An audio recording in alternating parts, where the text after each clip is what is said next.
Sitting at the bedroom window, Emma looks out at the nighttime square. The wind rattles the roof tile and hisses out from the churchyard, splitting a Coke can onto the street. There was a gale the afternoon Abigail Mantel died, and it seems to Emma that it's been windy ever since, but there have been 10 years of storms, of hailstones, like bullets blown against her windows, and trees ripped from the earth by their roots.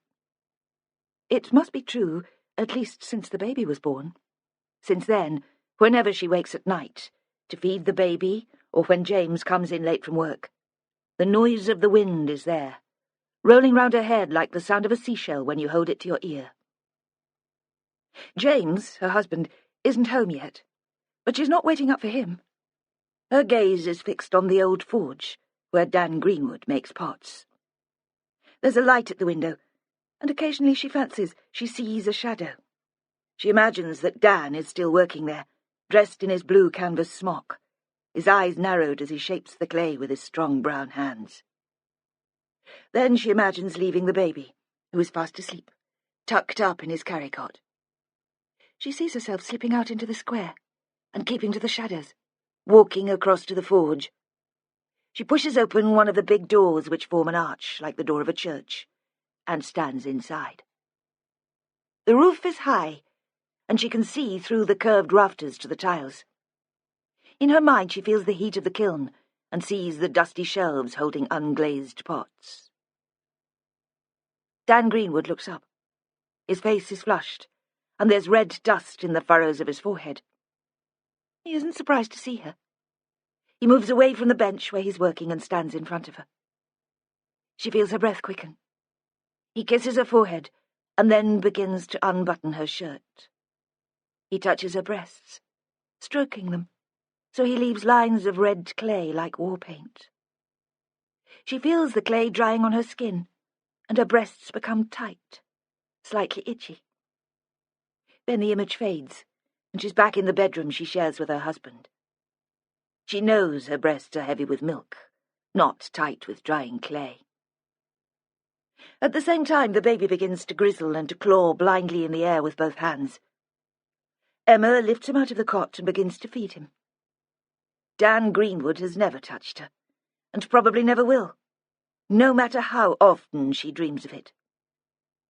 The church clock strikes midnight. By now, James should have his ship safely into port. That was the story Emma told herself as she sat by her window in the village of Elvet. A running commentary on her feelings, as if she was an outsider looking in. It was how it had always been, her life as a series of fairy tales. Before Matthew had been born, she'd wondered if his birth would make her more engaged. There was nothing more real, was there, than labour? But now, running her little finger between his mouth and her nipple to break the suction, she thought that wasn't true. She was no more emotionally involved with him than she was with James. Had she been different before she found Abigail Mantel's body? Probably not. She lifted her son onto her shoulder and rubbed his back. He reached out and grasped a strand of her hair. The room was at the top of a neat Georgian house, built of red brick and red tile. It was double-fronted and symmetrical, with rectangular windows and a door in the middle. It had been built by a seafarer who'd traded with Holland, and James had liked that. "We're carrying on a tradition," he'd said when he showed her around. "It's like keeping it in the family." Emma had thought it was too close to home, to the memories of Abigail Mantel and Jeanie Long, and had suggested that Hull might be more convenient for his work, or Beverley. Beverley was a pleasant town. But he'd said Elvet was just as good for him. "It'll be nice for you to be so close to your parents," he'd said, and she'd smiled and agreed, because that was what she did with James. She liked to please him. In fact, she didn't care much for Robert and Mary's company. Despite all the help they offered, they made her feel uncomfortable, and for some reason guilty. Above the rumble of the wind there came another sound, a car engine. Headlights swept onto the square, briefly lighting up the church gate, where dead leaves were blown into a drift. James parked on the cobbles, got out, and shut the door with a solid thud. At the same time, Dan Greenwood emerged from the old forge. He was dressed as Emma had imagined, in jeans and the blue smock. She expected him to pull together the big double doors and fasten them with a key he kept on a ring clipped to his belt on a chain. Then he would push a heavy brass padlock through the iron rings, bolted to each door, and shove the hasp in place. She had watched this ritual from the window many times. Instead, he crossed the square towards James. He wore heavy work boots, which rapped loudly on the paving stones, and made James turn round. Seeing them together, it occurred to her how different they were. Dan was so dark that he should have been a foreigner. He could play the villain in a Gothic melodrama, and James was a pale, polite Englishman. She felt suddenly anxious about the two men meeting, though there was no reason. It wasn't as if Dan could guess at her fantasies. She had done nothing to give herself away. Carefully, she raised the sash window so she could hear their words. The curtains billowed. There was wind in the room with a taste of salt on it. She felt like a child, listening in to an adult conversation, a parent and teacher perhaps, discussing her academic progress. Neither of the men had seen her. "Have you seen the news?" Dan asked. James shook his head. "I've come off a Latvian container, Hull to sign off, then I drove straight home." "You've not heard from Emma, then?" "She's not much one for the news." "Jeanie Long committed suicide. She'd been turned down for parole again. It happened a couple of days ago. They kept it quiet over the weekend."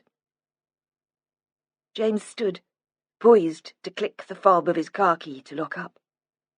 He was still wearing his uniform and looked dashing in an old-fashioned way, as if he belonged to the time the house was built. The brass buttons on his jacket gleamed dully in the unnatural light. His head was bare. He carried his cap under his arm. Emma was reminded of when she had once had fantasies about him. "I don't suppose it'll make much difference to Em, not after all this time. I mean, it's not as if she knew Jeanie, not so much. She was very young when all that was going on." "You're going to reopen the Abigail Mantel case?" Dan Greenwood said. There was a moment of silence. Emma wondered what Dan could know about all that. Had the two men discussed her on other occasions, when she hadn't been watching? "Because of the suicide?" James asked. "Because a new witness has just come forward. It seems Jeanie Long couldn't have murdered that lass." He paused. Emma watched at him rub his forehead with his broad, stubby fingers. It was as if he was trying to rub away the exhaustion. She wondered why he cared so deeply about a 10-year-old murder case. She could tell that he did care, that he had lain awake worrying about it. But he hadn't even been living in the village then. He dropped his hands from his face. No traces of clay were left on his skin. He must have washed his hands before leaving the forge. "Shame no one bothered to tell Jeanie, huh?" he said. "Well, she might still be alive." A sudden gust of wind seemed to blow the men apart. Dan scurried back to the old forge to close the doors. The Volvo locked itself with a click and a flash of sidelights, and James climbed the steps to the front door. Emma moved away from the window and sat on the chair beside the bed. She cradled the baby in one arm and held him to the other breast. She was still sitting there when James walked in. She'd switched on a small lamp beside her. The rest of the big attic room was a pool of shadow. The baby had finished feeding and his eyes were closed, but she still held him, and he sucked occasionally in his sleep. A dribble of milk ran across his cheek. She had heard James moving around carefully downstairs, and the creaking stairs had prepared her for his entrance. She was composed, with a smile on her face. Mother and child, like one of the Dutch paintings he'd dragged her to see. He'd bought a print for the house, put it in a big gilt frame. She could tell the effect wasn't lost on him. And he smiled, too, looked suddenly wonderfully happy. She wondered why she had become more attracted to Dan Greenwood, who could be slovenly in his appearance, and rolled thin little cigarettes from strings of tobacco. Gently she lifted the baby into his cot. He puckered his mouth, as if still looking for the nipple, sighed deeply in disappointment, but didn't wake. Emma fastened the flap in the unflattering maternity bra and pulled her dressing gown around her. The heating was on, but in this house there were always draughts. James bent to kiss her, feeling for her mouth with the tip of his tongue, as insistent as the baby wanting food. He would have liked sex, but she knew he wouldn't push for it. Nothing was so important to him that it warranted a scene, and she'd been unpredictable lately. He wouldn't risk her ending up in tears. She pushed him gently away. He had poured himself a small glass of whisky downstairs and still had it with him. He took a sip from it before setting the glass on the bedside table.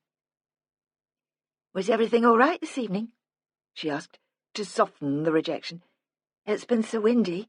I imagine you out there in the dark. The waves so high." She'd imagined nothing of the sort. Not tonight. When she had first met him, she had dreamed of him out on the dark sea. Somehow now, the romance had gone out of it.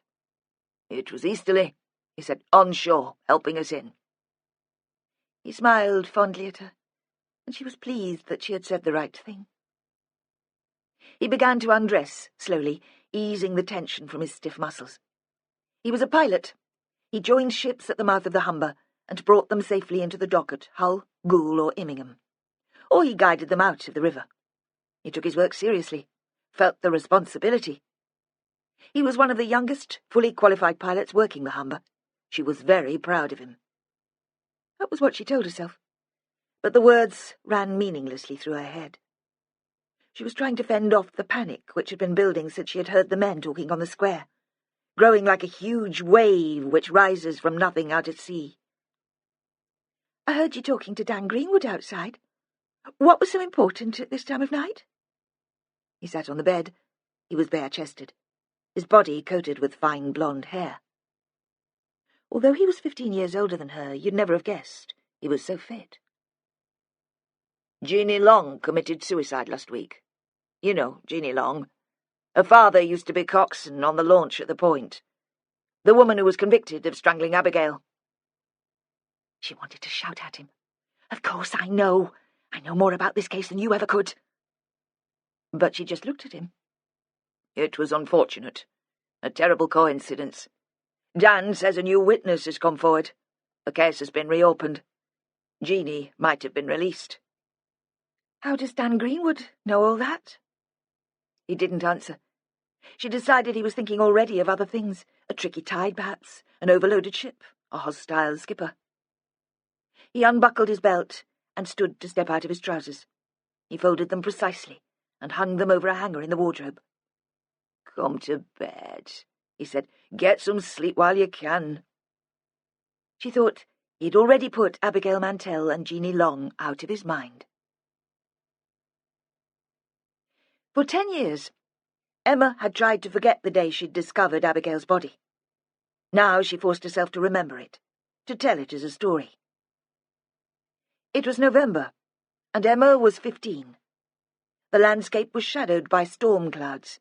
It was the colour of mud and wind-blackened beanstalks. Emma had made one friend in Elvet. Her name was Abigail Mantel. She had flame-red hair.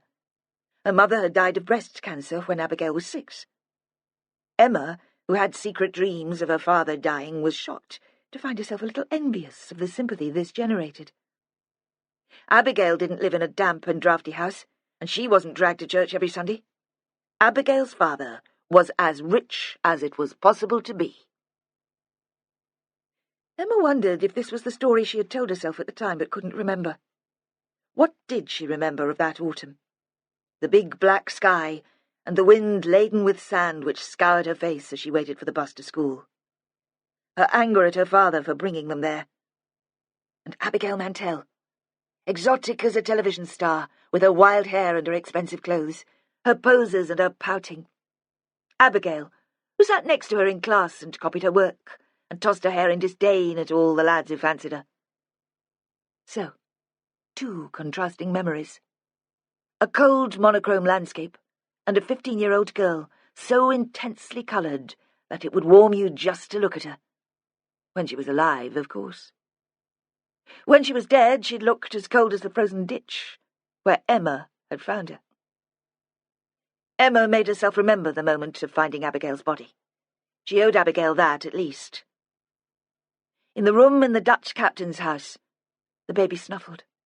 James breathed slowly and evenly, and she retraced her footsteps along the side of a beanfield, making every effort to keep the recollection real. No fantasies here, please. The wind was so strong that she had to force out each breath in a series of pants, much as she would later be taught to do during labour, before it became time to push. There was no shelter. In the distance, the horizon was broken by one of the ridiculously grand church spires, which were a feature of this part of the county. But the sky seemed enormous, and she imagined herself the only person under it. "What were you doing there? Out on your own in the storm?" the policewoman would ask later, gently, as if she really wanted to know, as if the question wasn't part of the investigation at all. But lying beside her husband, Emma knew that this memory, the memory of her mother and the policewoman sitting in the kitchen at home discussing the detail of the discovery, was a cop-out. Abigail deserved better than that. She deserved the full story. So, it was late afternoon, on a Sunday in November, 10 years ago. Emma was fighting against the wind towards the slight dip in the land where the converted chapel, which was the Mantel family home, lay. She was already upset and angry enough to storm out of the house on a foul afternoon, although it would soon be dark. As she walked, she raged in her mind about her parents, about the injustice of having a father who was unreasonable, tyrannical, or who had seemed to have become so as she grew up. Why couldn't he be like other girls' fathers? Like Abigail's, for example? Why did he talk like a character from a Bible story, so when you questioned him, it was like questioning the authority of the Bible itself? Why did he make her feel guilty when she couldn't see she'd done anything wrong? She caught her foot on a sharp piece of flint and stumbled. Tears and snot covered her face. She remained for a moment where she was, on her hands and knees. She'd grazed the palms of her hands when she'd tried to save herself, but at least here, closer to the ground, it was easier to breathe. Then she'd thought how ridiculous she must look, though there could be no one out on an afternoon like this to see her. The fall had brought her to her senses. Eventually she would have to go home and apologize for making a scene. Better sooner than later. A drainage ditch ran along the side of the field. Getting to her feet, the wind struck her with full force again, and she turned her back to it. That was when she looked into the ditch and saw Abigail. She recognized the jacket first, a blue quilted jacket. Emma had wanted one like it, but her mother had been horrified when she'd seen the price in the shops. Emma didn't recognize Abigail, though. She thought it must be someone else, that Abigail had lent the jacket to a cousin or a friend, someone else who had coveted it. Someone Emma hadn't known. This girl had an ugly face, and Abigail had never been ugly. Neither had she been so quiet. Abigail was always talking. This girl had a swollen tongue, blue lips, and would never talk again. Never flirt, or tease, or sneer. The whites of her eyes were spotted red. Emma wasn't able to move.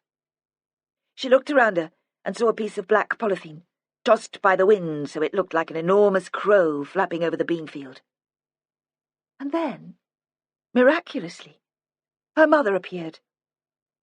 Emma could believe, looking as far as the horizon, that her mother was the only other person alive in the whole village. She was battling her way along the footpath towards her daughter, her greying hair tucked into the hood of her old anorak, Wellington boots under her Sunday-best skirt.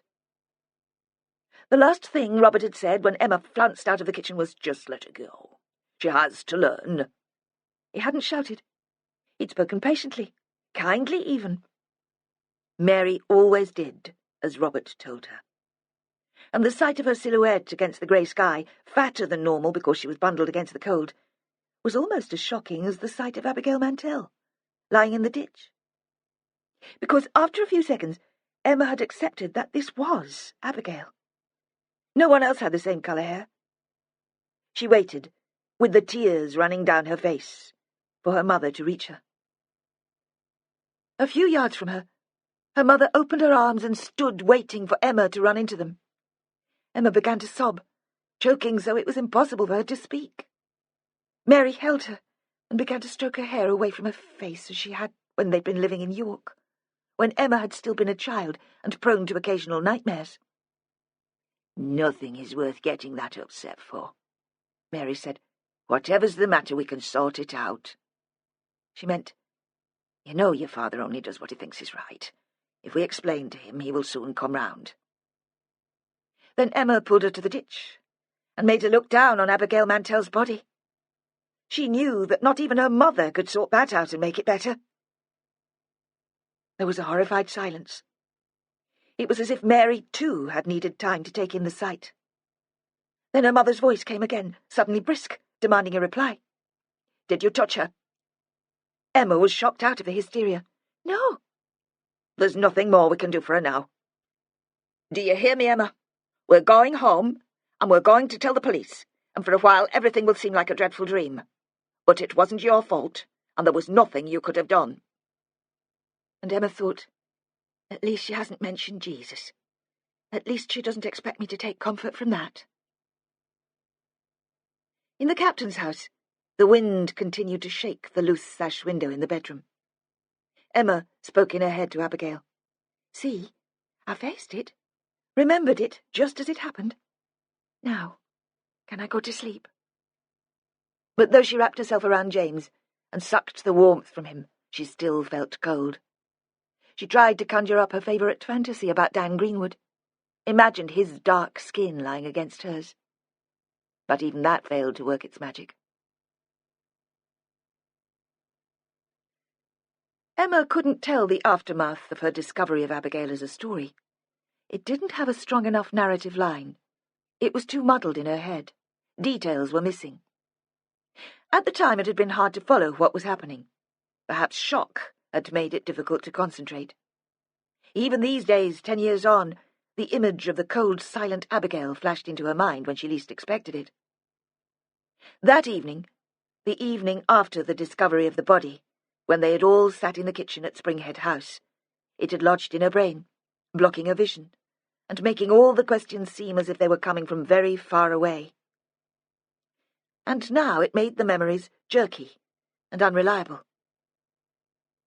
She couldn't remember the walk back to the house with her mother, but could see herself hesitating by the back door, reluctant still to face her father. She always hated to disappoint him. But even if he'd been preparing a lecture when he heard them approach, he soon forgot about it. Mary took him into a corner, her arm round his shoulder, and gave a whispered explanation. He stood for a moment, still as a stone, as if it was too hard for him to accept. "Not here," he said. "Not in Elvet." He turned and took Emma in his arms, so she could smell the soap he shaved with. "No one should have to see that," he said. "Not my little girl. I'm so sorry." As if he somehow was to blame. As if he should have been strong enough to protect her from it. Then they wrapped her up in the scratchy blanket, which they used as a rug on picnics, and there were urgent phone calls to the police. Shocked as she was, she sensed that once he'd come to terms with what had happened, Robert was rather enjoying the drama. But when the policewoman arrived to speak to Emma, he must have realised that his presence might make things more difficult, and he left the 3 women on their own in the kitchen. That would have been difficult for him. Robert always felt he had a contribution to make at a time of crisis. He was used to dealing with emergencies. Clients who slipped their wrists in his waiting room, or had psychotic episodes, or jumped bail. Emma wondered if that was why he enjoyed his work so much. Perhaps someone else came to Springhead with the detective and talked to Robert in a different room, because occasionally, in the lull in the conversation, while Emma struggled to answer the policewoman's questions, she thought she could hear muffled voices. Above the wind it was difficult to tell. It was possible that her father was talking to Christopher, and she was imagining the third voice. Christopher must have been in the house that day too. Mary made tea in the big brown earthenware pot, and they sat at the kitchen table. Mary apologised. "It's so cold in the rest of the house. At least here there's the Aga." And for once the Aga behaved itself and gave off some heat. Condensation had been running down the windows all day and had formed lakes on the sills. Mary hated the Aga then, before she got more used to its ways. She faced it every morning as if preparing for battle, muttering under her breath a prayer. "Please get hot today, don't die on me. Please stay warm long enough to cook a meal." The policewoman, though, still seemed cold. She kept on her coat and clasped her hands round her mug of tea. Emma must have been introduced to her, though that bit escaped her memory, escaped as soon as it had been spoken. She could remember thinking that the woman must have been a policewoman, although she was wearing her own clothes, clothes which had seemed so smart to Emma that she noticed them as soon as she walked in. Under the coat there was a skirt, softly fitted, almost full length, and a pair of brown leather boots. Throughout the inquiry, Emma would struggle to remember this woman's name, although she would become the family's only contact with the police, returning whenever there was a development in the case, so they wouldn't have to find out from the press. As soon as she sat down, the policewoman, Kate? Kathy? Asked that question. "What were you doing there? Out on your own in the storm?" It was so hard to explain. Emma could hardly just say, "Well, it's Sunday afternoon," although in her mind that was all the explanation needed. Sundays were often tense. All of them in, together, trying to be a model family. Nothing much to do after church. That Sunday had been worse than usual. Emma had some good memories of family meals at Spring Head. Occasions when Robert was expansive, telling silly jokes that had them doubled up with laughter. When her mother waxed passionate about some book she was reading. Then it almost seemed that the good times they had enjoyed in York had returned. But those had all been before Abigail died. That Sunday lunch had marked a watershed, a change in atmosphere, or so it would seem to Emma later. She remembered the meal with unusual clarity, the four of them sitting at the table. Christopher, uncommunicative, caught up as usual with some project of his own. Mary dishing out the food with a sort of desperate energy, talking all the time. Robert, unusually silent. Emma had taken the silence as a good sign, and slipped her request into the conversation, hoping almost that he wouldn't notice. "It is okay if I go round to Abigail's later?" "I'd rather you didn't."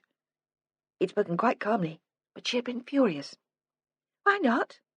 "I don't think it's too much to ask you to spend one afternoon with your family, do you?" She thought that was so unfair. She spent every Sunday cramped in a horrible damp house while her friends were off enjoying themselves. Never before had she made a fuss. She'd helped him wash the dishes as usual, but all the time her fury had been growing, building like a flooded river behind a dam. Later, when her mother had come in to see how they were getting on, she'd said, "I'm going out now to see Abigail. I won't be late," speaking to Mary, not to him, and she'd rushed past them, deaf to her mother's frantic requests. All that seemed stupid and trivial once she knew Abigail was dead. The temper tantrum of a 2-year-old. And with her mother sitting beside her, and the smart woman looking at her, waiting, it was even harder to explain her frustration, her need to escape. "I was bored," she said in the end.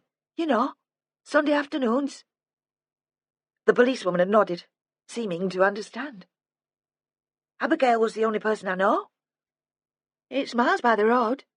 There's a shortcut across the fields." "Did you know Abigail would be in?" the policewoman asked. "I saw her at the youth club on Friday night. She said she was going to cook her father a special Sunday tea, to say thank you." What did she want to thank her father for? Though Emma had the impression that the policewoman already knew the answer, or at least had guessed it. How could she? Had she had time to find out? Perhaps it was just that she carried round with her an aura of omnipotence. For asking Jeanie Long to leave so they could have the house to themselves again. And at that, the policewoman nodded once more, satisfied as if she was a teacher, and Emma had answered a test question correctly. "Who is Jeanie Long?" she asked, and once more Emma had the impression that she already knew the answer. "She was Mr. Mantel's girlfriend. She used to live with him." The policewoman made notes in a book, but she made no comment. "Tell me all you can about Abigail." Emma, No longer the rebellious teenager, that had been shocked out of her, was eager to please and started talking at once. Once she started, there was so much to say. Abigail was my best friend. When we moved here, it was hard, different, you know. We were used to the city. Abigail had lived here most of her life, but she didn't really fit in either. It had been something they talked about at sleepovers, how much they had in common, how they were soulmates. But even at the time, Emma had known that wasn't true. They'd both been misfits, that was all. Abigail because she had no mother, and her father gave her everything she asked for. Emma because she'd moved from the city and her parents said grace before meals. Abigail lived on her own with her dad, until Jeanie came to stay at least, and Abigail couldn't stand her. There's someone to do the cleaning and the cooking, but she lives in a flat over the garage, and that doesn't really count, does it? Abigail's dad's a businessman. Those words still conjured up for Emma the same glamour as when she'd first heard them. They made her think of the big smart car with the leather seats, which had collected them sometimes from school. Of Abigail, all dressed up to go out to dinner with her father because he was entertaining clients. Of the champagne Keith Mantel had opened when it was her 15th birthday. Of the man himself, suave and charming and attentive. She couldn't explain that to the woman, though. To her, businessman would just be the description of an occupation, like probation officer or priest. Does Abigail's father know? Emma asked suddenly, feeling sick. Yes, the policewoman said. She looked very serious as she spoke, and Emma wondered if she'd been the one to tell him. They were so close, Emma murmured, but she felt those words to be inadequate. She pictured father and daughter cuddled on the sofa in the immaculate house, laughing at a comedy on the television. She must have told the policewoman more about Jeanie Long at that first meeting, about why Abigail disliked her. But lying in the bed next to James, the details of that part of the conversation eluded her. Neither could she recall seeing Christopher in the house between lunch and much later in the evening. Now Christopher was a scientist, a postgraduate student, studying the breeding behaviour of puffins and spending part of every year on Shetland. Then he had been her little brother, self-contained and annoyingly brainy. Had he always been like that, so distant and closed off from the rest of them? Or had that only happened after Abigail's death? Perhaps he'd changed then, too, although he'd only witnessed the drama second-hand, and it was her memory which was faulty. Had it been the move to Elvet that had changed him and made him so focused and intense? Or Abigail's murder? At this distance she couldn't decide. Emma wondered how much of that day Christopher remembered, and whether he'd be prepared to discuss it with her. Certainly in York he'd been more open, more... In her mind she paused, hesitating to use the word even to herself, more normal. She remembered a rowdy little boy, chasing round the house with his friends, waving a plastic sword in the air. Then, at another time, sitting in the back seat of the car on a long journey, giggling at a joke he'd brought back from school until tears had run down his cheeks. She was now certain that he was in the house on the day Abigail died. He hadn't been away on one of his solitary walks. Later, once the policewoman had gone, they sat together in his bedroom, which was in the roof, and which looked out over the fields. The wind blew a gap in the clouds, and there was a full moon. They watched the activity in the bean field, the flashlights throwing strange shadows, the men below them looking very small. Christopher pointed to two of them struggling through the mud, carrying a stretcher between them. "I suppose that's her." Then one of the stretcher-bearers tripped and fell onto one knee, and the stretcher tilted alarmingly. Emma and Christopher looked at each other, and both gave an awkward and embarrassed giggle. The church clock struck 2. The baby cried out in his sleep as if he were having a nightmare. Emma began to doze and remembered, as if she were already dreaming, that the policewoman's name had been Caroline. Caroline Fletcher. In the beginning was the Word. Even as a teenager, Emma hadn't believed that, literally. How could you have a word without someone to speak it? Impossible for the word to come first. She'd never had it properly explained, though. Not in the sermons she'd sat through during the family service on Sunday mornings.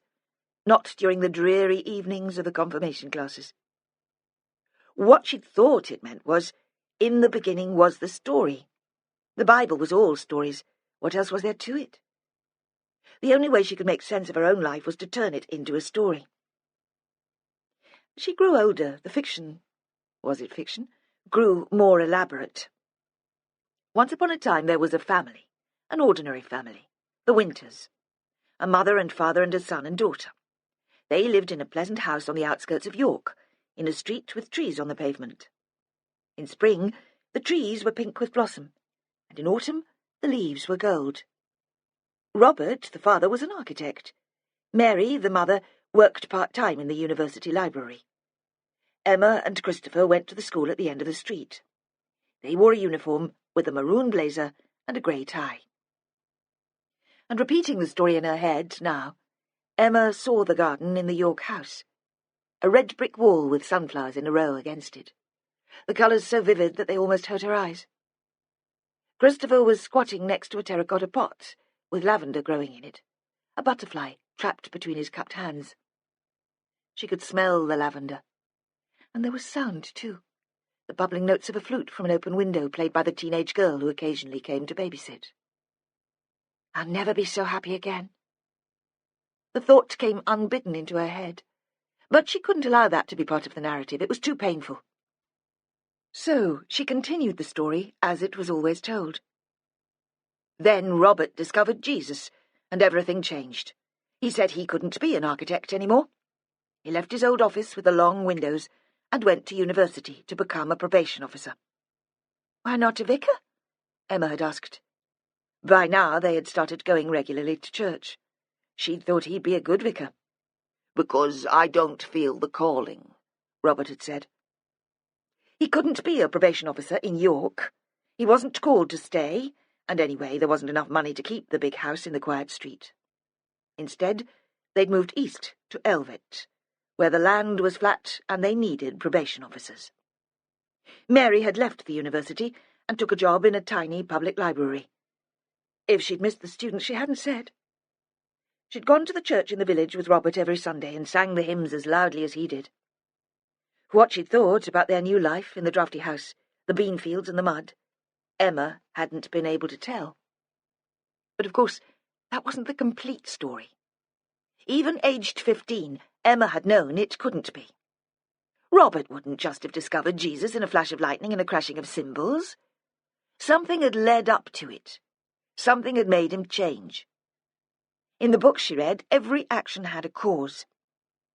How unsatisfactory if events came out of the blue, at random, unexplained. There had been some trauma in Robert's life, some depression. He had never discussed it, so she was free to create her own explanation, her own fiction. It was Sunday, and on Sunday the whole family went together to family communion in the church on the other side of the square. After Matthew had been born, Emma had been allowed a few weeks off, but a month after the birth, Robert had called at the house.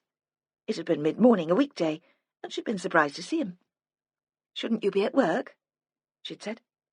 I'm on my way to Spinney Fen. Plenty of time for a coffee and a look at my new grandson. Spinney Fen was the women's prison with the high concrete walls on the cliff next to the gas terminal. He had clients there, offenders he'd been supervising in the community, and others about to be released on licence. Emma hated driving past Spinney Fen.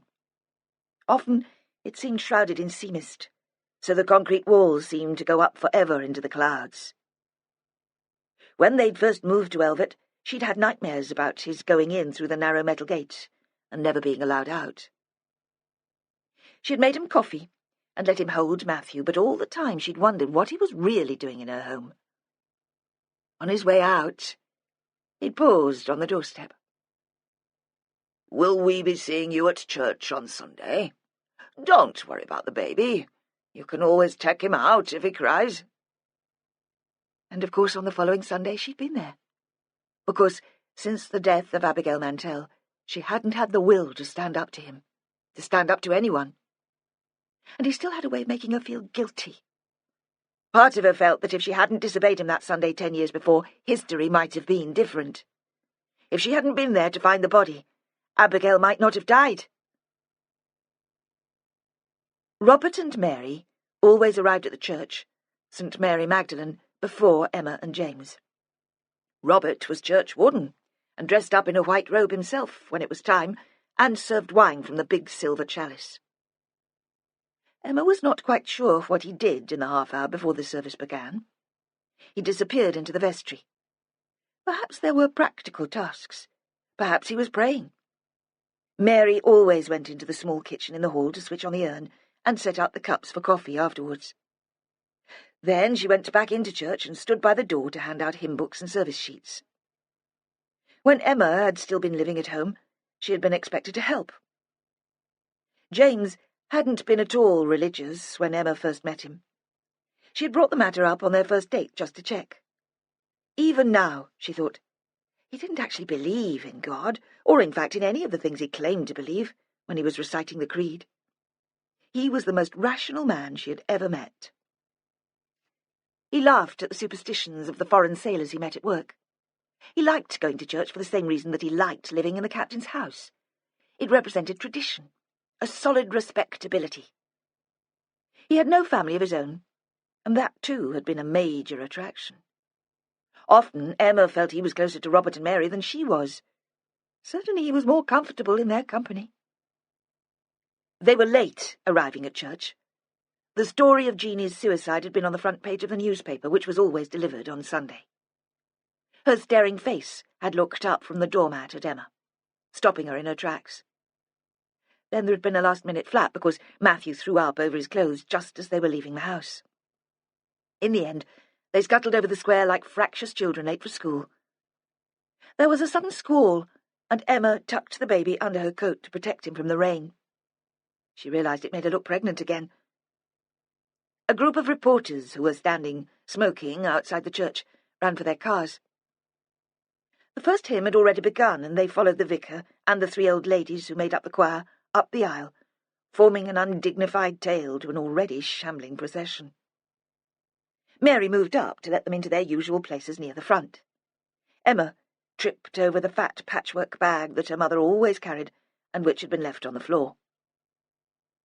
Only after she'd knelt for a moment of breath-catching, which passed as prayer, and was on her feet to sing the last verse, did she notice that the church was busier than normal. The pews were usually only this full for a baptism, when, as her father scathingly put it, the pagans were in. But today there was no baptism, and besides, most of the faces were familiar. It was not that the church was full of strangers, rather it seemed everyone had made the effort to turn out.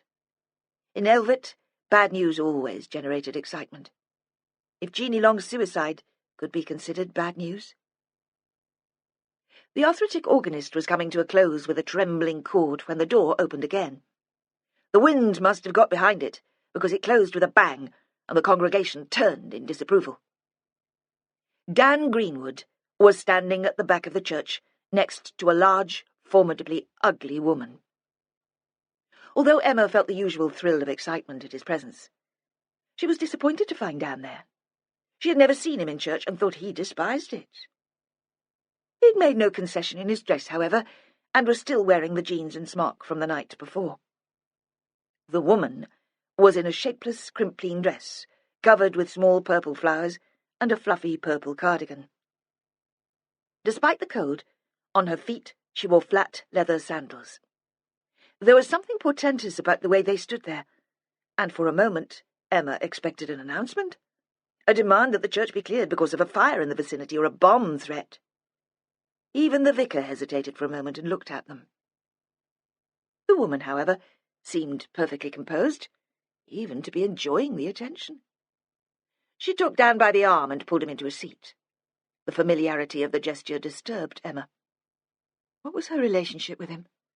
She was too young to be a mother, not 10 years older than he was, but her ugliness surely made it impossible that they could be romantically attached. Emma had many insecurities, but was always confident that she was physically attractive. She took it for granted that James would never have asked her to marry him if she'd been fat or had acne. During the remainder of the service, Emma heard the woman's voice above the others in the hymns and responses. It was clear and loud and quite out of tune. There was no mention of Jeanie Long in the sermon, and Emma thought perhaps the vicar had not heard about the suicide. But her name was there, along with Elsie Hepworth and Albert Smith, in the prayers for the deceased. Sitting with Matthew on her lap, looking down on the bent heads of the congregation who were kneeling, she tried to conjure up an image of Jeanie. She could only remember meeting her once at the Mantel home. Jeanie had been playing the piano, which Keith had bought for Abigail when she showed a fleeting interest in having lessons. A tall, dark young woman, rather intense and earnest, bent over the keyboard. Then Keith had come in, and she'd turned and her face had relaxed into a smile. It was hard to realise that Jeanie had been younger then than Emma was now, hardly more than a student. The service moved on towards the communion. Robert in his white robe was standing at the altar next to the vicar. Mary was first to take the bread and wine, then rushed to the kitchen to spoon instant coffee into vacuum jugs. The arthritic organist struggled back to her place and began to play something gentle and melancholy. A queue had formed in the aisle. Emma handed Matthew to James, who had never been confirmed, despite Robert's best efforts, and stood to take her place. Ahead of her was a tall, stooped man in a shiny grey suit which was too big for him. He wasn't a regular worshipper, although she thought she might have seen him in the village. He had been sitting on his own, and no one had approached him, which was unusual. The parish ladies prided themselves on making strangers welcome. The line moved slowly forward. The man knelt awkwardly, and she took her place next to him, aware suddenly of the overpowering smell of mothballs. It had been a long time since the suit had been worn. He held out his cupped hands to take the wafer. They were hard and brown like carved wood. Strong, although he must have been at least 60. The vicar caught his eye and gave a small smile of acknowledgement. Then Robert approached with the chalice, wiping the lip with a white cloth. Automatically the man reached out his hand to steady it, before raising it to his mouth. Then he looked up into Robert's face, and there was a shock of recognition. As Robert moved on towards her, the man spat out the mouthful of wine in his direction. The white robe was splashed with red from the thick, sweet wine. It could, Emma thought, have been blood seeping from a wound. There was a gasp of excitement masquerading as horror from the woman on the other side of Emma. The vicar hadn't seen what had happened, and Robert took no notice. The man got to his feet, and instead of returning to his pew, continued down the aisle and left the church. The incident had happened very quickly, and hidden by the backs of the communicants, it wouldn't have been visible from the nave. But as the man passed her, Dan Greenwood's companion got to her feet and followed him out. Every week after church they went back to Robert and Mary's house for lunch. It was an immutable part of the ritual, like the reading of the epistle and the collect of the day. Emma thought it unfair that her mother, who spent an hour after the service pouring coffee and washing dishes, should immediately throw herself into domestic activity at home. Mary claimed to enjoy it. But the Mary she remembered from York hadn't been at all domestic. There'd been a cleaning lady then, and they'd eaten out a lot. Emma had memories of a family-run Italian restaurant, long Sunday afternoons of pasta and ice cream, and of her parents leading them tipsily home just as it was getting dark. James always brought a couple of decent bottles of wine with him to the lunch. Emma thought he needed the alcohol to ward off the cold and numb the tedium. But when she'd suggested that they should make an excuse and stay away, he wouldn't hear of it. "I like your parents. Your father's interesting and intelligent, and your mother's charming. You are fortunate that they're so supportive." After that implied rebuke, she didn't bring up the subject again. Springhead was a square grey house just out of the village. Once it had been a farmhouse, but the land had been sold off. This was the house the family had come to when they'd moved out of York. Robert had been triumphant to find it. All their savings had been used up during his social work training, and he'd never believed it would be possible to find somewhere so spacious within his budget. He'd dismissed the surveyor's report, which highlighted rising damp and woodworm in the roof joists, insisting this was the place the family were meant to be. Emma thought it had probably been for the best. She couldn't imagine him in a semi on a new estate. She told herself his ego wouldn't survive in a cramped space, though knew that was probably unfair. She was desperate, really, for his approval. From Christopher's old room in the attic, it was still possible to see the field where Abigail's body had lain. The view hadn't changed. The land here was so flat and near to the coast that development wasn't allowed. A recent report from the Environment Agency predicted not only flooding, but the possibility that the whole peninsula could be washed away. It was raining hard as they drove out to Spring Head, so dark that they needed headlights. The ditches were full, and surface water ran down the middle of the road.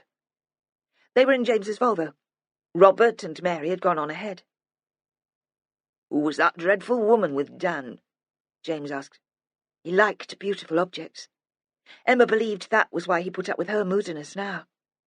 "I haven't a clue. I hadn't seen her before." "I wondered if she could be a business contact. You could imagine her running a craft shop. Harrogate, perhaps, or Whitby." "Oh, yes." Sometimes she was surprised by how perceptive he could be. That was when she liked him best, when he surprised her. But Whitby, surely. Not classy enough for Harrogate. She paused. Do you think that was why Dan was in church? To please her?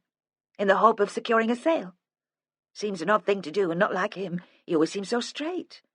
I can't imagine him manipulating a situation for his own ends. No. James slowed the car to a crawl. A ditch had burst its bank and formed a peaty stream across the road. "I think he must have known Jeanie Long. He seemed very upset last night when he talked about her suicide. Church seems the right place to be sometimes, even if you have no belief." I suppose he could have known Jeanie. Emma was doubtful, but she didn't want to dismiss the idea. It had been a long time since they had spoken like this, so easily. It didn't move to Elvit until later. But she was away, too, at university. She'd only recently graduated when she moved in with Keith Mantel. Dan could have met her when she was still a student, but I can't see how. James ignored the speculation. "Dan thought the suicide might distress you." I didn't know her. I was trying to think in church. I only met her once. She hesitated. Do you realise it's almost exactly 10 years since Abigail Mantel died? The suicide seems a horrible coincidence. Or do you think she realised and planned it? A dramatic gesture to celebrate the anniversary? "Perhaps," James said after a pause.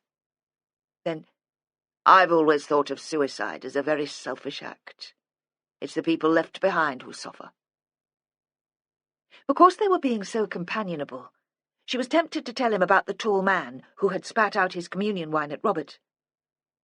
But the event still seemed so shocking that she couldn't bring herself to speak of it. James turned into the straight, bumpy track which led between two enormous fields to the house, and she sat beside him in silence. In the kitchen, Robert was standing in front of the Aga. His trousers were steaming. Emma looked for some sign that the incident at the communion rail had shocked him as much as it had her. But he said with a little smile, "We took Miss Sanderson home. I only helped her out of the car, but I'm soaked." "Go and change, dear. You'll catch cold." Mary was fretting about the vegetables, and he was in her way. Despite the position of authority he held at church and at work, sometimes she treated him like a child. Robert seemed not to hear her, and only moved away from the range to pour them each a glass of sherry. Emma put the baby in his seat on the floor and tucked a blanket around him. Mary lifted the chipped cast-iron lid of the stove to reveal the hot plate. The room seemed suddenly warmer. She stooped to heave a casserole from the oven and slid it onto the plate. It began to bubble. Her face was flushed from the heat and the exertion. Her fine grey hair was tied back, and Emma thought she should get it cut, coloured even. A ponytail looked ridiculous on a woman of her age. Mary wrapped a tea towel around the casserole lid and took it off to stir the contents. There was a smell of lamb, garlic and tomatoes, and Emma was suddenly certain that this was the same meal they'd eaten the day Abigail was strangled. She looked sharply at her mother, expecting her to remember it too, but Mary only smiled with relief that the Aga had stayed sufficiently hot to cook the meat, and Emma felt foolish. She wondered if her mind was playing tricks.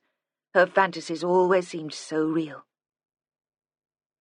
At this time of year, they ate in the kitchen. The dining room had no grate, and although there were storage heaters, they were barely tepid when the family got up, and cold by the evening. Emma laid the table, slipping into the familiar routine, her hands moving to the cutlery and glasses without thought. It was as if she'd never gone away. Hard to believe that, like Jeanie Long, she'd spent years at university. If she hadn't met and married James, she would never have come back. Was that at the heart of her dissatisfaction with him? Robert had finally gone upstairs to change, and returned wearing jeans and a thick navy sweater. James opened one of the bottles of red wine. They took their places, and waited for Robert to say grace. He always said grace, even when only he and Mary were present. But today he seemed not to realise that they expected it of him, took the ladle, and began to serve himself. Emma looked at her mother, who only shook her head, humouring him again, and passed around a bowl of potatoes. Mary never washed up after Sunday lunch. Robert would put a match to the fire he'd already laid in the living room, and she'd sit there, drinking coffee and reading the Sunday papers until they joined her. By then the room would be almost warm. She was always grateful for this time to herself and never forgot to thank them. Robert and Emma were alone in the kitchen. James had taken the baby upstairs to change him. "Who was the man who spat at you?" He answered without turning away from the sink. "Michael Long, Jeanie's father." He'd changed, she thought. The Michael Long she remembered had been strong, broad-shouldered, loud. "Why did he do it?" "People often need someone to blame at a time like this." "But why you?" "I had to submit a report to the parole board. I couldn't recommend her as suitable for parole." "Jeanie Long was your client?" Now he did turn round. He dried his hands deliberately on the threadbare towel hanging from the Aga, then sat next to her at the table. "Only for the past 12 months. "Didn't anyone think that was wrong? That it might be considered, I don't know, some sort of conflict of interest?" "Of course, we discussed the suitability of my taking over the case, but the problem wasn't one of a conflict of interest. You never appeared as a witness for the prosecution. It was a matter of whether I could develop a relationship with Jeanie, whether I could deal with her in a fair and open-minded way, and we decided that I could. The question of her guilt or innocence never came up. Not at that point. That was decided at the original trial and at a later appeal. I didn't know Jeanie before she was sentenced, and I didn't know Abigail, even though the two of you were friends." And now she thought about it, she supposed he was right. There had only been 6 months between the Winter family's move to Elvet and Abigail's death. During that time, Springhead had been even more inhospitable than it was now. The elderly couple who'd lived in it before had only used 2 rooms. The rest of the house had been full of rubbish. There had been disasters with the plumbing, embarrassing smells, sudden blackouts. It hadn't been a place to bring a new friend. All the sleepovers, the giggly nights of videos, chocolate cake, and illicit bottles of wine, had taken place at the Mantel home. Mary had met Abigail on a couple of occasions, at school events, the brief encounters on the doorstep when she dropped Emma off at the old chapel. Robert, eager to make an impression in his first post as probation officer, had worked long hours and was seldom around. "Is it true that the case was to be reopened?" "I presume it still will be. If Jeanie was innocent, someone else must have killed Abigail Mantel." They sat for a moment looking at each other. Emma thought it had been a day for unusual conversations. Her father had never spoken so simply or so frankly to her. By now it was quite dark outside. The wind blew through gaps in the window and moved the heavy curtain which covered it. From upstairs came the sound of the baby chortling. "Did you think she was innocent?" "It wasn't my place to make that sort of judgment. I'm an officer of the court. I have to accept the court's decision. She always claimed she was innocent, but so do many of the offenders I work with." "What was she like?" He paused again, and his hesitation made him almost unrecognisable to her. He had always been a man of certainties. "She was quiet, intelligent. There was another break in his speech, almost a stutter. Most of all, she was angry, the most angry person I've ever met. She felt betrayed. Who did she feel had betrayed her? Her parents, I think, her father, at least, but most of all, Keith Mantel. She couldn't understand why he never visited her. Even after he'd asked her to move out of the house, she still believed he loved her. But she'd killed his daughter. What could she expect? Certainly he thought she had, and according to Jeanie, that was the worst betrayal of all, that he could think her capable of murder. Why didn't you recommend her for parole? Emma thought he would refuse to tell her. He never talked about the details of his work. It was confidential, he'd say. He had the same responsibility as a priest to keep secrets. But today he seemed eager to talk. It was as if he needed to justify his decision to her. Partly it was her anger. I couldn't be sure she could control it. At the trial, the prosecution claimed that she strangled Abigail in a moment of rage and jealousy. I couldn't take the risk that she might lose control again, strike out at someone who'd hurt her. It might have been different if she'd shown a willingness to cooperate with the prison authorities. I asked her to attend one of the anger management courses, which we run at Spinney Fen, but she refused.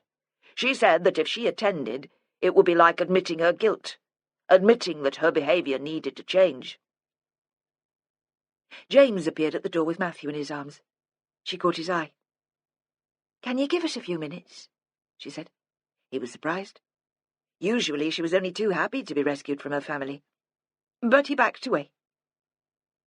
Robert, still engrossed in his own thoughts, seemed not to notice the interruption.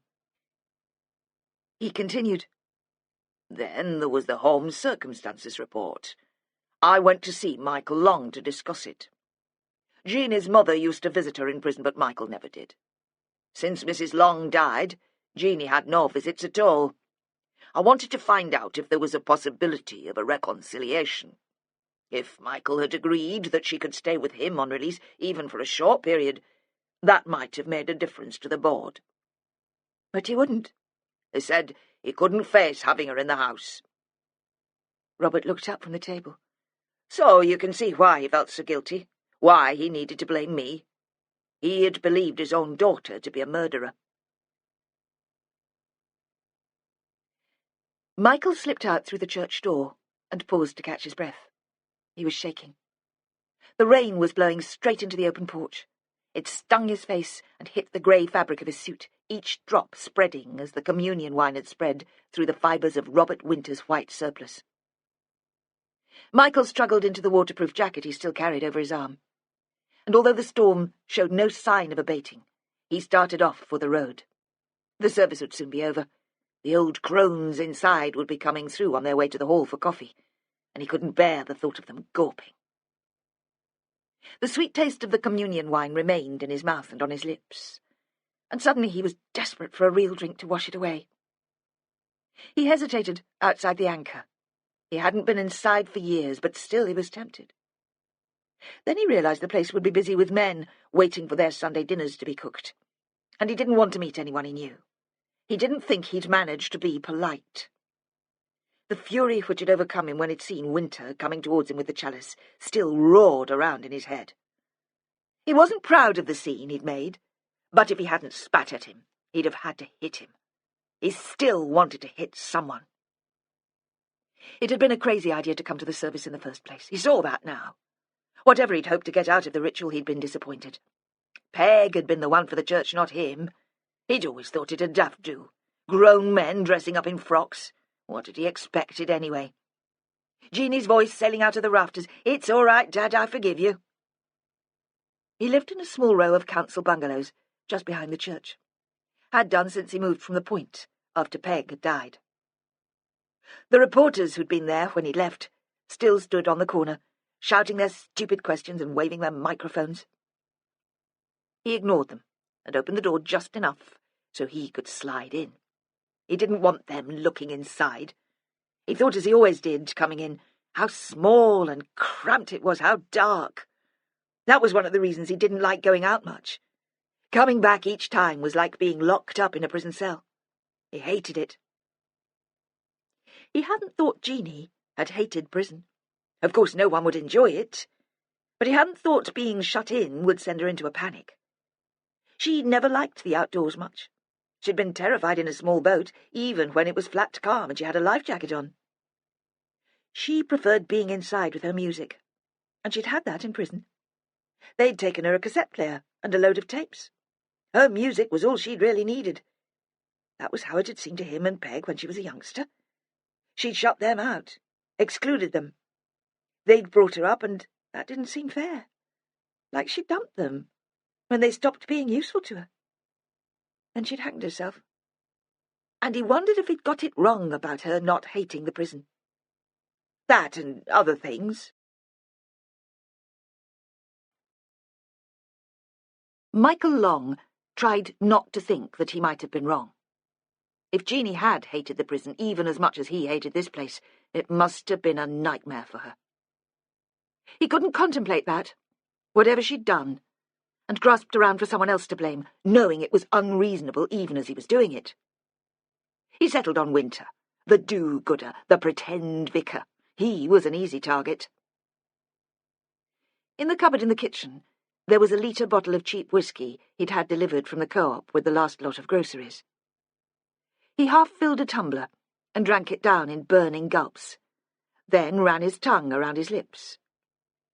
He still fancied he could taste the wine, and poured himself another glass, carried it with him. He walked through to the bedroom and began to change out of his suit. He took the trousers off first and folded them over the back of the chair. Some change fell out of the pocket, but he left it where it dropped. He thought of the bedroom in the house on the point, the window so close to the water that its reflection bounced off the ceiling. It had been as near to being on a boat as you could get on dry land. There had been a continuous watery soundtrack, the call of seabirds and waders, the drag of the tide on the shingle, the breaking of waves. He had taken it for granted until he'd moved here, and had been almost suffocated by the bungalow's dense and dreadful silence. Here, the rooms were so small that he could stand with his arms outstretched and almost touch the walls on each side. He should never have retired as coxswain of the pilot launch.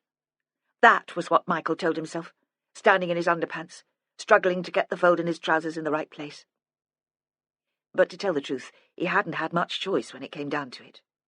If he hadn't resigned from the launch, they'd have had him out anyway, using the drinking as an excuse. As if all the pilots didn't like a drink. At least this way there'd been a bit of dignity in his going. Peg would have approved of that.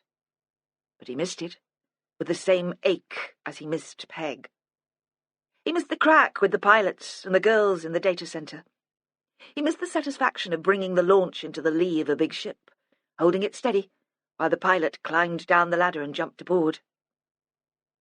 It hadn't been like him to go without a fight, and it still rankled. He'd felt the same humiliation as when Winter had turned up on the doorstep of the bungalow, wanting to talk about Jeanie. It had been a while ago now, but Michael still remembered the encounter with great clarity. He had gone over it many times in his mind. It was like one of those fairy tales about giants and monsters that children return to. Frightening, but comforting in its familiarity. And it stopped him from thinking of worse things. Jeanie, hanging in her cell by a bit of torn sheet. Him being wrong about his only daughter. So, Winter had turned up on his doorstep. It would have been January or February, almost a year ago. Michael had only gone to answer it because he'd thought it would be the lad from the co-op with his groceries. Normally he didn't bother answering the door. He had no time for people selling things or collecting for charities. But there was this man. Winter. Michael hadn't recognised him. He'd been dressed in a brown duffel coat, the sort naval officers used to wear in the war. But Winter had had the hood up, pulled right down over his forehead. So Michael had been reminded more of a monk. "Mr. Long," he'd said, "I wonder if I might come in for a minute." Michael had been about to slam the door on him, to mutter something about it not being convenient. But the man had put his face very close, so Michael felt he couldn't breathe, and he'd said in a quiet, preachy voice, "It's about Jeanie." And it was the last thing he'd been expecting, so he'd stepped back in surprise. and Winter had taken that as an invitation to come in. "Perhaps I could make us both some tea," he'd said. And Michael had been so affronted by the cheek of the man that he couldn't speak.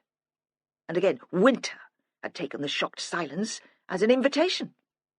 He'd walked into the kitchen as if it were his own, and filled the kettle right to the top, with no thought for the extra electricity that might use. They'd sat in the little front room. It was filled with the few bits of furniture Michael had brought with him from the house on the point, and they'd had to sit almost knee to knee in the big armchairs. "What's Jeanie to you?" Michael had demanded. He still remembered that. He'd thrust his face towards Winter's, hoping to cause the same panic he'd felt on the doorstep. "What's Jeanie to you?" "I'm her probation officer," Winter had said. "I have to prepare a report." "She didn't get probation. She got life. And there were reports enough done at the time." Too many reports, all of them prying, all of them wanting to find someone else to blame for what Jeanie had done. Him and Peg had never been given copies of the reports, of course.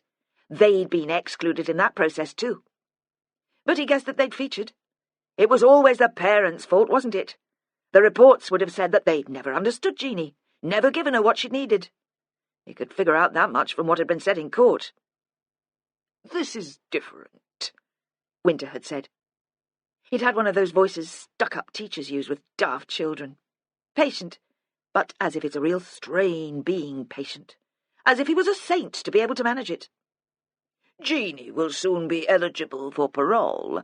If she's released back into the community, it'll be my job to supervise her on licence." "You're not thinking of letting her out?" "Don't you think she should be? It just seems like she's been in no time. And after what she did to that lass." "She still says she's innocent, you know." He'd paused, as if he expected a response from Michael. Michael had been staring at the little window which was shrouded in net so he couldn't see out, unable to take in the notion that his daughter might soon be released. "It won't help her case for parole, I'm afraid, insisting she didn't commit the murder. Prisoners are supposed to confront their offending behaviour and show remorse for their actions. I've tried to persuade her. I wouldn't think she'd be much good at remorse. I'm new to the case, Mr. Long." Winter had leaned forward, so Michael had been able to smell his breath. Peppermint, masking something spicy from the night before. Not booze, of course. Winter wouldn't be a drinker. There wasn't the life in him for that. "But there's no record of you having visited your daughter." "Peg went, before she got too poorly." The words had come out before Michael could stop them, though he'd sworn to himself that he'd tell Winter nothing. He'd driven his wife on visiting days, dropped her right outside the prison gate, because there always seemed to be a wind when they went, and rain blown almost horizontal. Then he'd taken the car to the visitors' car park and sat with his paper lying unread on the steering wheel until all the people streamed out. He'd been surprised by how ordinary they'd looked, the parents and the husbands of the women locked up. From a distance, he'd not been able to pick Peg out from the rest. "But not you." Winter had kept the patient voice, but his eyes had been full of judgment and distaste. "Your Mantel," Michael had said. "He never visited her either." "Hardly the same thing, Mr. Long. He believed she'd killed his only daughter." And Michael had turned away at that, acknowledging the justice of the words, but hating the contempt in them. "And he told Jeanie that he loved her," he'd said quietly, a futile attempt at defiance. Then, on firmer ground, "Have you got a daughter, Winter?" "That's hardly relevant. You do have a daughter." He'd been able to tell by something in Winter's face. "Imagine how you'd feel if your lass did something like that. Strangling a child, just because she'd come between her and her lover. You'd feel able to support her, would you? You'd not mind visiting her in that place?" Winter had hesitated for a moment, and Michael had felt a stab of triumph. Then the probation officer had resumed in the saintly voice which made Michael want to slap him. "I might hate the crime, Mr. Long, but I'd not hate the girl who'd committed it." He'd set down his cup and continued briskly. Now, about the parole. What about it? The parole board would need to know she had somewhere to come back to. Support. You're asking if she can move in with me? I know you found it difficult, but it need only be for a short time, until she's sorted out somewhere more suitable. Have you been listening to a word I've said, man? Michael had discovered that he was screaming. She killed that lass, and that killed my wife. How can I have her under the same roof as me? Only now it seemed she hadn't killed Abigail Mantel. Sitting here on a wet Sunday after church, with nothing to cling on to but the remains of the whiskey, he kept coming up against the fact, and sliding away from it. He was too much for him to accept all at once. If Jeanie hadn't been a murderer, what sort of monster was he? He'd turned her away. Outside, the sky darkened, but he still didn't move. Only when the taped bells in the church tower started up again, scratchy and raucous for the evening service, so that he knew people would be walking past, did he get up and draw the curtains and switch on the light. The next morning, Michael was awake before 6, as usual.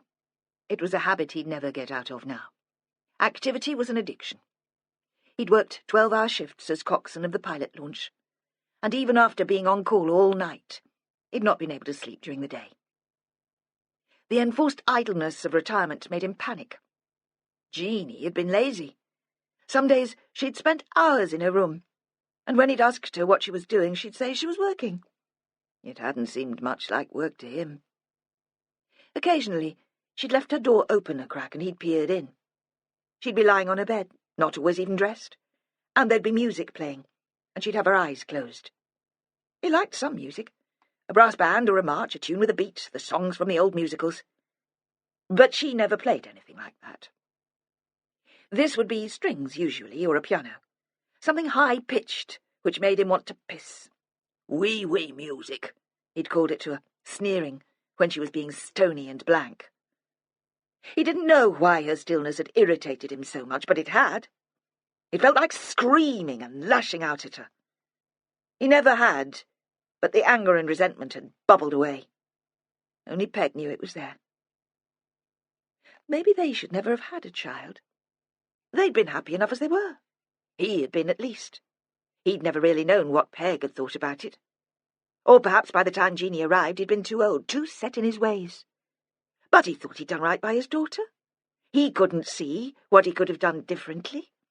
He'd paid up for the music lessons, hadn't he? He'd driven her every week into the town, listened to the scratchy violin, the repeated scales on the upright piano, which had belonged to Peg's mum. Peg had played the piano too. After a couple of brandies, when they'd had a few friends round, she'd played for them.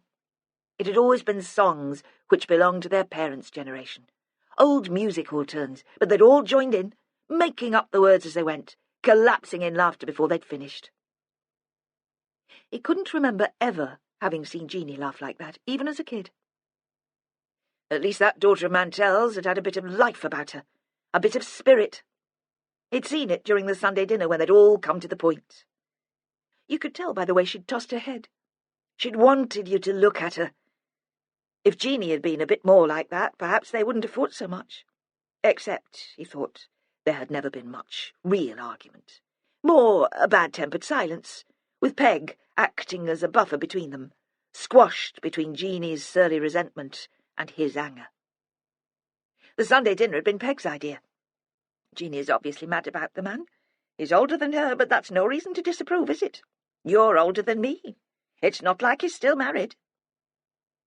He'd tried to explain to her that there was more to it than that, but she hadn't been able to see it.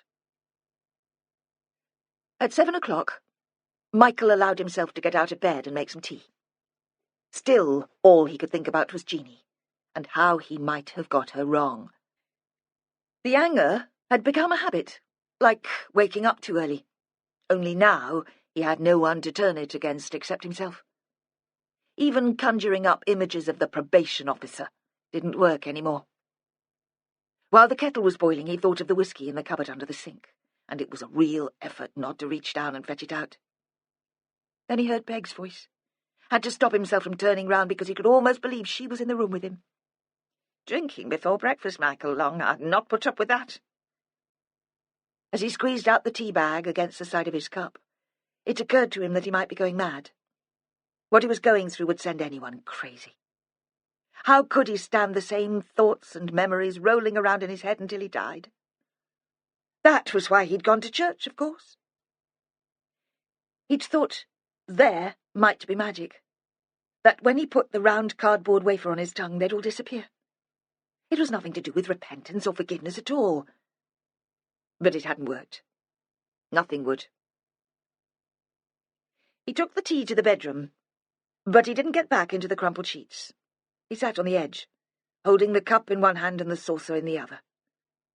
He heard himself slurping the hot liquid, and imagined Jeanie's horrified face whenever he'd done that in public.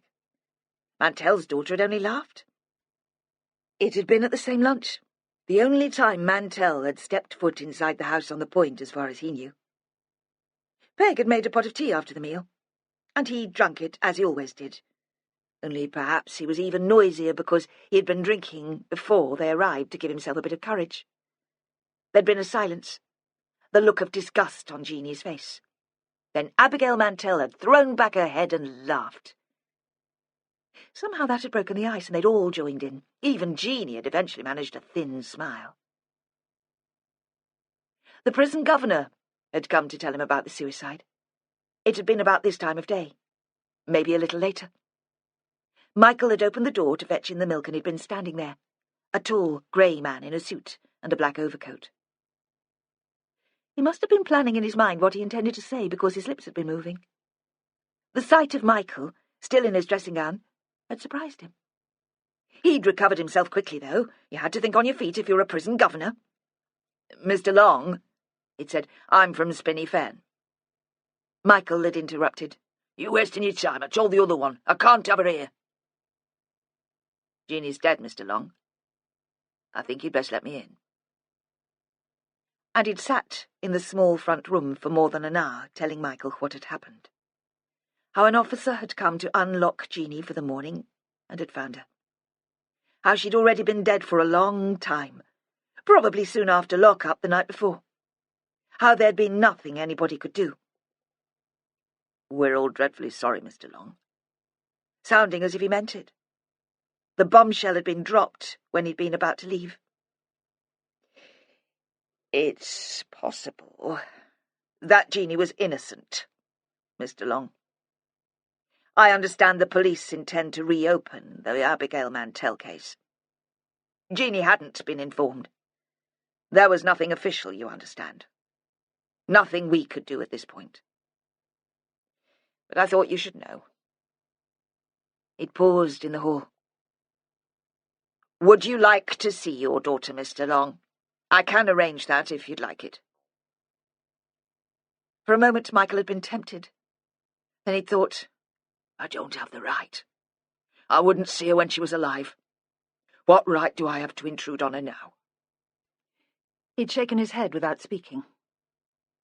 The man had walked out of the front door, stooping as he went, because he was so tall that he was afraid of hitting his head on the lintel. Michael had watched him go to his car, which was bright red and rather sporty, and had decided that he could kill himself too. There'd been one indulgent day when he'd fantasized how best to go about it. Hanging, like Jeanie herself, or pills, or drowning. He'd fancied drowning. This time of year, when the water was cold, it didn't take long to lose consciousness. And there was something fitting about a boatman sliding to rest under the waves. He hadn't done it, of course. He'd seen it as cheating. He'd stay around long enough for Abigail Mantel's killer to be brought to justice. He owed Jeanie that much. Michael went to the bathroom and washed and shaved. The last few days he hadn't bothered, except yesterday, just before church, but if he were going to stay alive, he supposed he'd have to do it properly. Play by the rules to the end. For the same reason, he put some bread under the grill for breakfast and forced himself to eat it. He was drying up the plate and the cup when the doorbell rang. It was just after 8:30. It wasn't the day for the woman who came once a week to clean for him, so he ignored it. It'd be the press again. Some reporter offering a fortune for a picture of Jeanie, promising to tell his side of the story. The bell continued, a sharp, continuous ring, as if someone was leaning against the button. He went into the hall. Through the frosted glass of the front door he saw a shape, a bulky shadow. "Go away!" he shouted. "Leave me alone! I'll call the police!"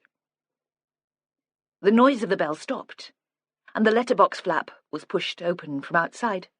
He saw an open mouth, a throat, moving lips. "I'm the police, pet, and if you don't fancy a little jaunt and a jam sandwich to the police station, you'd best let me in." He opened the door. A woman stood on the doorstep. Something about the way she stood there reminded him of Peg, and he changed his attitude and felt well-disposed towards her for no other reason than that.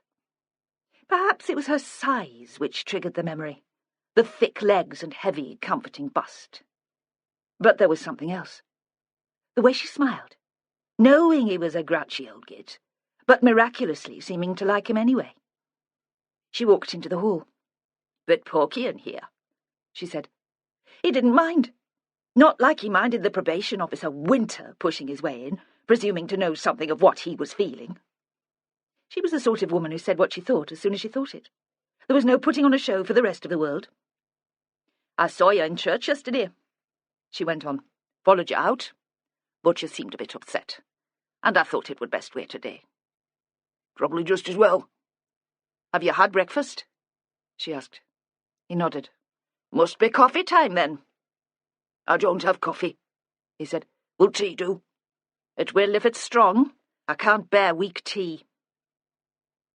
She was still standing when he came into the lounge with the tray. He'd made tea in a pot and covered it with a cosy Peg had knitted, using up old scraps of wool. There were mugs. He thought she might sneer at a small cup. She was looking at the photographs on a shelf in the alcove next to the gas fire. One of him standing next to the boat that day they'd given him the award, a big grin on his face, which had more to do with the ale he'd supped than with the medal. And another of him and Peg on their wedding day. Him as skinny as those Africans they showed on telly whenever there was a famine. Her all soft and round with a circle of silk flowers in her hair and roses in her hand. "No picture of Jeanie?" the woman asked. "You didn't sell them to the press." "I wouldn't have done that." He was horrified she could think him capable of it. "No," she said calmly. "Of course you wouldn't. Why no photos, then?" "I thought she was guilty. All the way through I thought she was guilty." "Only natural. All the evidence pointed that way." "So you think she was guilty too?" He couldn't tell if it was hope, he felt, or dread. "Nah." She paused. "You know she said she'd gone to London the day Abigail was killed." "Aye, no one saw her." "A witness has come forward.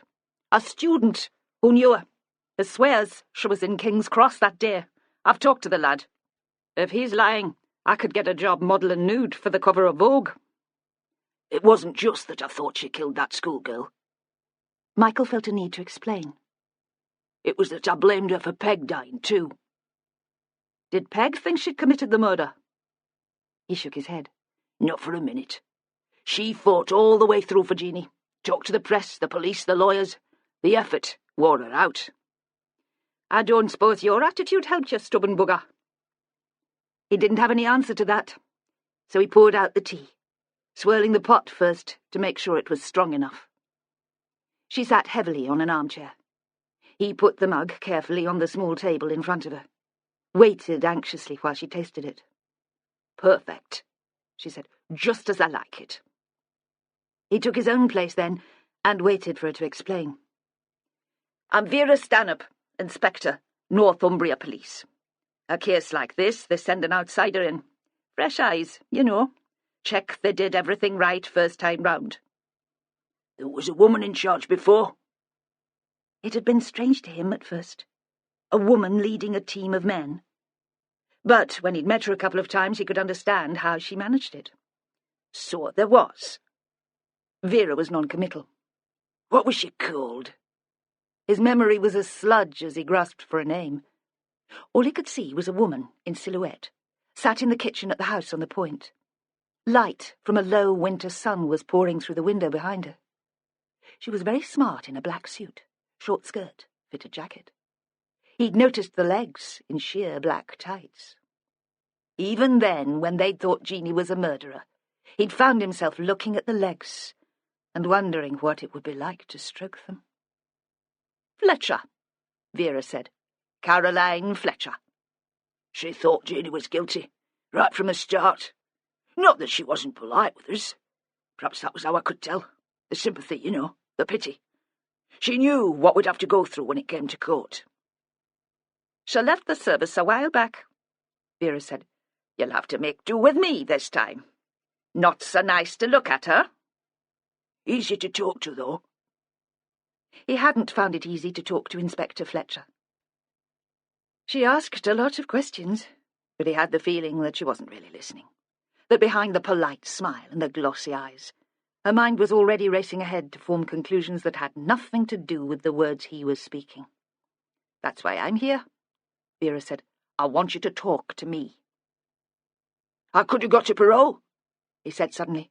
"If I'd said she could come here, that I'd support her when she came out. She'd still be alive, if I'd believed her story." There was an angry set to her mouth as she put down her mug and faced up to him. He thought she was going to let fly at him, tell him what she thought of his lack of faith in his daughter. "You didn't put her there." She spoke very slowly and deliberately, an emphasis on every syllable, as if she was marking the beat in a piece of music. "We did that. Us. The police and the Crown Prosecution Service and the judge and the jury. Not you. You are not to blame." He didn't believe her, but he was grateful to her for saying it. "What do you want to know?" "Everything," she said. "Everything about that time." "I'm not sure I'm up to remembering. I might get things wrong. Details." "Nah," she said. "It's the details we get right. That's what we remember best." Peg had been the only other person Michael could have talked to like this, and when he broke off his story occasionally to look at Vera's face, to check that she was listening or judge her reaction to something he'd said, he was shocked, because he half expected to see his wife's features. Vera always was listening. He started right from the beginning. "I was never bothered about kiddies. I thought we were happy as we were, but it mattered to Peg. She'd have liked a big family, I think. She was one of 5 girls. Her father farmed up Hornsey way. When she found out she was pregnant, she was thrilled. She'd pretty well given up hope of it happening. I was pleased for her lie, but not so much for myself. I couldn't see how things could get any better.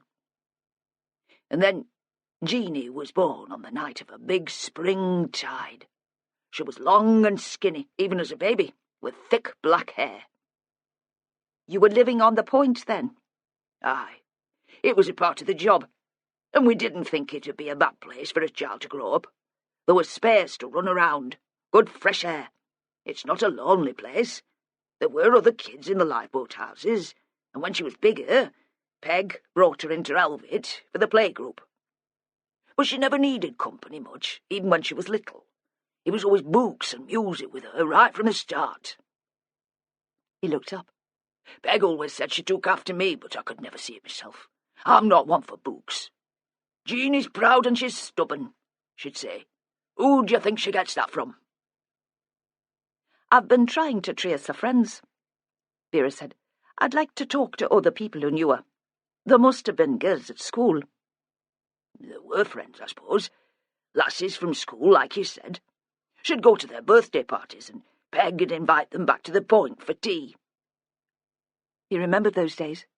The house had seemed full of them, pretty little girls in party dresses who giggled and chatted and chased each other around the garden. But I could tell Jeanie was never close to them. There was something solemn about her. She took life too seriously. I don't know where she got that from. Peg and I always enjoyed a laugh." "What about boyfriends?"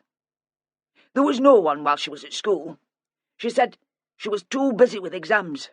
Peg'd tease her about it sometimes, tell her she couldn't spend all her time working, and she'd say, dead serious, 'But I like work, Mum.' There might have been lads at university, but we wouldn't know about that. She went away to Leeds. She kept in touch, phoned her mother every week, and came home every now and again for a Sunday lunch.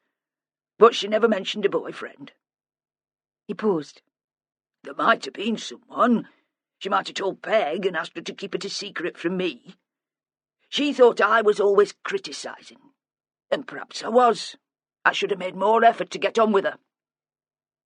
"And she should have made more effort to get on with you," Vera said gently. "No, I thought so at the time, but I was too full of myself." "What do you mean?" He struggled to explain. It was hard without boasting, and this wasn't the time for blowing his own trumpet. "I was someone in this village then. Parish councillor, coxswain of the launch which takes the pilots out to the ships in the river. You'll have seen the launches, if you've been down to the point, moored by the long jetty." She nodded. "There's a buzz about that, an excitement. That's why you do it, but all the same it's a worthwhile job, and you think you deserve some respect." He hesitated again. "Peg thought children have no obligation to their parents. She said they don't ask to be born. The obligation all goes one way. I didn't see it then, but now I think she was right." Vera didn't express an opinion on the question. "I've never had any kids myself," she said. He would have liked to ask if she'd ever wanted children. He'd assumed that all women got broody as they got older. But although he felt close to the fat woman whose presence seemed to take up half his lounge, he thought the question was a bit personal. "How did Jeanie meet Keith Mantel?" Vera asked suddenly. And he was glad the interview had moved on to surer ground. He was better with facts. "Here in Elvet, in the Anchor. She'd worked there part-time since she was at school, washing up, waitressing, a bit of bar work when she got older. They thought the world of her. The most reliable student they'd ever employed, Veronica, the landlady, said." "You must have been proud of her?" "Aye," he said reluctantly. "I was. And not just about her work at the pub. About the exams and the music and everything. I was too stubborn to tell her. Most people liked me then. Mike Long, life and soul of the party, holding the village together. She didn't. I couldn't understand it. Couldn't forgive her for not being taken in by me." He shot her another look. "Sorry. Just talking daft." "Wasn't Jeanie still at the university when she met Mantel? I don't understand what she was doing here. She'd hardly have come back to Elvet from Leeds for a Saturday job." "She was on study leave, before her finals. Home for a couple of weeks before the exams. Peg had persuaded her to come back. She said it'd be quieter for her to revise. Really, of course, she wanted to pamper her a bit, feed her up. Veronica must have heard she was here because she phoned up in a panic. Would Jeanie mind helping out in the Anchor for a couple of evenings? One of the barmaids was off sick, and she was rushed off her feet. So Jeanie went in as a favour." "And that's where she met Keith Mantel?" "So it seems. Not that she told us at the time, of course." "How did Jeanie come to move in with Keith Mantel?" asked Vera. There was a silence. "That was my fault," Long said at last. "Speaking my mind without thinking, as usual." Vera didn't say anything. She wasn't going to help him out on this one. "She came home as soon as the exams were finished. We weren't expecting it. She'd talked about spending the summer travelling. She wanted to go to Italy." "On her own?" "Aye. That was how she preferred to be. Until then, at least. Any road she came back. The story was that she needed to be around in case there were any auditions. It made sense. She'd always wanted to be a professional musician, and it's a competitive business. She said she couldn't afford to be out of touch all summer. Peg was delighted, and Veronica took her back on in the pub." "How did you get on with her when she came home?" "Better. I thought it was because she'd been away. She didn't seem so touchy. And maybe I was getting a bit more mellow in my old age." But really, it was because she was in love. He shot a furious look at her, but she wasn't mocking him. There was nothing amused about her face. She looked very sad. "I saw them together," Michael said. "Her and that Mantel. He must have given her a lift home from work after the lunchtime shift. She'd have thought I'd be out. They were sitting in that flash car of his. The roof was down. They were all over each other like a rash. He had his hand up her shirt." He felt himself blush like a girl. It was broad daylight. Why did you disapprove so much? Vera asked. I mean, he was older than her, but he wasn't married, and you'd wanted her to lighten up a bit.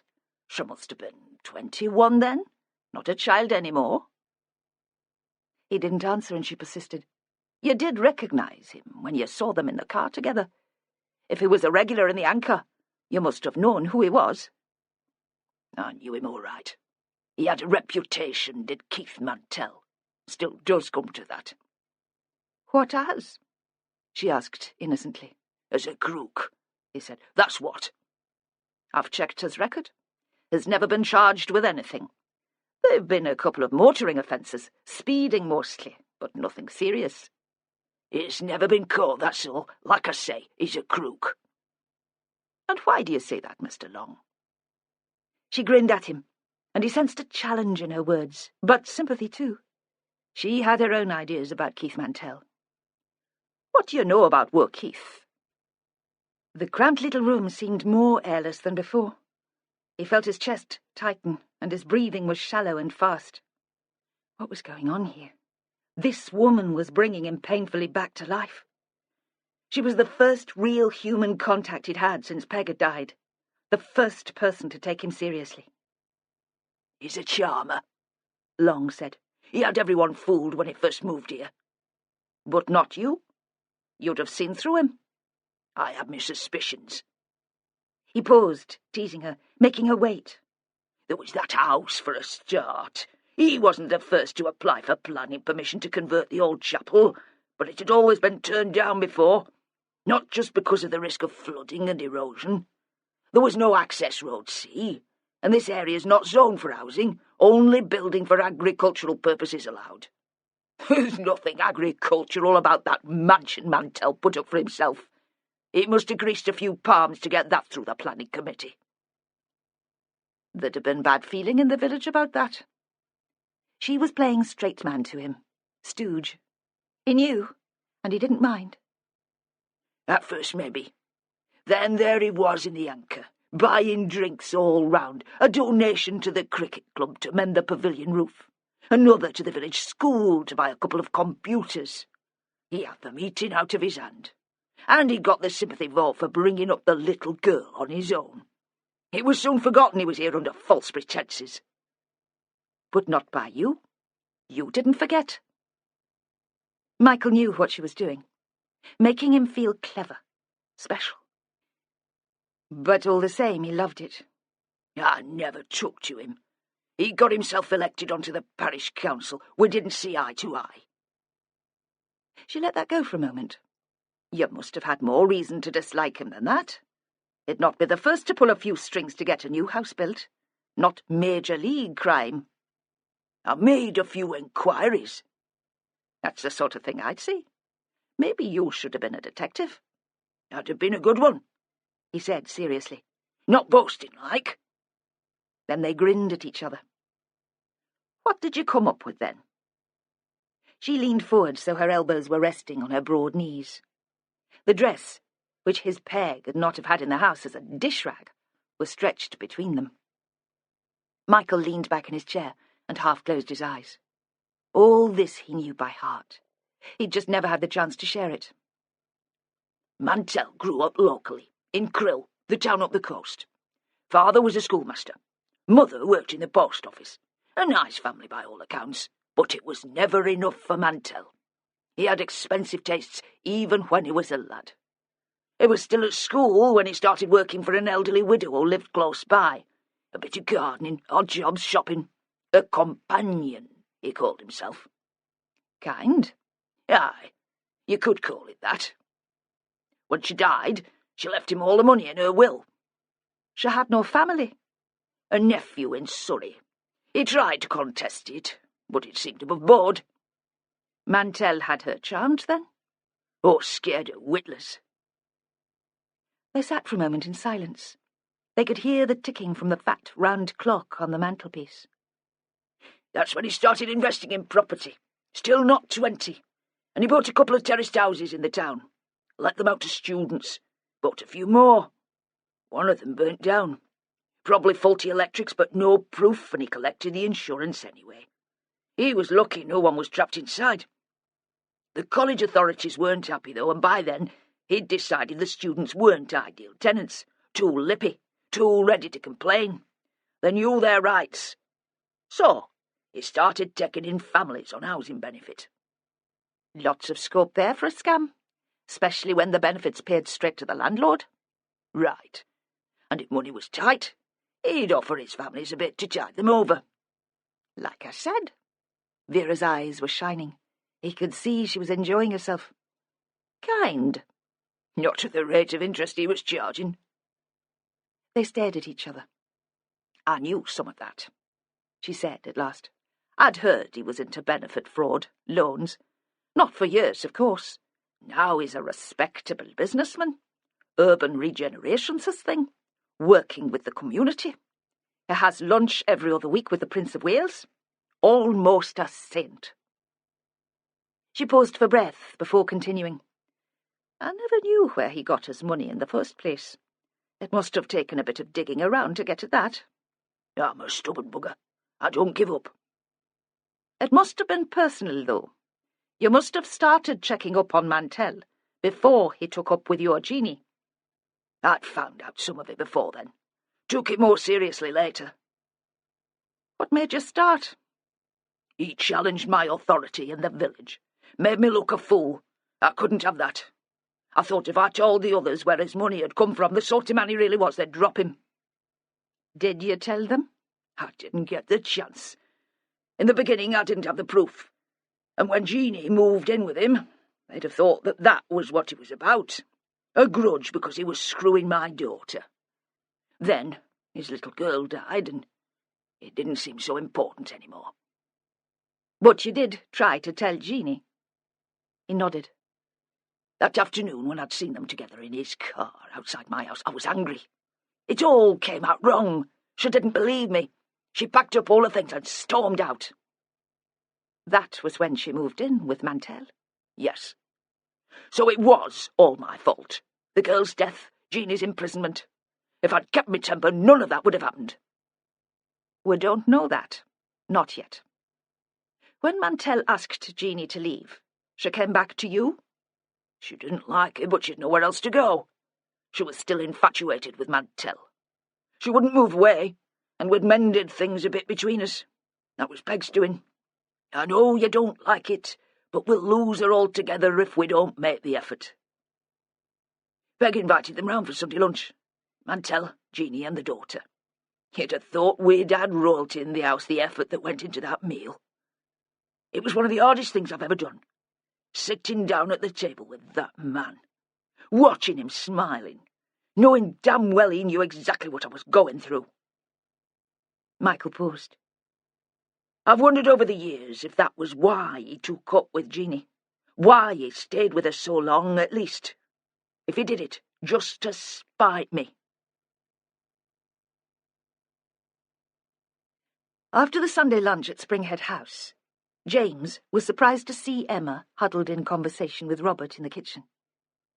He knew he enjoyed these family occasions better than she did, and she wasn't usually easy in Robert's company. James had never been able to work out what objection she could have to her parents.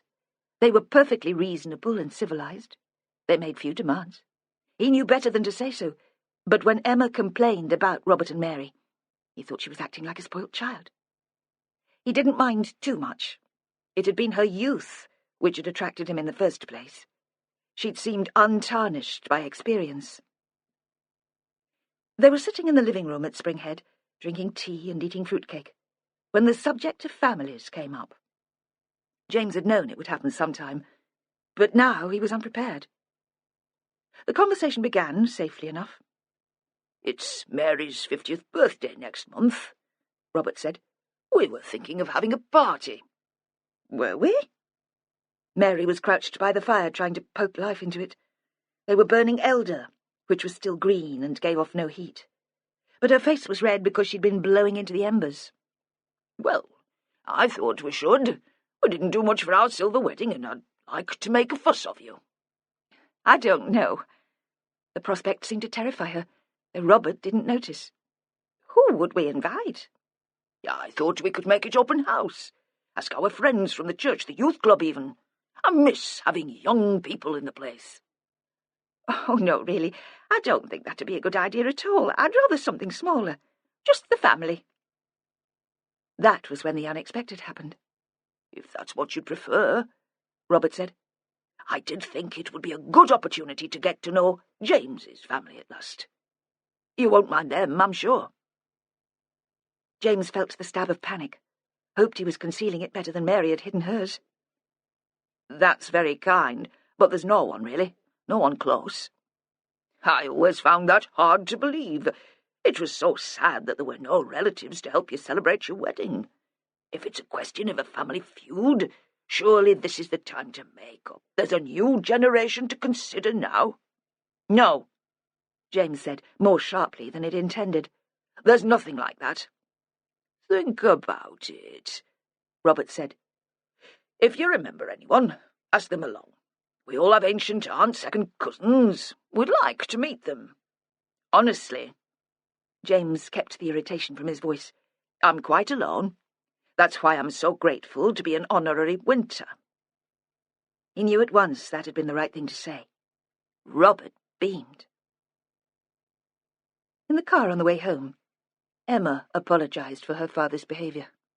Really, she said, he's so rude. He can never stop prying.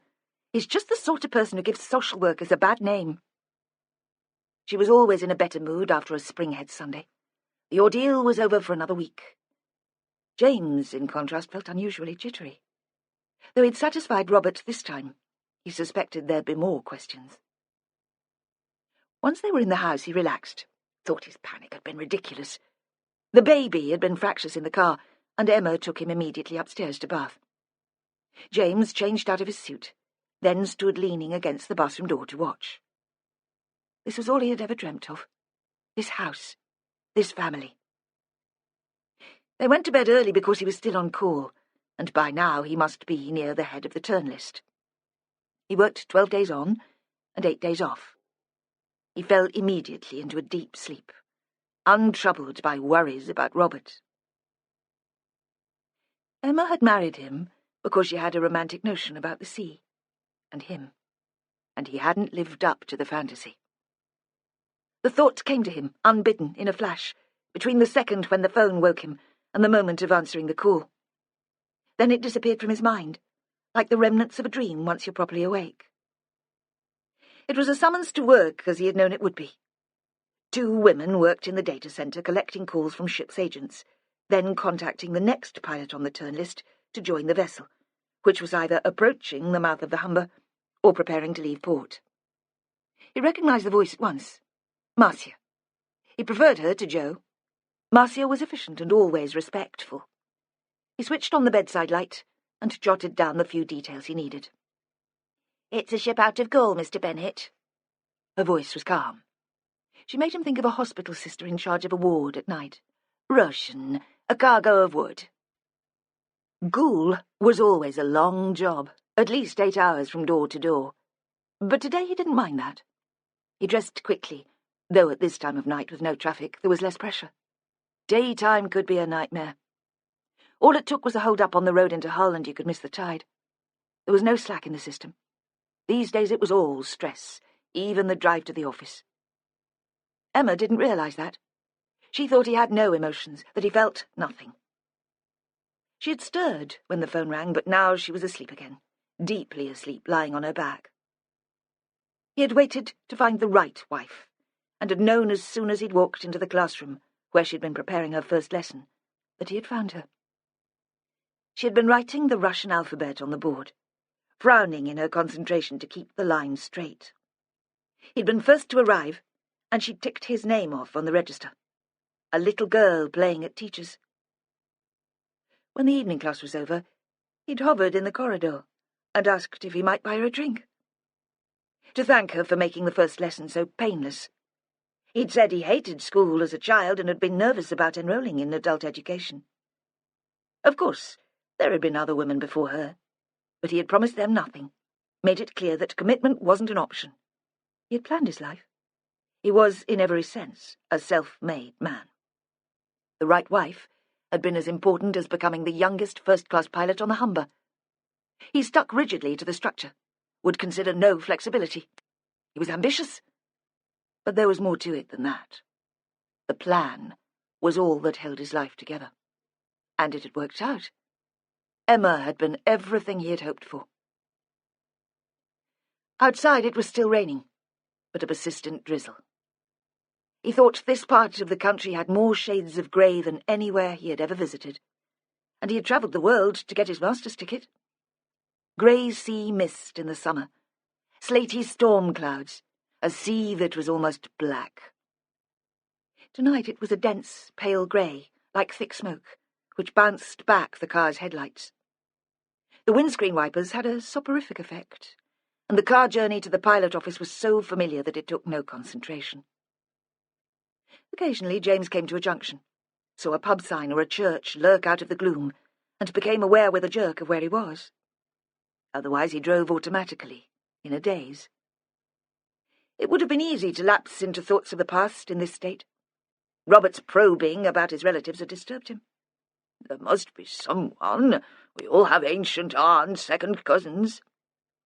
And then there was Keith Mantel. His face was everywhere, staring out of the television, the front page of the newspapers. It would be easy to allow himself to dwell on that. But James had trained himself to avoid unpleasant thoughts. He had too much to lose by giving in to panic. He breathed slowly and thought of Emma, the perfect pilot's wife, gentle and undemanding, lying dreaming in his bed. He had come to the outskirts of the city. Everywhere along the river there were scars of development, half-built new roads, sleeping cranes, the skeletons of demolished buildings. Until a year before, the pilots had been based in an 18th century house which stood on the corner of a pleasant street and looked out towards the waterfront. James had loved working from there. He'd sensed the men who'd gone before him when he walked through the door, imagined he could smell them, their tobacco and the salt on their clothes. It had been his way of making himself part of the tradition. For many of the men, that came naturally. Their fathers and grandfathers had been pilots, and they'd been boys together in the Trinity House School. Whenever he came to work, he planned his route so he still passed the old pilot office. It was empty, waiting for refurbishment, too valuable an asset to be used for the purpose for which it had been built. He slowed the car as he drove past, enjoying the lines of the building, allowing himself the memory of his first day there. Then he saw that the house had been sold. A huge notice with a familiar logo had been fastened to the front wall, between the two lines of long windows. Property acquired by Mantel Development for conversion to luxury apartments. All enquiries to our Kingston-upon-Hull office. For a moment the reaction to this notice confused him. He didn't recognize the emotion. It had been so long. Anger, of course. There was a moment of liberation when he felt he could give in to it. Then there was only disgust, as if someone had ground dog muck onto a valuable carpet. And by the time he walked into the shabby prefab which had become the pilot office, it was all smiles, all quiet charm. "What's the name of the ship? I didn't catch it on the phone." "Oh, yes. The skipper's an old friend. There'll be no problem tonight." He picked up the keys to the pool car and went on his way.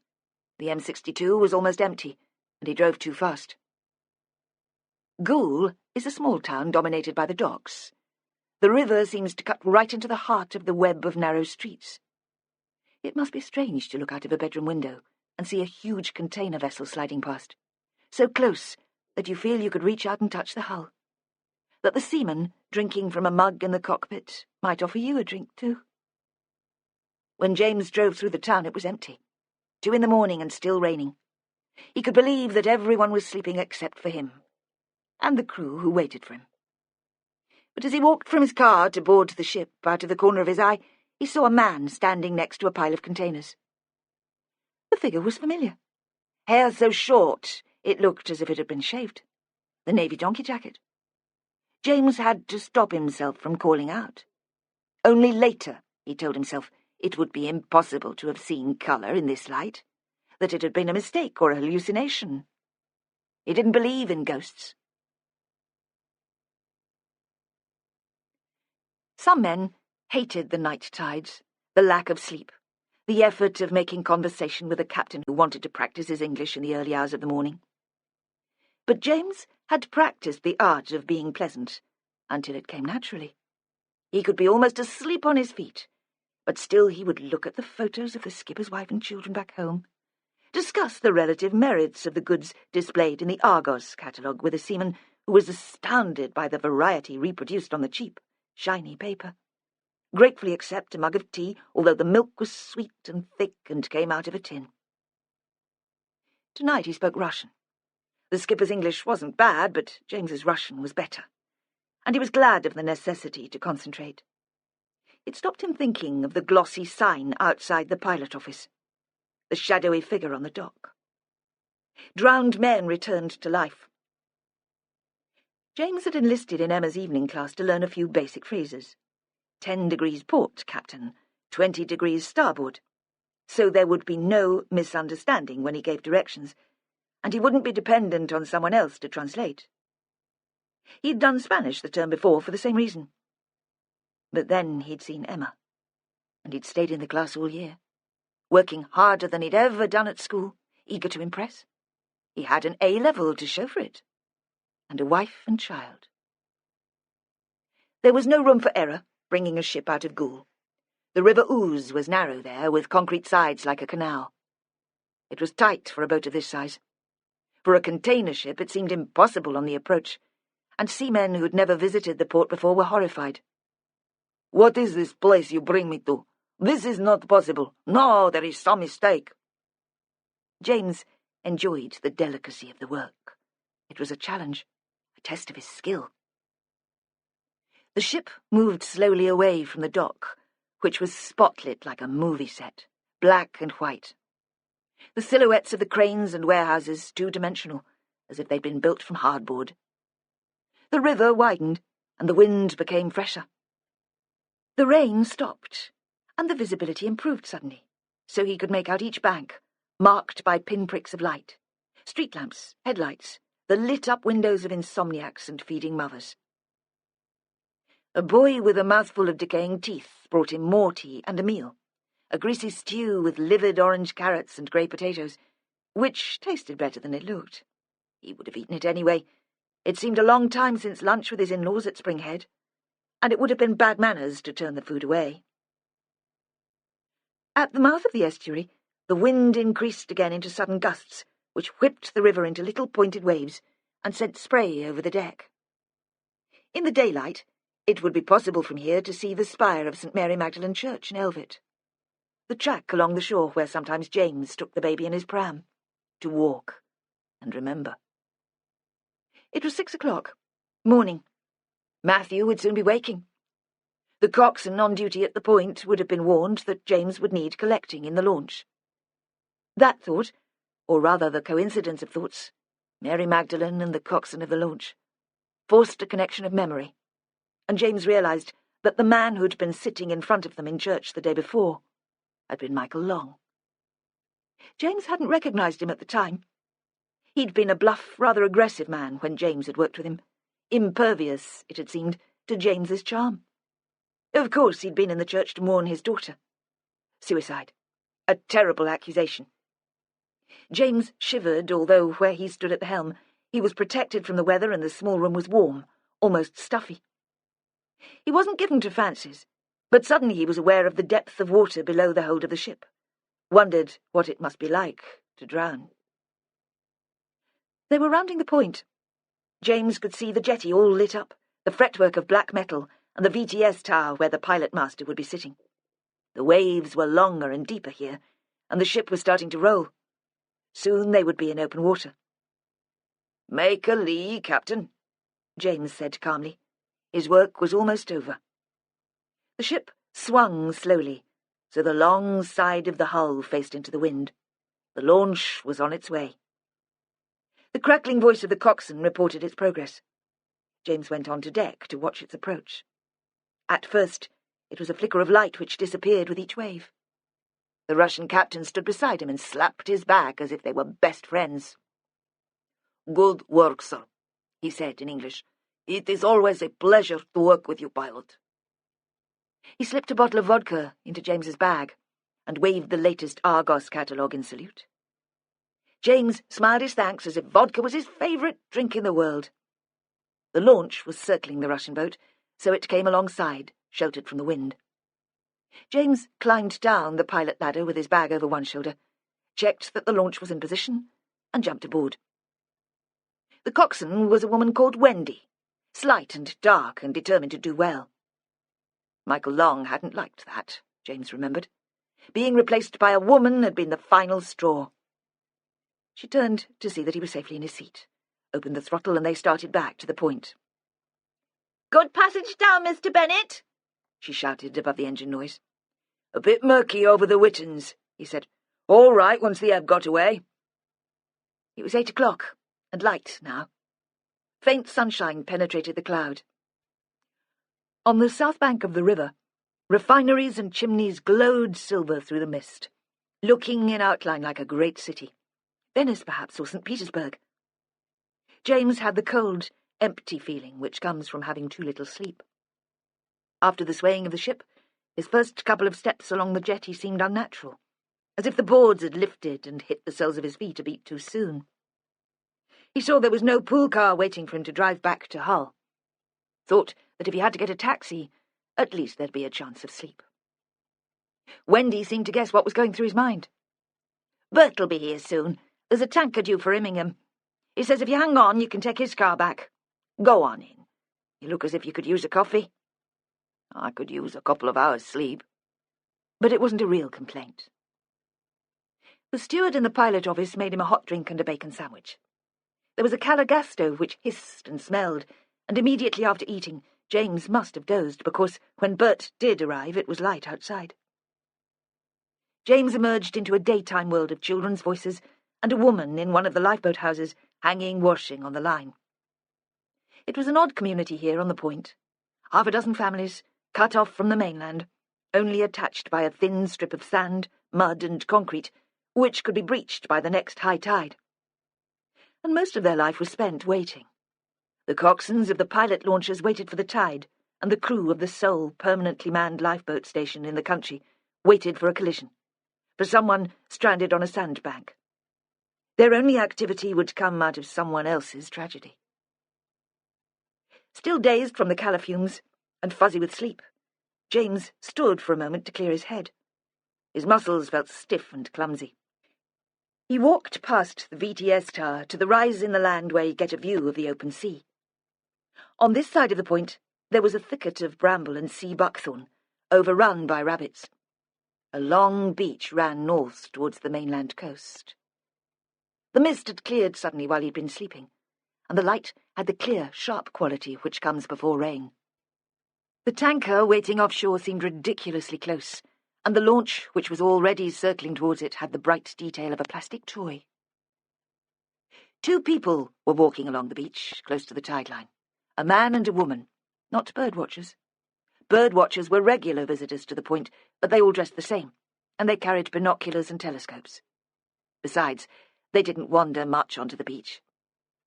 They stood where he was standing now to get a panoramic view of the passing seabirds, or they pushed their way through the paths cut in the undergrowth. James wasn't sure what had first attracted his attention to the walkers. Perhaps it was the man. Something about the way he was walking was familiar.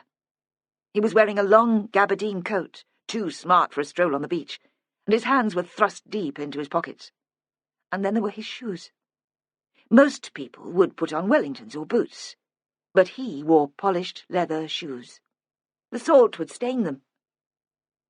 James crouched so he couldn't be seen, and continued watching. The man stopped suddenly, but he was still talking.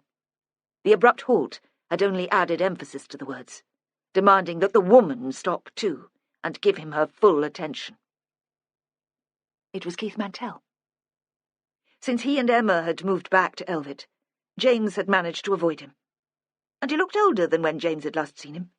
His hair was grey, cut very short. Perhaps he'd put on a bit of weight. James wasn't sure, but he thought the face was fatter. Then the man turned, and the couple continued on their walk, and immediately James thought he must have been mistaken. He'd been thinking too much of Mantel recently, and in his tiredness had dreamed him up. This was a respectable couple, taking the air before going into the city to resume their stressful lives. Or a not-so-respectable businessman, snatching a few illicit moments with his mistress. Though there seemed to be nothing romantic about this encounter, rather it was confrontational.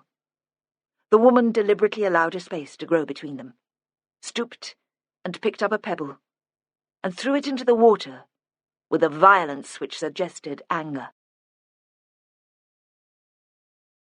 James turned away and walked back to the road where the company car was parked. Emma had enough stories and fancies for both of them. In the car, the heater was full on, blasting hot, stale air. James switched it off and backed away from the river. He drove slowly up the narrow track past the small group of houses and the cafe, which provided mugs of tea and piles of chips to visitors in the summer. He was about to speed up a little when he braked and pulled into the public car park. He was too curious, after all, to let it go. There were only 2 vehicles there, standing side by side, facing out into the estuary. One was a smart black saloon, the other a boxy 4x4. On the side of the latter was painted the logo which James had seen on the notice at the pilot office in Hull, and the words Mantel Development. Not his imagination, then. Not a dream. On this occasion, at least, he wasn't hallucinating. Who was the woman? She was more mature than the usual lovers. When James had known him, Mantel always went for young women, inexperienced. Had he hoped some of their innocence would rub off on him? And more recently, James had heard rumours in the village. The women in church loved to be shocked. Another young lover, he'd understood, had moved into the smart house where Mantel still lived. The woman on the beach had been well preserved, well groomed in an efficient businesswoman sort of way, but she'd been middle-aged, in her 40s at least. James switched off the engine and got out of his car. He walked slowly round the black saloon, not touching it, but peering in through the windows. It was a top-of-the-range model with leather seats, all the latest gadgets on the dashboard. There was none of the mess which Emma gathered in her car. Baby clothes, sweet rubbers, Coke cans, not even a briefcase. But on the passenger seat was a pile of letters. The woman had picked up her mail before setting off, though she hadn't had time to open it. The top envelope was face up, and was an advertising circular from a credit card company. James recognised the printing. At least now he had a name for the woman. The letter was addressed to Caroline Fletcher. When he finally reached home, it had gone 10 o'clock. The house was quiet. Matthew would be in his cot, just settled for his morning nap. Emma was in the living room. She'd lit a fire. He could smell the pine logs as soon as he came into the house. She was sitting in a big armchair, her legs tucked under her, and there was a book lying in her lap. Flaubert's Emma Bovary, in French. Her eyes were shut and her breathing was regular. When he approached her, she stirred. "Oh, God," she said. "Oh, I'm so sorry. I had a dreadful night with the baby. I must have dozed off. And you must be exhausted." "Not too bad," he said. "Second wind." He nodded at the book. "What's this?" The question seemed to make her uncomfortable. "You know what they say about languages. Use them or lose them. I might want to go back to teaching. I don't want to get rusty." "Good idea. Coffee?" "I'd love some, but let me get it." "No, really," he said. "I meant what I said. Second wind." When he came back, carrying mugs and the biscuit tin, she was fast asleep.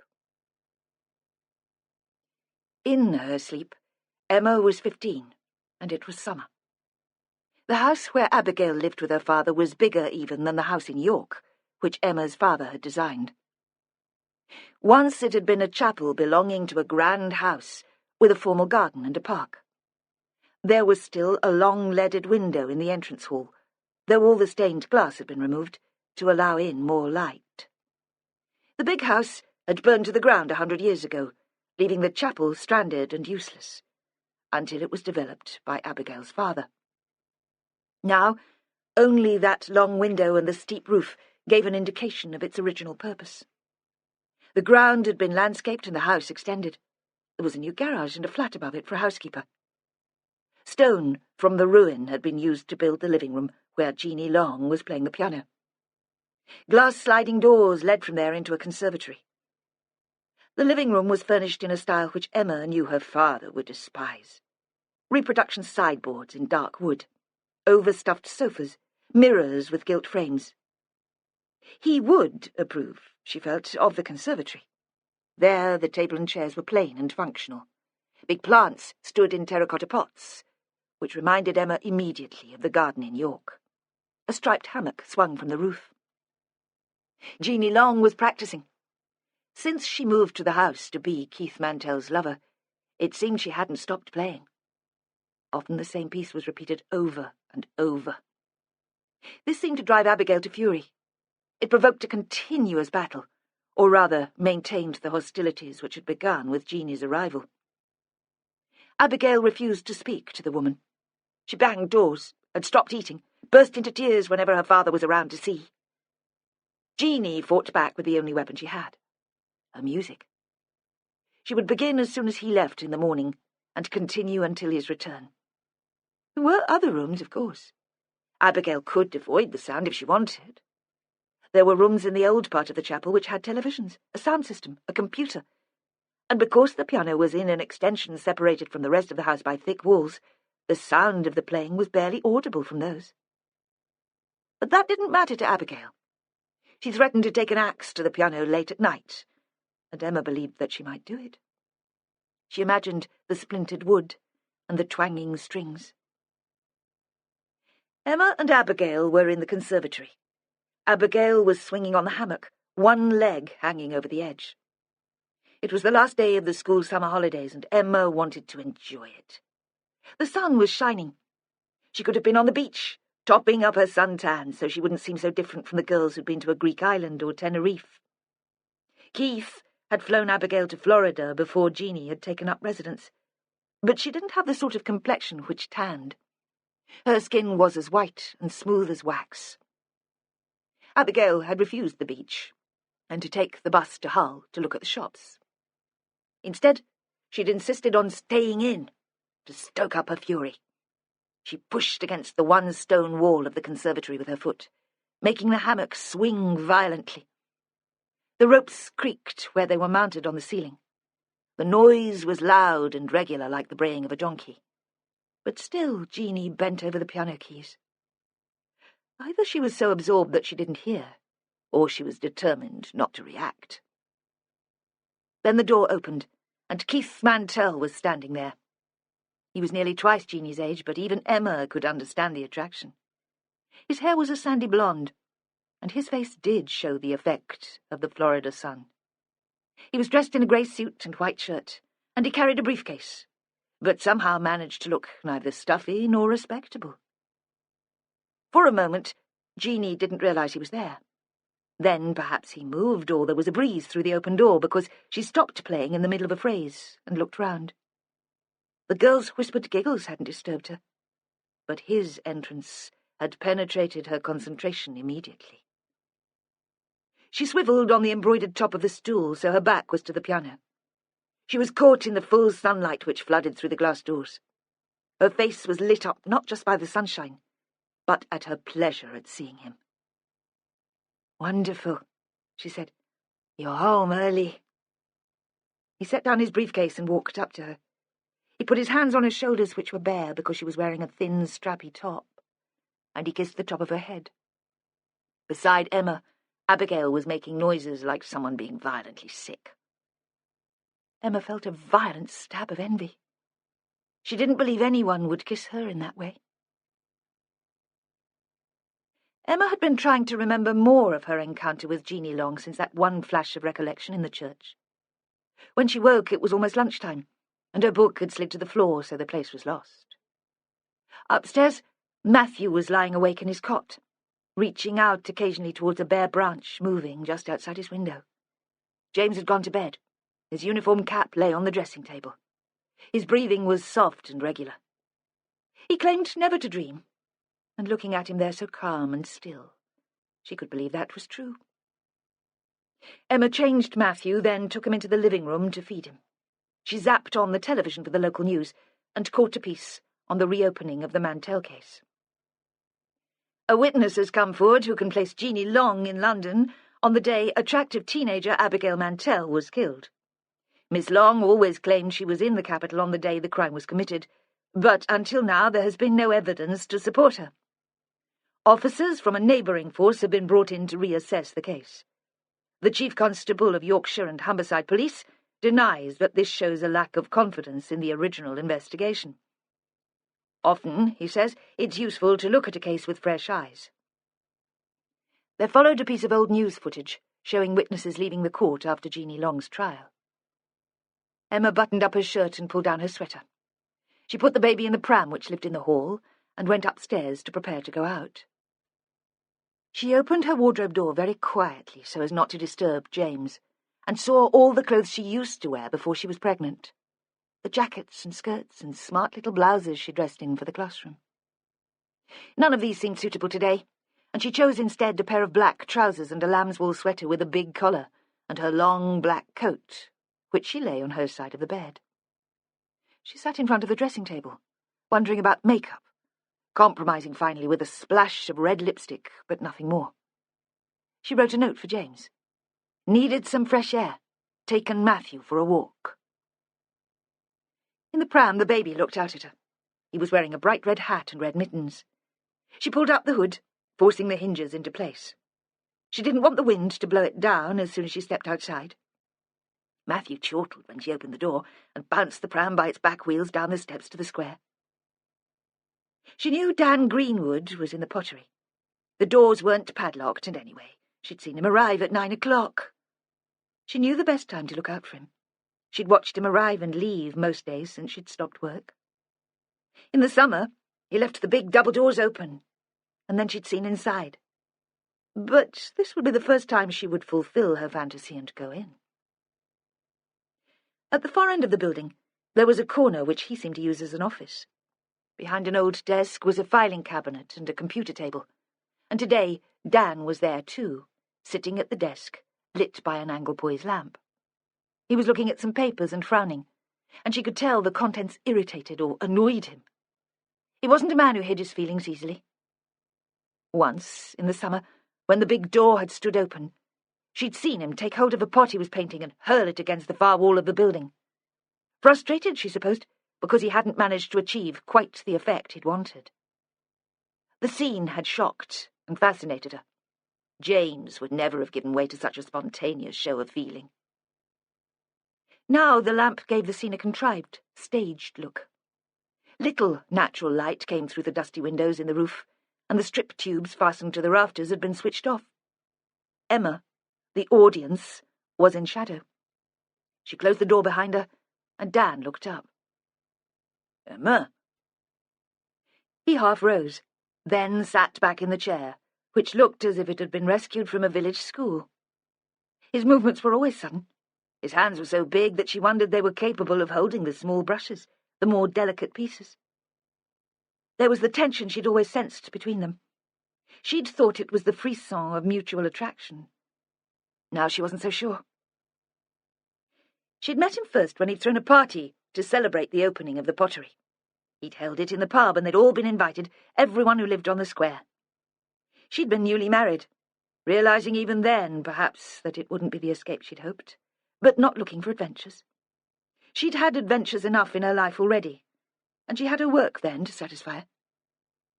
Dan Greenwood had been at the door to greet them all, and she still remembered the first encounter. She'd lifted her face so he could kiss her cheek, and had seen the shock in his eyes, felt it in the brief press of lips and the brush of his hair like a feather on her skin. It had been as if he were meeting an old lover, although she had been sure they had never met. And all evening, as the locals grew more rowdy on the free beer, she had been aware of his gaze on her, flattered, but not surprised. She had known the effect she could have on lonely men. He must have approached everyone else in the room to introduce himself, inquire about his neighbours.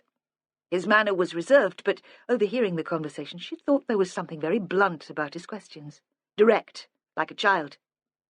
He wasn't much good at flattering small talk. Certainly he had talked to James that evening.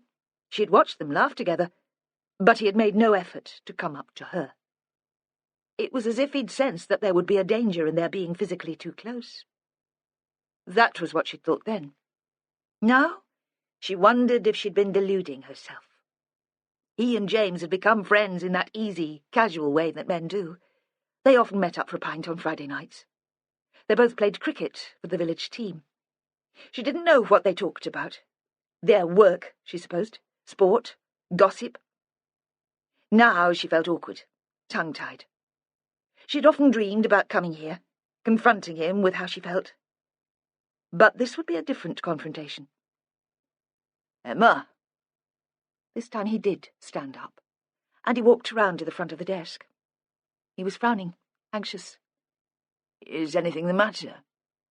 She ignored the question. You never told me you used to be a policeman. It was a long time ago. Something I tried to forget. You worked on the Mantel case. I've just seen you on the television. He seemed to be forming an explanation, but she didn't allow him a chance to speak. You recognized me when we first met. Did you come to Spring Head the day I found Abigail? I don't remember. I spoke to your father. But you saw me? Through the kitchen door, briefly. And then later James confirmed who you were. Does he know you're an ex-cop? It's not something I feel I have to hide. It came up recently in conversation. How?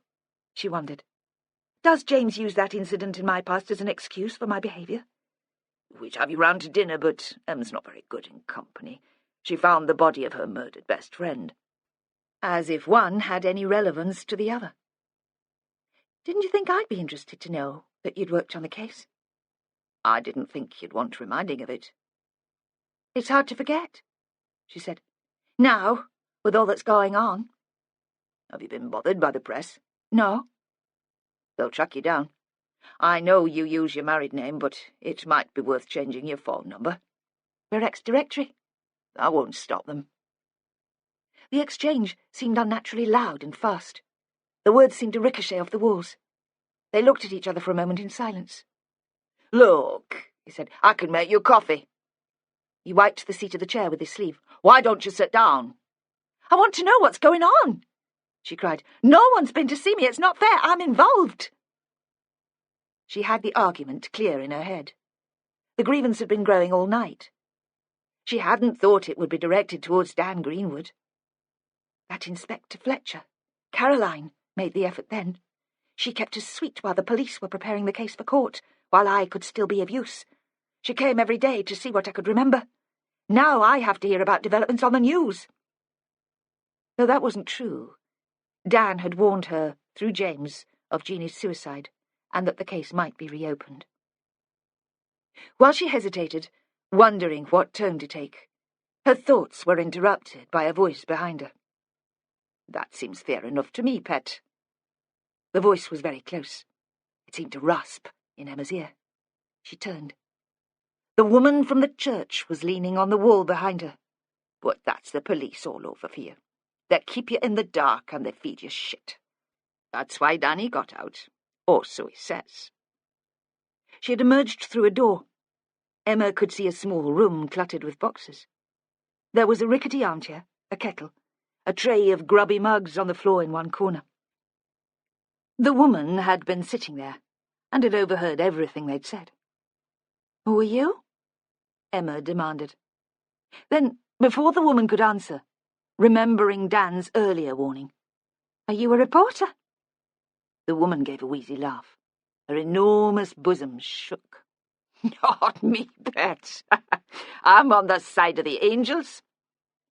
She held out a hand the size of a shovel. "Vera Stanhope. Detective Inspector Vera Stanhope, Northumbria Police. I've been brought in to clear up this particular pile of crap." Emma thought Vera Stanhope was the most thick-skinned person she'd ever met.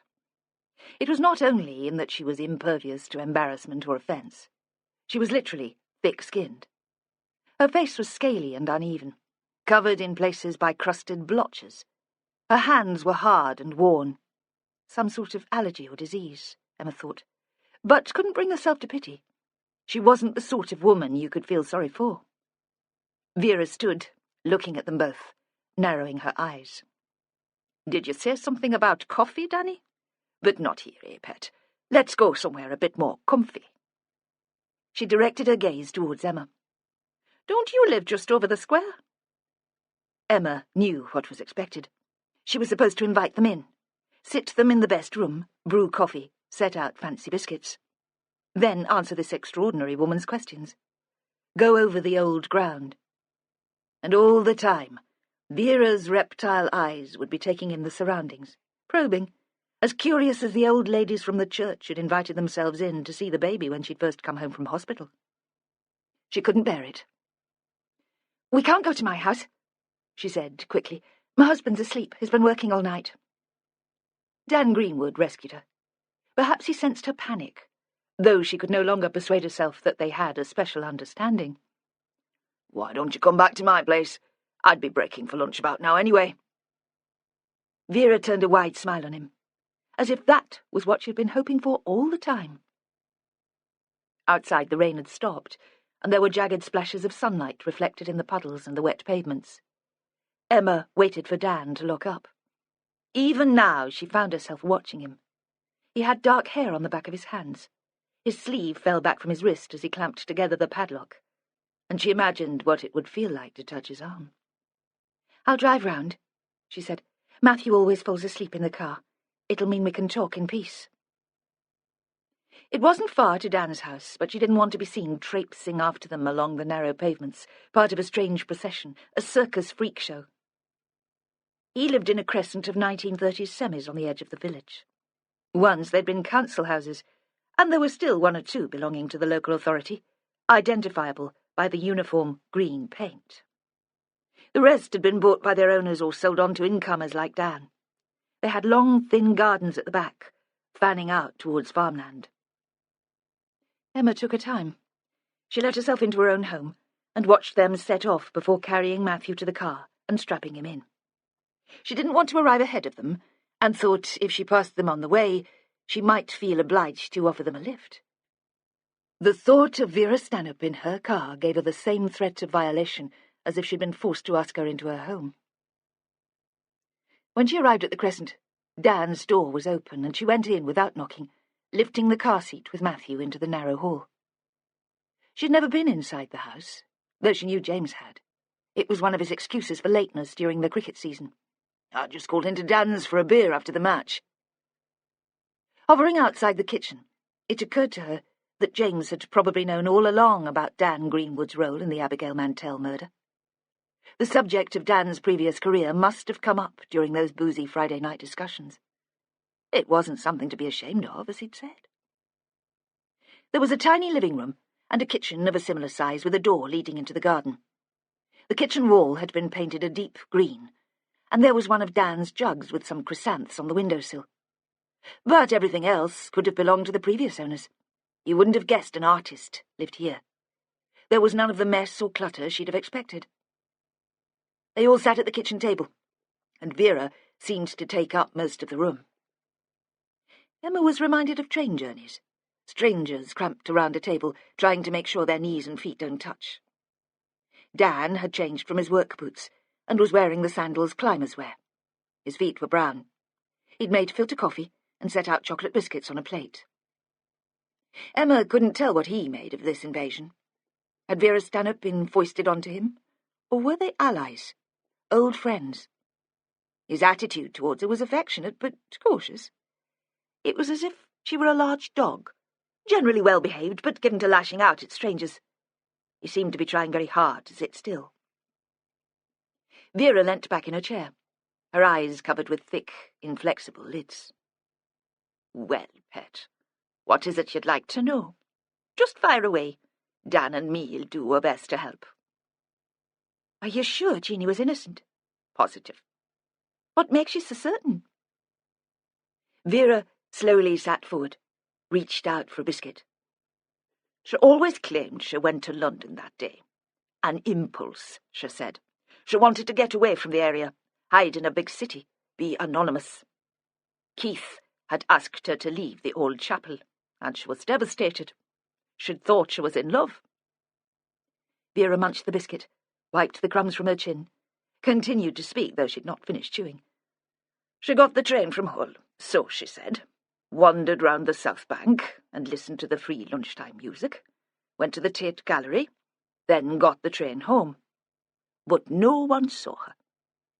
She told Danny's colleagues she'd left her car in the long-stay car park, but they couldn't find the sticker she'd have had to put on her windscreen. The guy who sold her the rail ticket was shown a photograph but didn't recognise her. No one travelling on the train came forward to identify her. And it was the same in London. You can't believe anyone can be that invisible. It was a Sunday, not such a busy day for travelling, but nobody had noticed her. Even more strange, she never mentioned her trip to her parents. Not before she went, or when she got back. Her car was gone from outside her parents' house on the point from 8 in the morning until 7 in the evening. That was all they could be sure of. She eyed the remaining biscuit, but left it where it was. Perhaps they could have done more, gone national, appealed for witnesses. But they thought she'd killed the girl. It wasn't their responsibility to make the case for the defence. She gave a wide, dolphin smile. That's right, isn't it, Danny? You all thought you'd got your murderer. What is it they call it? Noble cause corruption. And who could blame you for being corrupted? The motive was clear from the beginning. Jeanie hated Abigail Mantel because she could persuade her father to do anything, and she'd persuaded him that the two of them were happier on their own. Dan didn't reply, seemed not even to hear.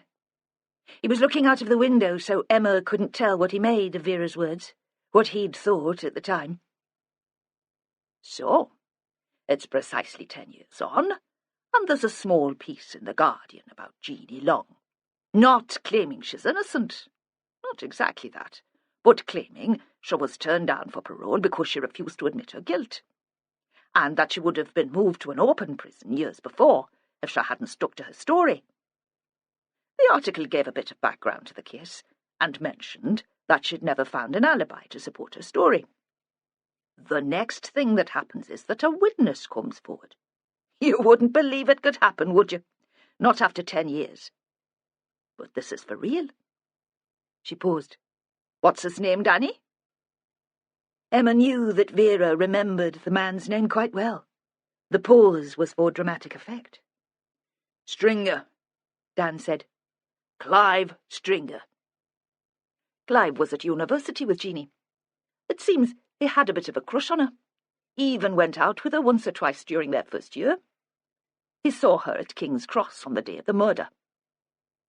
How can he remember after all this time? Emma heard the desperation in her voice.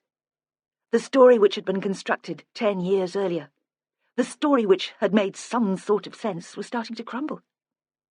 The date meant a lot to him. He was on his way to Heathrow. Had been offered a postgraduate research post at a university in the States, and that was the day he flew. Even if there had been an appeal for witnesses, he wouldn't have been around to hear it. He didn't even know that Jeanie had been charged with murder until he read the Guardian piece. Couldn't you have made a mistake? You see someone in a crowd, it's easy to convince yourself. I've spoken to him, Vera said. He's down to earth, not given to flights of the imagination. They looked at each other across the table. Emma didn't know what to say. I did think at first he might be an attention seeker, Vera went on gently. We'll come across plenty of those in our line of work. But he keeps a diary. Has done since he was a bairn. It's a bit sad, I think, summing up your life in a few lines scribbled at night. There must be more to it than that. In this case, though, it's a blessing. I've seen the entry for November the 15th, 1994. Do you know what it says? Saw Jeanie at King's Cross Station, looking lovely in a bright red sweater. Red always suited her. We're checked. Jeanie was wearing a red jersey when she returned to her parents' house that night. Forensic took it. Of course they didn't find anything to link her with the murder, but it didn't really matter. She was charged anyway. For the first time, Emma realised that Vera was angry. Volcanically, terrifyingly angry. Vera must have seen that Emma sensed her fury. She shifted in her chair and smiled again to prove she wasn't dangerous. Became confiding and folksy. "I'm from up country," she said. "Nothing to do with Yorkshire and Humberside police. I'm impartial. That's the theory. It's my job to look at the Mantel case again, see what went wrong. And the sooner I can get it done and go home, the better, as far as I'm concerned. I'm used to the hills. There's nowhere to hide here, is there? You can see some buggers washing on a line in the next county. It gives me the creeps." "What do you want from me?" "Your memories," Vera said immediately. "I'm not sure how reliable they are after all this time." "Don't worry, it's what I'm best at, working out what's real and what's fantasy. Joe Ashworth, my sergeant, thinks I'm a witch."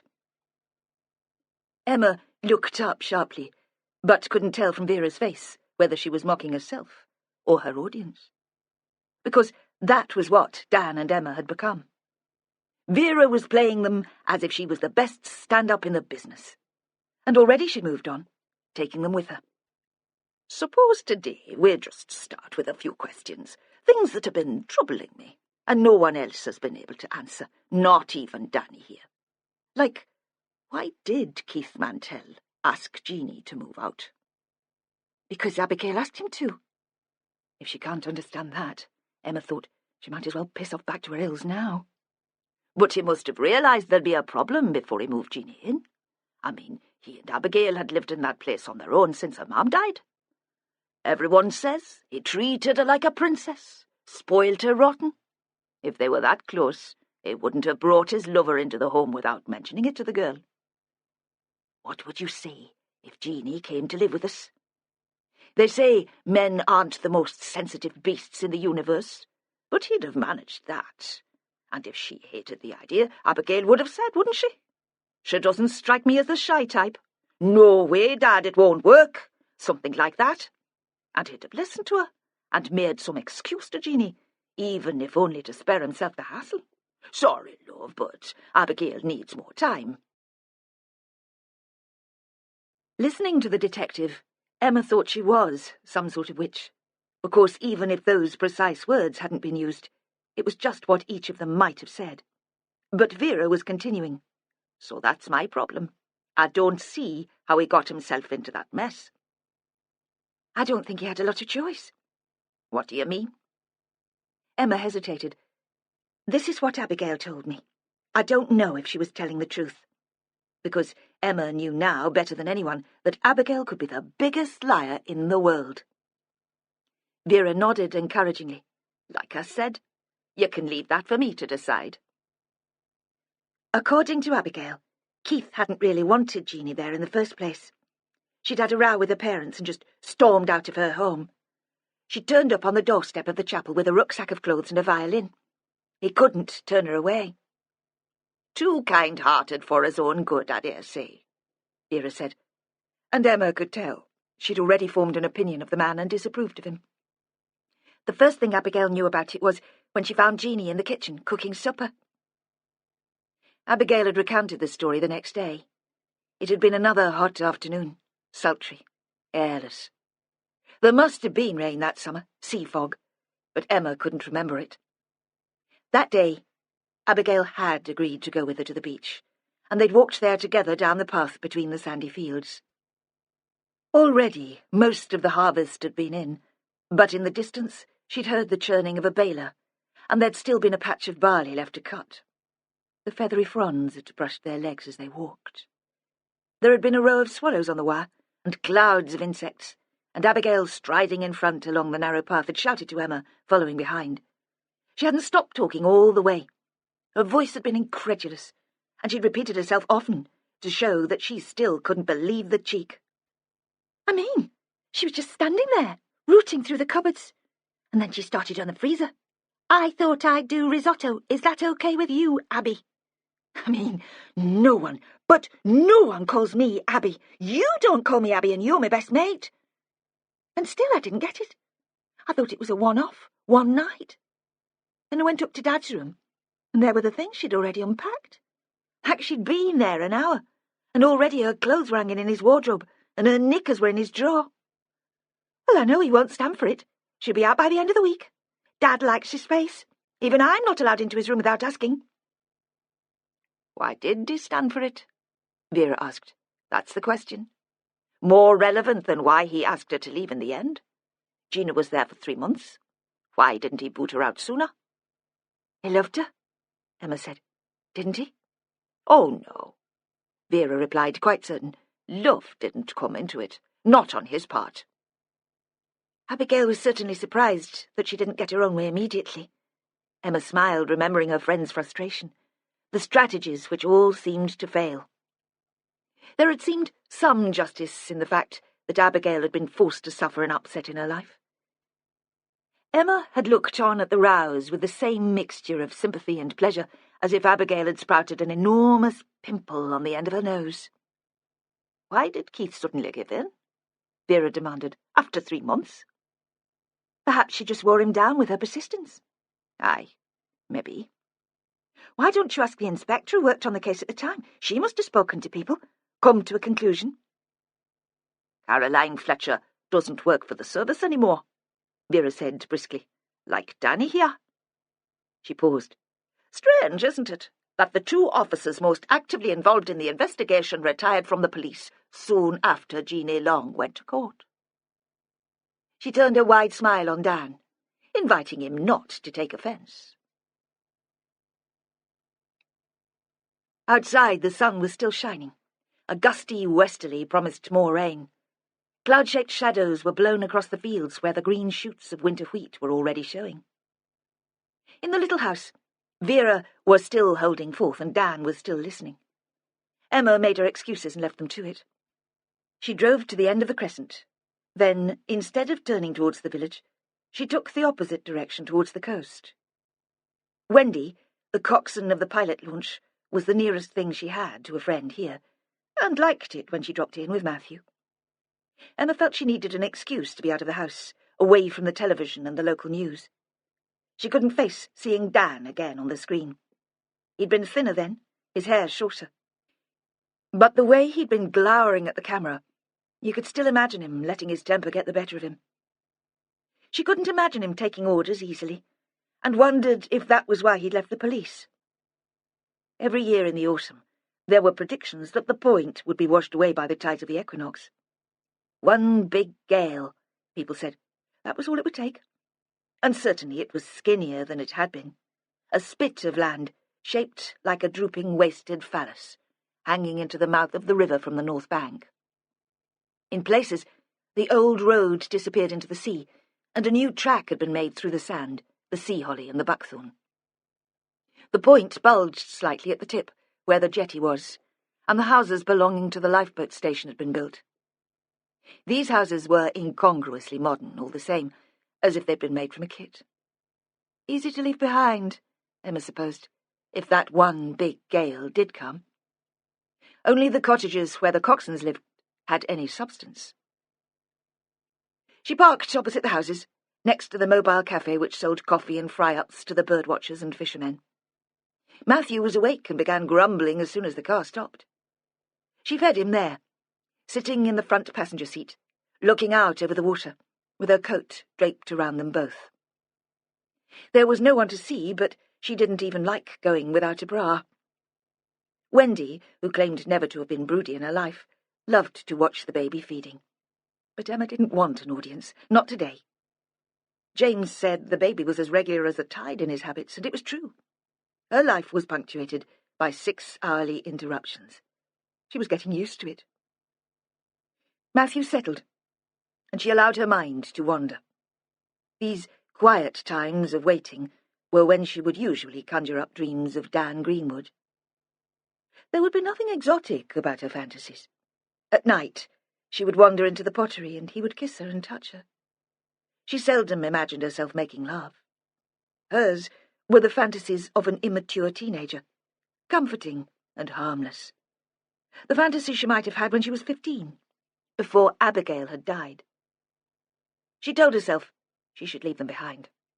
She was grown up and they had no meaning now. But it was harder than she had imagined to let them go. As she pulled down her jumper, 2 teenage lads raced from one of the houses and began to kick a ball against the sea wall. Still carrying Matthew, she got out of the car and looked down the river. The smell of mud and seaweed mixed with the frying bacon and chip fat from the cafe. The cafe was a relatively new arrival on the point. Before it, there had been an ice cream van, but only on fine days and at the weekends. And, thinking of the ice cream van, Emma suddenly remembered that this was where she had first met Abigail Mantel. She hadn't thought of the encounter for more than 10 years. Even relating the history of their friendship to Caroline Fletcher, it had slid somehow out of the story. Perhaps it had been too trivial. Now it came back in jagged flashes, like the sunlight on the pavements. She thought, this is what it is like to be old. This is how old people remember their childhood. It was June, the end of their first week in Springhead House. Robert was still elated by the new purpose in his life, optimistic about the house, his work, the whole deal of living in the country. "A new start," he'd say over and over again. "Really, we are so blessed." Though Emma didn't feel blessed. She felt uprooted, literally, as if someone had yanked her out of hard-packed soil and dumped her to rot. She'd tried to talk about it to Christopher, but he'd only shrugged. "It's done," he'd said. "They won't move back. Not now. Best make the most of it." She'd thought then it was the sort of thing an adult might say, and had considered him almost a traitor. In contrast, Robert had bounced around the place, wearing them out. And now it was Saturday, and although their belongings were still in boxes and Mary looked exhausted, he insisted that they take a trip out to explore their new surroundings. Perhaps they were carried along by his enthusiasm, or perhaps they didn't have the energy to put up a fight, but it was agreed very quickly without argument. "A bike ride," he said. "Obvious. Ideal because the country's so flat." And he climbed over the packing cases in the garage to pull out their bikes. They rode in line, with Robert at the front. He was dressed in big khaki shorts which flapped at the leg, and a T-shirt with the Christian symbol of the fish on the front. Emma enjoyed the sensation of riding, the pull on her legs, the smell of salt and seaweed and mud. But all the time she was thinking, please don't let anyone from my new school see me. Not with my parents and my nerdy brother, all of us looking like something out of Enid Blyton. Then they were at the point. And that must have been where Robert was aiming for all the time, though he never said. And suddenly it was like riding over the sea, with water on both sides and gulls flying alongside them. At the ice cream van they stopped. They flopped onto the grass, with the bikes on their sides next to them, while Robert went to buy the ice creams. Christopher rolled onto his stomach and trapped a ladybird under his cupped hands. He'd always captured insects that way. He was looking at it through a hole he'd formed between his thumbs and first fingers. Then there was a roar of an engine. He sat up to look, and the ladybird flew away. Arriving back with the ice creams, Robert glowered at the noise. His perfect family afternoon had been disturbed. He muttered about hooligans. The car was black and shiny, a convertible with the roof down, and it pulled up beside them. Loud music, which Emma failed to recognise, continued even after the engine had been turned off. In the passenger seat was Abigail Mantel, her red hair in effective disarray. At first, Emma thought the car must belong to a boyfriend. Abigail seemed much older than she was. Even at that first glimpse, you could tell she was the sort of girl who would attract a boyfriend with a powerful car. Abigail slid out of her seat. She was wearing a denim skirt with a slit down the side and a tight red vest top. They presumed she intended to buy ice cream, and made a point of not staring, though Christopher didn't manage too well. Emma was surprised. She'd never seen him take any notice of girls before. But to everyone's astonishment, Abigail approached them. The ice cream dripped down soggy cones. She lowered herself onto the grass beside Emma. Christopher's mouth was slightly open, but he was too far away for Emma to kick him. "Hi," Abigail said. Her voice was slightly drawling, but not unfriendly. "Aren't you the new girl? I've seen you on the bus. I thought it was you. I asked Dad to stop." Emma hated the school bus. It was crowded and noisy, and no one had made an effort to be friendly. Each morning she made sure she sat in a corner and stared out of the window. Certainly she had never noticed Abigail. "Yes," she said. "Of course. Hi." Had Keith got out of the car to join them too? Although she's strange to think, Emma couldn't form a picture of him sitting on the grass beside them. She couldn't hear his voice in her head. Robert certainly had spoken to Abigail. There'd been quite a conversation, and he'd been impressed by her politeness. He'd asked her name, then introduced the family. They'd discussed where she lived and the subject she was taking at school. When at last she'd returned to the car with a wave, he'd said, "She seems a pleasant girl, Em. There, I said it would be easy to make friends in the country." Mary hadn't said a word. She'd seemed frozen. It had been as if she were holding her breath. Perhaps she'd been less certain than Robert that they'd be readily accepted by the natives. It occurred then to Emma that the meeting with Abigail on the point must have slipped from Robert's mind, too. He'd told his manager that it would be appropriate for him to supervise Jeanie Long because there was no conflict of interest. He hadn't known Abigail Mantel, hadn't even met her. Emma supposed that such a fleeting conversation would hardly count as a meeting. Wendy, always immaculately turned up for work, always precise and meticulous in anything concerning the launch, lived in domestic chaos. Emma loved the disarray in the whitewashed cottage. Perhaps that was the basis for her affection for the coxswain. They had little else in common. In this house of overflowing waste bins and mountainous laundry baskets, she felt liberated and at the same time superior. She envied Wendy's confidence. How sure of herself she must be, to allow people into a kitchen with unwashed dishes, the foil containers from last night's takeaway piled on the table, knickers still slightly stained despite having been through the wash, draped on a radiator.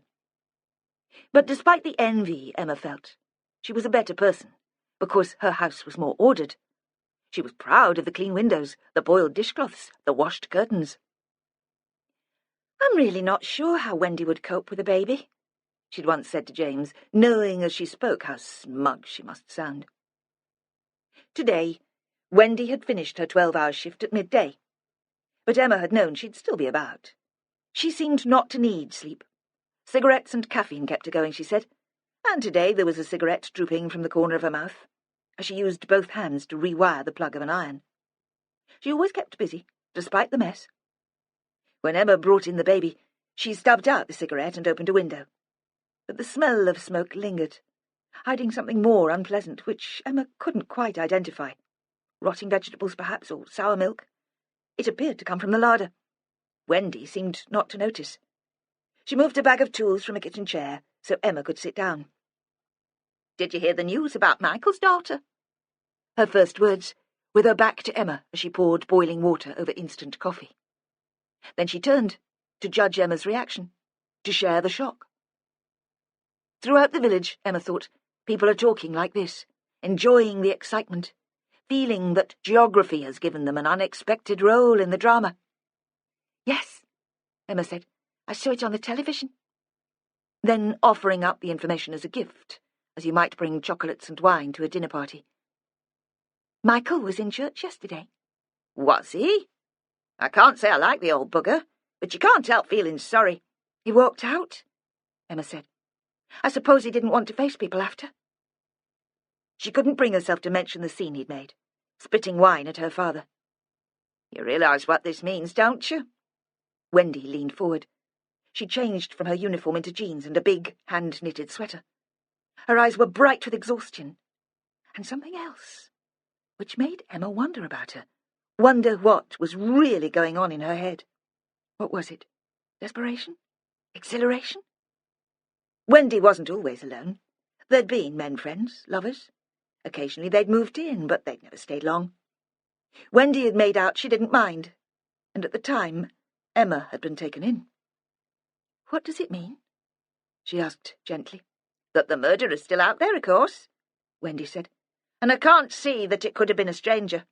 The police must have asked 10 years ago if anyone had seen a stranger around. It would have been noticed, wouldn't it? A Sunday afternoon in November, you don't get many trippers. And if you were the sort who liked young girls, you'd not expect to find one lurking on the edge of a bean field. Besides, she weren't rare, was she?" She stopped abruptly, her hand over her mouth, a gesture too stagey, surely to be sincere. I forgot. She were a friend of yours. I am sorry, love. No, Emma said. She wasn't raped. She looked across her coffee mug to Wendy. Were you living round here then? Wendy must be in her 30s. She'd have been about the same age Emma was now. In Elvit, in one of the council houses, married to a bastard, just before I saw sense and started work on the ferries. Did you know Jeanie Long? I went to school with her. Not that we mixed much. She weren't my type. The eyes flashed. All I'm saying is watch yourself. Don't take chances. I'm surprised James let you out today on your own with a baby. Is he asleep? He doesn't know? She looked at her watch. It was nearly 4 o'clock, already getting gloomy outside. Perhaps we should get back. Aye, Wendy said. You get on before it gets right dark, and take care now. But when Emma left, she didn't lock the door behind her guests. She lit the cigarette and returned to the iron, as if she sensed that she was in no danger. When they returned from the point, it was dark, and the doors of the pottery were padlocked shut. The square was deserted. It could have been midnight. Inside the house, Emma felt suddenly safe. There was that relief of coming in and slipping off her shoes and making tea, which she remembered from when she'd been working. Perhaps that's all that's wrong with me, she thought. I've been spending too much time in this house. I can't appreciate it. Perhaps it's time to think about going back to work. James was up. He'd drawn the curtains in the living room and banked up the fire. The walls in this room were dark red and hung with large pictures in gilt frames, which, he said, he'd inherited from ancient relatives. He loved it. When they came in, he was sitting on the leather sofa reading a newspaper, but he stood up and took Matthew from her, held him in the air above his head. That was a long walk, he said. He didn't sound anxious, and she felt resentful. There was a murderer on the loose, and he wasn't even concerned. Instead, he stood leaning against the windowsill, looking around the room, beaming. We went to see Wendy. She'll have liked that. She thinks the person who murdered Abigail Mantel could still be living round here. He frowned. I suppose it's possible. Does it bring that all back? Like a nightmare? Of course, I can't possibly understand what it can be like. She was surprised and moved, went up to him and kissed his forehead. I won't let anything happen to you, he said. Not to either of you. I know. Why don't I cook? You get the baby ready for bed, then put your feet up. She thought this was how it could be. She could give up her dreams of Dan, who after all was edgy and unpredictable, not even likeable if she thought about it seriously. They could be content, the two of them. She could make small concessions, like going willingly to church with him and taking more interest in his work, like initiating regular, if unimaginative, sex. And he would take care of them. For some reason she knew she could trust him to do that. He would agree to her returning to teaching, even if he didn't much like the idea. Their marriage would survive without argument or disturbance. It would be at least as happy as that of most of their friends. Was that what she wanted? And anyway, did she deserve it? When she came downstairs from settling Matthew to sleep, James was in the kitchen. He was standing at the workbench, chopping onions and garlic, concentrating so hard that he didn't hear her approach. He'd changed into jeans and a thin woolen jersey. There was nothing between the jersey and his skin, and Emma found herself thinking with an odd excitement about the faint irritation this must cause. She stood behind him and slid her hand beneath the jumper, moved her fingers down the knots of his spine, inside the waist of his jeans. He turned, still with a knife in one hand, a bulb of garlic in the other. Disarmed. He bent and kissed her forehead, ran the tip of his tongue over her eyelids. "Why don't you leave that?" she said. "We can have it later." It was an experiment. Could she forget her fantasies of Dan Greenwood and learn to make do with reality? A quiet, domestic life. James reached behind him to replace the garlic and knife on the bench. It was as if he had his hands tied behind his back. All the time he was kissing her, and just for a moment she felt herself relaxing. Then there was a banging on the door. The heavy knocker was rammed down 3 times. In the quiet house, the sound seemed to echo. Emma immediately imagined Vera Stanhope standing there. She was certain it was her. Could picture her, legs apart, putting all her weight behind the knocking. We could ignore it, James said. Emma thought the suggestion was half-hearted. It would be too daring for him, and already he was feeling slightly embarrassed by his abandon. She came to his rescue. No. If it was Vera Stanhope, she wouldn't go away. She would stand there all night if necessary, get a warrant and smash in the door. Emma had been so convinced that the inspector would be standing there that she felt almost cheated. She'd been planning an angry outburst. "Do you realise my baby's asleep? I've already told you everything I know." The figure on the doorstep was taller than Vera Stanhope, better proportioned, almost athletic. He'd turned away and was looking out at the square. His long hair was tangled. He wore a thin, waterproof anorak, and there was a small rucksack at his feet. It was the last person she would have expected. "Chris, what are you doing here?" He turned to face her. His face still had the brooding quality he'd developed as an undergraduate. She'd thought it was a pose, a way of attracting women, but now it seemed to have become a habit. There were dark shadows under his eyes, emphasized by the light over the door, which also made his features more angular than she remembered. "I've come to see my sister," he said. "Of course." He bent and pecked her abruptly on her cheek. His lips were icy. "I hope you've got some beer in there. Otherwise we'll have to send James out to find some. I've been travelling all day. I'm desperate." "How did you get here?" "Last bus from Hull. It took bloody hours." "You should have phoned. I'd have come to get you." "I don't believe in cars." He laughed. She couldn't work out if it were a joke at his expense for having such uncomfortable principles, or if he were mocking her for taking him seriously. She'd never known how to react to him. Although she'd been the older one, she'd always been intimidated by his intelligence. The gap between them had grown wider since Abigail's death. Neither of them had made the effort to bridge it. She realised she was still standing in the doorway, blocking his way into the house. She moved aside. "Come in. James is cooking supper. I'm sure there's some beer." The kitchen was at the back of the house, and she led Chris through. During the day it seemed dark and rather gloomy, but now, after the chill of standing on the step, it was warm, even welcoming. James had returned to chopping onions. He sliced them into fine, almost translucent semicircles. "Will there be enough food for 3? Look who's come to supper." Her voice sounded unnaturally bright. She wasn't really sure how well the 2 men got on. They seemed pleasant enough to each other, though once, in an unguarded moment, James had told her he thought her brother arrogant. It was true, she thought. Sometimes Chris gave the impression that he despised the whole world, apart perhaps from a couple of Nobel scientists. James looked up from the chopping board. He must have heard Chris's voice at the door and had his response already prepared. "Sure," he said. "It's great to see you." He paused for a beat. "Do Robert and Mary know you're here? We could invite them round too." "God, no." Chris was horrified. "I need a good night's sleep before I can face that." James slid the onion from the board into a frying pan. "There's beer in the fridge," he said. "You can get me one too." When Chris had his back to them, James rolled his eyes and pulled a face. What was that about? Chris's attitude to his parents, or his own disappointment that they would no longer have the evening to themselves? Emma couldn't tell.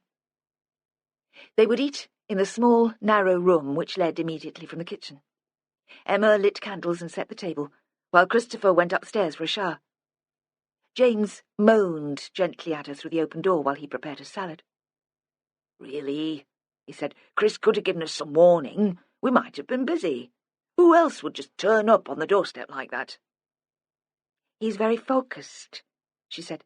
"He decided he wanted to visit, and that was it. He wouldn't think much of anything other than how he'd get here once the decision was made." Christopher had always been like that, even when he was quite young. He would become obsessed with an object of study or a project.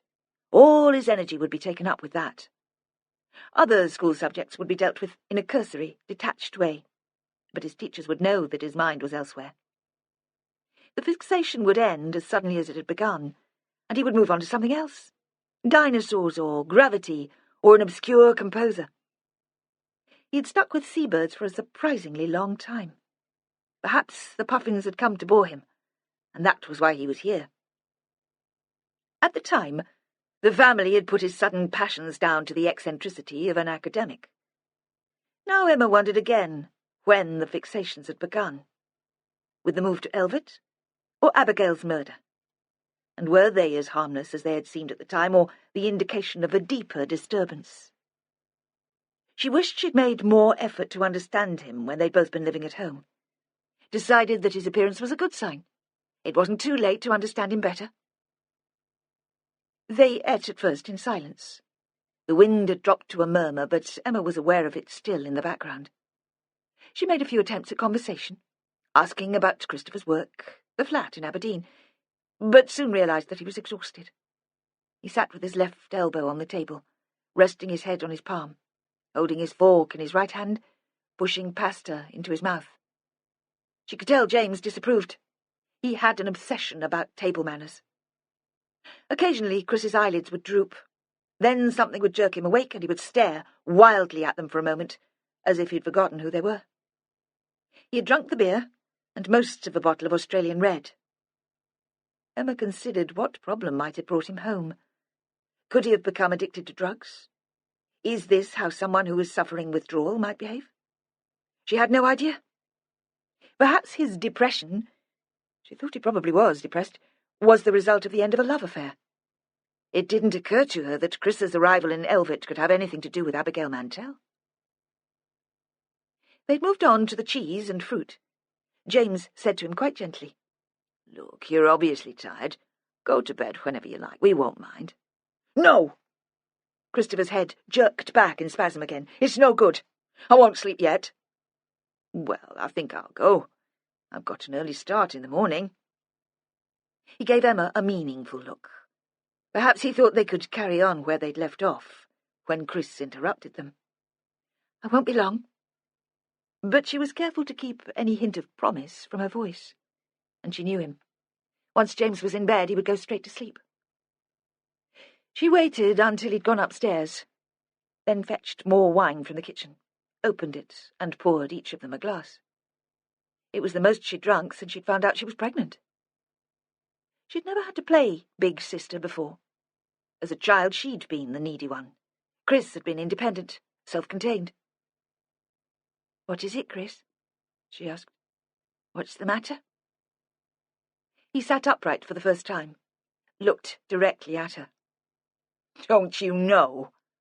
Brutal, cruel. "Really, are you so thick that you never realised?" She felt her eyes prick with tears. "I'm sorry," he said. "I'm a mess. I haven't slept since it all started again." "What?" she demanded. "What started?" "Abigail Mantel, all that." Jeanie's suicide was only in the paper yesterday. She couldn't make sense of it. "That was what made me come, of course," he said. "But it started long before that. There was that piece in The Guardian. It seems as if people have been talking about her for weeks." "I didn't realise she meant anything to you." She thought of the evening after she had found Abigail's body. The two of them looking out of his bedroom window at the moonlit image of the stretcher-bearers. He hadn't seemed upset then, had he? Or had she been so absorbed by her own place in the drama that she hadn't noticed? "Abigail meant everything," Chris said, "at the time." "You were young," said Emma. 14, he said, "given to obsessions." "You can't have gone out with her." Abigail had considered herself too sophisticated for the lads in their own year. Certainly she would never have deigned to go out with someone like Chris. "No," he said, "nothing like that." "Well then?" "I followed her. Everywhere she went. All that summer." He stared into his glass. "It started when we met up on the point, the first time you spoke to her. We'd just moved. Dad had dragged us out for a bike ride, you remember?" "We were eating ice creams." "Yes!" He was almost shouting, "Yes!" and Abigail arrived in her father's car and got out to introduce herself. That was the start of it.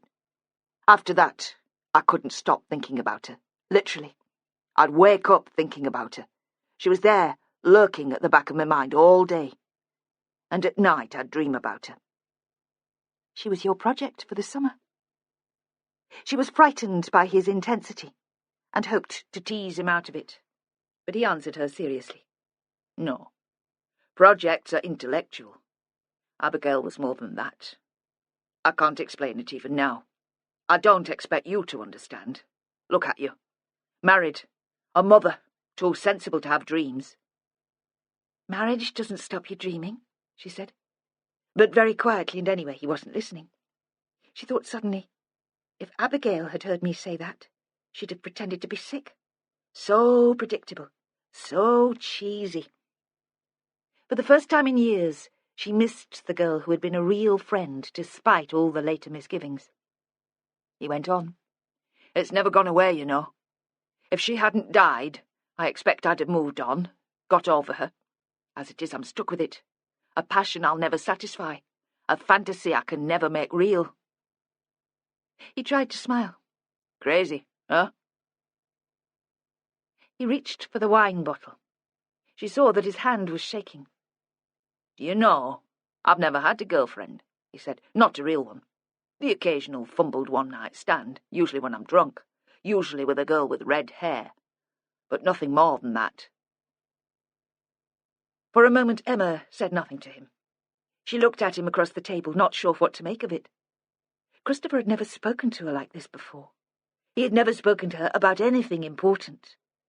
She wasn't even sure she believed him. I never realized, she said in the end.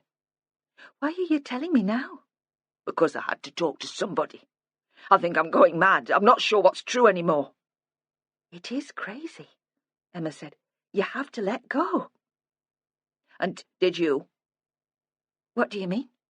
You're holding on to stuff. What is it, guilt? You never liked Abigail much, did you? It must have been a shock, but I doubt if you felt much grief. She was my best friend. No, he said. She was your only friend, all you had. And she never let you forget it, did she? She never let you forget how much you owed her. He held her eyes for a moment. I always thought, he paused, that deep down you hated her. No, she said.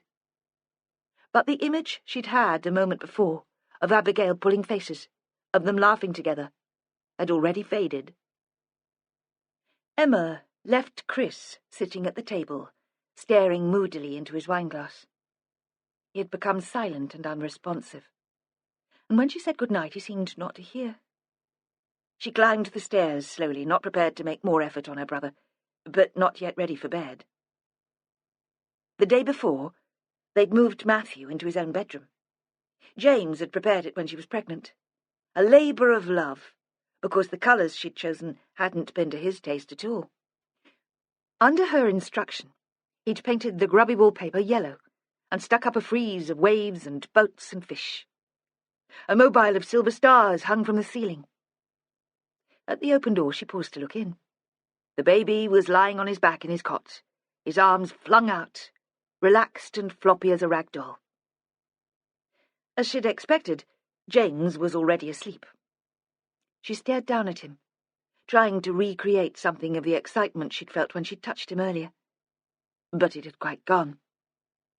He didn't stir when she moved around the room. She began to undress, but still felt too restless for sleep. The wooden floorboards were uncarpeted, stained and varnished, and the feel of them on her bare feet always reminded her of PE lessons in the gym at school. One of the teachers had been keen on contemporary dance, and dressed in black leotards, they leapt and writhed around the hall to weird electronic music, expressing themselves. Abigail had thought the exercise ridiculous and made her feelings clear. Emma had been torn. Secretly, she'd enjoyed the freedom of the movement. It was like running across a beach towards the sea, the same exhilaration. But because of Abigail, she'd had to sneer too. Chris had been right in one sense. After Abigail's death, school had become more bearable. In the few weeks before the summer holidays, and in the first half of the Christmas term, she was known only as Abigail's mate. Afterwards, she had become an object of interest in her own right. The pupils had been curious about the murder investigation, the teachers sympathetic. Under their attention, she had flourished. Was it that autumn term she'd discovered her facility for languages? It had been a piece of translation, German into English, and when it had come to her turn, she'd rattled it off, understanding immediately what the writer had been trying to say. "Very good, Emma," the teacher had said automatically. Emma had come in for a lot of praise since Abigail's death. As if that was some compensation for the shock of finding a strangled body. Then the teacher had repeated, meaning it, surprised. Really, that was very good. So language had become her thing. French and German to A-level, and Spanish as an extra GCSE in the 6th form, then Russian for her degree. She hadn't been brilliant. She'd just scraped a 2-1. But it had been more than her teachers would have predicted when she was 15. Her parents, too, had been surprised by her success, though they tried not to show it. How could she explain it? Well, it's much easier to speak in other people's voices. It's more comfortable. How would they understand that? That had led to her meeting James. After university, she'd taken a job with a small shipping company based in Hull. Why had she come back? After being in Exeter for 3 years, and Frankfurt for 1, she thought herself free of the influence of Robert and Mary. She could have found work anywhere in the country, anywhere in the world. Yet almost without making a conscious decision, she'd found herself back here. She had felt some responsibility for her mother, of course. She couldn't imagine what it could be like for Mary, with just the two of them rattling round that big house. Even now, her parents' marriage was a mystery to her. What was it about Robert which inspired such devotion? Not just from her mother, but from all the women in the parish. But that hadn't been the only reason for her return. She'd been scared all the time she'd been away, of the strange places and the jostling cities, and of people she didn't know, of the unexpected. Perhaps that had been the legacy of discovering Abigail's body. She was terrified of stumbling across another horror. She knew she wouldn't cope with it on her own. Here, her parents drove her to distraction, but they'd be there to support her, as they had the first time. There'd been some translation work in the Hull office, but she'd felt her grasp of the languages slipping away through lack of use. When she'd been approached to teach an adult education class, she'd taken it on reluctantly, just as a way of keeping Russian at least real in her mind. And at the first class, James had walked in, straight from work, still in his uniform. Her dreams about him had been just as vivid as those about Dan Greenwood, hadn't they? She moved across to the window, had to fight against the compulsion to relive her favourite daydream. Emma sees herself slipping out into the square and keeping to the shadows, walking across to the forge. She pushes open one of the big doors which form an arch, like the door of a church, and steps inside. It would be so hard to let this go. But how could she continue, now she knew there was no attraction, just an embarrassed recognition of a schoolgirl who had once been on the edge of one of his cases? She would miss those languid afternoons when she lost herself in daydreams, the nights when she looked out to see if he was there. A light was on in the pottery, and the door was not padlocked. Dan was working late. Emma supposed Vera Stanhope had demanded his time all day and he had to catch up. Or perhaps the night shifts with the police had given him a taste for working late. The light went off. Dan emerged from the pottery and stood for a moment, looking up and down the square. He locked the door and fixed the padlock, but still he stood where he was. Emma had a sudden and irrational certainty that he was waiting for her. She stared down at him, willing him to look up. But as there was no light in the bedroom, how would he notice her? The orange street lamp would be reflected in the glass, forming a barrier he'd not be able to see through. She considered pushing up the sash window as she had on the night when he and James had discussed Jeanie's suicide. Wondered if she could do it without waking her husband. A car drove into the square. It was black and long. It pulled up smoothly beside Dan, and he climbed in. Emma couldn't see who was driving. She supposed it could be Vera Stanhope with more questions, though there had been something furtive about the way Dan looked all around him before getting in. Perhaps it was a woman, a lover he'd managed to keep secret from the rest of the village. The car revved its engine and drove off very fast. Emma climbed into bed and lay with her back to James. She woke to light, in a panic. "Where's Matthew?" James was dressed. The light came from the lamp on the dressing table. He was stooped in front of the mirror, knotting his tie. "Asleep," he said. "It's still early." "Are you sure? He never sleeps through." Her heart was thudding. She felt clear-headed, wide awake. "I checked." He pulled a face to confess that he'd panicked, too. As if on cue, there was a grizzle from the monitor they'd bought, and a small cry. "You stay here," James said. "I'll get him." She propped herself against all the pillows on the bed and wondered why she couldn't be happy with this. A good husband and a baby to feed. She kept Matthew with her and read until the light came through the window and the traffic started moving. James had long gone. She changed the baby and put him back in his cot, and went downstairs to make tea. She half expected to find Chris where she'd left him, slumped over the table amidst the remains of the meal. But there was only the debris. He must have roused himself sufficiently to drag himself to the spare room. It would have been late, though. She hadn't heard him. She filled the kettle, then stacked the dishwasher and switched it on. When the tea was made, she decided to share it with Chris. She pictured herself sitting at the end of his bed, the duvet tucked around her feet, continuing the conversation of the night before.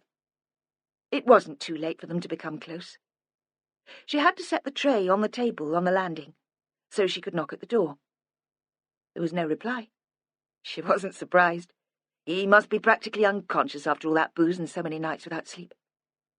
Still she persisted. She knocked louder, then opened the door. The bed was empty and still made, though it was slightly crumpled, as if Chris had lain on top of it. The rumpled cover was the only sign that he had ever been there. His bag was gone, and he hadn't left a note. Downstairs, Emma sat in the warm kitchen. She drank the tea while it was still hot. After 2 cups, she telephoned her parents' house. There was no reply. Michael was coming back to life, thawing out, and it was painful, like when a numb foot gives way to pins and needles or cramp. It had started in the church. The stab of fury which had caused him to spit the wine at Robert Winter had cut through the dead iciness. Then Vera Stanhope, big and warm and generous, had continued the process. Now he was restless, fidgety. He couldn't sit in the bungalow waiting for things to happen. "What can I do?" he'd said when he stood up to let the inspector out of the house. "I want to help." She'd hesitated, and he'd held his breath, dreading a patronising response. "Leave it to us. I'll let you know if I think of anything." The silence had gone on for so long that he'd thought she never would answer. She'd walk out into the street, leaving him still waiting. "Mantel," she'd said at last, "is he still involved in village life?" "As far as I know. I haven't mixed much since Peg—" He'd been ashamed to admit how isolated he'd become. He never went out. Before the escapade in the church and Jeanie's funeral, his only trip out was once a month to the barber, and then he'd go early on a weekday when he knew the shop would be empty. It'd be useful to find out what he's up to, not just work. Has he got a woman, for example, in that fancy house of his? People'll talk to you when they won't to me. Haven't you spoken to him? Not yet. I will do, of course, but I want to know what I'm dealing with first. You don't think he killed his daughter? Michael had felt dizzy at the thought. Was that where Vera's enquiries might be leading? She hadn't answered. She had stood for a moment just inside the door. Then she'd said very formally, "Goodbye, Mr. Long," given him a big wink, and walked out into the street. At lunchtime he got ready to go out. He didn't dress up in the suit he'd worn to church, but he chose his clothes carefully. An actor, intent on giving the right impression through his costume. Comfortable was what he was after. comfortable and relaxed, as he'd been in the old days before Abigail Mantel had died and Jeanie had been locked up. He chose a pair of corduroy trousers, which still had a splash of varnish on one knee, and a fawn-ribbed jumper, then a waterproof because there were still flecks of rain against the window. Outside he fumbled a bit with his keys when he locked up, but there was none of the usual panic. He walked past the knot of reporters on the square with his back straight and his head high. At the door of the Anchor, he stopped and marvelled at the change that had come over him. Then he opened the door, and the smell was the same as it had always been: hops and cigar smoke. Veronica's husband, Barry, smoked fat, stubby cigars, wood polish, and a hint of fried food from the kitchen at the back, even though no one was eating today. Veronica was behind the bar, and Barry, a slight, sandy man with fishy eyes, was sitting on the punter's side, on one of the tall stools. He was the laziest man Michael had ever known. Rumour had it that he was dying of some rare illness, but Michael had heard that rumour 15 years ago, and Barry was still alive, still propping up the bar and listening to gossip like a woman. His name was over the bar, but everyone knew it was Veronica who ran the place. It was Veronica who saw Michael first.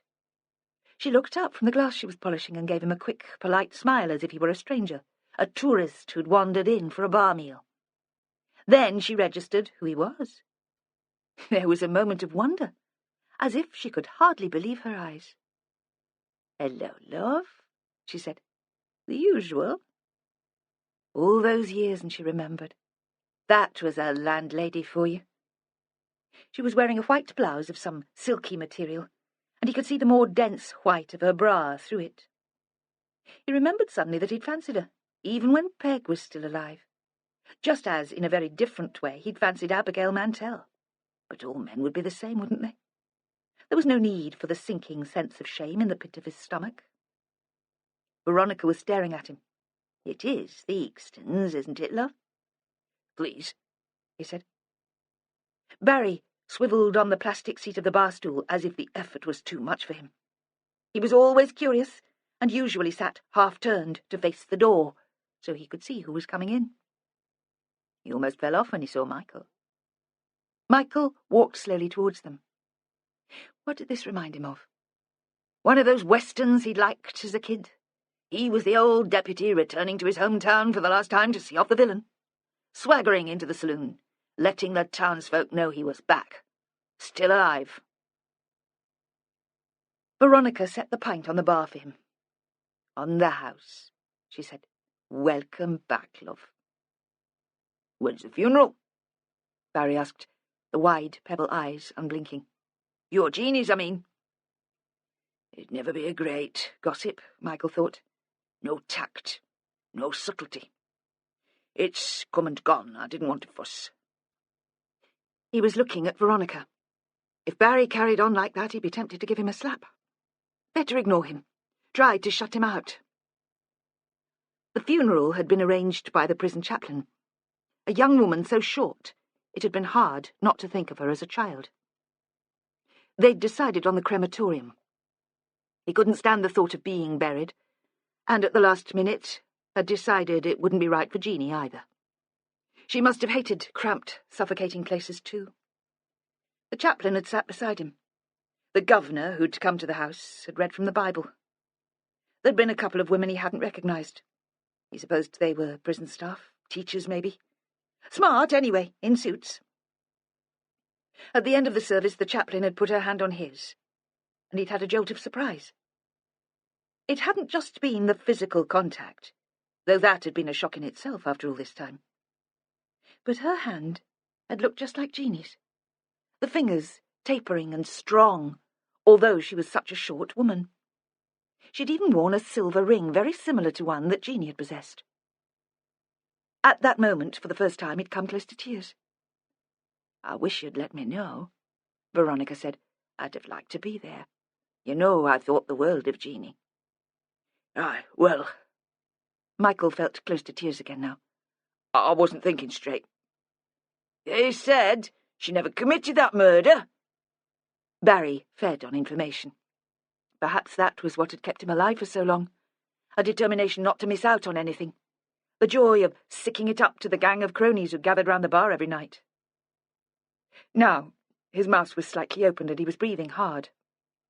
Michael wondered what Veronica had ever seen in him. She spoke before Michael had a chance to think up an answer. "Of course Jeanie never killed that lass," she said firmly. "None of us ever thought for a moment that she had." Michael met her eyes. He hoped she couldn't tell what he was thinking. "I thought I'd better make an effort to get out more. I couldn't sit wallowing in the bungalow forever." Again he was speaking just to her. "Quite right, love. Another pint?" He saw with surprise that his glass was already empty. He nodded and slid a £10 note across the bar. "Get something for yourself," he said. "Barry, too." The pub was quiet. Outside the rain was stopping and the sky was lighter. There was a cobweb, which had been invisible in the gloom, stretched across the corner on the ceiling above the bar. Barry lit a cigar. He puffed out his cheeks to blow away the smoke. "So," Michael said, "what's been going on then?" He hardly recognised his own voice. It sounded jolly. Not the voice of someone who'd buried his only daughter the week before. "What have I missed? I heard the lifeboat was out last month in that gale." "A trawler from Grimsby," Barry said. "Engine failure." "Casualties?" "None. They got everyone off safe. Nice work in that weather." Michael tried not to think too closely about the rescue. If he imagined himself there, if he could hear the straining engine and the wind and the creaking wood, taste the salt and the diesel, he'd only realise how much he missed his work on the launches. Barry returned the cigar to his mouth, sucked so his cheeks were hollow and his eyes more prominent than ever. Michael waited in silence. "Keith Mantel's trying to raise money for an inflatable," Barry said at last, "for inshore work. Anglers stranded on the mud banks. Kids who get out of their depth swimming." The mention of Mantel was mischievous. On top of everything else, the landlord was a stirrer. He wanted to see what sort of reaction he could provoke. Michael sipped his pint, seemed to consider before replying. "Makes sense. It'd be quicker to launch, cheaper to run, more use in the shallows. Keith's still a leading light on the committee, then?" Keith, as if they were mates, bosom pals. "They'd never survive without his fundraising. They managed before he turned up here," Michael thought, but he only nodded in agreement. "You need someone to look after the money side." "You've changed your tune," Barry said sharply, stung by the lack of response. "I thought you couldn't stand the man." Well, maybe I've learned a bit of sense in my old age." "He's having a fundraiser at his house." Barry was getting desperate. "I can sell you a ticket if you like." "I tell you what, Barry, let me have 2. I think I'll bring a friend." "You're joking." "Not at all. It's a good cause." Barry didn't know what to say to that, and plugged his mouth again with his cigar. "Is Keith still living in the old chapel?" Michael asked. "Yes," Veronica said cautiously. "He's still there." "Everyone thought he'd move out after that tragedy with his daughter." Barry tried another tack. Michael thought he was like one of those snidey kids there'd been in every class, the sort who'd pick away with jibes and insults until they got thumped. Then they'd burst into tears until the teacher came. "But he stayed on in the end. He said he needed the memories." "Aye, well," Michael said, "I can understand that." But his memories of Jeanie in their old house on the shore were unpleasant. Fights, sulky silences, shut doors with music like sobbing seeping out from under them. He envied Mantel his memories. "Does he live there on his own, or is there a woman?" "Of course there's a woman," Barry chortled unpleasantly. Veronica gave him a warning look which he ignored. "You'd not expect Keith to do without for long. This one's called Deborah. Deb's an actress. Or so he says. Blonde, nice tits, young enough to be his daughter." Michael couldn't help himself this time. He always did like 'em young. Barry weighed this up seriously. "Not always," he said. "He likes 'em tall, skinny, and he likes the lookers. But there have been a couple of older ones over the years." "You sound as if you're talking about beasts at a market." Veronica was unusually tetchy. She wasn't given to feminism. The conversation had made her uncomfortable for other reasons. Michael thought she wasn't as easily taken in by his conversation to the Keith Mantel fan club as Barry. "How long has he been knocking around with this Debs?" Michael asked. Barry looked at his wife for confirmation. 6 months, something like that. She's been hanging round the village all summer anyway. She must have been bored when Keith was at work. She spent a lot of time in here. Is he in the same line of business? I never knew what line of business that was. It's not something you can pin him down on. Property, leisure, that's what it tells you. Could mean anything. We own the Anchor, so we're in property and leisure too, when you come to think about it. It seemed to be a point he'd made before. He thought it was clever. Expected that to be acknowledged. You're right. Michael gave a little smile. So you are. Can I get you another pint? Veronica asked. She had her back to him, returning some glasses, and spoke over her shoulder. The brass strap at the back was very thin. Only one catch, he reckoned. When he was young, he'd have had that undone in seconds. The third pint was tempting, but he shook his head. He had things to do. It struck him again how things had changed. He was walking away from a drink. And for the first time since Peg had died, he had things to do. "Best get back," he said. "Don't want to overdo things first time out." He grinned to show he was joking, that there was nothing of the invalid about him. He pulled out his wallet from his jacket pocket. "Now, how much are these tickets for the lifeboat going to set me back?" Barry slid off his stool and mooched into the back room to find the tickets. Veronica leaned right across the bar so he could smell the shampoo on her hair. She whispered, "You know what you're doing, don't you, love? You won't make a scene." Before he could stop himself, he reached out and patted the back of her hand, just as the little chaplain had done in the crematorium. "Don't worry about me. I know just what I'm doing." The next morning, Michael woke very early again. The darkness was still thick, and there was no traffic moving on the road outside. Today, he realized, he didn't have to force himself to stay in bed. He could get up.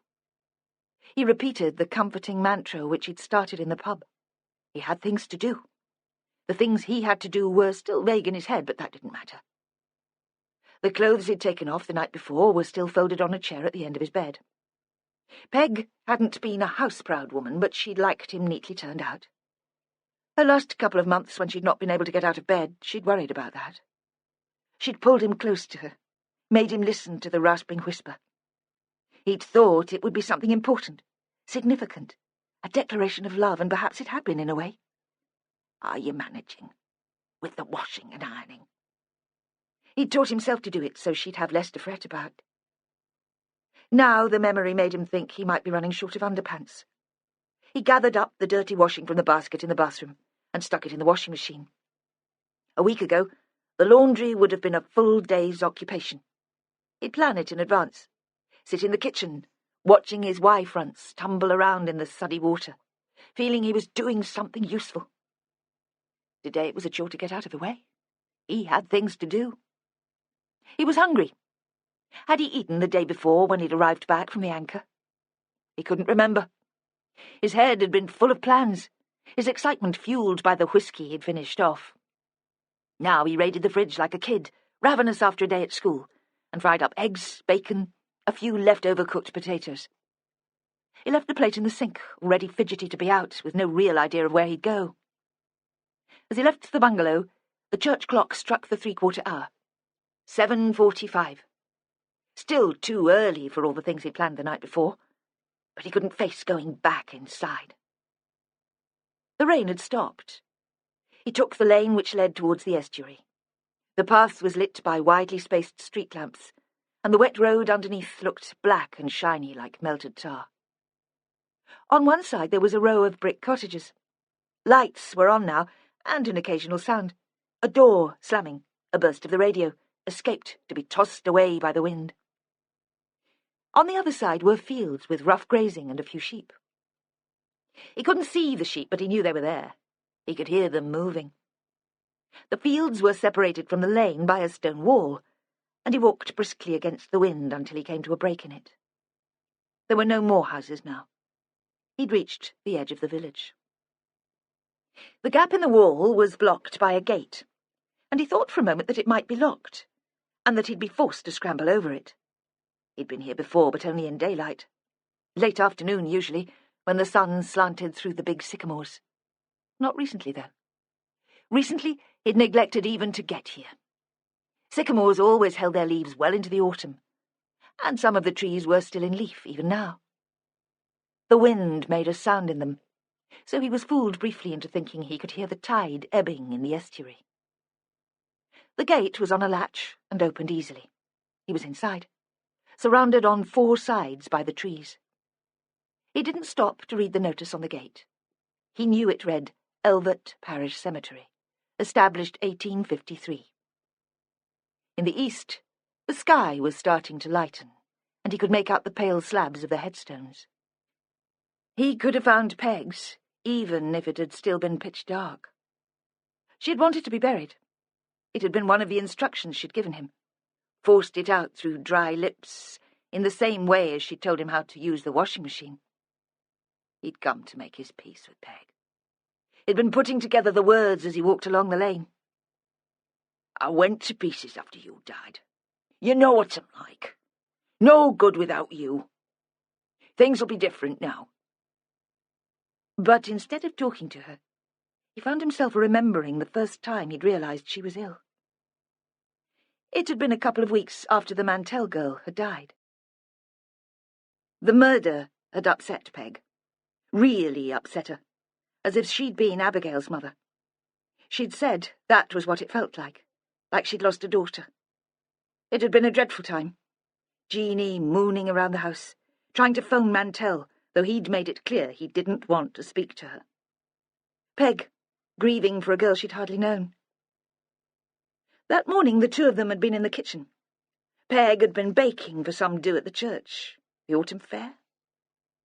She'd rolled out the dough for scones and had started cutting them out with an upturned wineglass. Suddenly, she'd seemed to crumple, and the glass had rolled out of her hand. She'd stood there, bent double with the pain. He'd just come in from a shift and was drinking tea at the table. He'd caught the glass just before it rolled onto the floor. But when he'd got up to help her, she'd waved him away as if she knew what to do, and he knew that this hadn't been the first time it had happened. Then the doorbell had rung and Peg had said, "Go and get it, will you?" all impatient. He'd understood that the pain had made her fractious, but also that she'd needed time to pull herself together. 2 police officers had been standing on the doorstep, not in uniform, but he'd recognised them. One was the woman, the inspector. The other, her sergeant, the big bloke, Greenwood.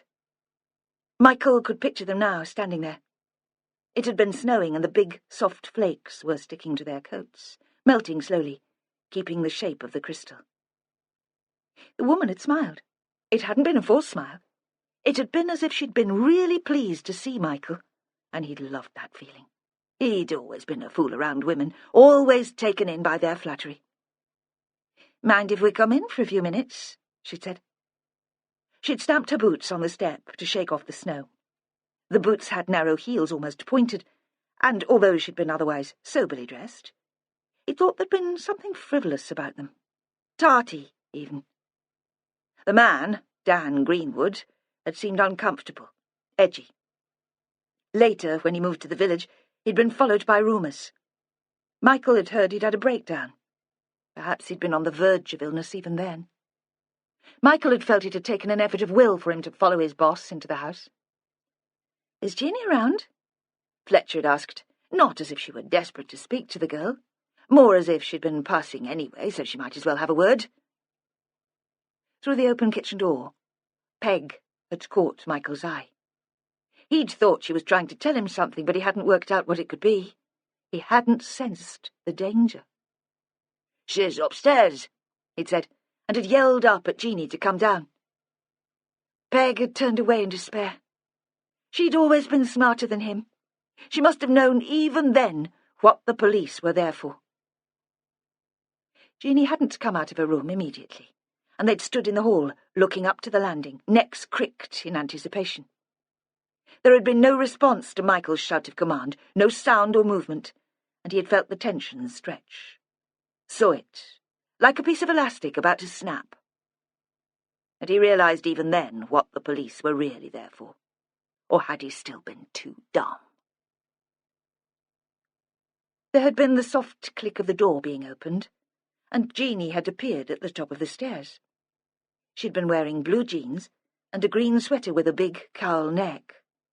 No shoes, but thick woolen socks which made no sound when she walked. It had been the socks they'd seen first through the banisters as she'd approached them down the stairs. She'd lost weight since Abigail's murder. Michael had noticed that, looking up at her from the unusual angle. He'd thought, uncharitably, that she'd not stopped eating through grief for the girl. It had been a pathetic lovesickness. She'd wasted away because Mantel had refused to have anything more to do with her. At that point, Peg had come out of the kitchen, her body held rigid, as if she'd been scared the pain would return, but fighting all the same. "What do you want with her now?" Spitting out the words towards the inspector. Fletcher had turned towards Peg. Her hair had swung, like the hair in shampoo advertisements, polished, falling obediently back into place. She'd looked at Peg for a moment, considering if an answer was necessary.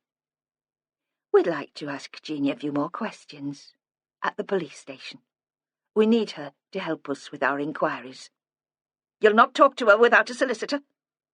"Yes," the inspector had said, giving a quick nod of approval, as if Peg had been the only other person present bright enough to realise the gravity of the situation. "I think you should arrange for her lawyer to be there as soon as possible." She'd paused, and then added, "And you might like to pack a small bag for Jeanie. Essentials. It's very likely that we'll be charging her." Her voice had been measured, melodious. And looking back, Michael understood that this had been her moment of triumph. She looked at them both in turn. "You don't understand what I'm saying. If we arrest your daughter, she'll be held in custody until we can get her to court. She won't get bail. No chance of that when the charge is murder. It's only fair that you understand that's a possibility." She'd smiled at them as if she was doing a favour by taking them into her confidence. "What happens if she refuses to go with you?" Peg had demanded. "Then we'll arrest her now." Peg had looked as if she'd been punched. But Michael hadn't taken in the implication of the scene which was being played out in front of him. He'd seen the inspector's mouth move, but his attention had been held by the man, by Dan Greenwood standing just behind her. Greenwood had stepped forward, had even, Michael thought now, remembering the event for the first time in years, spoken to intervene. "Ma'am." A hand upraised, a mouth open. A single word, "Ma'am." The snow had all melted on his jacket now. Water like dewdrops had clung to the fibres. Inspector Fletcher had glanced over her shoulder at him.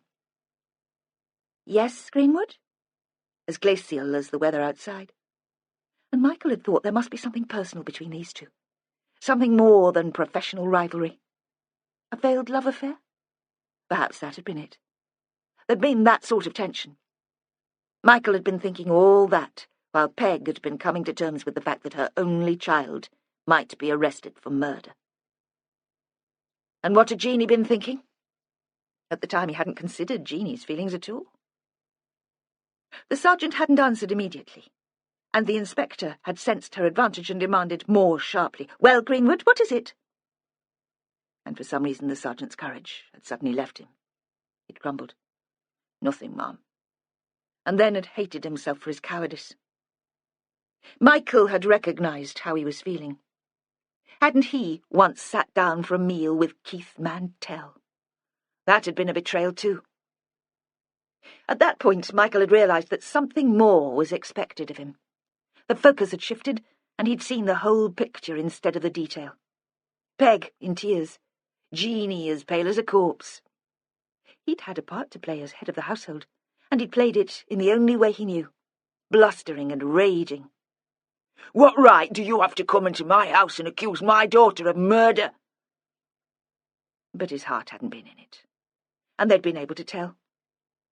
Jeanie had walked out to the car between the two officers, looking back once with that blank and empty stare which had always shut them out. She seemed to wince as a snowflake fell on her cheek. Now, staring down at Peg's grave, Michael shivered. From the corner of his eye he caught a movement on the other side of the cemetery. Another mourner. He realised how strange he must look, standing in the half-light, bedraggled and tearful. Some lunatic let loose from the madhouse. But the figure, who had just come in through the wrought-iron gate, seemed equally distraught, and it was clear that he hadn't noticed Michael. They were two of a kind. Though the newcomer was younger, tall and stringy, it seemed that he too was passing through an emotional crisis. He was wearing a long anorak, unfastened. He had his hands thrust deep in the pockets and walked jerkily, moving his arms at the same time, so the front of the coat flapped like wings. He stopped once, with his back to Michael, and stood with one hand to his ear. He seemed to be muttering to himself. Then he moved on past the line of graves. Any respectable passer-by would conclude, Michael thought, that there'd been a mass breakout from the asylum. Michael didn't move. He had no wish to disturb the stranger, who seemed so preoccupied by his own thoughts that he was unaware of anything outside his direct line of vision. The young man found the headstone for which he'd been searching and stopped. Tentatively, he reached out and touched it with a gentle, stroking motion, as if he were stroking hair from a loved one's forehead. Then he turned abruptly and marched away. Michael roused himself to follow, but curiosity overcame him. He walked to the grave where the young man had been standing. When he saw the name, there was no surprise. It had been inevitable. Abigail Mantel. By the time Michael reached the lane, there was no sign of the disturbed young man. Perhaps he had taken the other direction, towards the river, though there was no shelter there. At this stage of the tide, nothing but an expanse of mud, a couple of stranded boats, marauding herring gulls. Back in the middle of Elvit, a gaggle of teenagers was waiting by the church gate for the school bus. They were a scruffy and unruly lot. His Jeanie had never behaved like that. You wouldn't have caught her wearing a skirt which showed a backside and more makeup than a pantomime dame.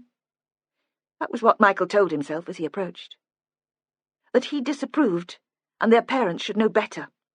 He specially disapproved of two girls who were standing apart from the others. One of them was smoking a cigarette, and the other was talking into a mobile phone. The way she stood, holding the phone to her ear, triggered a memory, and he was back in the cemetery by Peg's grave, lost again in the past. The girl gave a shrill laugh, and he was brought back to the present. He knew then he was deluding himself. He didn't disapprove of them at all. He admired them. They had the same sort of spirit as Abigail Mantel. And they excited him too, with their curly hair scrunched up to the top of their heads, their defiant eyes and their silky legs. He'd have liked to say something to them. Nothing important, just a word of greeting to make a connection. But at that moment the bus came along the road, wheezing and grinding. The girls hoisted their bags onto their shoulders. One threw the cigarette end onto the pavement and stamped on it with her clumpy shoe. Just as well, Michael thought. He'd only have made a fool of himself. As the bus pulled away, he saw that he wasn't the only person watching. Outside the old forge, preparing perhaps to open up the pottery, stood the ex-policeman, the one who had come in with Fletcher to arrest Jeanie. Caught under the streetlight, the man had the same wistful expression on his face as Michael realised he probably had. What was he regretting? Sex or age? It had to be one or the other. Michael hurried on to phone Vera Stanhope. When James arrived home, the house was quiet. He had been working, delivering a tanker from the mouth of the river to the docks at Hull. A short shift. No complications, no visions of ghosts. He'd worked with the skipper a few times before, and they got on well. As he'd waited on the point for the launch to take him to the ship, James had looked at Wendy's house and seen that the curtains had been drawn. There'd been a light behind them, and he thought he'd noticed movement. Not one shadow, two. But then Stan, the other coxswain, had called him to the launch, and he couldn't be sure. Not his business, anyway. So everything had been normal until he approached the front door of his house, his keys ready in his hand. Then he found himself shaking. He had to steady himself against the doorframe. There was a sudden, irrational fear that something terrifying had happened in the house. Suddenly he was a young man again, returning home to bad news. He fumbled to unlock the door and pushed it open. "Emma! Emma, are you there?" She came out into the hall to greet him. "Of course. Whatever's the matter?" He didn't answer immediately. He could hear a strange woman's voice, then realized it was coming from the radio. He tried to recover his calm. "Nothing. I didn't know what I'd find here. I mean, what chaos Christopher might have caused." Emma frowned. "You don't have to worry about him anymore. He's gone. He didn't even bother to say goodbye." He followed her back into the kitchen and saw she'd been baking. A pile of buns were balanced on a wire tray to cool. She switched off the radio and screwed up her face critically. "Not brilliant, are they? I don't know why they didn't rise." "I'm sure they'll taste okay. They smell delicious." He knew the cakes were for him, not to eat specially, more a symbol. "Look, I'm making the effort to be what you want." He wondered why she had felt the need to make the effort today. Something to do with Chris. She smiled, and he thought she was like a little girl playing house, with the tea towel tied round her waist as an apron, and the smudge of flour on her cheek. That was just what he liked. "It's true," she said. "Chris has disappeared." "What do you mean?" "He'd already gone when I got up. Did you see him this morning?" James shook his head. He was concentrating on making tea. He liked leaf tea, the ritual of the strainer and the warmed pot. "I expect he's at Spring Head." "He hasn't even spoken to Mum and Dad. They didn't know he was coming." "I suppose that's it, then. He ran away before he had to face them." "There are times," Emma said, "when I know just how he feels." She pulled off the tea towel and wiped her face with it. He thought at first she was just cleaning away the flour, then saw there were tears too. Not grief, he thought. Anger. Frustration. "Dad called in today. He brought some tickets for the fireworks at the old chapel tonight. He thinks I should go. It would do me good. Help me come to terms with Abigail's death, Jeanie's suicide. He's fixed everything up, even arranged for an old biddy from the church to babysit, so you can come too. I said you were on duty, but he realised if you were working this morning, you were unlikely to get called out again. I mean, the nerve of it. He didn't even ask. Just assumed that he knew best, that all I need is a jolly family party and I'll forget all about it." She'd run out of breath, inhaled in a sort of sob. James's first reaction was one of panic. He had spent his time in Elvet avoiding Keith Mantel, not making a big show of it, just keeping away from the places Mantel liked to be seen. More a superstition than a real feeling of danger. After all this time and all this planning, he'd thought Mantel couldn't touch him. "What exactly is going on at Mantel's?" "A fundraiser for the RNLI. They want to get a new inflatable for the river." "A good cause." James poured out the tea. The cups were porcelain, so delicate you could see the line of liquid rise through the china, as if it was opaque glass. He'd bought the tea service from an antiques fair before he'd married, another of the possessions which defined him. "You don't want to go?" He thought about that. Perhaps Robert's assessment of Emma's situation applied equally to him. He had blown Mantel up in his mind as a monster, an agent of destruction with the power to wreck everything he had created here. It was probably time to face the nightmare, banish the ghosts. "I'd like to spend an evening with you, without worrying about the baby." "But I would worry about him. What if he woke, needed feeding?" "He won't, you know him, regular as the tide." "But an event like this, all the village there, everyone talking about Abigail, just snooping around so they can see the house where she lived." "If it's dreadful, we can always come home, or go into the pub for a drink. At least it'll be quiet in there." He wondered why he was making so much effort to persuade her, and realised that he was desperate now to see Mantel again. He was overcome with curiosity, and he wanted to see if the tragedy of his daughter's death had changed the developer at all. Now, on the anniversary of her death, how could he throw open his house for a celebration, however good the cause? You think Dad's right, then? You see this evening as therapy? Her voice was bitter. In that case, it's a pity Chris didn't stick around to benefit from it too. James pulled her to him. He sensed he would get his way. I don't want you to do anything you wouldn't be comfortable with. I'm not trying to manipulate you. It happened, she said. It was horrible, but it happened. Reality. Perhaps my father's right and it's time to come to terms with it. Robert picked them up and drove them to the old chapel, though James said that as he was on call, he wouldn't be able to have much to drink anyway. It seemed to him that Robert was treating Emma as an invalid. He asked her if she had a warm enough coat, opened the car door for her, waited until she'd slid into the back besides Mary before shutting it. The tickets he'd given them said open house, but when they arrived they found very little of the old chapel open. They parked behind a line of cars in the lane. Then a boy James recognised as the son of one of the lifeboat crew directed them to the back of the property. He had loomed out of the mist, grinning at them, dressed in yellow oilskins and waving a torch, like something out of a teenage horror movie. It was colder.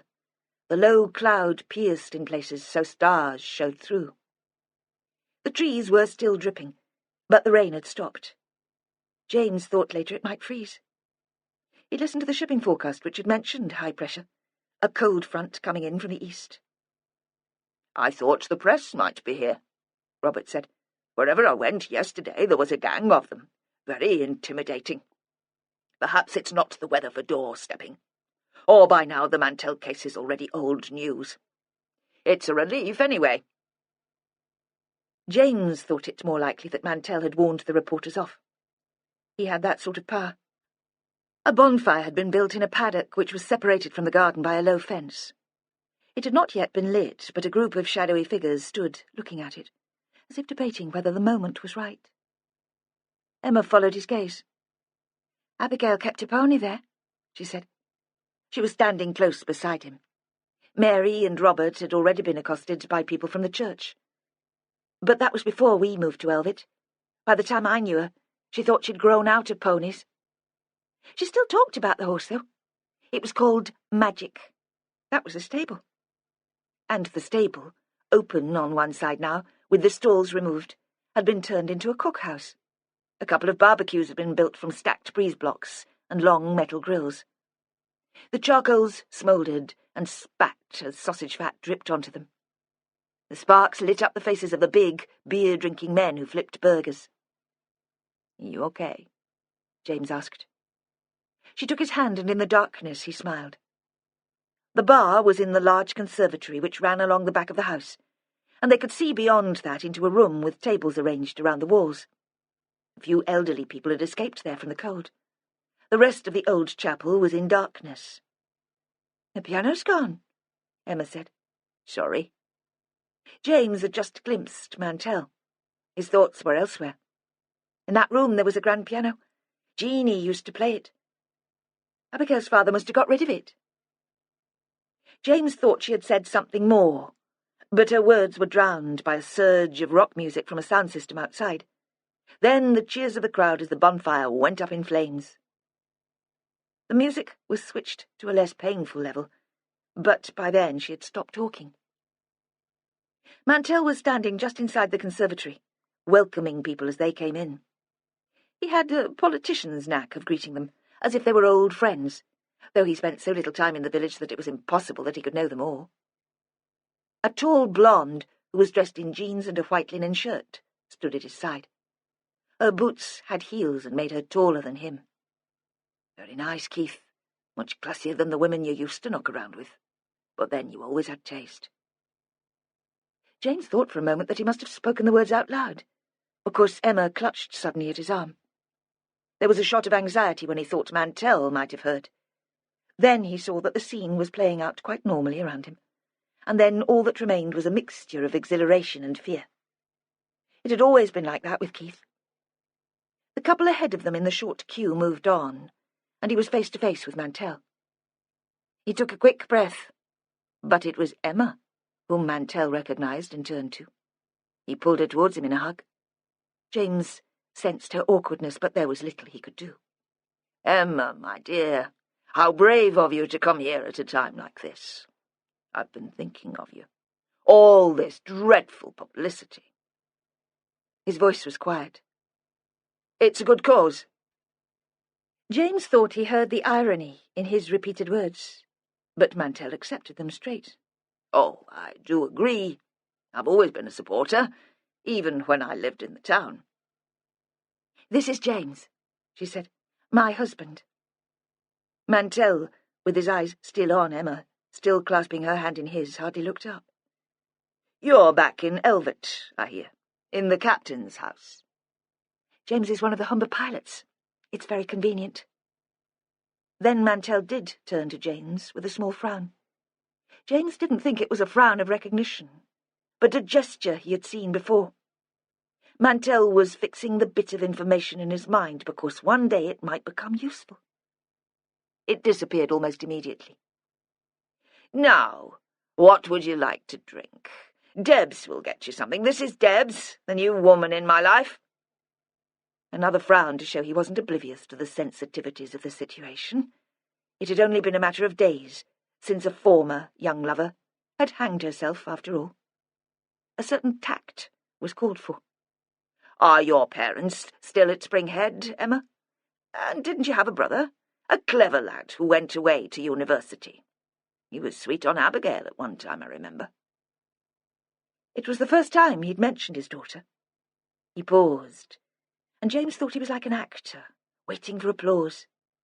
He expected some acknowledgement of his courage, and Debs, well trained, squeezed his shoulders sympathetically. Emma had been more moved by the words, but Mantel did not wait to see their effect on her. He turned away quickly, and had already passed on to greet the next person in the queue. Emma wasn't taken in by Keith Mantel. He was putting on a good show, but she thought he was still desolate about Abigail's murder. That was why he had turned away from her so quickly after talking about his daughter. He hadn't wanted Emma to see how upset he still felt. And how had he known about Christopher? Abigail must have realized that Christopher was infatuated and mentioned it to her father. Emma hoped they hadn't laughed at him. She had a horrible picture of Abigail sniggering, of father and daughter mocking Chris for being so soppy, sitting together on the fat pink sofa where now an old lady was clutching a sweet sherry. Throughout the evening she found herself looking out for Dan Greenwood. It was what she'd always done at these gatherings, when most of the village were present. Even while she talked to James or exchanged horror stories with the young mums she'd met at antenatal classes, she was alert for his presence, secretly watching and listening, hoping he'd turn up.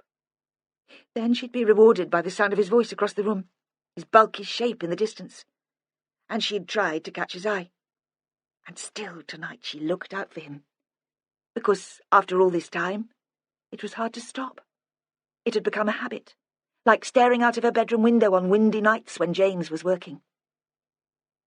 When she heard him exchange a few words with Mantel, she forced herself not to turn, but there was the same excitement. She tried immediately to damp it down. "I'm not a teenager," she said to herself. "I'm not 15 anymore." I was flattered by his response to me, and even that was a mistake. But she couldn't stop. The excitement was addictive.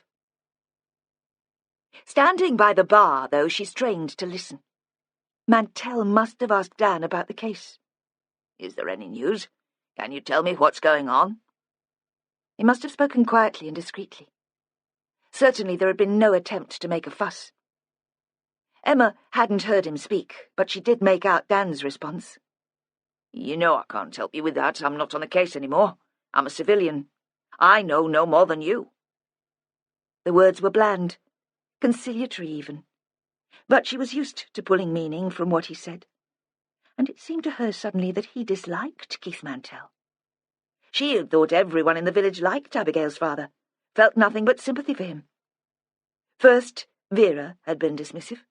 Now Dan's response was a surprise and disconcerting.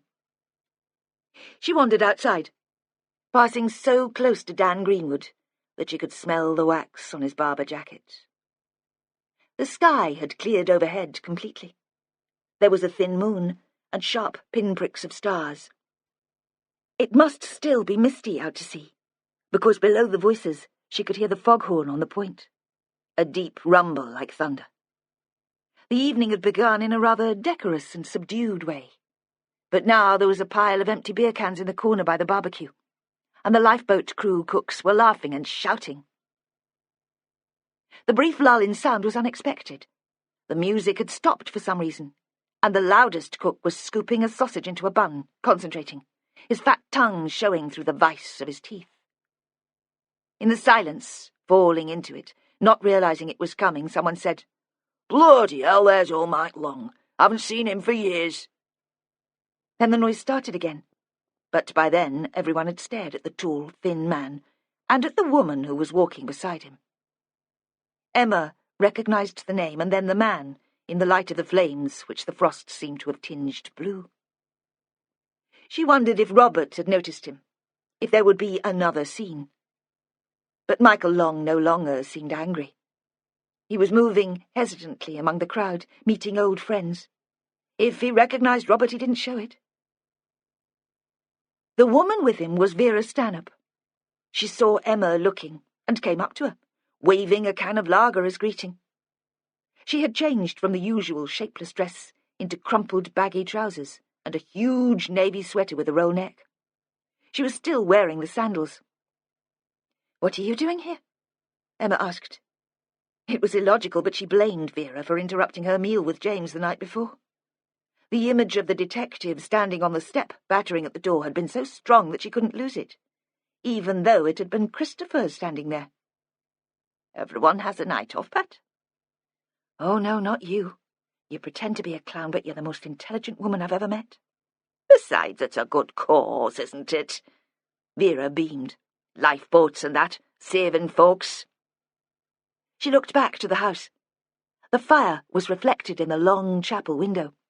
"So this is where you and Abigail spent that summer, sharing your secrets. Best friends."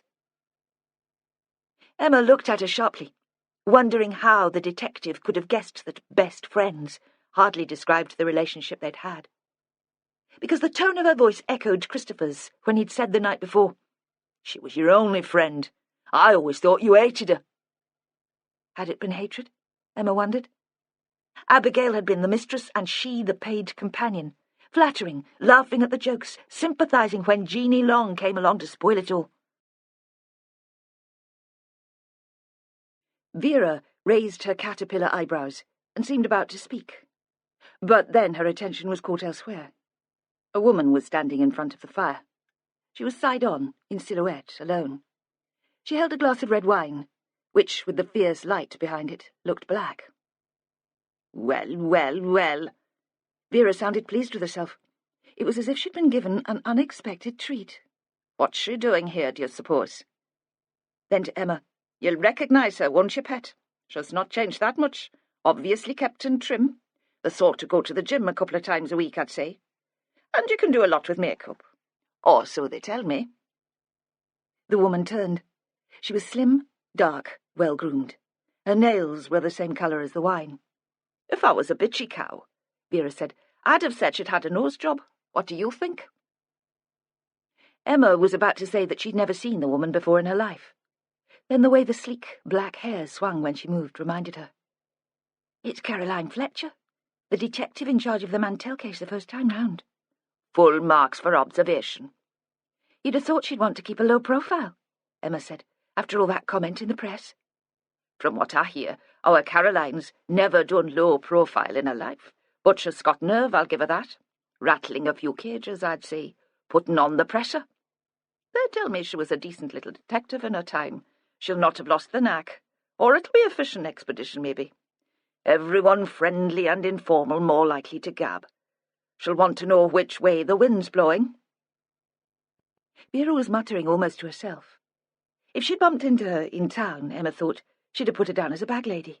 One of those smelly women of indeterminate age who sit on park benches talking to the trees. She looked around for James, thought he might be amused that this was the detective who had been sent to sort out the case. But he seemed to have disappeared. "You must already have talked to Caroline about what happened back then," Emma said. Must I? No, Pet, that's not the way I work. I'll make up my own mind first. Look at the notes, talk to the people who count. And the police don't count for much in most cases. I'll talk to Caroline when I'm good and ready. Perhaps that's why she's here? To talk to you? You think? Vera gave a little laugh and walked away, helping herself to someone else's lager as she went. When Emma saw her next, she was still muttering, but now into Dan Greenwood's ear. Dan had been a cop, Emma thought, and he seemed to count. When she looked for Caroline Fletcher, the dark woman had disappeared too. The screaming started at about the same time as the fireworks, so for a short time Emma missed it, because it was hidden by the screech and wail of exploding rockets. She heard it first because she was standing furthest away from the fire.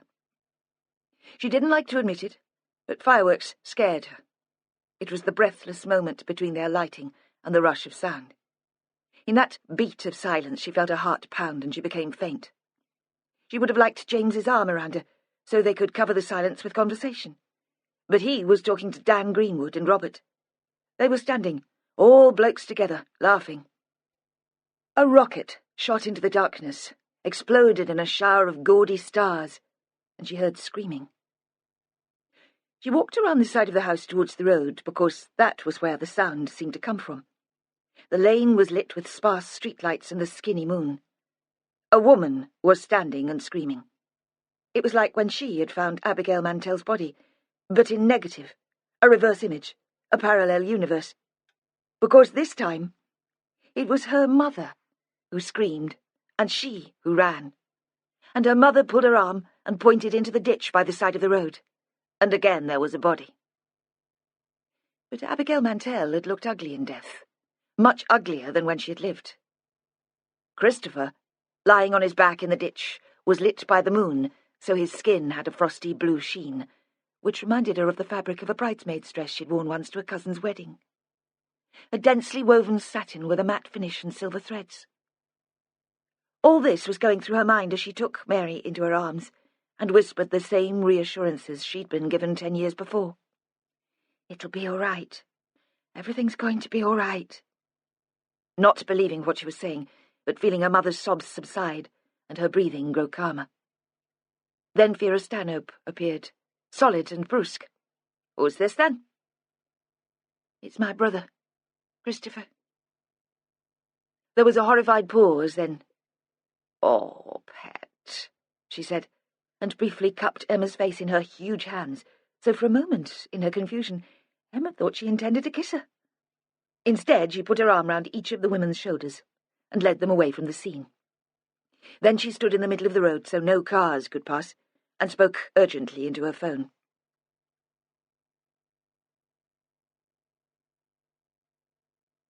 The eczema on Vera Stanhope's legs distracted her. Her limbs felt alive, as if small burrowing animals had penetrated the surface, were living off the fat and the blood. She imagined she could sense the snuffling and digging. It was always the same when she wore trousers. She longed to let the air to the skin, but there wasn't much she could do about that now. It wouldn't be seemly for a senior investigating officer to drop her pants in front of the hoopla of a crime scene. Whatever would the pathologist, the examiners in their white paper suits, and the local detectives make of it? If she was to be the senior investigating officer, which had still to be established. Her doctor had said that stress made her skin condition worse, but it wasn't stress she was experiencing now. It was exhilaration and guilt. She didn't believe police officers who denied being excited by murder. Who would fail to be turned on by the drama, the costume, and the show? Why else had they joined the service? It was different for the relatives, of course, and that was where the guilt came in. She had a responsibility. She'd been playing this slowly, nosing around like the mythical creatures under her skin, feeling her way into the complexities of the situation, picking up on hostilities and lies. She worried that if she'd adopted a more orthodox approach, this other death might not have occurred. Aye, and you'd still be in the dark, Pat. If you'd had them into the station, taken them through their original statements word for word, you'd be none the wiser than the day you arrived. This way, at least, you understand the people. You have a feeling for what went on. She'd never been lacking in confidence, and usually didn't see the point of regret. They'd rigged up spotlights and a tent over the ditch.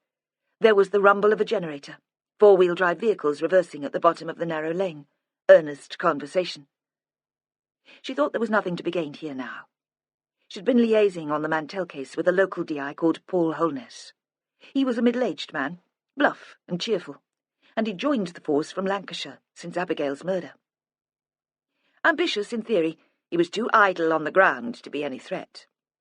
No way would he want to be senior investigating officer. Too much responsibility in this particular case. Too much shit flying around. He was talking to the pathologist in the gateway to the old chapel. She made her way to join them. "Definitely murder," Holness said. "You can't see with him lying on his back, but his head's bashed in." "Any sign of the murder weapon?" "Not yet, but they've not had a chance for a proper search. We're organising that now." He stamped his feet and wrapped his arms across his chest. He was wearing sheepskin gloves, but he still seemed to be feeling the cold. Vera thought they were a soft lot, these Yorkies. "What was the mother doing out here anyway?" he asked. "Has anyone said?" "She was feeling the cold and came to get an extra jacket from the car, according to the husband." She hadn't been able to get any sense out of Mary. "Any idea of the time of death? I mean, could he have been here for hours? Only nobody noticed him on the way in?" Holness shook his head. "You know pathologists, they never like to commit themselves. But highly unlikely," she said. "She thinks he was dead for less than an hour when Mrs. Winter found him." "Can you take over here?" Vera asked. "I want to talk to the witnesses before they have time to embroider. You know what it's like. Everyone wants a consistent story and they fill in the gaps without realizing what they're about." She saw with some satisfaction that she lost him. "I'll be at Springhead House if anyone needs me." It wasn't a bad thing to stamp her authority, she thought. Make sure everyone realized she saw this death as part of the Mantel case, that she was still in charge. She'd arranged for someone to take the Winters home. The woman wouldn't stop sobbing, and the noise had got to them all. Robert had wanted to take his own car. "This is a crime scene," she'd said. "There could be a trace, you know. Someone knocking against your vehicle. We'll have to check." He'd accepted that and gone quietly enough in the end. Above her the sky was still clear, but pools of mist had collected over the ditches and in dips in the fields. The track to Springhead House was pitted, and her tyres crunched through the frozen puddles. The people inside must have heard the engine, but they didn't move when she went in. A uniformed policewoman opened the door and showed her into the kitchen, where they were all sitting, facing towards a big brown teapot on a tray, not speaking. Robert Winter sat at the head of the table, with his wife slumped beside him. James clasped a mug of tea between both hands. Emma was holding a sleeping child on her knee. Vera nodded gently towards the baby. "You collected the bairn, then?" It had been Emma's main concern when Vera had asked them all to leave the lane and wait for her. Robert had wanted them back at Springhead. Mary was hysterical, he said. She needed to be in her own home. Emma had been worried about Matthew and had insisted on going to the captain's house first. Vera had been surprised by that. The woman's brother had been killed, and her only response had been a calm insistence that they go back to Elvet to collect her child. But then Vera couldn't imagine what it must be like to be a mother, and anyway, people expressed their grief in different ways. Vera hadn't expected Mary still to be with them. That grief had been raw and obvious, especially shocking because the woman seemed so reserved. Later, Vera would tell her sergeant that it was like a vicar's wife getting up on the church hall stage and doing a striptease. It made you uncomfortable. She had told the policewoman, detailed to stay with the family, to get a doctor. Had imagined Christopher's mother would be in bed, sedated. Though they all sat, wrapped up in thick sweaters, the kitchen was warmer than it had been outside. The sudden increase in temperature set off Vera's eczema again. She resisted the urge to scratch the back of her knees and joined them at the table. "Tea, ma'am. It's not long been made." The constable was hovering. Vera waved her away impatiently. The others sat, looking at Vera with fixed, dazed expressions, waiting for her to speak. Despite herself, Vera savoured the moment. She'd always liked an audience. "We believe that Christopher was murdered," she said carefully. She knew they'd find it hard to take in the facts. It was a kindness to be straight with them. He has a wound to his skull. "Could he have slipped?" James asked. "The road was very icy." "He could have slipped and knocked his head on the road, perhaps. But that wouldn't explain his lying in the ditch. There was nothing there which could have caused that sort of injury. I'm sorry." Mary gave a deep intake of breath, which was released as a sob. "Are you ready for this?" Vera asked. "I can speak to you tomorrow, if you'd prefer. Should we call a doctor?" The last question was directed towards Robert, but before he could answer, Mary said sharply, "No. No, doctor. It would help me to know what Christopher might have been doing at Mr. Mantel's house. He could have been there to look for us." Vera thought Emma spoke reluctantly, but perhaps she was just being quiet, worried about waking the baby. "Of course, that must be it." Mary seemed feverish. Her eyes were bright and there was a flush to her face. "He came to Mantel's to find us.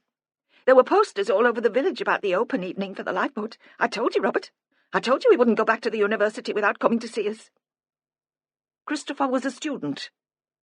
He held a postgraduate research position at Aberdeen," Robert said. There was a pause. "He was an extremely gifted scientist, a zoologist."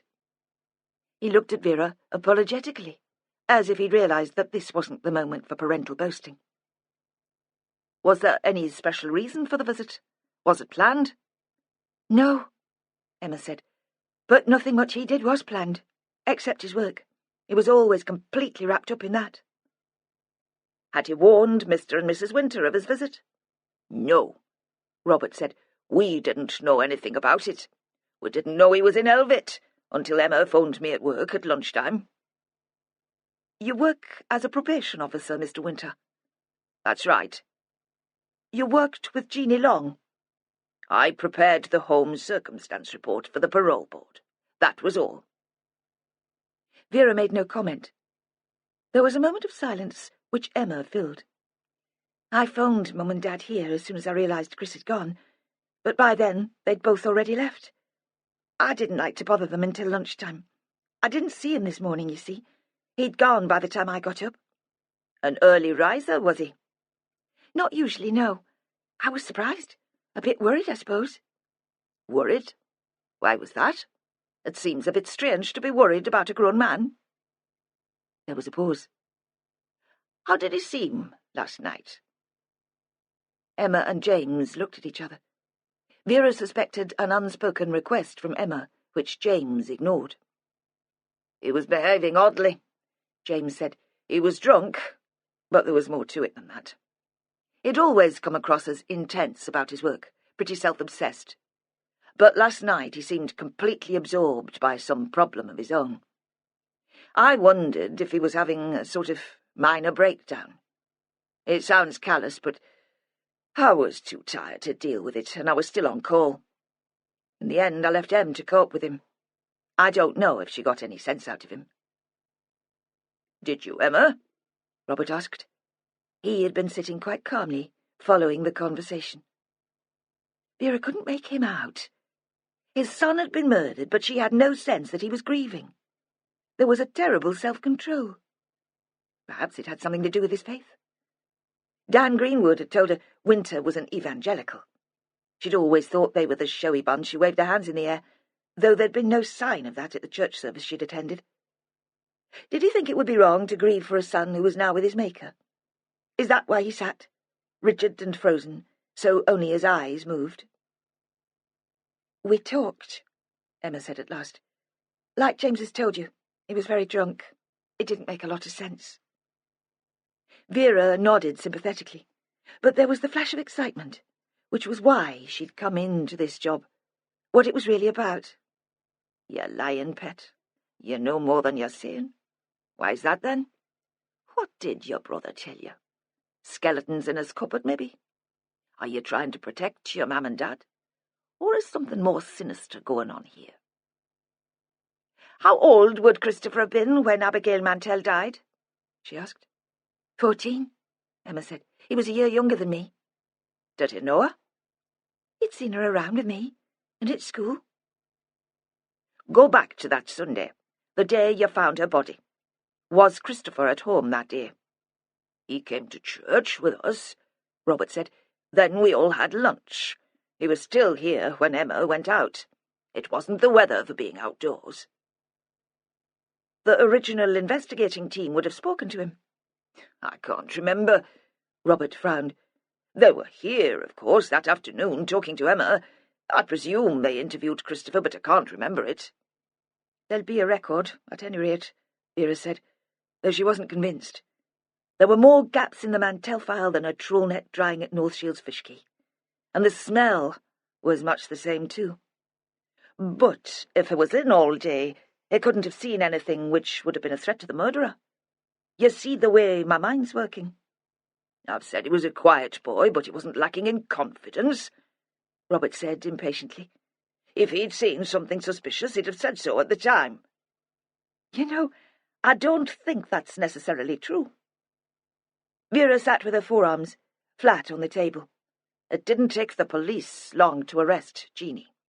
He'd have no reason to question their judgment. It's not only bairns who believe we're infallible. He'd have dismissed any evidence which pointed elsewhere, wouldn't he? Until now, James said quietly. Until it's become clear that there was a miscarriage of justice. Then he'd remember. Did he mention anything like that last night, Em? Emma shook her head. He wasn't very coherent, but no. We didn't discuss Abigail's murder. Not specifically. Besides, Robert said, we've already established that Christopher was with us all that Sunday. He couldn't have seen or heard anything significant. Vera thought he had the tone of an irritable schoolteacher, trying to drum the obvious into a stupid pupil's head. You could see the field where I found Abigail from his bedroom, Emma said slowly. She turned to Vera. His bedroom was right at the top of the house. Afterwards, that night, we watched from the window, the spotlights and the scientists in those white paper suits. Just like tonight. We watched them carry Abigail's body back. She seemed lost in the memory. Did you spend a lot of time in his bedroom? Hours, Robert said, more irritable than ever.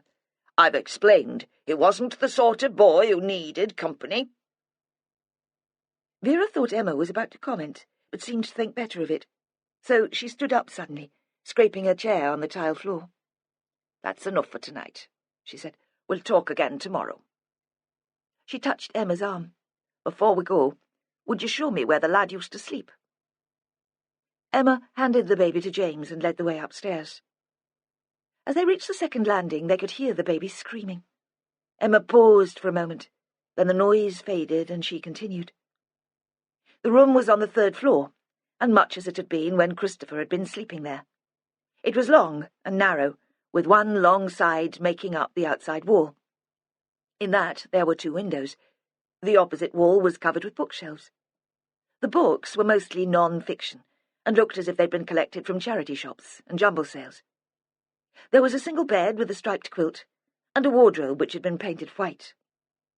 Ice, like fine lace, spread up the windows from the sill, and the rest of the glass was covered in a mist of condensation. The windowsills were low and thick enough to sit on. Emma leaned against one and wiped a hole in the mist with her hand. Vera took the same position at the other.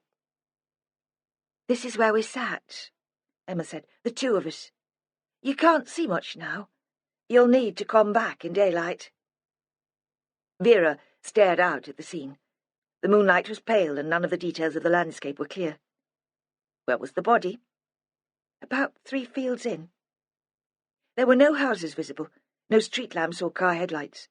The Mantel house was hidden by a clump of trees and a slight dip in the land. "Flat as a witch's tit," Vera said. "You could see for miles, couldn't you? Anyone coming and going along that path." "Do you remember your brother being interviewed?" She knew the answer before Emma had shaken her head. Vera drove slowly away from Springett House, towards Elvet. It was late, but she felt more awake than she had done since arriving in East Yorkshire. Her thoughts were clear and sharp, and focused on Caroline Fletcher. They came fully formed and beautiful, like the crystals of ice on Christopher Winter's bedroom window.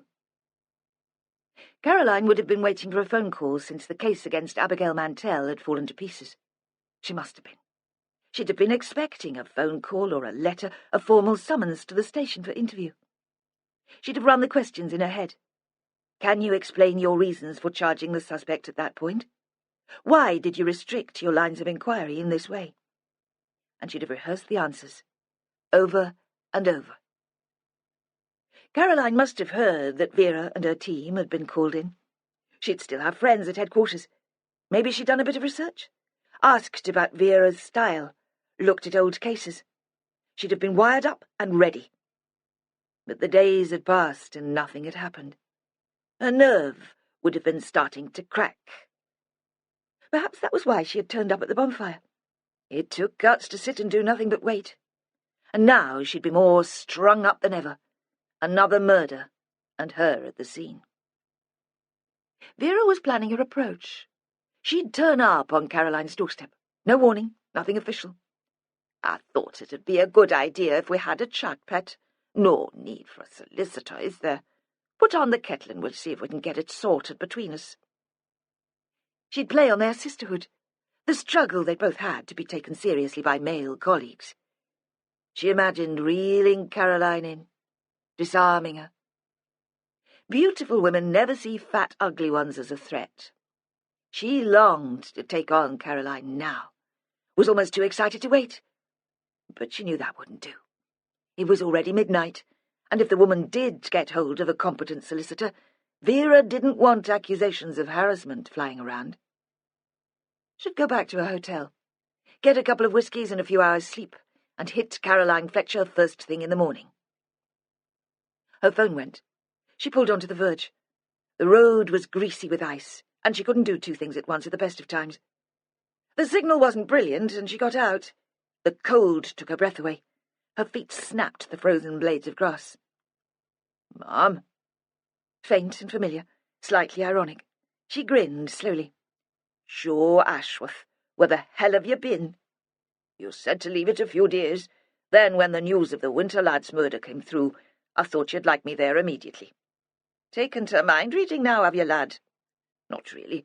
It was the boss's idea." "But your suggestion," she thought. "You'd not want to miss out on anything. Where are you?" "The service is on the M62, about half an hour from Hull. They've booked me into the same hotel as you." "Have they, though? It's a decent sort of place. I hope their budget'll run to it." She stood there for a moment before driving off. Ashworth was her sergeant. Not perfect by any stretch of the imagination. Too gullible for one thing, and born a city boy for another. Too wrapped up in his wife and baby. But he'd be an ally against all these bloody Yorkies, and he was the closest thing to a son she'd ever have. They arrived at Caroline Fletcher's house early the next morning. The quiet spell of weather was over. There was a piercing east wind and rain with shards of ice in it, sharp and grey as flint. It was 7 o'clock, and the street was waking. Caroline lived a couple of villages inland from Elvet, and the estate was new and smart. There were double garages and fancy cornices, and a fat conservatory bulged behind every house. It was the sort of place Ashworth would like to live one day, when he got promotion. Vera would have been hounded out for an untidy garden and unruly friends. She stood on the drive and looked around her, challenging the neighbours to notice. "I think we've been very discreet," she said. "We could have come in a panda." Ashworth could tell she was enjoying herself, and knew better than to spoil her fun. A small child was peering through the curtains of the house next door.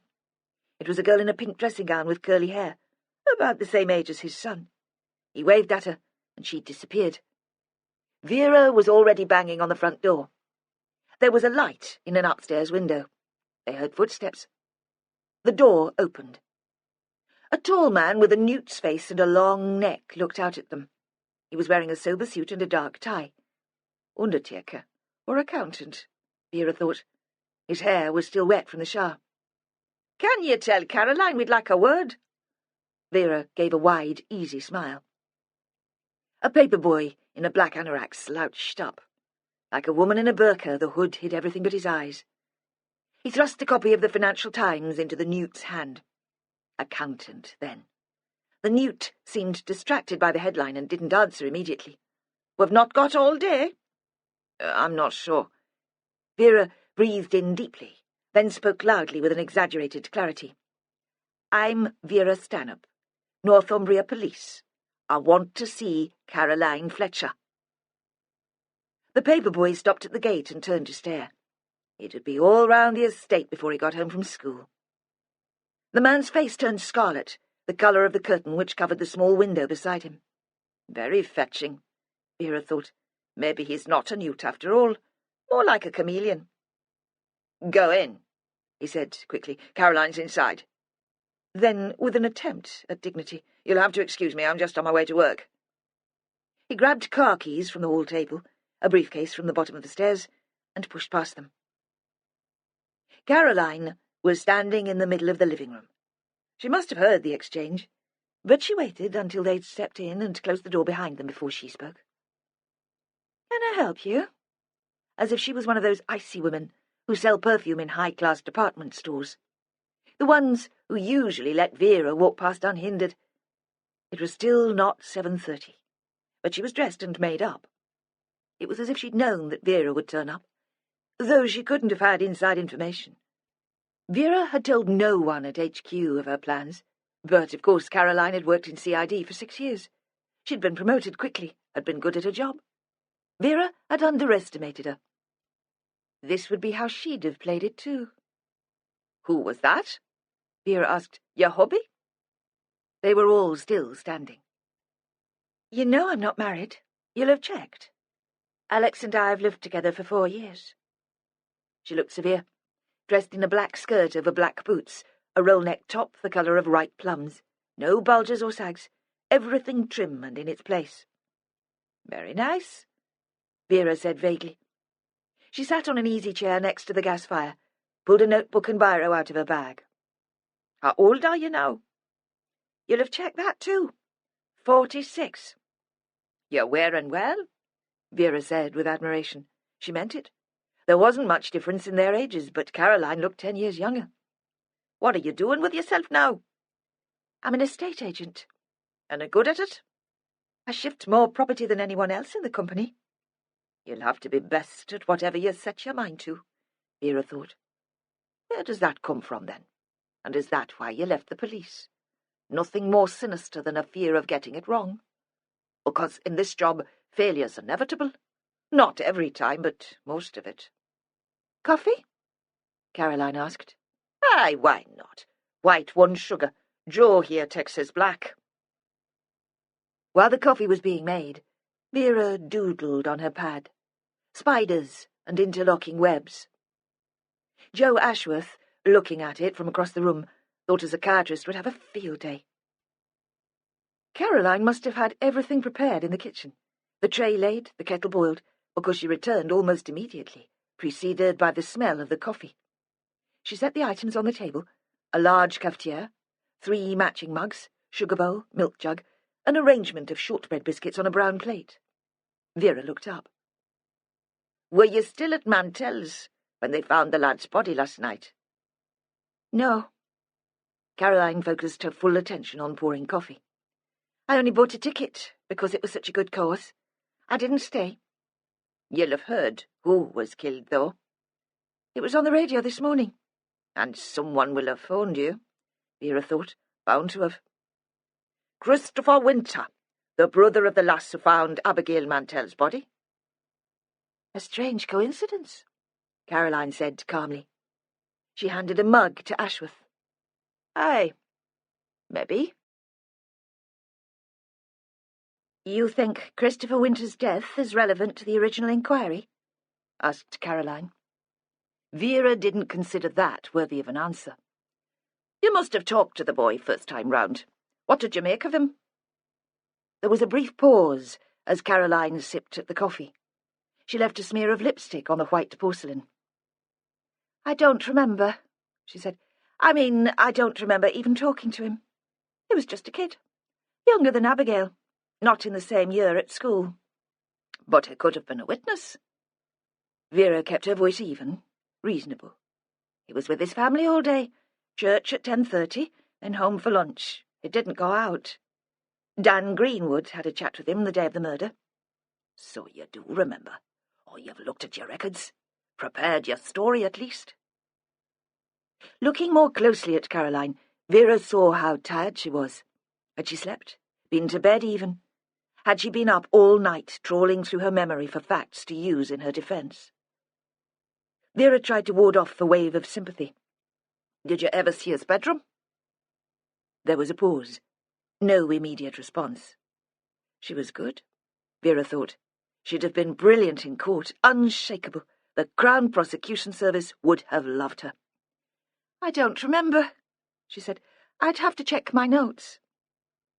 Vera leaned forward. "Look," she said, "I don't understand why there's a problem here.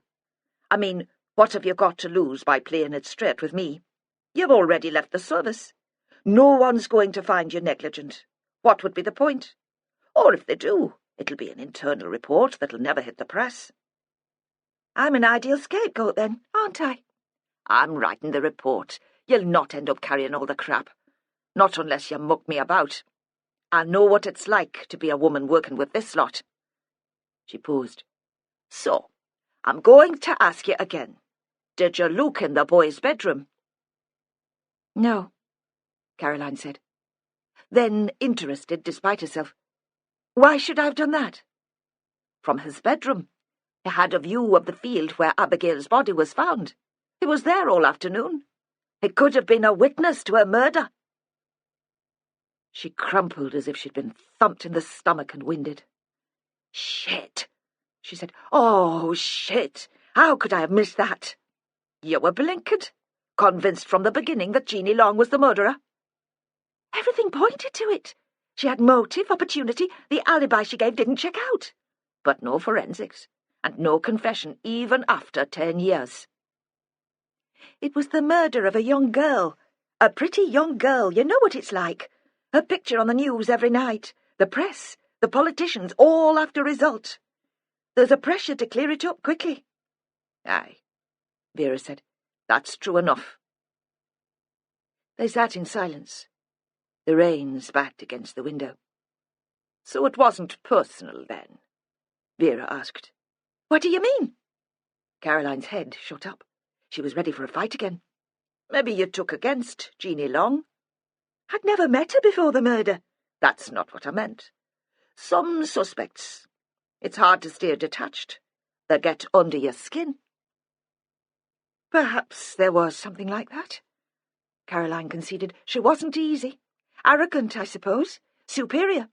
As if a degree and a knowledge of posh music made her better than the rest of us." "I know the type." "And she hated Abigail.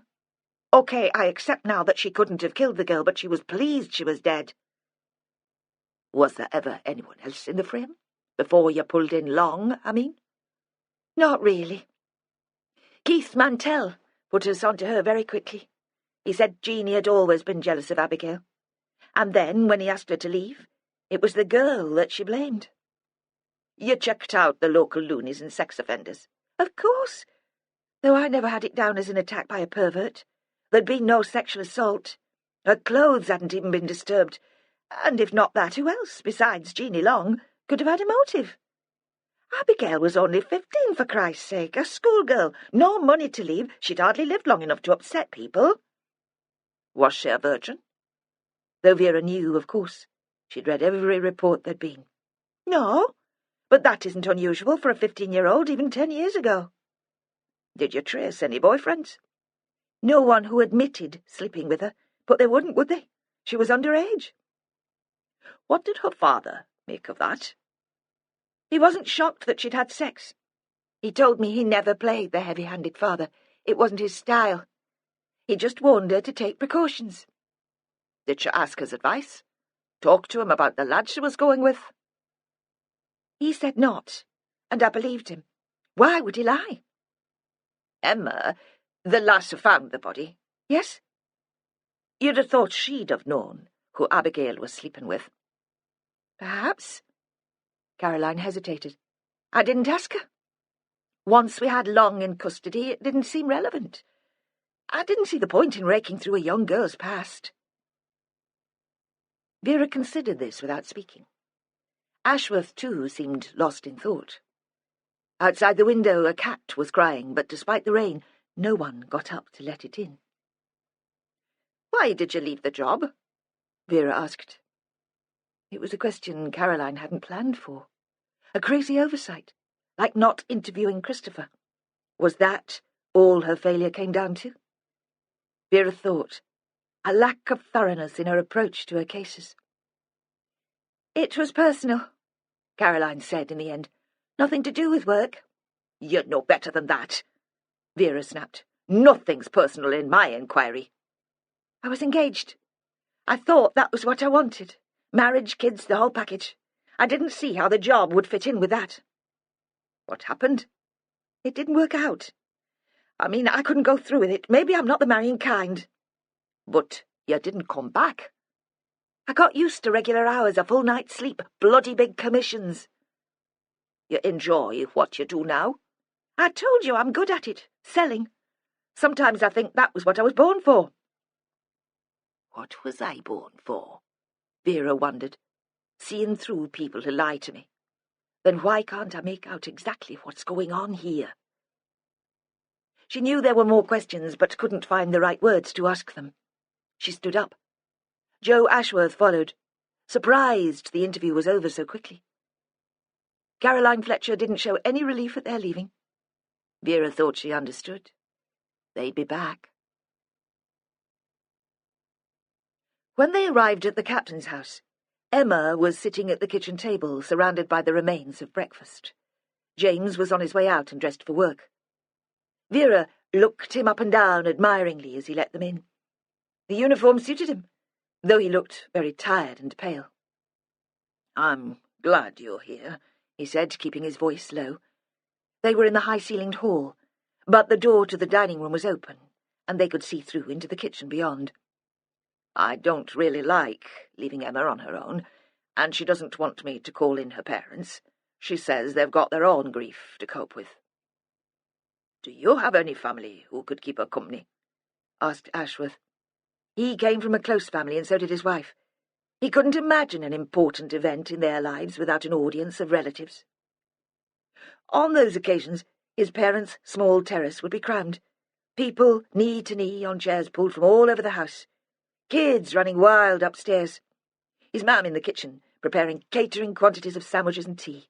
His dad handing out beer to the men. Looking back, the events which had brought them together, bereavements, engagements, christenings, all blurred together. James, however, seemed to regard the question with suspicion. "No one local," he said. He shouted goodbye to Emma and left the house. Emma apologized for the mess, but didn't make any move to clear it. "Who are you?" she asked Ashworth.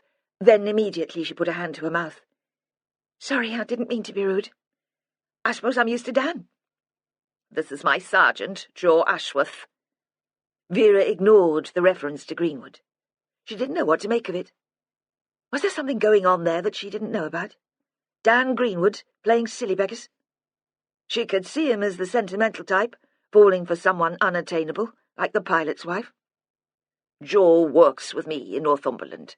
He's here to help. Why don't you chat to him while I make some coffee?" Ashworth took a seat opposite Emma. He pushed aside a cereal box, so there was nothing between them. Vera put the kettle on and stood by the sink, watching the conversation, keeping her mouth shut even when she was tempted to interrupt with a question of her own. "Did Christopher have a girlfriend?" Ashworth asked gently. "Someone who should be informed of his death?" "I don't think so. No one regular." Emma looked up sharply. Vera saw that she'd been crying. She'd probably been awake and crying for most of the night. The skin around her eyes was tender and swollen, as if she'd been thumped. It looked as if you could rub it off with your thumb, like the skin of an overcooked beetroot. Christopher blamed Abigail for that. When we were talking that night he was here, he said he'd been obsessed by her. That summer and ever since. No one else could live up to her. That wasn't true, of course. If he was obsessed with her at all, it was only the fantasy his girlfriends couldn't live up to. How can you compete with make-believe? Are you saying he went out with Abigail the summer before she died? No, of course not. In his dreams. Are you sure? She wouldn't have looked at him twice, except to Mark. He was younger than she was, geeky, a bit weird. I thought he'd grown out of that, but maybe not. He seemed weird enough when he was here. Abigail did have a boyfriend, though. No! Vera screamed in her head. Don't move on. Not yet. Follow up on the weirdness. Was he different from the other times he visited? Why? But Emma was already answering Ashworth. I didn't know about your boyfriend. It seems unlikely. I mean, we spent a lot of that summer together and she never mentioned it. She wasn't a virgin. Did you know that? No. Emma seemed astonished, shocked. There was a pause while she seemed to assimilate the information. But I was very innocent, very naive. I'd led a sheltered life. When I thought about boys, I imagined them kissing me, putting their arms round me. Nothing more than that. I knew about the biology, but it wouldn't have crossed my mind. And Abigail was more worldly wise? In every way, but that wouldn't have been difficult. I thought of her as sophisticated. She knew so much more about everything. Like what? Music. I'd never heard of half the bands everyone was talking about at school. We didn't have a television. Do you know what a handicap that is? I went to her house to watch Top of the Pops, and they had satellite even then. Makeup. I didn't even know how to use cleanser and moisturiser. It wasn't that I wasn't allowed any of that stuff, just that it would have been considered frivolous, a waste of time and money. Fashion, the names of film stars. She made me realise I was ignorant about everything. Ashworth smiled. You must have known things that she didn't. Yeah, right. Latin verbs, equations, the Bible. Just the stuff you want to boast about in front of your mates when you're 15. She paused. Look, mostly it was her talking and me listening. I didn't realise at the time, but that was what I was there for, to show her how clever she was in comparison. Sounds like she was insecure, maybe. Always needing to be right. You think so? I never saw it like that. There was a moment of silence. From the baby monitor on the dresser they could hear Matthew snuffling in his sleep. He began to whimper. Did she talk to you about sex at all? All the time, in general terms. At that age you don't think about much else. But it was stuff like who we fancied, which pop stars, which teachers, which of the lads at school. She certainly didn't tell me she was sleeping with anyone. Why do you think that was? Was she worried about shocking you? Again there was a silence. At last Emma said, It's so hard after all this time to know what she was thinking. I had one memory of her, and then Christopher gave me another. I'm not sure anymore what was going on in her head. I don't think she'd worry about shocking me. She enjoyed making me out to be stuffy and old-fashioned. Perhaps her boyfriend wasn't as impressive or cool as she'd want him to be. A bit of a loser. She'd keep that to herself. Otherwise I can't see why she'd want it to be a secret. Not even from her father? No. I always thought she and Keith got on really well. I mean, they never rowed. He never shouted. She could do what she liked. I thought he trusted her. But he can't actually have spent much time with her. He had Jeanie to keep sweet, and work took up most of his time. Abigail could have anything she wanted. But I'm not sure he listened to her. His mind was on other things. Poor little rich girl? Yeah, something like that. I suppose she was lonely and that was why she took up with me. Can you give me the names of our other friends? It's odd, but there really wasn't anyone else. Not once I turned up, not girls at least. It was as if she didn't consider anyone else worth making an effort for. I found that flattering at the time. Lads, then? There was one boy, Nick Lynham. His father was deputy head of our school. He was a couple of years older than us and she fancied him like crazy. Could he have been the lover? I can't see why she wouldn't have told me. Does he still live round here? He teaches English at the FE college in town. We kept in touch after school, the odd phone call, you know. He never bothered with me when Abigail was alive, but perhaps he felt sorry for me, or felt we had something in common. He got me a job at the college, adult education. I taught languages. Vera caught something wistful in the voice and wondered what had caused it. The man or the work? She poured water onto instant coffee, took it to them. She'd restrained herself for long enough. Last night, your husband said Christopher was drunk when he was here. Drunk and upset, going through some sort of crisis. What do you think that was all about? She pulled out a chair and sat down heavily. It was one of those Brentwood affairs, old and stripped down. It creaked when she moved. I think Christopher was being overdramatic, blowing the whole thing out of proportion. Maybe he did have a crush on Abigail when he was 14, so what? He told me the other night that he followed her around like a juvenile stalker. But I can't see it was the big deal he made it out to be. We'd have noticed if he'd been lurking in the bean fields every day. Like you said, it's pretty flat round here. There's nowhere much to hide. And I don't remember him changing that summer. He was still into the things he'd always been passionate about. Natural history, astronomy. If he was pining away, he was discreet about it. What had upset Christopher so much now, then? Vera demanded. Could it have been Jeanie Long's suicide? Perhaps, though I don't think he ever knew her. How could he? Emma hesitated. I think the publicity around the anniversary of Abigail's death provided him with a convenient excuse. He was miserable. Perhaps some woman had dumped him. Perhaps things hadn't been going well at work. So, he resurrected his adolescent fantasies about Abigail and convinced himself that she was the cause of his depression. The baby's whimper had turned into a high-pitched whine, which shredded Vera's nerves. Look, Emma said, he'll need changing. I'll have to fetch him. Is there anything else? Not for the present, pet. Vera was glad of the excuse to leave. Do you think the brother was mad? They were sitting in the car, cut off from the rest of the village by the horizontal slashes of rain. Ashworth was in the driver's seat, waiting for instructions. The question seemed to come from nowhere. There was no thought behind it. He opened his mouth and it came out. I don't know, Vera said. Depressed, maybe. You don't suppose... He hesitated. Go on, pet, spit it out. He couldn't have killed the girl if he was obsessed with her, despite what the sister says. Obsessed, and keeping it to himself like a guilty secret. Perhaps she teased him, taunted him like, and he snapped. Then went home and pretended that nothing had happened. When they'd first started working together, Ashworth would have left it at that, but he had more confidence these days. Pretended so well that he convinced himself too. Hid it away somewhere at the back of his mind. Told himself when Jeanie was found guilty that it was all a bad dream. Until she committed suicide, and the case was reopened. That would explain why he was behaving so oddly. Imagine waking up one morning and remembering you strangled the lass. You'd need a few drinks to come to terms with that.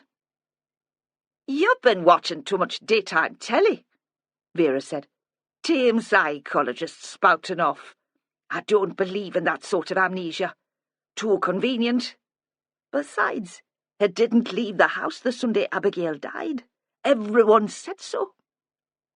Would they remember? After 10 years? Would they know? He could have gone out while they thought he was in his bedroom. She pictured the layout of Springhead House. There was one door into the kitchen from the yard, which the Winters usually used, but another at the foot of the stairs leading out into a small walled garden. It was an old house, and the walls were thick. They wouldn't have heard his leaving.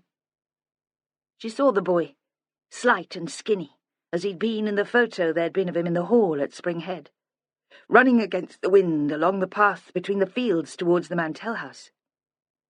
Had he been hoping to spy on Abigail, see her in her bedroom through an uncurtained window, trying on new clothes, brushing her hair?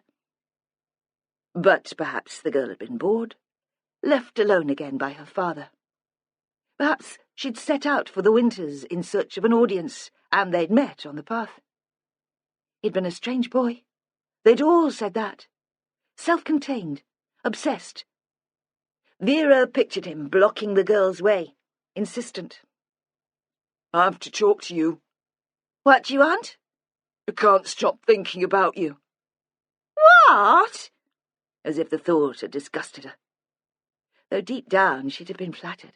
He wouldn't have realised that. Perhaps she'd tried to push past him, and he'd held onto her shoulder, desperate now that he had her to himself to make her understand. And excited by the touch of her, he hadn't let her go. "Fuck off, you little prick!" But he'd twisted her towards him, stronger than he looked, and put his other hand on her neck, almost to caress. She'd shouted at him to let her go, told him what she thought of him in language which would have shocked a well-brought-up lad. He'd pulled her scarf tight around her neck, thinking only to cut off the words she was spitting out at him, but not able to stop, even when he realised what he was doing.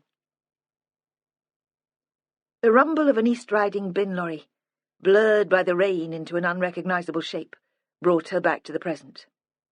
She shook her head to clear the nightmare from it. "I can see Christopher killing her," she said, "being driven to it in the way that you said. But forgetting all about it afterwards. Nah, I don't buy that." They drove in silence to Springhead House.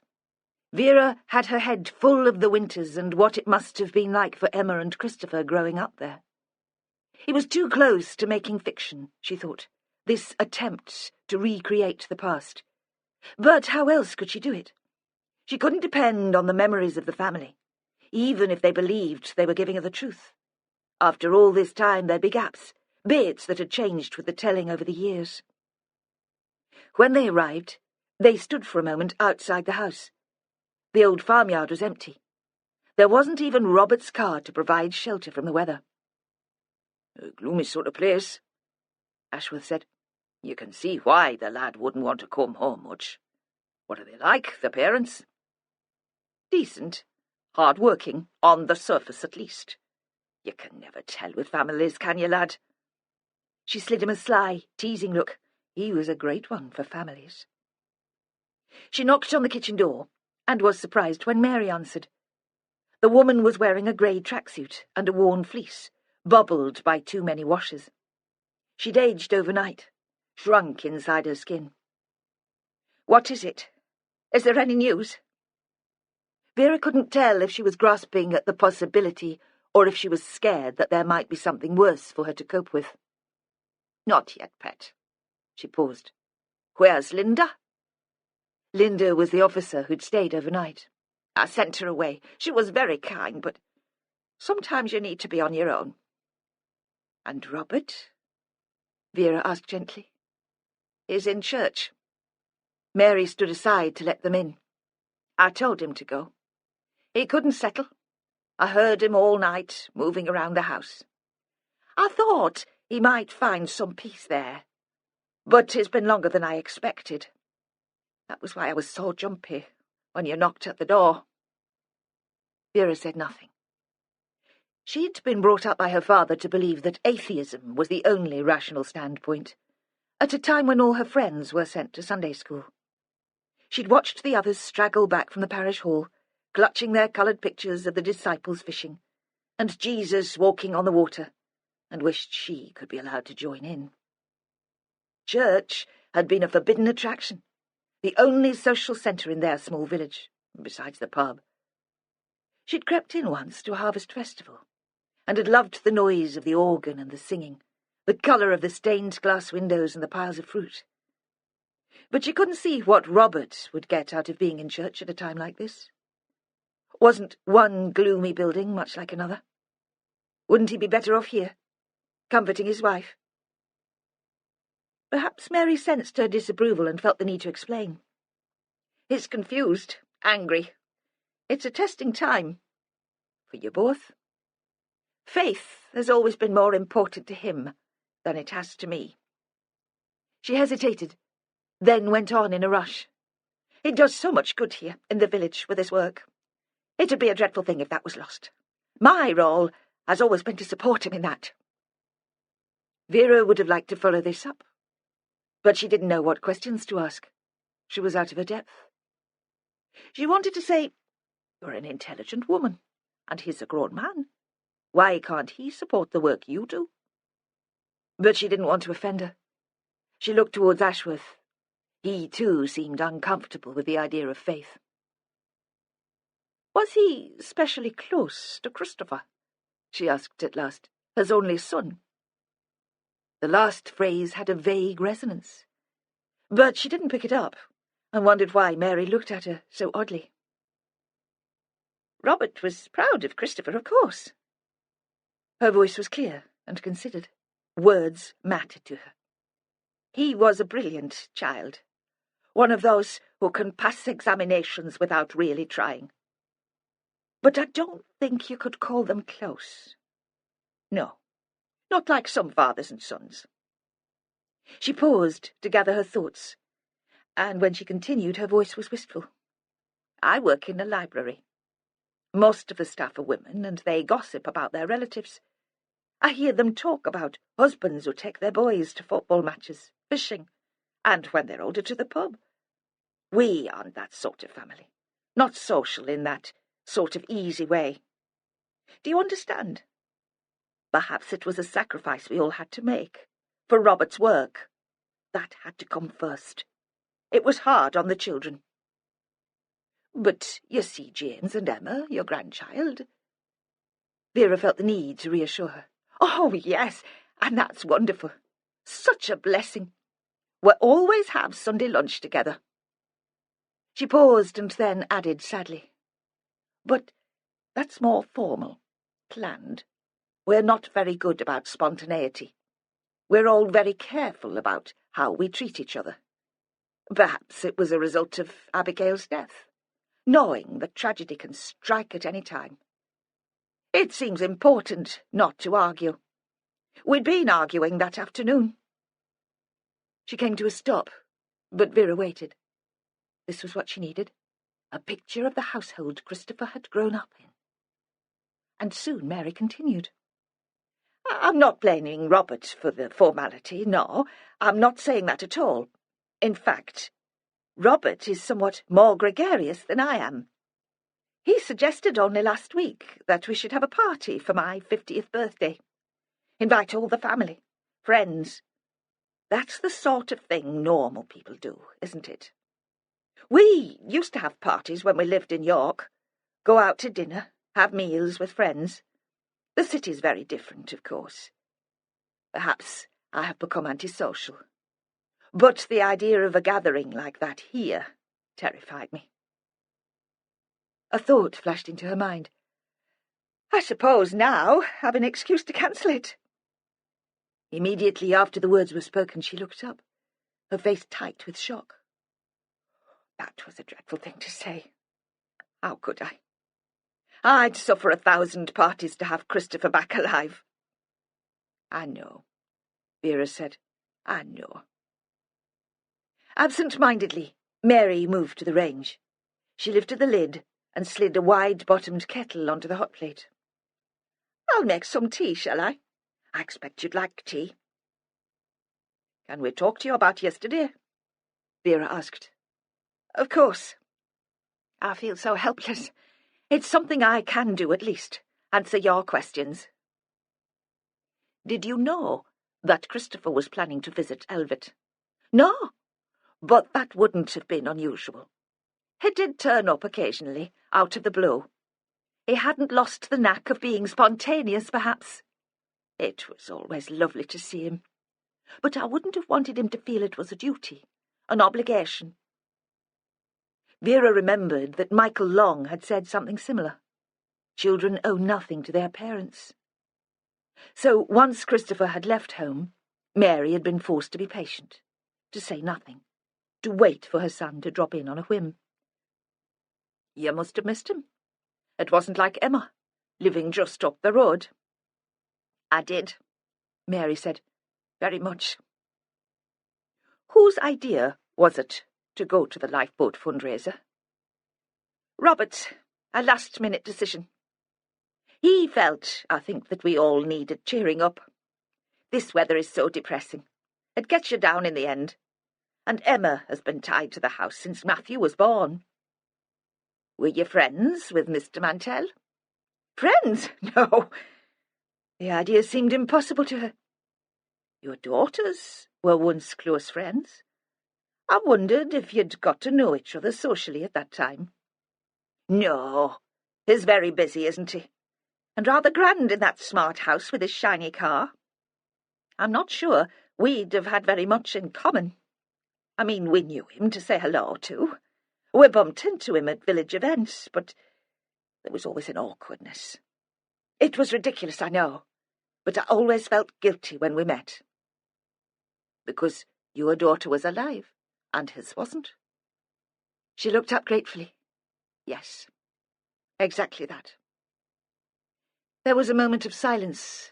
Then she added, Now, I suppose we have both suffered the loss of a child, and perhaps I'll feel differently.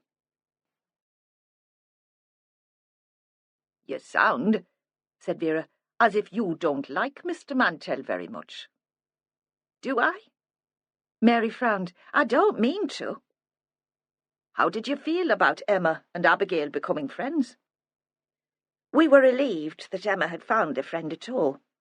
We'd underestimated, I think, how much the move from York would upset her. She paused for a moment. It affected both the children in different ways. Emma had become rather withdrawn before she met Abigail.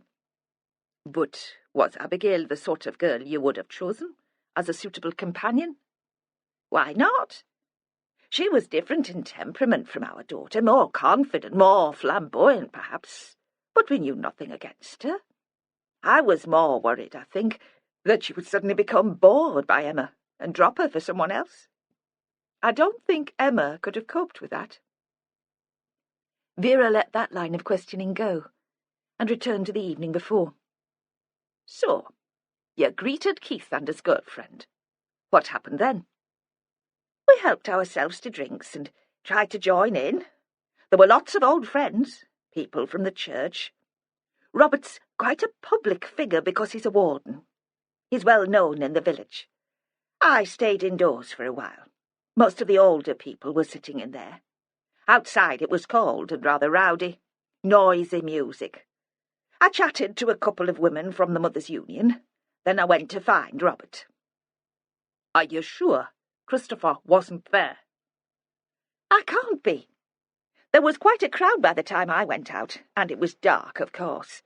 The people in the field by the fire were just shadows. Did you notice Caroline Fletcher? I'm sorry, that name doesn't mean anything to me. She was the police inspector who investigated Abigail Mantel's murder. Of course. I'd forgotten the name. I should have remembered. She was supportive at the time of the trial. Was she there? I'm not sure I'd have recognised her, not after all this time. Does that mean she'd kept in touch with Mr. Mantel? How thoughtful. Aye, Vera muttered. That's one way of putting it. Why did you go out into the lane, Mrs. Winter? Ashworth spoke for the first time, and Mary seemed thrown. She looked towards Vera as if she needed permission to answer. Vera smiled encouragingly. I wasn't really enjoying myself, Mary said. I never do, these days, in crowded places. It's strange how things change, isn't it? When we were younger, I'd have loved it. I asked Robert if we could leave. I was sure someone else would give Emma and James a lift back to the village. I said I was cold, which was true, but an excuse too, I'm afraid. Robert took me at my word. He said there was a thicker jacket in the car. He offered to fetch it, but I took the keys and went myself. I was glad of a few moments alone. What made you look in the ditch? Ashworth asked. I'm sorry. It was dark in the lane, no streetlights to speak of. Only one just outside the house. Moonlight, apparently, but you'd have to look where you were putting your feet. It was icy. So, I'm trying to understand how you came to see your son's body. if you were concentrating on not slipping. I'm sorry to make you go through it again, but it's the details which can help sometimes. Was there something in the hedge which caught your eye?" "No," she said, "nothing like that. The car was parked right on the verge so other vehicles could pass. The grass is rough and the car wasn't level. It was Robert's. He uses it for work, and I never drive it. I knew there was a lever on the dashboard which opened the boot, but I couldn't find it immediately. While I was fumbling, I turned on the headlights by mistake. The beam shone down into the ditch. That was when I saw Christopher." She stared blankly out at them. "Could he have been there when you arrived?" Ashworth asked. "Or would you have seen him when you parked?" "I was sitting in the back with Emma, chatting, trying to pretend that I didn't mind Christopher going back to the university without making the effort of visiting us.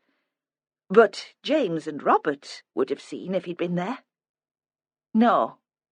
Christopher must have died while we were at the Mantel house. He was so close, but we could do nothing at all to help him." "What did you make of her?" Vera asked. "Was she telling the truth?" "She didn't seem the sort to me who'd lie." They'd taken time out for tea and buns, Vera's decision. She wanted to talk to Robert Winter, but he was still in the church. At least, his car was parked in the square. And she thought she couldn't face him with low blood sugar. She'd need to be on top of her game for that conversation. Besides, she was embarrassed about breaking in on him. Suppose he was praying? She couldn't imagine herself sitting on a pew next to him while he was on his knees. Just along the street from the Bennet's house there was a bakery. She'd smelled the yeast and the sugar from the forge once, and Dan had taken her in. Next to it there was a small, dark room with a couple of tables where they served weak instant coffee and bacon sandwiches, and sticky cakes from the shop. From the narrow window they could see the church and Winter's car in the street. There was no one to overhear. The other table was empty, and the waitress was in the shop gassing to the woman behind the counter. "Maybe not," Vera said. "But there's a difference between lying and telling the whole truth. She was very careful in the words she chose, wasn't she?" "Yeah, I can't see it. I thought she was a decent woman." "Not a lot of fun in her life, is there? Work and the church. Do you think that's all there is?" "Maybe that's all she wants." Ashworth shrugged. "Someone of her age." "Listen, lad, she's about the same age as me, and I can still manage a few laughs. But it strikes me there's not much to laugh about in Springett House." She spooned sugar into her tea. The way she was feeling, she needed the energy. "Do you think the husband slaps her around?" "No." Ashworth was shocked, but then he was easily shocked. Some days that was the only entertainment Vera had, provoking a response from him. "You didn't think she was frightened of him, then?" "No," Ashworth said slowly. "Frightened for him, perhaps. Worried that he was taking so long in the church. More protective, I'd say. Like she was the mother and he was a kid." "A spoiled kid," Vera said. "As I heard it, he joined the God Squad, decided to give up his business in York and move out here, and she just went along with it, dragging the family along with her." She broke off. Her attention was caught by Dan Greenwood, who emerged from the pottery and blinked as the cold air hit his face. Without bothering to lock the door behind him, he ran across the street into the bakery. Vera watched him, wondered what it was about him that stopped her looking away. He disappeared from view, but they could hear him in the shop next door, ordering a roast ham and mustard barm cake and a vanilla slice to take away. He returned to the old forge without seeing them. "What is the story with Dan Greenwood?" Ashworth asked. "He worked on the Mantel case first time round," she said. "Fletcher was his boss." "Like you and me, then?" Ashworth said. He looked about 6, Vera thought, a gob of red jam from a doughnut on his chin, not fit really to be let out alone. "Oh, I look a lot like Caroline Fletcher." "Was there something going on there, like? Did he fancy her?" No, they never got on. Though that wouldn't have stopped Dan fancying her, then despising himself for it, Vera thought. Oh. You could see what Fletcher's like. Hard as nails, on the surface at least. And Dan was too sensitive for his own good. One of those people who don't like the sort of games you have to play to get on. He's simple. Not dumb, I don't mean that, but straightforward. No pretence. No small talk. Intense, she thought. That's why you can't take your eyes off him. Too much emotional energy. Then wondered if she was being daft. Is that why he left? Personality clash? You'd think he'd manage a transfer. He had a breakdown, she said, stress-related. He'd always struck me as a bit nervy, one of those people who can never sit still. He left on medical grounds, soon after Jeanie Long was put away. Later he moved to Elvet and set up the pottery over the square. Was it the Mantel case which made him ill? I'd not have thought there'd be that much pressure. The press would be pushing all the way, of course, but they cleared it up canny quickly, didn't they? She could tell he was thinking of some of the cases he'd worked on. Cases which had gone on for months, days without sleep, without seeing his family, and then no result at the end of it. He never believed Jeanie was guilty, Vera said, but he didn't have the guts to make a fuss at the time. So now he blames himself for her suicide? Maybe. How do you know him? We'd met a couple of times, courses, training days. Then a lad from Wooler jumped bail and ended up down here. I came down for a few days. I liked Dan. He was one of those people you take to straight away. Like I said, no side to him. No agenda. He phoned me before he left the service. They'd offered him this deal, and he asked my advice. What did you tell him? That we needed people who cared about the job, but that if it was making him ill, he should take the money and run. Why did he think Jeanie Long was innocent? He was in on the interviews. He believed her. And that was it. There was no forensic evidence, and Dan said it all happened really quickly, easily, as if it had been set up, as if someone was pulling the strings. You think that was Mantel? You get a grieving father pointing the finger, saying he knows who killed his daughter. That's hard to ignore, especially when he says it in public, and when he's a big figure locally, with friends who are magistrates and on the police committee. In everyone's interests to clear it up quickly then. Everyone's except Jeanie Long's. Whose strings exactly was Mantel pulling? Vera pushed half a curd tart into her mouth. We'll have to ask him, won't we? But that'll have to wait. There's Robert Winter coming out of the church. Winter was still standing in the church porch when they met up with him. He was poised, as if to set off down the path towards the gate, restrained, it seemed, by an invisible barrier. The path was slippery with wet leaves, and at one point Ashworth almost tripped, but Winter gave no sign that he had seen them approach. He stared out at the bare trees which lined the churchyard. Your wife will be worried about you, Vera said. Only then did Roberts acknowledge them with a courteous nod. He didn't respond, though, to the words. We've only just come from your house. Mary wasn't expecting you to be so long. Here, give her a ring. Vera groped for a mobile phone in her bag. Tell her we want a quick word with you first, but she'll not be long. Yes, Robert said. Of course. I've been very thoughtless. He took the phone and at last made the effort to leave the porch, walking a few paces away from them, turning his back so they couldn't hear what was said. Is there somewhere we can talk? Vera asked when he'd finished. Here? In the church? As if, she'd say to Ashworth later, she'd suggested an interview in a brothel or a gents' lav. If we wouldn't be intruding. I'd prefer not to. So they ended up in the little room by the bakery again, with more tea. On the way they passed the newsagents, and the headlines in the local papers screamed Christopher's name.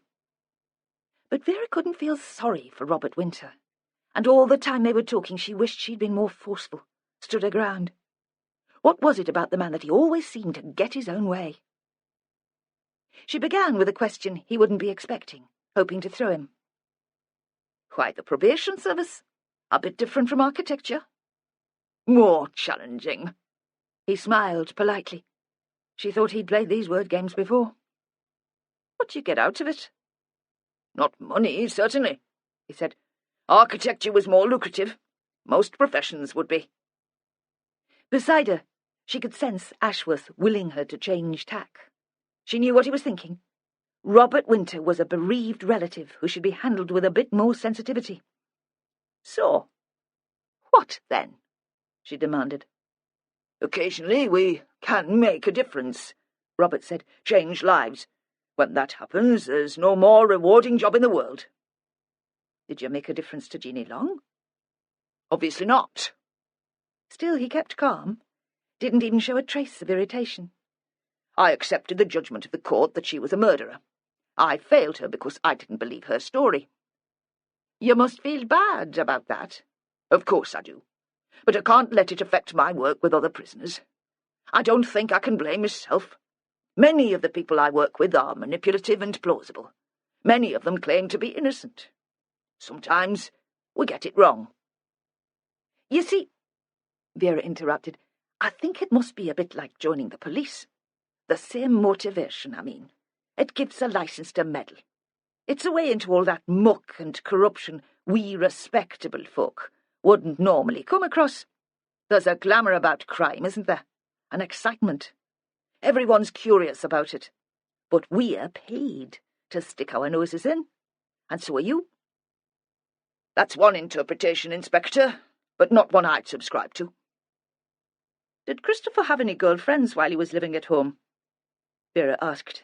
Not that I knew of. Would you have known? Is that the sort of thing you'd have talked about? Possibly not. Christopher was a very private young man. Ironic, isn't it?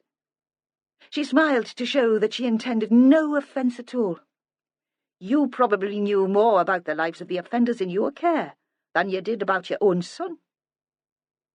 She moved on quickly before Robert could respond. Why were you so keen to take your family to the bonfire last night? It had been a difficult time for us all. Jeanie's suicide, the Mantel case all over the newspapers again. It had brought back the unpleasant memories. I thought it would be good for us to get out for the evening, stop brooding. Didn't you think that meeting Keith Mantel might have the opposite effect? On Emma, at least. No, he said. And Vera saw that it was possible he was telling the truth. He hadn't realized Emma might find it hard to return to the house where her best friend had lived at the time she was murdered. And Ashworth thought she was insensitive. No, it happened a long time ago. Emma has moved on, we all have. I thought it would be a pleasant evening for everyone. You hadn't expected to meet Christopher there? Not at all. I was sure he'd gone straight back to Aberdeen. It was inconsiderate. He knows his mother looks forward to his visits. But quite in character. Quite suddenly he seemed to lose patience with the questions. Is there anything urgent, Inspector? Anything which won't keep? Only my wife's been alone for a long time, as you said. Really, I think I should go back to her. Without waiting for a reply, he stood up and walked out. Through the window they watched him stride along the pavement. An elderly woman, obviously distressed, scurried up to him to offer her condolence. He stopped, bent towards her, and took her hand in both of his. Then he continued towards his car. I wonder, Vera said slowly, why I dislike him so much. The religion, Ashworth suggested. It was never your thing. Maybe. But I want you to get a list of the people who were at Mantel's last night, and talk to them all. Did any of them notice Robert Winter leave the bonfire? Did anyone see him out in the lane? And what will you be up to? Me? She answered. I'm going to the prison, where Jeanie Long spent the last 10 years. There's another victim in all this, and I don't feel I know anything about her.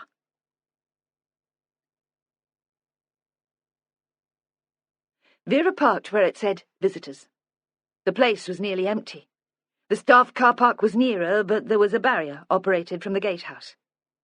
Some days she'd have enjoyed pushing the buzzer and demanding to be let in, but today she wasn't in the mood for a fight. She'd phoned ahead, and they were ready for her. She'd asked to speak to anyone who'd known Jeanie well, and was surprised when she was shown straight to the governor's office. She thought she could work out what that was about. Suicide in custody was a sensitive business. There were probably league tables. He'd want to make it clear that his institution wasn't responsible, that they'd followed the guidelines to the letter. But as soon as she saw him, she realized she'd misjudged him. He was standing at the window, looking down at a square of concrete which was already dark because of the high walls surrounding it. A group of women was being escorted across it. They stood waiting, stamping their feet and shouting, while an officer locked the door of one building and walked round them to unlock the door of another. "That's the education block," the governor said. "Jeanie spent a lot of time in there. I thought it might help, that she'd see it as a constructive way to pass the time. Obviously, I was wrong." "You didn't consider her a suicide risk, then?" He turned back into the room. "No, but I wasn't surprised when it happened. I feel responsible. I should have seen it coming." "You have a lot of women in your charge." She said it as a fact, not an excuse. But he dismissed the idea, shaking his head. "None of them had been here as long as Jeanie. It was a terrible waste. She was never a security risk. If she'd said the right thing, she could have moved to an open prison years ago. But she refused to play the game. I think she was incapable of lying," he said. "I've worked for the prison service for 20 years, and I'd never met anyone like her." "You believed her defence at the trial, then?" "Jeanie Long didn't kill anyone," he said firmly. "I was quite sure of that as soon as I met her." Vera thought that he'd been a little bit in love with her, and that he was too easily moved to be in charge of a women's prison. "Oh, did she fit in here?" "She didn't. Not with the other women. Lifers often achieve the status of celebrities. It's not that everyone here is a ghoul. It has more to do with the publicity surrounding the case than the nature of the crime. For the lifers themselves, it's easy to be flattered by the attention, and it can make life inside easier. Jeanie refused to play the role. She only talked about the offence to protest her innocence." "Was she close to anyone?" "As I said, to none of the women. We appointed a new chaplain a year ago, and Jeanie seemed to respect her." "What about the officers? The teachers?" "No. Prison works on the principle of consent. Offenders recognise their guilt and the right of the authorities to order their lives. Jeanie never did. She questioned, challenged. It made her unpopular. The standard of teaching in prison, especially a prison like this, which doesn't hold many long-term inmates, has to be pretty basic. Jeanie could be dismissive, almost rude. She'd had a better education than most of the teachers, and didn't hide it." "How did she get on with her probation officer?" "There wasn't much contact. Probation officers are supposed to maintain a link with offenders in custody, but there are often more pressing demands on their time. I looked at the welfare report after Jeanie died, and Robert Winters seemed to have been very fair. He tried to encourage her to say and do all the right things. He visited her father in the hope of finding her a supportive home after her release. I'm afraid Mr. Long wasn't very helpful. Long thought she'd killed the girl and deserved to be here."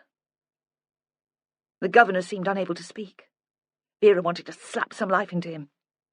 "Did you know that Mr. Winter was indirectly involved in the Mantel case? His daughter found the girl's body." "No." The governor seemed shocked. "But then I never met him. I'd no reason to.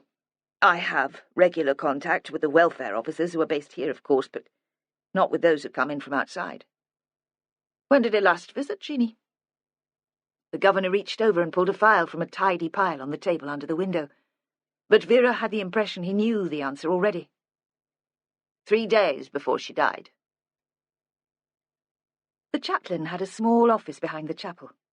Usually she would have left by now, the governor said, but she'd hung on especially to see Vera. He called an officer to take her, a friendly young woman who shouted to the women on the wing by name. It was tea time, and they'd formed a disorderly queue along the corridor to collect food from a hatch. A very thin girl with unkempt hair and slashes on her wrists was singing to herself, something loud and aggressive. No one took any notice. Jeanie would have stood here too, Vera thought, aloof and friendless. "Did you know Jeanie Long?" she asked the officer. "Yes." "What did you make of her?" The woman shrugged. "Not much, to tell the truth. She thought she was better than the rest of them, and she'd managed to twist the #1 governor round her little finger. Not that it's hard to do that. He's taken in by all their sob-stories." She realised that she'd been indiscreet, and they walked on through the jostling, curious women in silence. The chaplain was small. She wore a white nylon roll-neck sweater under a brightly coloured cardigan to represent the dog collar and red cord trousers. She made Vera tea. "That's all some of them come for," she said. "Tea in a china cup and biscuits. I don't mind. It doesn't seem a lot to ask occasionally, does it?" "What did Jeanie Long come for?" She said it was for some intelligent conversation and a break from the noise on the wing. "That sounds reasonable." "Perhaps, and rather arrogant.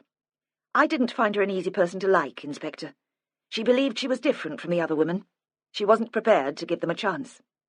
"She was innocent," Vera said, trying to contain her anger. "That made her different." "How often did you see her?" "Once a week, on Friday mornings. The governor asked me to talk to her when I first arrived here. He said she was having a hard time. She wasn't getting on with her named officer. We fell into the habit of weekly meetings. I'm not sure what she really got out of them." "What did you talk about?" "Not religion," the chaplain said quickly. "She made it clear from the beginning that that was a no-go area. My mother believed in all that crap, and look what it did for her. She was always on her guard against anything which might seduce her away from the fight, as if she had to stay angry to keep faith with herself. It would be so easy to give in, she said once, to let it go. The only times I ever did see her let it go was when she talked about music. She became a different person then, gentler and more relaxed." "Did you discuss the Mantel case?" "She did, certainly, at every opportunity. I was uncomfortable. I didn't know how to react. I didn't want to encourage false hopes. The case went to appeal once, soon after she was sentenced, but it was thrown out. There was no new evidence. I couldn't see that it would ever be reopened. And of course all my training and belief and the ethos of the prison is about acceptance of wrongdoing. That has to come before the possibility of rehabilitation." "You believed she killed the girl, then?" Vera thought this was a load of sanctimonious nonsense. "I'm naive. I didn't think the court could get it that wrong. I thought perhaps she'd convinced herself that she was innocent because she couldn't face the horror of what she'd done.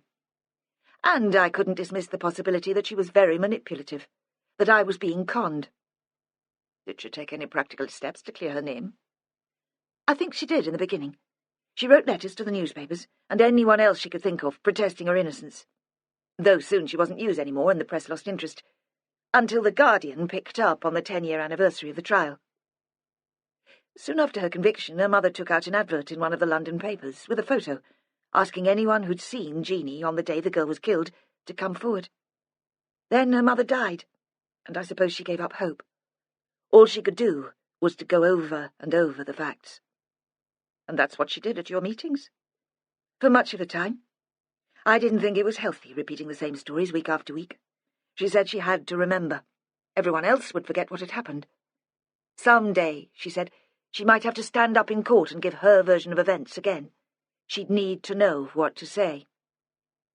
"Can you remember what she told you?" "Oh, I think so," the chaplain said. "I heard it often enough." She turned slightly in her chair so she wasn't looking directly at Vera. Outside there was a brief commotion, raised voices, the shout of an officer, but she took no notice. Jeanie was passionate about music, ambitious. She wanted to make a career of it. Not teaching, she said. She'd never have managed that. She knew it would be tough to get into the profession, so at university she stayed focused, concentrated on her work. She went out with a couple of lads, but there was nothing serious. They'd have got in the way. Then she met Keith Mantel, and she was in love, the way most kids are when they're 15 and fall for some pop star. But Keith Mantel was real and available, and he seemed to reciprocate her feelings. What did she feel about Mantel when she was inside? She said she had no regrets. That summer was the most wonderful time of her life. Remembering it was all that kept her going. I think she still had the fantasy that when her name was cleared, they'd get back together. Did she talk about Abigail? Yes. And it was almost as if she blamed the girl for her own murder. I hated the way she spoke about her. She said the power Abigail had over her father was unnatural, strange. If I was religious, I'd have said she was evil. I tried to understand her, but it's hard to understand someone who's that screwed up and self-obsessed. Of course, I could see how it had happened. Her mother dying when she was young, her father spoiling her, but she turned into a monster and there's no excuse for that. She blamed Abigail, of course, for Keith's decision to throw her out. I could tell that still hurt. She was still making excuses for it, trying to find an explanation which didn't have her playing the role of the spurned lover. Did she describe the day of the murder? Yes, and it was much as she told it in court. She phoned the old chapel early in the morning. There was only the answer machine. That didn't mean Keith wasn't in. She said he wouldn't talk to her, but he knew if they spoke together, he'd have to let her back. She was tempted to go to see him, but it was a weekend and she knew he wouldn't be himself if Abigail was there. On a whim, she decided to go away for the day. She drove to Hull and took the first train to London. She got a train back in the late afternoon. No one saw her or spoke to her. When she arrived back at her parents' house, she learned that Abigail was dead. She tried to phone Keith to offer her sympathy, but again there was no reply. Her parents persuaded her not to go to the house. Later she was told that he'd moved in with a friend so he could grieve in peace. Only a few days later, she was arrested. Did she have any theories about who had killed Abigail? Usually she spoke vaguely about Abigail asking for trouble, the way she dressed and led men on, posing and giggling and flirting. Some sad, sick old man, Jeanie said. I did wonder. Yes. I did wonder if Jeanie might have been talking about her father, if that was why she hated him so much. Not because he'd killed Abigail.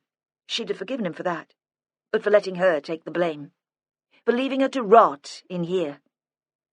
I didn't believe that, though. Not for more than a moment. I thought she was guilty. When Vera arrived back at her hotel, it was almost dinner time, and she was spoiling for a fight. From the prison she'd gone into Krill, into the police station, where the incident room had been set up. She'd expected to be treated as she was at home, not quite as a female deity, but as someone whose word counted for something. It hadn't been like that. Paul Holness had been there, lording it over the incident room, shouting his orders, handing out scraps of praise to his adoring team. He'd treated her requests first with a patronising amusement, then with downright hostility. She'd misjudged him. Holness might not be bright, but he didn't want her playing an active role in the Christopher Winter murder inquiry. In the hotel, she went straight to the bar. It was furnished like a gentleman's club, with dim lighting, and music so low it was impossible to make out what it was. It seemed more like a vibration in the background than music, the irritating hum of an insect. She could have done with a shower, but she needed a drink more, and she didn't feel like drinking on her own. She phoned Ashworth's mobile. "Where are you?" "Just got in." He sensed her mood and added, "Ma'am." An insurance policy. It didn't do any harm, and sometimes it mollified her. "Not tonight. Get down here. I'm buying." She sat, taking up most of a leather Chesterfield with her bags and her coat, fuming, until he arrived. "How was the visit to the prison?" he asked mildly. "Interesting, but we'll talk about that later." "And your meeting with the local plods?" She didn't answer directly. "What did you make of them, anyway? Did they give up the list of witnesses who were at Mantel's without a fight?" "No bother. But it saved them a bit of work, didn't it? An extra body to check through the statements and do the follow-up visits. They weren't going to turn that down. I found them bloody obstructive." He said nothing. thought, "You didn't get your own way, then?" "They want to treat the two cases as separate investigations. There's no evidence to link the two inquiries at this point, so they say. So Holness says. It's madness. And even if there were, it's not my role to find out who killed Abigail, only to reach a decision about how the original team got it wrong." "It'll be political," he said. "They'd not want an outsider taking over a live murder case. It'd make them all look incompetent." "You never thought you'd get away with that. I can't imagine you agreeing to it on Warpatch." "Maybe not," she said. "Holness could have asked you to put the Mantel inquiry on hold while the current investigation is underway." "I'd like to see him try." She hated Ashworth when he was being reasonable. Besides, the press would see it as a cover-up. "Are any of the officers who worked on the Mantel case part of the team looking into Christopher Winter's murder?" he asked. "No." "I can't see that you can object, then. It's a fresh team. Not likely the same mistakes will be made this time. And they'll keep you informed of developments." "They say they will, especially if they turn up anything which relates to the Mantel investigation." "Well, then." She drank her scotch and suddenly grinned at him. "Don't mind me, pet. I just want to be home, you know." He nodded. "How did you get on?" she asked. "I don't think we'll get much from the witness statements. It seems the Winter family were among the last people to arrive at the party. Caroline Fletcher arrived later, but she told the locals last night that she didn't meet anyone in the lane on her way in. So, if anyone at the bonfire killed Christopher, she was the most likely." "Nah," he said. "Any one of them could have slipped out to meet the lad without the rest of the crowd noticing. No one saw Robert Winter leave, but then they didn't miss Mrs. Winter either when she went out to fetch her coat." "Have they found the murder weapon yet?" "No. They're going to continue the search at first light." "They're not much further forward, then," she said, unable to keep the satisfaction from her voice. "What's the plan for tomorrow?" "We need to talk to Mantel. They can't object to that. He was our victim's father. It's only right." When they approached the old chapel the next morning, it was only just light. The rain had stopped, though there was still the wind, which blew a paper fertilizer sack into the road in front of them, and dead twigs from the bent trees, and eddies of sand and straw. It was the wind which Mantel mentioned first when he opened the door. "Blowing into a storm," he said, looking up into the grey, racing clouds, as if he'd lived in the country all his life, as if he knew about boats and tides and the weather. Vera introduced herself. "You're leading the new inquiry into my daughter's death." "That's right. This is my sergeant." "I thought you might have been here to see me earlier. It would have been courteous. I only heard they were reopening the case from the press." Vera muttered something about only having made preliminary inquiries, but she knew he was right. And anyway, he hadn't made the point aggressively. Whatever his past record, whatever Michael Long had thought, seeing him now, she felt sorry for him. "You're lucky to catch me in. I decided to work at home today. Cancelled all my meetings. I couldn't face it. That business with the lad the other night, it brought it all back." They were still standing at the arched wooden door, and could see the crime scene. A bit of blue and white tape had come loose and was blowing crazily, like the tail of a big flash kite, the sort controlled by 2 strings. A line of officers in overalls and navy anoraks walked slowly, eyes to the ground, across a neighbouring field. "2 young people dead," Mantel said. "What a terrible waste." "3, said Ashworth. Mantel didn't respond, but Ashworth had spoken quietly, and perhaps he hadn't heard. They followed him through to the room where the old ladies had sat 2 nights before. No evidence remained of the gathering. The extra chairs had been removed, the carpet hoovered. In the conservatory beyond, a plastic crate stood by the outside door. It contained empty wine bottles, some jammed, neck down, into the layer below. Through the glass they saw the remains of the bonfire, and dead fireworks strewn on the grass. Mantel nodded at them to sit down. "Do you think they were killed by the same person?" he demanded. Then, when there wasn't an immediate response, I mean Abigail and the winter boy. There's no evidence either way yet. I was convinced Jeanie was guilty. It was all that kept me going. The anger, the court case, seeing her sent down.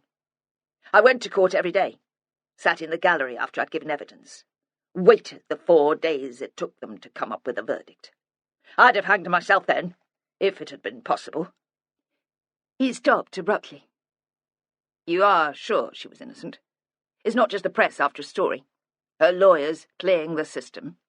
Quite sure. He sat very still. I didn't believe it until last night, he said. I thought it was the do-gooders and liberals out to clear her name. Then when there was another body, even I could tell it was too much of a coincidence. He looked up sharply. What do you think? Some madman on the loose? It's too early to come to any conclusions. They are treating it as 2 separate cases, until there's more evidence either way. He seemed about to argue, but thought better of it. What do you want from me? Tell me about the months leading up to Abigail's death. What good will that do after all this time? You must have access to the statements. It's not the same as hearing it from you. He shut his eyes, scrunched them up tight like a child trying to fight off tears. But when he opened them again and started speaking, his voice was calm. Her mother died when Abigail was 6. Breast cancer. She was only 33. Still lovely. If you've been doing your job properly, you'll know I played a bit dirty when I was younger, but by the time she became ill, I'd settled down. I didn't think I deserved it. Losing her, I mean. I pushed the rules to the limits, perhaps, but I stayed within them. Then, at least. I was successful. Lucky. Tragedies like that didn't happen to me. When Liz died, I wanted to run away. Pretend it had never happened. But I couldn't because of Abigail. I suppose I spoiled her, but that's what fathers do, isn't it? They spoil their little girls. And then I spent so much time at work. When I was around, I wanted to make it special for her. He paused. There'd been other women before Jeanie. I'd brought some of them home, but they all knew that Abigail came first. Jeanie must have been special then? Not particularly, no. She was young, pretty enough, a talented musician. But there have been others, prettier, sexier. Yet she was the first one you moved in. I didn't move her in. She turned up uninvited with all her bags after a row with her father. When I came in from work, she'd unpacked. A fait accompli. Why did you let her stay? Apathy, devilment. Her father had never liked me, and it was amusing to wind him up. And there was something about her. Something innocent, I suppose. She reminded me a bit of Liz when she was a girl. She made me feel young again. That first night she was so grateful to be here, so eager to please. She'd have done anything for me. It was flattering. I took the easy way out. It wasn't as if I was home much. I told myself it would be good for Abigail to have the company of someone nearer her own age. But Abigail didn't like her. Couldn't stand her, he said simply. Too used to getting her own way, I suppose, always being the centre of attention. So you told Jeanie she'd have to leave, eventually, in the autumn. I could tell by then it wasn't going to work. I was too old, after all. She was so intense, and it became clear that she wanted more from the relationship than I did. Marriage? Maybe. She never mentioned it, but I wouldn't have been surprised. He hesitated. Besides, there was someone else. I was looking for an excuse to get rid of Jeanie. The situation was messy. A distraction. What happened when you asked Jeanie to leave? It was horrible. I knew she could be moody, unpredictable, but that day she lost it completely. She blamed it all on Abigail. I'd always thought of her as rather prim, but she let fly with a stream of filth. What did she say about Abigail?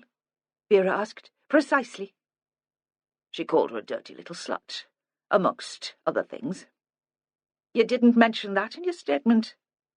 Vera waited, but Mantel didn't respond. And she continued slowly. I can understand why you were so angry.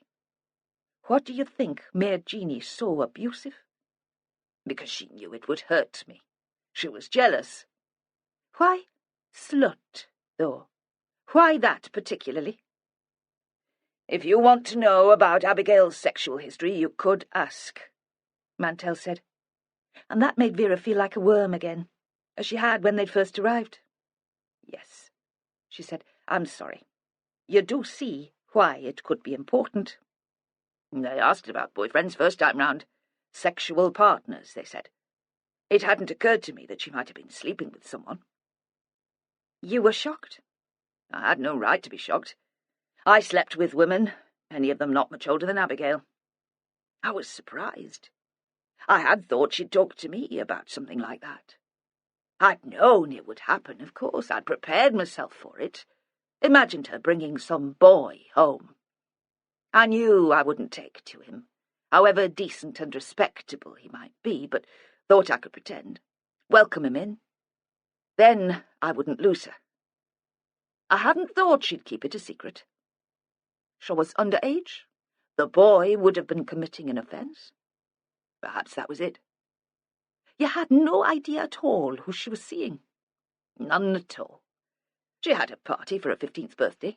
There were boys here for that. I could probably remember the names of some of them, but I was around for most of the evening, and there didn't seem to be anyone special. Nick Lynham. Does that ring a bell? The teacher's lad. Yes, he was one of them. And Christopher Winter? Emma was here, of course. She and Abigail were best friends, but I don't remember seeing the boy. Abigail had laughed about him, talked about a crush, but I don't think he'd have been invited. Wasn't he quite a lot younger? Only a year, Vera said. That was all. He was staring out into the garden, distracted for a moment by the cloud of rooks which scattered from an old sycamore, and he seemed not to hear. Let me take you back to the night of the bonfire. In her mind she saw him standing there, welcoming his guests with his trophy girlfriend by his side. Middle-aged, of course, but fit and charming. This person seemed older. She liked him better. Did you see Christopher Winter during the evening?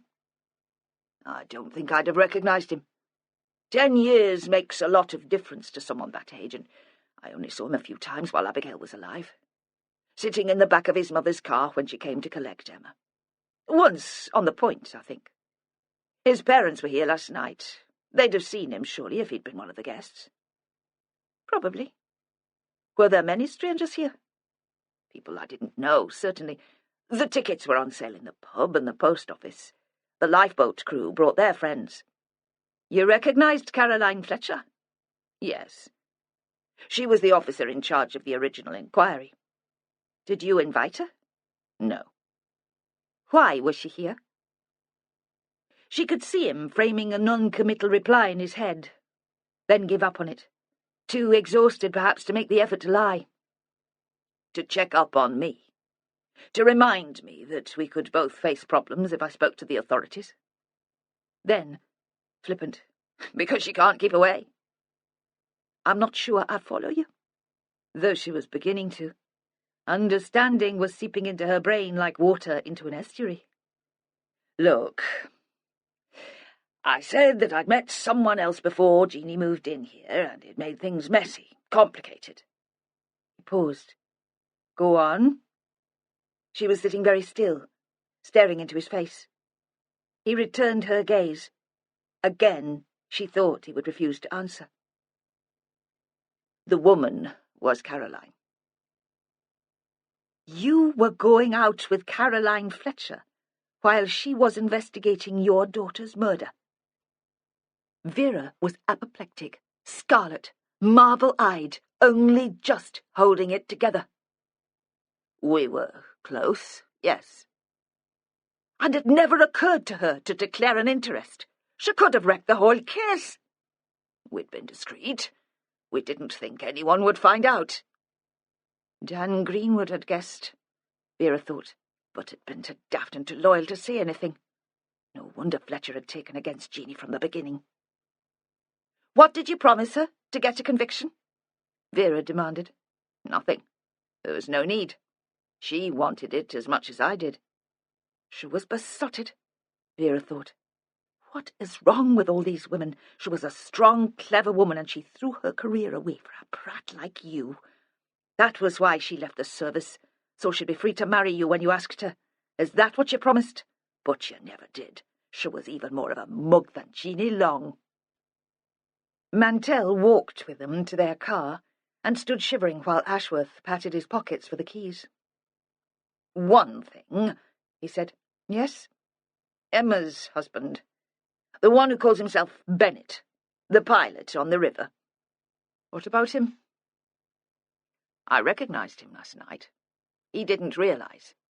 You should check him out. That wasn't his name when I first met him."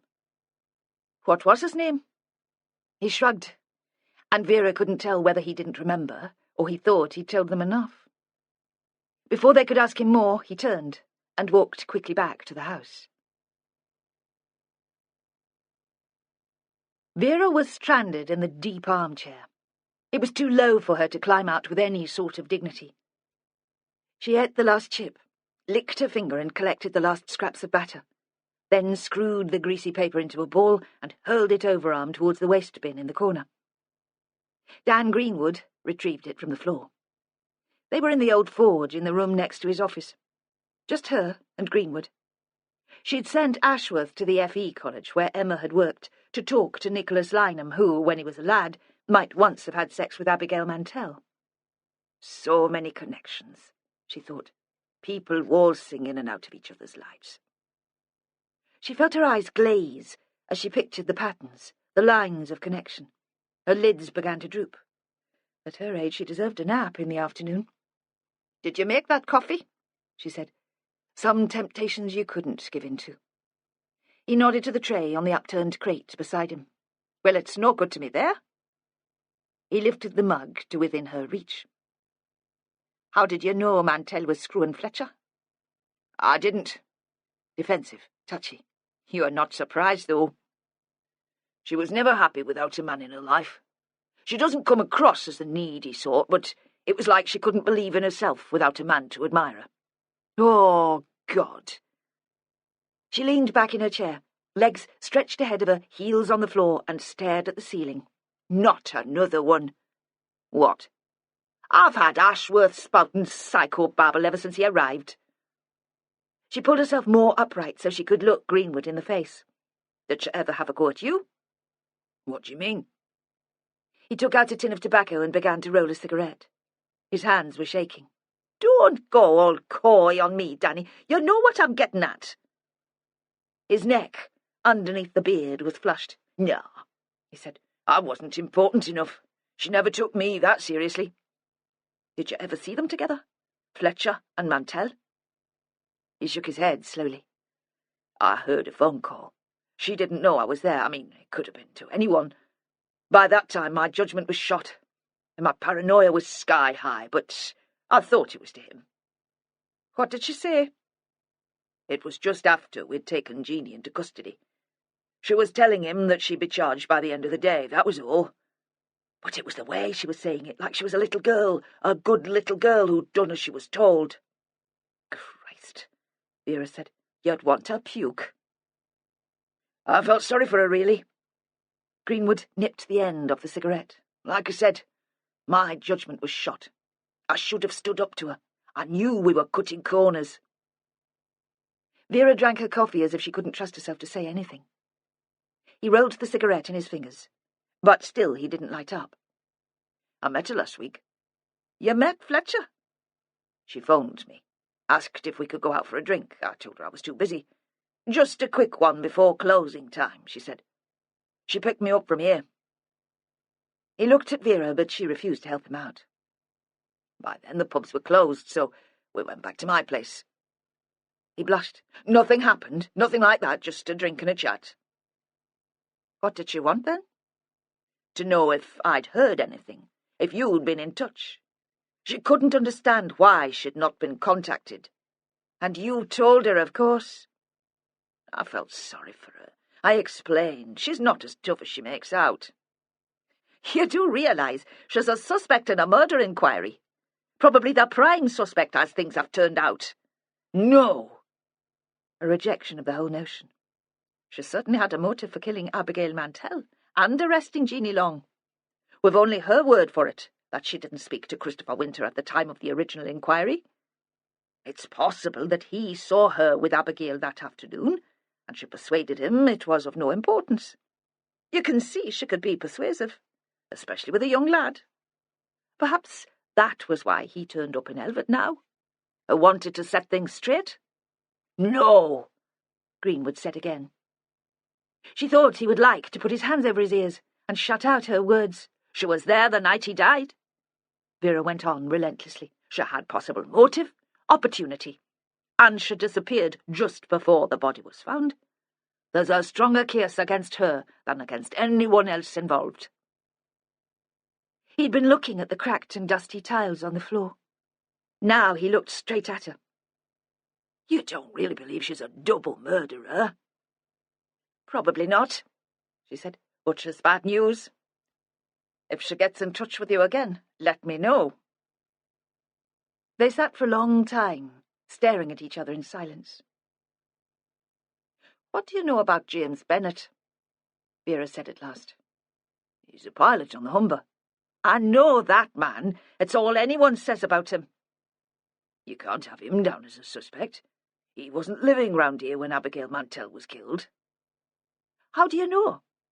He only moved into the village when he married Emma, and they bought the house over the square. When was that? Not long. 2 years at the most. You're mates, aren't you? I suppose so. The concept seemed to embarrass him. We both play cricket for the village team. Have a few pints together after a game. So, he'll have talked about his background, his family. You know where he grew up?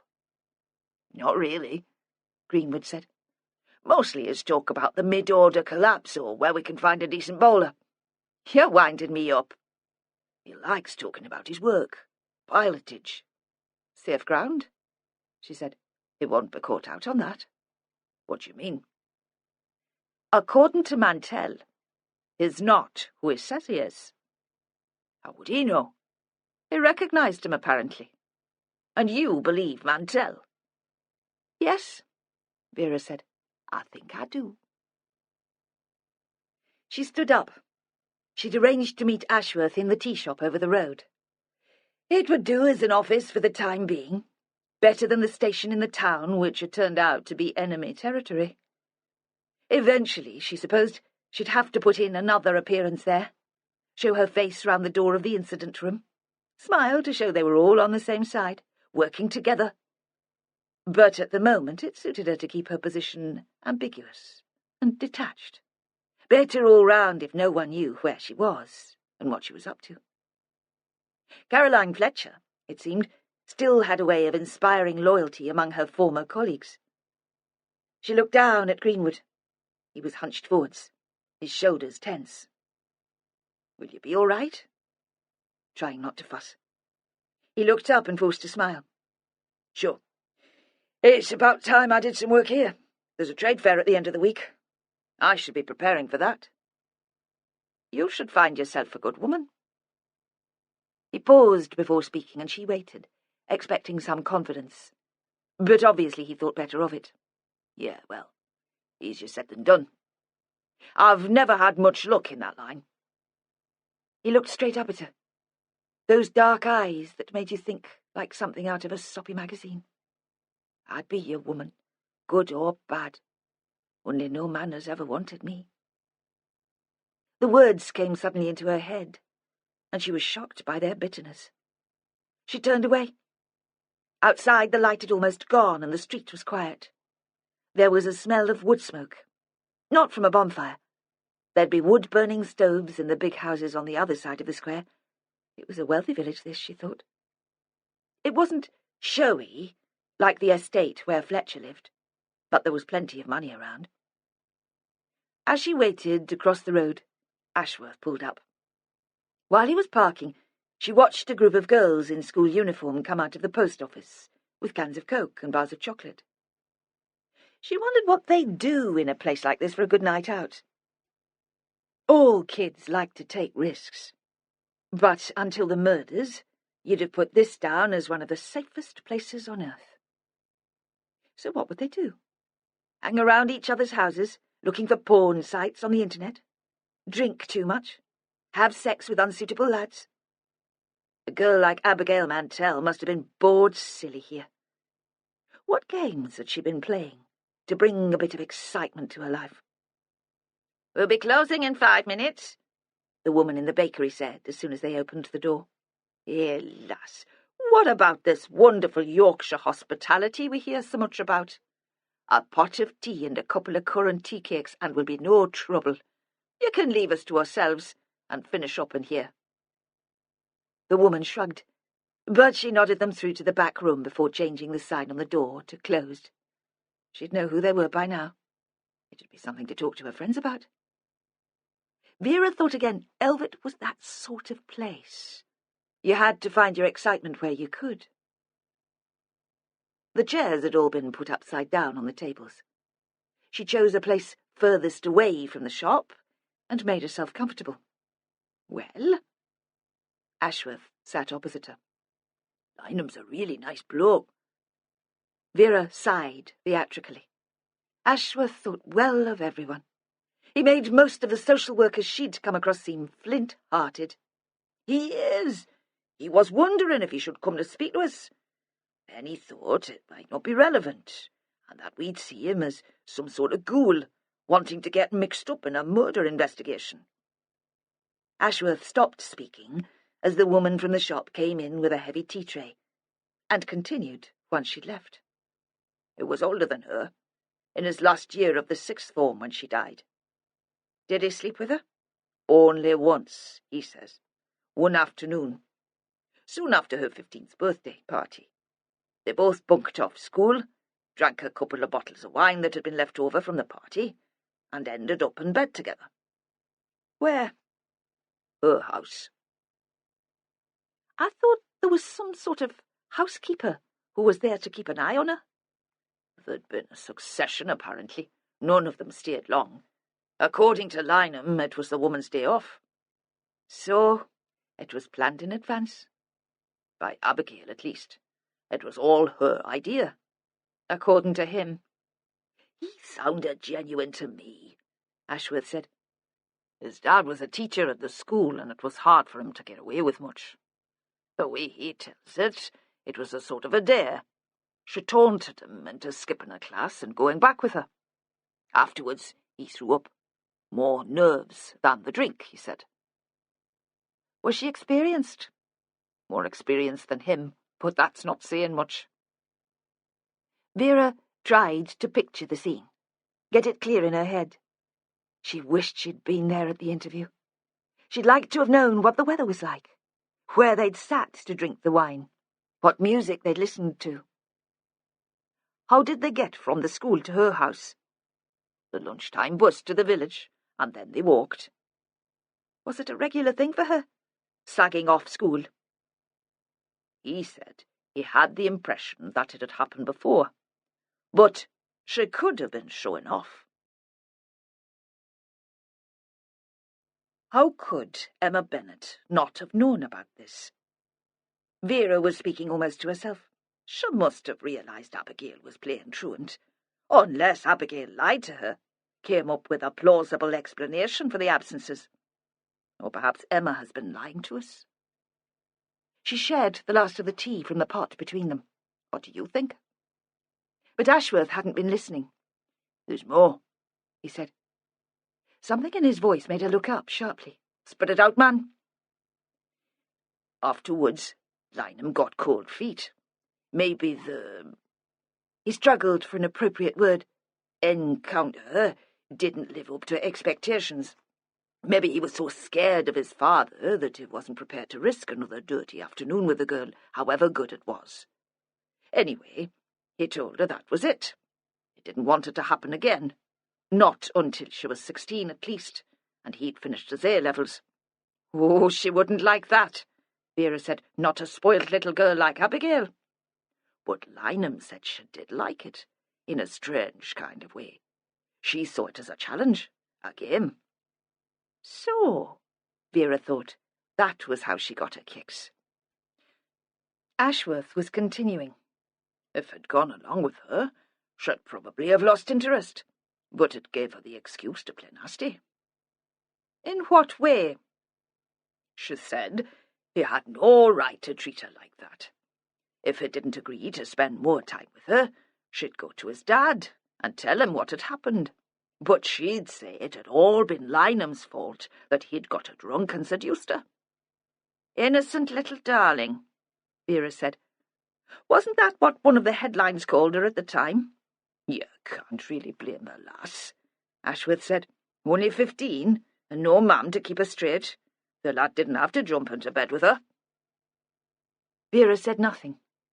Perhaps Ashworth was right, and perhaps Caroline was misunderstood too, and as vulnerable as Greenwood had made out. But she thought the men's brains had turned to jelly. They couldn't see straight. Faced with a pretty woman, they all seemed to lose their reason. Then she brought herself up with a start. What was she thinking? That the girl had deserved to die horribly at the edge of a windswept field one cold November afternoon? That she'd asked for it? That made her as bad as Jeanie, brooding in her cell, calling the girl evil. "What happened?" she asked. "Did Lynham call her bluff?" "He didn't need to. The following week she was killed." "Oh, God," Vera said. "Another bloody suspect."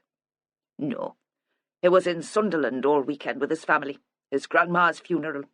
I'll check, of course, but I'm sure he's telling the truth." "Abigail used blackmail to bring a bit of excitement into her life," Vera said. She saw the woman from the shop standing in the doorway with a mop and bucket, and stood up to show they were ready to go. What else turned her on, do you suppose? Vera was having problems seeing Jeanie and Mantel as a couple. Michael Long had described how they'd met, but he'd put his own spin on it. He'd disapproved from the beginning, and hadn't bothered trying to understand. The prison governor thought Jeanie had been a saint, and the chaplain hadn't got on with her. Vera wanted to understand what had brought the two of them together. She thought she owed Jeanie that. Ashworth went off to check Nick Lynham's alibi for the day that Abigail was strangled, but Vera stood in the street, pondering the matter, not ready yet to go back to the hotel. The pub had just opened for the evening and was still empty. Vera pushed her way in. She was an expert on pubs and thought she wouldn't mind this as her local. There was a jukebox, but no background music and none of those machines that beeped and flashed lights. The ashtrays were clean, and the tables were polished. She'd guessed the beer would be well kept. Not that she was a snob about such things. She sat at the bar for a moment, before a woman came from the back to serve her, apologising for keeping her waiting. She was in her 50s, smart, and if she'd seen her in the street, Vera would have put her down as one of those efficient businesswomen who can hold a company together. Vera ordered beer. Too early for whiskey, she decided. "And whatever you're having." The landlady pulled the beer, then took a small bottle of orange juice, opened it expertly, checked the glass was spotless, and poured it. "You must be Veronica," Vera said. "Michael told me about you. You know who I am. A place like this, word gets about." "You're the inspector. Come to find out why an innocent woman spent 10 years in jail, then killed herself because she could see no way out." Vera was surprised by the anger. It was the first unambiguous support she'd heard for Jeanie in Elvet. She liked the woman. She lifted the glass to her lips. She'd been right about the beer. "Aye," she said. "It was a tragedy. It was a crime." "Did you tell them first time round you thought they'd got it wrong?" "I tried," Veronica said. "I made an appointment to see that other woman, Fletcher." "What did you say?" "That if I didn't have any evidence, or couldn't provide Jeanie with an alibi, I was wasting my time. But as I saw it, they didn't have the evidence to convict her. I worked as secretary to a solicitor before Barry and I took this place on. I've never seen a case handled like this one. As I saw it, there was no one really to fight on Jeanie's behalf. Michael had never understood her, and Peg was ill by the time it came to court. You knew them all? Mantel and Jeanie and the girl? Mantel and Jeanie, certainly. My son went to school with Abigail, but he was a bit younger, so I didn't really know her. She came in here once with a couple of lads, dressed up so I hardly recognised her, hoping to get served. Stupid to think she'd get away with it, but they all tried on one time or another. Vera had a thought. Did you know Christopher Winter? He must have been the same age as your son. Not then. Not at the time of the murder. He'd only just moved to the village, and though he was in the same year as my boy, he was a different type of lad. Academic. Later I got to know him a bit better. How? He came in here a few times when he was home from university. Looked like he could use someone to talk to. If it was quiet, I'd chat. Was he always on his own? Aye, always. And what did you talk about? Nothing important. Anything that took his fancy. World news, village gossip. I had the impression he just wanted an excuse to be out the house for a bit. Glad to escape his father, maybe. I don't think they got on. Vera sat for a moment, thinking about a boy whose only entertainment on his break from university was to sit in a quiet pub, making small talk with a middle-aged woman. Did he drink too much? Sometimes. No more than other lads his age. But he never got fighting drunk. Never made a nuisance of himself. I saw him come over a bit sentimental a couple of times, and that's when he talked about his father. Sometimes I don't think I'm his son at all. I can't believe there's anything to do with me. An elderly man came in. Veronica had his pint pulled before he reached the bar. He put a couple of coins on the counter and carried the drink to a corner without speaking. Vera waited until he was out of earshot, then continued. You must have known Jeanie well, though. She worked for you. Aye, in the restaurant first, then when she was 18, in the bar too. I liked her very much, though Barry said she was too quiet to be a barmaid, not outgoing enough. I didn't care about that. She was interesting. I looked forward to the days she was working. We talked about music and books. You don't get much of that conversation in here. Or with Barry, was the implication. Not everyone seemed to have liked her, Vera said. I've talked to a few people. Arrogant, they called her. Cocky. Veronica thought about that. Maybe she could seem that way if you didn't know her well. She was different from the other girls in the village. She couldn't talk to them. But it was more shyness than anything else. And later, after she'd been through the court case, I suppose she had to be hard to survive. Did you ever go to visit her in prison? I told Peg that I'd go if she wanted me to. I asked her to get Jeanie to send me a visiting order. But she never did. Perhaps she couldn't bear anyone else to see her in that place. There was another pause. She was proud, even when she was a youngster. Sometimes you get comments in here. Lads, when they've had too much to drink, sneering, acting all macho. She'd never show that they'd got to her.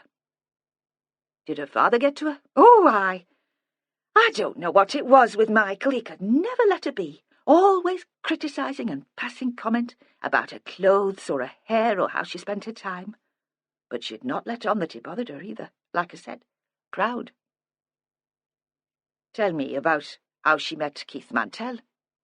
Was that while she was working here? Veronica stared towards the door, as if she hoped someone would come in, so she could avoid answering.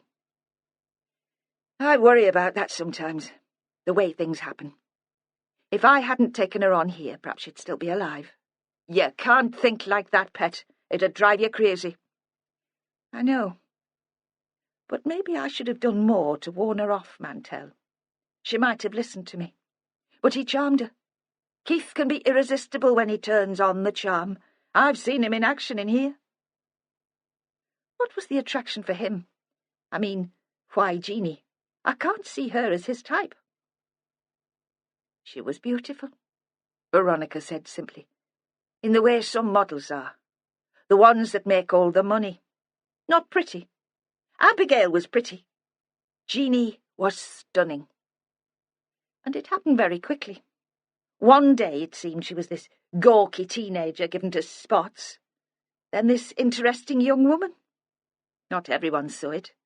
They remembered the old Jeanie, even when the new one was standing right in front of them. Even Michael didn't realise. Mantel saw it, though. I could see him watching her. Jeanie didn't realise herself how she changed, until he pointed it out. That's why she fell for him, then, Vera said. Ah, he was older. A bit of a crook, but he made her feel attractive for the first time. Veronica paused. It helped, of course, that her father couldn't stand him. What was all that about?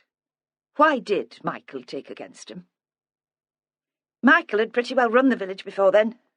His family's lived here for generations. His father was cox of the lifeboat. He kept a fishing boat down on the shore. And Michael had worked for the pilots since he was a young man. Then Keith Mantel turned up, throwing money around, and folks started taking notice of him instead.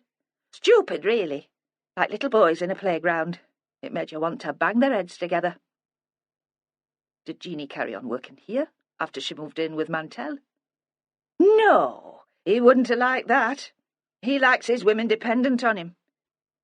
And I know what he said in court about Jeanie turning up on his doorstep and him not being able to turn her away, as if he didn't really care about her one way or the other. But I'm not sure that was true. Not at the beginning. At the beginning she really got under his skin. Vera considered this for a moment. Perhaps she'd been wrong about Mantel. Perhaps he'd been capable of love after all. Perhaps if the couple had been left alone, if Abigail and Michael and everyone else in Elvert had left them alone, they could have been happy.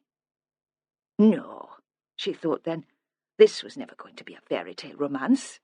It's still been seeing Caroline Fletcher all the time. It would never have worked out. She emptied her glass and set it on the bar. Another? Veronica asked. Vera thought about that seriously. Best not.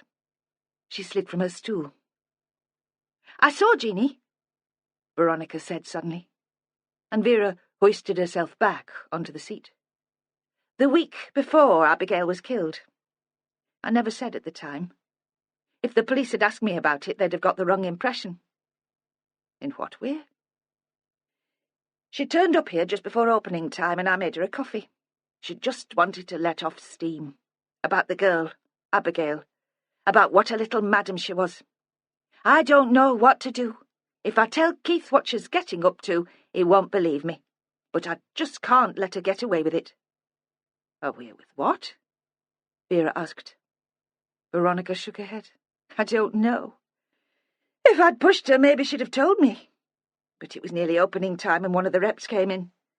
She said she could see I was really busy and she'd come back. 10 days later, the police had her in custody for murder. The next day, Vera drove to the point. There was a car park in the dunes. She left her car facing the river and walked down the track towards the jetty. It was 9 o'clock, and there was a bright morning light. Sharp shadows and a glittering reflection from the water.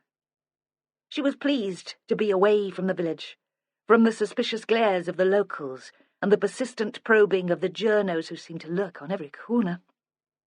They'd seen her in the bakery, and some of them had taken up permanent residence there. She'd sent Ashworth to check Bennett was who he said he was. Birth register, national insurance number, passport details. It would take time, but he'd do it well. He'd already found out that Nick Lynham had been sobbing his heart out in a crematorium in Sunderland when Abigail had died. She'd suggested that he work from police headquarters.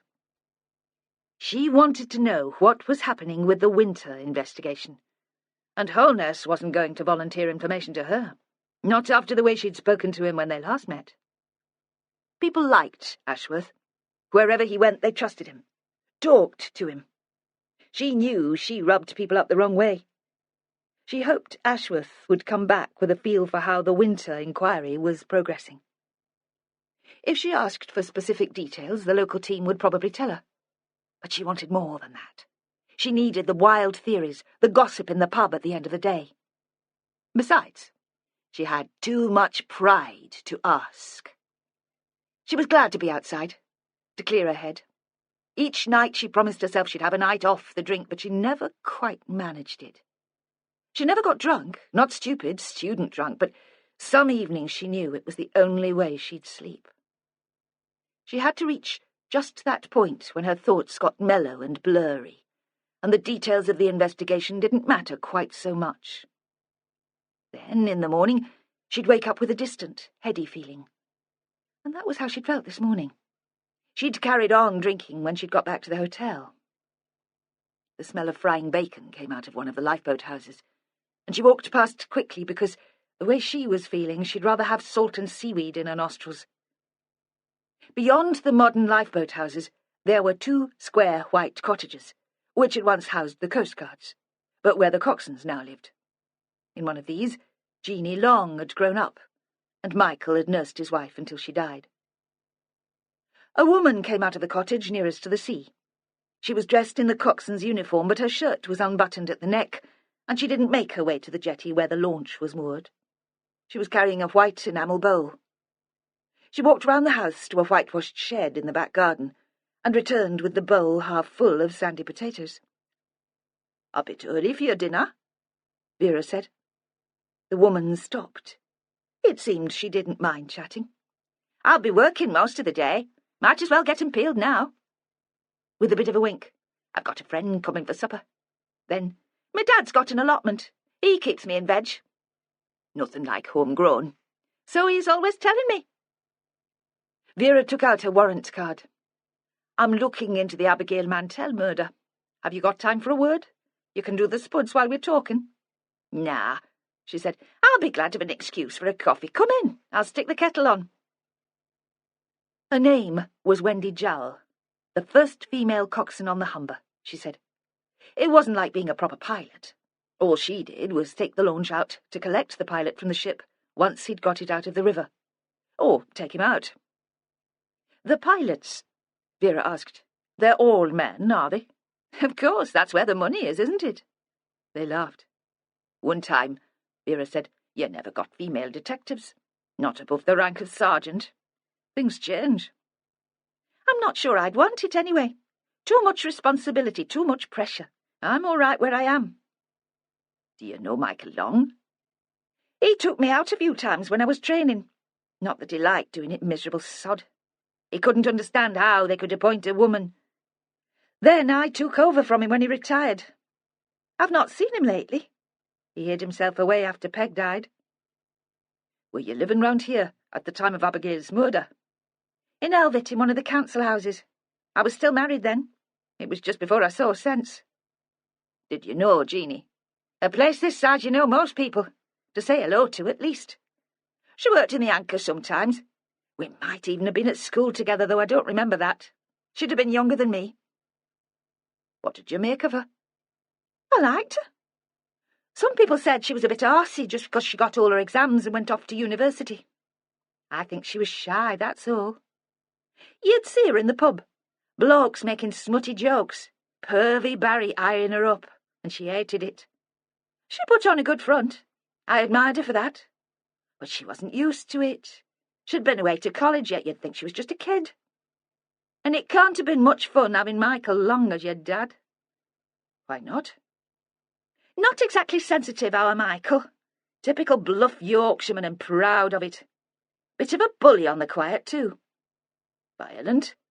Not that I've heard, but aggressive. Especially when he's had a few drinks.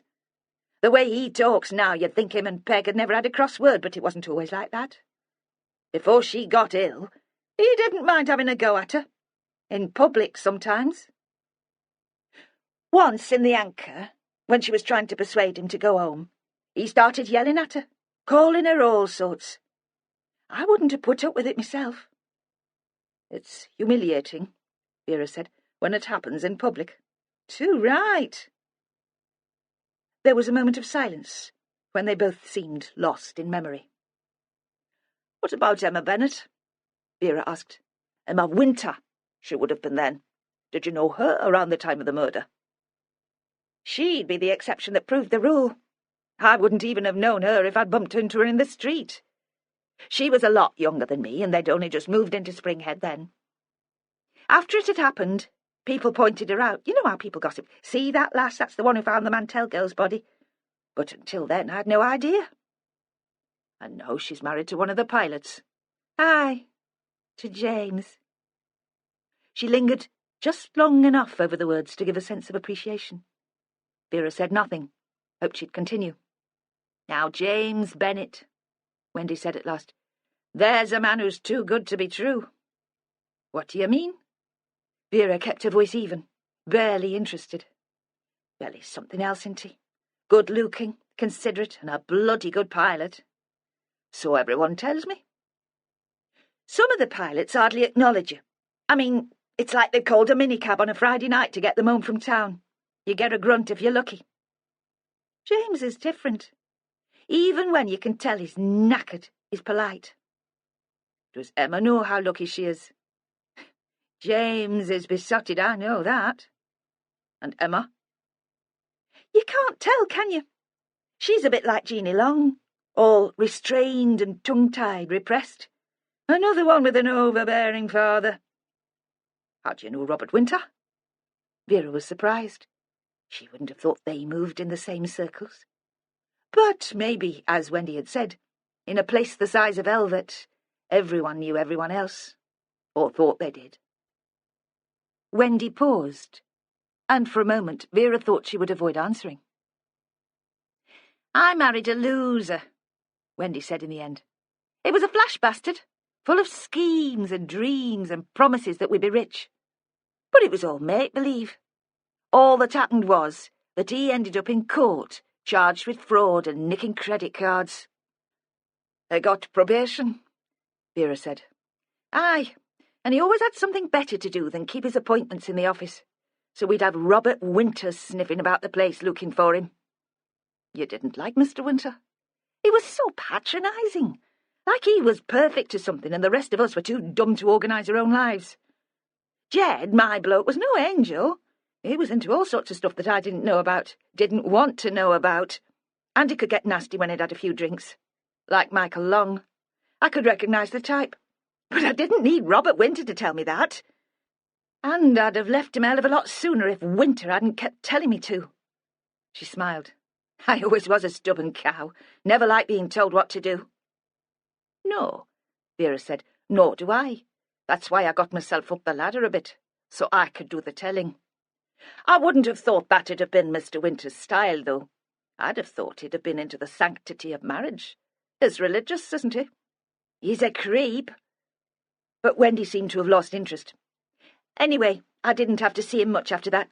Jed got nicked again and was sent away. By the time he got out of prison, I'd got a job on the ferries. That gave me the bug, and I ended up here. How did James end up here? Vera asked, as if it was the most natural question in the world, as if really she couldn't care less. I mean, what's his background? I don't know, Wendy said. That's one of the great things about him. He doesn't talk much about himself. With most blokes, it's all me, me, me, isn't it? Not James. He just seems interested in other people. Outside, in the glaring sunlight, Vera thought that did sound a bit too good to be true. She sat on one of the wooden benches outside the cafe and drank milky coffee, not really sure what she was waiting for. A couple of bird watchers in ridiculous hats munched their way through sausage sandwiches. They spoke with their mouths full about birds they'd seen and missed. Vera, whose father had been a bird watcher of a kind, felt a strange nostalgia. Grease from the sandwich dribbled down one of the men's chin, but he wiped it away before it hit the lens of the binoculars which were strung round his neck. Wendy Jowl came out of her cottage and walked along the jetty to the launch.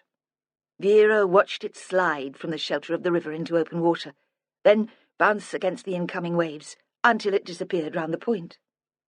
The birdwatchers wandered away, and she was starting to feel cold, but still she couldn't bring herself to move off. Her phone rang just as the launch came back into view. It was Ashworth. "I thought you'd like to know what we've got so far." "We?" So, it already started to work as magic, making allies, building bridges. The local team would feel sorry for him, being managed by a fat cow like her. "Go on." "I've checked with the DVLC in the passport office. According to them, everything seems okay. James Richard Bennett. Date of birth, the 16th of June, 1966. Place of birth was Krill, East Yorkshire." "Local, then."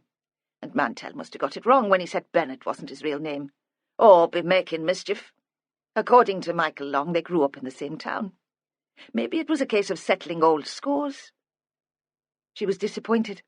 She'd felt in her water that James Bennett wasn't real. He wasn't a man she could believe in. Like Wendy had said, too good to be true. Not necessarily. Or? His birth wasn't registered in that name. No national insurance number. No record of his existence until 1987. When he'd have been 21. So if Mantel knew him as someone different, he'd have been very young. But they could have met. They both lived in Krill. I wouldn't have put it past Mantel to involve young people in his dodgy businesses. They come cheap after all. I checked with the Public Record Office. He changed his name by deed poll in 1987, did everything right. Got an old teacher to support the application. It has to be someone who's known you for at least 10 years. Advertised in the London Gazette, like you're supposed to. Signed the deed poll in his old and new name. What was his old name? Shaw. James Richard Shaw. Not a name that you could take exception to, Vera said. I mean, some names you can see why someone would want to change them, but not Shaw. So why go through all that effort? Who did he want to hide from? Mantel, Ashworth suggested. Maybe. Bennett went away to sea. That suggests running away to me. Then perhaps he came back when he thought he was safe. To a village where Mantel was living, that doesn't make much sense. Perhaps the situation changed. Perhaps he was prepared to risk it for Emma to live close to her parents. People can look a lot different after 15 years. Do you think the wife knows about the name change? She wouldn't have to. If you're already married, you have to notify your spouse of a name change. But banns of marriage can be called in the new name. All the same, Vera said, it's a big secret to keep. You'd need a good reason not to tell your new wife that you grew up with another name. And wouldn't she find out when she met all the relatives? Perhaps she hasn't. I don't suppose James Richard Shaw has a criminal record. That he was in a young offender institute until 1987, and he changed his name to put that behind him. I did check, Ashworth said. First thing I thought of. Smart ass, she thought. Well? Nothing. Hasn't been in trouble in either name. Not even a speeding ticket. She didn't speak again immediately. The launch was pulling back into the jetty. She saw two dark silhouettes on the deck, sharp against the sparkling water. They began to climb the ladder from the boat. What would you like me to do now? Ashworth asked. The figures reached the top of the jetty, and she could see them more clearly. One was James Bennett. Nothing, she said with regret. A bit more digging. If there's something odd about Bennett, we don't want to let him know we're onto him. Not until we've a bit more of an idea what it's about. She was still sitting outside the cafe when the pilot drove past. She didn't think he noticed her. When Michael Long opened his door to her, she was surprised by the response, a mixture of irritation and relief. I've been trying to get hold of you, he said, as if she'd been deliberately trying to avoid him. Well, you've got me now, so you'd best let me in. He stood aside, and she went ahead of him into the small front room where they'd sat and talked the week before. Every time I phoned, there'd be someone different to talk to, sometimes no one at all, just a recorded message, and none of them would put me on to you. They're busy, Vera snapped. A case like this. Do you know how many calls they get to the incident room? He looked at her as if she'd bitten him, but he stopped complaining. She thought there'd been no need to be so sharp with him. Was she less sympathetic because of what Wendy Jowl had said about him being a bully? She was trying to think of something to say to make him believe she was still on his side, but he spoke first. "I'll put the kettle on, shall I? Dessay you're ready for a brew." God, she thought, any more tea and I'll float away up the Humber, like one of those bloated container ships. Aye, she said, why not? When he came back, carrying the tray, Michael Long was so eager to please, to pour the tea strong as she liked it, that it was easy to appear understanding. "Why did you want the pleasure of my company, anyway?" Vera said. "What was it that wouldn't wait?" "I saw the lad, Christopher Winter, the day he died. I didn't know it was him when I saw him, but they had his picture in the paper, asking if anyone had seen him. I recognised him from that." "You should have told the officers in the incident room," she said carefully, not telling him off exactly, just making the point. It could be important. But even as she was speaking, she couldn't help feeling a childish satisfaction because she'd got hold of the information before the local team. "Yeah, well, I might have done if they'd been less rude." She let that go. "Where did you see him?" "In the cemetery at the edge of the village. I'd gone to visit Peg's grave. It had been a while since I'd been there, and I wanted to pay my respects. Show her I was on my feet again, like." He looked up. "Daft, I know." "Not daft at all," she said. "What time was this?" "Early in the morning, around 8 o'clock. "What was Christopher Winter doing?" "Same as me, I think. Mourning. He was standing next to the grave of the lass our Jeanie was supposed to killed." "Did you speak?" Michael Long shook his head. "He was too upset to notice me. I mean, there still wasn't much light, but even if there had been, I don't think he'd have seen. Besides, I wasn't in the mood for a conversation myself." "What was he wearing?" "One of those long waterproofs with a jumper underneath. Jeans, I think." She nodded. Those were the clothes he'd been wearing when Mary had found the body. "Did you see where he went after? Or was he still there when you left?" "He went before me," Michael said. "But he seemed to vanish into thin air. I walked back to the village soon after he left, but I didn't see him ahead of me." "Maybe he just walked faster than you." "Yeah, maybe. But I don't move badly for me age. It wasn't the weather to hang about. And if he'd gone back to Elvit, someone would have seen him. He'd have had to pass the bus stop, and there were a load of kids waiting there." He seemed to lose his concentration for a moment. Vera waited for him to continue. "At the time I wondered if he'd gone in the opposite direction towards the river, but I can't think what had taken him there at that time of day." "Is there anything else?" "I'm not sure," he said. "I might have got it wrong, and I know how important it is not jumping to conclusions." "You know how important it is, people speaking up. If that lad who saw Jeanie at King's Cross had said so at the time—" "I heard him talking," Michael said. "At the time I thought he was just raving. I mean, that's what it looked like, some madman. You could believe he was talking to himself. Later I wondered if he had a mobile phone. The way he was standing, he could have been using a mobile. I saw a couple of lasses at the bus stop later gabbing into one, and that made me think." "Did you hear what he said?" "He sounded angry, frustrated, but I couldn't hear the words." "Thanks," she said. "That could make all the difference." She sat quite still for a moment before she remembered what she'd come for. "You must have worked with James Bennett." "Aye. He started a year or so before I retired." "What did you make of him?" "All right. A competent pilot." "Did you realise he'd married the lass who found Abigail Mantel's body?" "Someone must have told me. A place like this you get to know things without realising how." "When you were playing detective, digging up the dirt on Keith Mantel, did you ever come across mention of Bennett?" Michael looked at her as if she was crazy. "Of course not. Why?" "Don't know," she said. "A stupid idea, probably. Did Bennett ever talk about his past to you, his family, what he did when he was a kid?" "We weren't on those sort of terms." No, she thought. James Bennett wasn't on those sort of terms with anyone. She ferreted in her bag for her phone. "I need to make a call," she said. "Do you mind?" "I'll make myself scarce. Wash these pots." He was on his way to the kitchen when she called him back. "Would you show me after where you saw the lad? The cemetery first, and then we could take a walk to the river. Show me the path you think he might have taken, if it's no bother." "No." He smiled, glad to be in her good books again. "It's no bother at all." Ashworth must have been in the canteen, because she heard a background clatter of crockery and chat.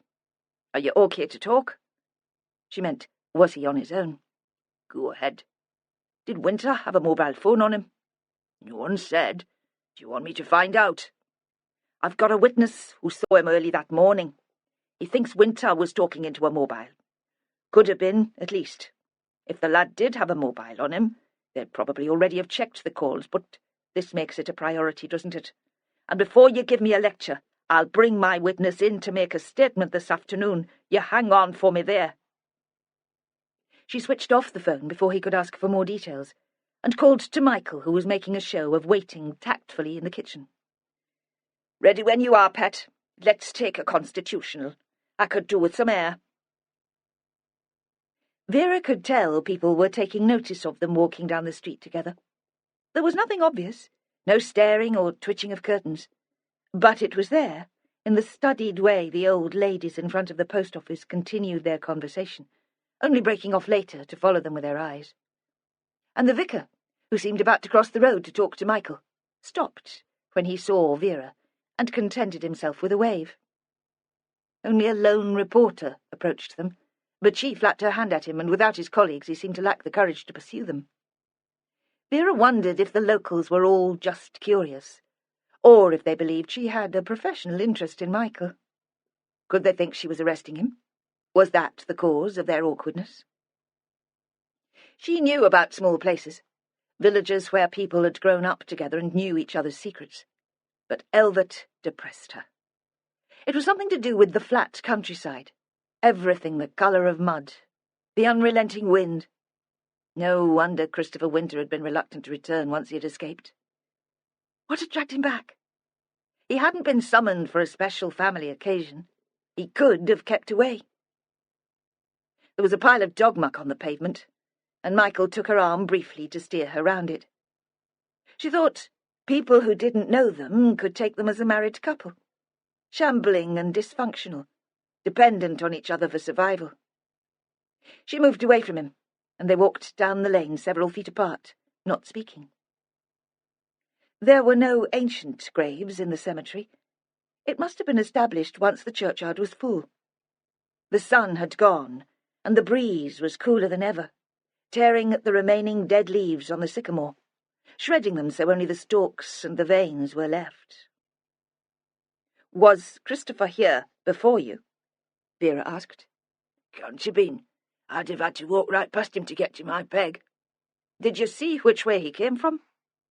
Michael only shook his head. The place seemed to have knocked all the spirit out of him. Vera stood looking about her for a moment. Beyond the dry stone wall, there was open country on 3 sides, tussocky grass grazed by sheep. In a field there was something dead. It was too small for a sheep, probably a rabbit. It had been picked over by crows, and only bones and a scrap of fur remained. The wall was too high to be scrambled over without a fuss. Christopher Winter must have come through the gate.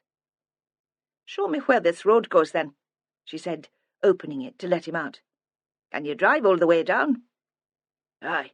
Some people keep boats there in the summer, and there's a bit of a car park for folks who want to stroll along the riverbank." "Do you want to go back for your car?" "Is it far?" "Half a mile at most." "We'll walk it then, shall we?" She was thinking she should warn Joe Ashworth that they'd be a while getting into the station, but when she looked at her mobile there was no signal. The lane was straight, with a sparse hawthorn hedge on one side and a full ditch fringed with blackened reeds on the other. The hawthorn bushes had knotted trunks, smeared with green lichen and a scattering of berries. A small flock of redwing chased along the hedge, flipping occasionally into the field beyond. In the distance was a farmhouse surrounded by a graveyard of rotting machinery. "Who lives there?" she asked. No one now. Cyril Moore died a month or so ago. Someone said it's been sold. They're going to turn it into a riding school. No money in farming these days. The tide was out when they arrived at the river. There were acres of ridged sand and mud, which seemed to stretch almost all the way to the Lincolnshire coast. A cloud of small wading birds, gathered like insects into a swarm, rose in a cyclone above them, then settled back onto the mud. The hull of a clinker-built boat rotted, upturned on the shore. There was a rough car park, containing a red telephone box, a notice board which might once have given details of how to contact the Coast Guard, but which had faded into illegibility, and a white wooden post with a lifebelt attached. "Is this it?" Vera demanded. She was hungry and cold and thought she'd come on a wild goose chase. I did say I couldn't think what could have brought him here. So you did? She tried her phone again. Still it refused to work. They were back at the edge of the village when she realised how stupid she'd been. She'd recreated that morning in the cemetery in her head, trying to bring it to life. Christopher Winter had been at Emma's. He'd sat up all night getting maudlin drunk, decided before it was even light that he needed to visit Abigail's grave. Then what? He'd found someone. To accuse them of her murder. To demand an explanation, support, help. If he tried his mobile, it would probably be a number he'd kept in his head, or that he'd already saved on his phone. So, it would be someone he knew well, or a number he'd checked in advance. But what if the phone hadn't worked? Perhaps this was one of those black holes which swallowed mobile signals. It was possible that the angry words Michael had heard were the lad venting his frustration on the limitations of technology. What would he have done then? Surely he'd have found a phone box, used that. The nearest public phone was at the river car park. He'd have known it was there. He'd have played all round the shore when he was a boy. Vera stopped abruptly, and Michael considered her anxiously. Are you all right? Go back to your house and ring this number. It's my sergeant, Joe Ashworth. Direct him to the car park on the bank and tell him to meet me there immediately. Say it's urgent. What are you going to do? None of your business, she said, giving him a wink to soften the blow. What would she say, even if she trusted him absolutely? I'm going to freeze my butt off, standing guard over a stinking phone box, in case a member of the public thinks to cover any fingerprints of Winters which might still be there. Was that lad wearing gloves when you saw him in the cemetery? No, Michael said. I thought at the time he'd be feeling the cold. When Ashworth arrived, Vera took his car and left him to wait for the crime scene examiner.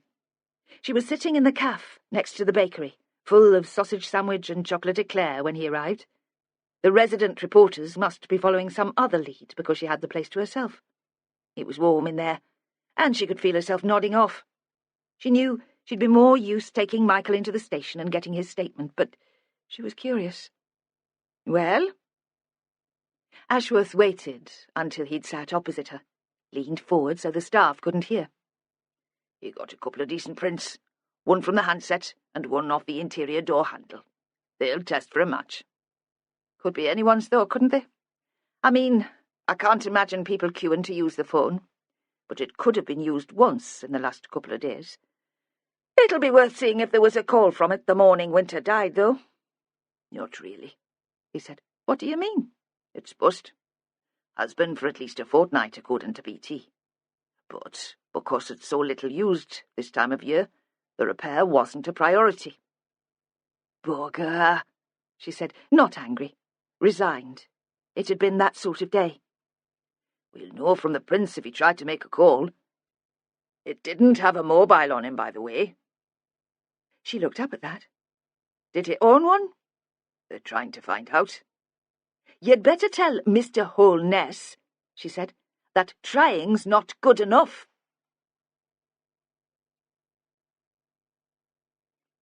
She caught up with Caroline Fletcher at an ugly house in Krill, the seaside town further up the coast, where Keith Mantel had first made his money.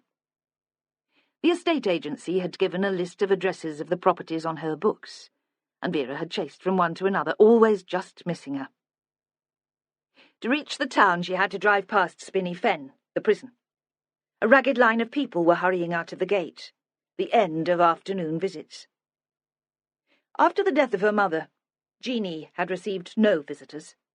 She'd had to listen to the other inmates relive their conversations with loved ones, knowing that if she admitted her guilt, she'd be moved to a less secure prison with more humane conditions, where there would be more contact with the outside world. Vera briefly stopped the car outside and thought about that, wondered if she'd be so principled or so stubborn. Maybe she would. She was known for her stubbornness, after all. But she'd have promised anything to avoid the ministrations of Robert Winter, the preaching and the pity. The house Caroline was trying to sell was a mock Tudor monstrosity in a road which ran along the edge of the cliff just outside the town. Another 20 years of erosion, Vera reckoned, and the garden would be crumbling into the sea. The prospective buyers didn't seem impressed either. It was dark by then. They must have come straight from work, and she could tell all they wanted was a strong drink and something mindless on the telly. Vera sat in her car and watched them make their escape, in too much of a hurry even to shake hands with the agent on the doorstep. Caroline was still locking the door when Vera caught up with her. Vera could move quietly when she wanted. It was one of the skills she'd learned from her father. But Caroline didn't seem startled by her approach. Maybe she thought it was the purchasers returning. Maybe she had a clear conscience. "Inspector," she said, "I hope you know what you're doing." "Probably not. But what do you mean?" "I'd hate you to jeopardize your position in the service. There are too few successful women as it is. Not exactly orthodox, is it? Bothering me at home, and now at work, especially when you're on your own. Or is your little friend waiting in the car?" "Nah," Vera said easily. "Joe's mum wouldn't let him out to play today. It's you I'm thinking of, pet. We can go back to the station if you like. But I thought it might be embarrassing for you, having one of your old mates sitting in on the interview, I mean. Or did they all know about you and Keith?" Caroline's hand was still for a moment, poised with the key not yet in the lock. But there was no other reaction. "He told you, I suppose?" she said. "Did you really think he'd keep it quiet?" "I thought, as things are, he had as much to lose as me." "Shall we go back in and talk about it? Like I said, more discreet than the station." Behind her back, Vera crossed her fingers. She no more wanted to make this official than Fletcher did. Caroline shrugged, as if to say she didn't care either way. But she opened the door and led Vera inside. The house had been cleared of furniture, but the owners must have left the heating on because there wasn't that chill you get in an unused house.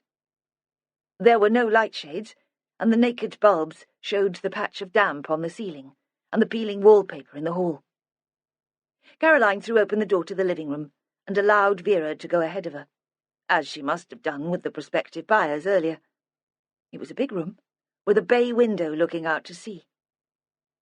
For the first time, Vera thought it might not be a bad place to live. In the distance, there was a constellation of tiny lights, ships presumably waiting for the tide at the mouth of the river, and somewhere down the coast, the mesmerizing flash of a lighthouse. In the bay window stood a card table and 3 folding chairs. On the table, a pile of estate agent brochures, a floor plan of the house, mortgage information. There was no other furniture. Here, Caroline must sit her customers, positioning them so they looked out at the view and had their backs to the scuffed skirting boards and snot-green paint. Vera took a seat and nodded for Caroline to join her. She stretched out her legs and the chair creaked. Opposite, the estate agent regarded her with distaste. "What has Keith Mantel got to lose, then?" Vera asked. "It looks like corruption, doesn't it? He wanted a result and he got it. He's a pillar of society now. Sits on committees, talks to ministers about neighbourhood renewal. Being a bit wild when he was a kid is one thing. Colourful. They can forgive him that. But pulling strings in a murder case which only happened 10 years ago and won't go away, that's something quite different." "So why did he tell me?" Caroline seemed hypnotized by the irregular beat of the lighthouse. Who knows? Perhaps he's been living the good citizen for so long that he actually believes it. Perhaps he's got so many powerful friends he thinks nobody can touch him. Perhaps he hates me so much he doesn't care. Vera was surprised by the bitterness and hurt in the woman's voice. When did it start between you and him? Before Jeanie Long moved in. Ages before that. How did he explain that one away? Caroline turned away from the window and shrugged again. He didn't need to. I could tell Jeanie wouldn't survive. She was only a distraction, not really his type. You weren't bothered about sharing him. I was more bothered about losing him altogether. She sat very upright in her chair, constrained by her suit, by the short, neat skirt and black tights, waiting for another question. But none came. There hasn't been a day since we met when I've not thought about him. I keep telling myself I'm behaving like a crazy teenager, and that it'll pass, but it doesn't. I moved in with Alex because I thought that would make a difference. But it hasn't. She looked up at Vera. You must think I'm mental. Vera didn't reply directly. How did you meet? At a party. He was a friend of a friend. I presume Keith had been told I worked for the police. Thought it'd be useful. I'd just started as a DC. Maybe he even got me invited. All I knew at the time was that he was a businessman, a widower with a little girl. I don't know what he did that night or what he said that was different from all the other men who've chatted me up at parties. But something happened. He got inside my head and under my skin. An addiction. It's still there. That night Christopher Winter died, I didn't go to the old chapel to find out if you'd talked to Keith. I told myself that was why I was there, but it wasn't true. I wanted him to touch me. I wanted a fix. No self-respect, you see. That's what addiction does to you. What happened? Nothing. He told me to get out, to leave him alone. She paused for a moment. I'd met him a couple of days earlier at the Point. I said we should get our story straight before you interviewed us. He'd told me then to stay away from him. Only I couldn't do it. Vera didn't know what to say. Mantel had lost patience. That was why he'd told her about his relationship with Caroline. She'd become a nuisance, and he'd wanted the police to do his dirty work. Vera couldn't bring herself to rub the woman's nose in it. She picked a question at random. Did you ever meet Abigail? A couple of times. What did you make of her? Honestly? I suppose I resented her. Keith was besotted. I tried to make friends with her because I knew that was what he wanted. But she never took to me. She could probably tell what I was after. She was a bright little thing. A shame because I thought we had a lot in common. Both obsessive personalities, perhaps. And you could tell she was lonely. If I'd had her on my side, things might have been different. I mean, really different. Marriage? Happy families? A white meringue dress and a kid of your own? Yeah, she said defensively. Why not? Other people have it. Aye, Vera said. But we are not other people, are we, pet? They looked at each other across the wobbly table. Who do you think killed her? Vera demanded, suddenly businesslike. We know it can't have been Jeanie Long, so who was it? I really thought it was her. Maybe I took a few shortcuts, missed things. But it wasn't because it was convenient to have her out of the way. She looked up at Vera and repeated more forcefully. I really thought it was her. Vera couldn't let that go. And so did Keith. No doubt he was pleased when it all got cleared up so quickly. Grateful, was he? I bet he was. Not grateful enough to marry you, though. Is that what it promised? Something like that. Where were you the afternoon she died? You'll have thought about it. You'd know I'd be asking. On my own, she said. In my flat in town. A day off? She paused. crying my eyes out because Keith had said he'd take me out, and he'd phoned up at the last minute to cancel. Abigail had said she'd cook him supper, so he had to stay at home. I was so pissed off I went into work. That's why I was there when the call first came through. Was Keith at home when she was found? Turning the knife. Not proud of it. No. They finally tracked him down in his office. Something urgent which turned up at the last moment, so he claimed. Like I said, Abigail and I had a lot in common. He let her down too. You haven't said who you think killed her now. You know it's not Jeanie. You'll think I'm really crazy. Go on. The girl that found her. Emma Winter.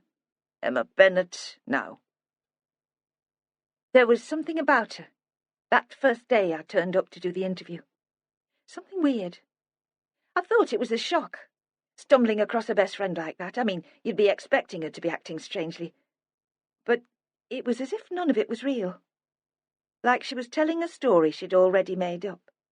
That she'd rehearsed somehow, over and over again. Though how could she? It didn't take us long to get there, that afternoon. Vera sat for a moment taking that in. Could she have done it? Would the timing have worked out? The pathologist said Abigail couldn't have been dead long when Emma found her. You know they can't be precise about these things. I'd say it was possible that they met up on the path, had a row, and Emma killed her then. I'm not saying that's what did happen, but you were pushing me for an opinion. Aye, maybe I was. Was there anything else which pointed in that direction, besides Emma's behaviour, when you interviewed her? The way I'd heard Abigail talk about her. She was really patronising, as if Emma was the most stupid person she'd ever met. She once said to her father while I was there, Emma doesn't know anything. If I'd been Emma, I'd have felt like killing her. Was Abigail bullying her? Probably not. Just pretending to be her best friend and undermining her every chance she got. And Emma was the sort who'd let that get to her. A natural victim. They can be dangerous when they let go. Emma was hardly likely to do away with her brother, though. Vera seemed to be talking to herself, and I might not have realised that his bedroom had a view of the field if she'd not pointed it out. But she's a strange woman. You're right about that. Full of fancies. And where does the husband fit in? What do you know about James Bennett? Nothing. He wasn't living there when Abigail was murdered. Keith never mentioned him. Why would he? I had the impression they were friends once, in the old days. Oh, Keith had a lot of friends in the old days. He never introduced many of them to me. Did he ever ask you to do anything else for him? What do you mean? Vera banged her fist on the table. The noise echoed round the empty room. Don't play games with me, lady. You know exactly what I mean. Did he ask for information? Tell you to turn a blind eye? Influence any other investigation in any way? Only once. The words seemed like a whisper after Vera's dramatics. And it was information which he'd probably have been able to get hold of anyway. Well? He wanted to see a copy of the sex offenders register. Why would he want to do that? There was a pause. Keith's work is all about influence. He needs people on his side, counsellors, planners. Maybe he felt he could exert a tad more influence if he knew something about the people he was working with. Was he interested in anyone specific? Maybe. He never said. Blackmail, Vera thought. That's what he was after. So it ran in the family. She kept her voice even. When was this? Not long before Abigail was killed. Vera had decided it was time to speak to James Bennett.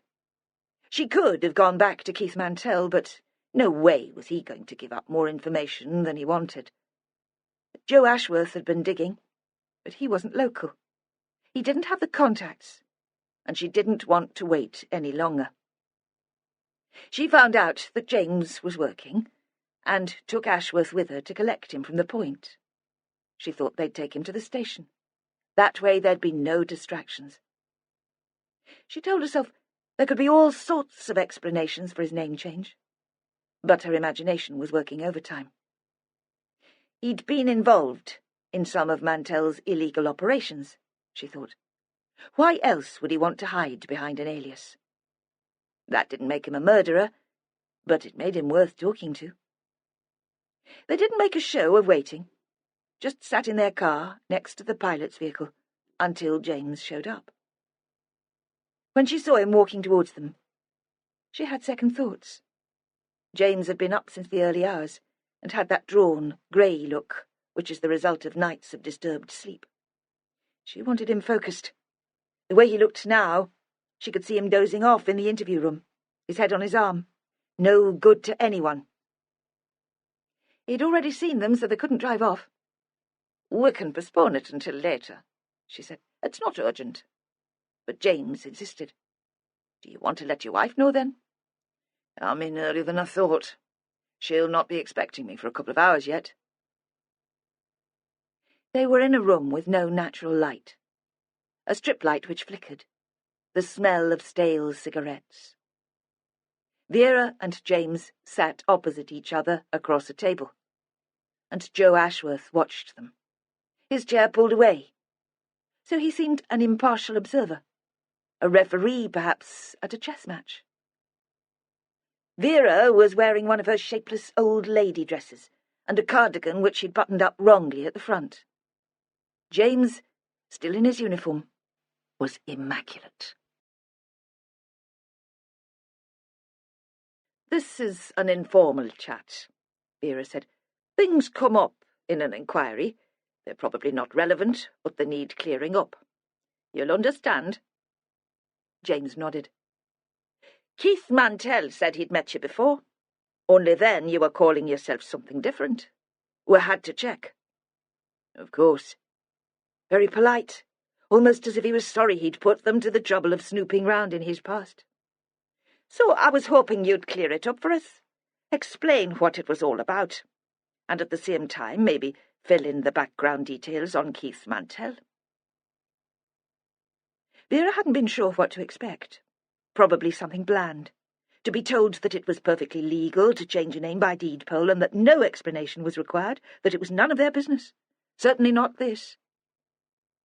For James fidgeted briefly with the cap which was sitting upturned in front of him on the table, closed his eyes in a moment of decision, and then began to speak, taking them right back to the beginning, telling them, in effect, the history of his life. "When he was a young man, my dad worked on the trawlers. I grew up with all the stories, the storms and the larger-than-life skippers, and the big chance catches. But by the time I was at school, he'd come ashore. Maybe the danger and the discomfort outweighed the adventure. Already at that time they were having to go further for fish. It wasn't easy money. More likely, I think, my mother persuaded him to give it up. It can't have been much fun for her when he was away." Vera nodded, said nothing, waited for him to continue. "At that time, he and my mother ran a newsagents and sweet shop in the area, where they'd both grown up. I was an only child, but there were cousins to play with in the street, my gran to cook my tea when Mum and Dad were busy. It seemed friendly and safe. There was a lot of bitching, of course. You get hurtful gossip in small communities, I suppose. But it didn't touch me. I remember it as a good time. When he was at sea, my father was active in the Union, and he still took an interest in politics after he'd left. You'd have thought he'd be a natural conservative, a small businessman making his own way in the world, but it wasn't like that. He wasn't a communist, not quite, but certainly a socialist of the old school. I can't imagine him having any truck with a new Labour government. He'd always been a party member, and he had time then to become more active. I remember him canvassing during elections, coming home full of the arguments he'd had on the doorsteps. I don't know what my mother made of it. She probably realised He needed something to stop him getting bored. At first, I think she saw it as a harmless hobby, like fishing or train spotting. I was halfway through high school when he was persuaded to stand for the council. Not that he took much persuading. By then the marriage was going through a rough patch. They kept things polite for me, managed a show of affection while they were in together, but, as I've said, it was a small community, and people were only too eager to pass on the gossip. I learned it had a number of women. Finally, it seemed, he'd settled on another party member, a teacher. As I heard it, they were inseparable. I was furious at the time, humiliated. How could he carry on like that and come back at night to my mother? She must have come to the same conclusion because one night, while my father was at a council meeting, she packed up all her stuff and left. She didn't ask me to go with her, and even if she had done, I'd probably not have gone. Despite his faults, I always believed I had more in common with my father, and anyway, he was the more vulnerable. Of the two of them, I felt he needed most looking after, and that I had a responsibility towards him. My mother could take care of herself. It turned out I was probably right, because soon after, she set up home with an insurance salesman. She'd have her regular income at least. She invited me to visit her in their new house somewhere in the suburbs, but I couldn't do it.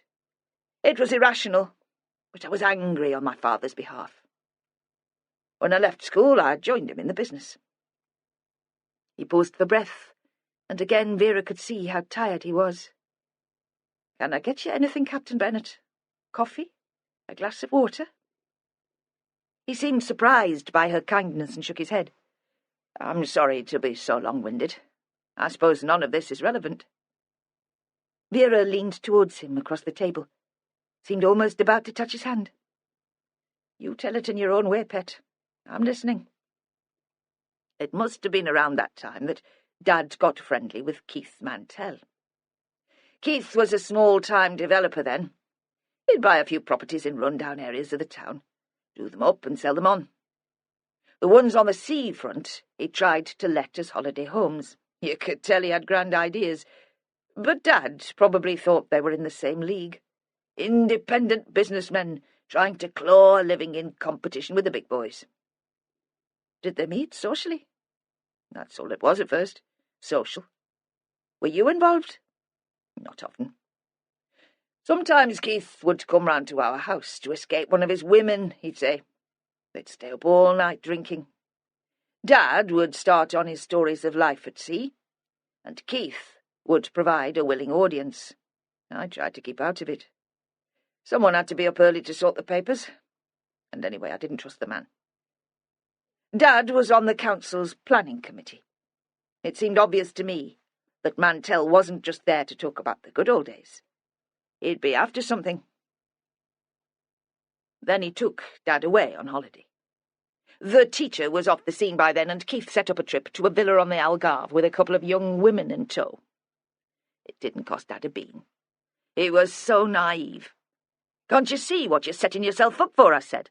"What do you think he's going to want in return?" But he wouldn't have it. They were just mates. That's what mates did. They shared around their good fortune. "What did Mantel want in return?" Vera asked. "I'm not sure the first time. I never heard the details. I know that soon after, a development of Mantel's passed through the committee on the nod. It was all people's flats, I think. Sheltered housing. There was a grand opening, and Dad dragged me along to it. I don't know how he squared it with his conscience. Perhaps they'd have approved the plans anyway. But after that it was always going to be difficult to stand up to Mantel. The crisis came with the proposed building of a new leisure centre. Mantel put in the lowest tender, but his plans weren't as good as those of the competitor company. After the planning meeting, my father phoned him up to tell him he'd been unsuccessful. I was in the room when he made the call. "Never mind, hey lad, you win some, you lose some. Better luck next time." He really thought Mantel would have a few beers and put it down to experience. But he didn't. He came round to the house that night, a bottle of whiskey in one hand, a big brown envelope in the other. I tried to stick around, but Mantel sent me away. I went out for a couple of hours, and when I came back he was leaving. My father was sitting on the floor. I'd never seen that before. Men of his generation didn't sit on the floor. All around him on the carpet were photos from the Portuguese trip.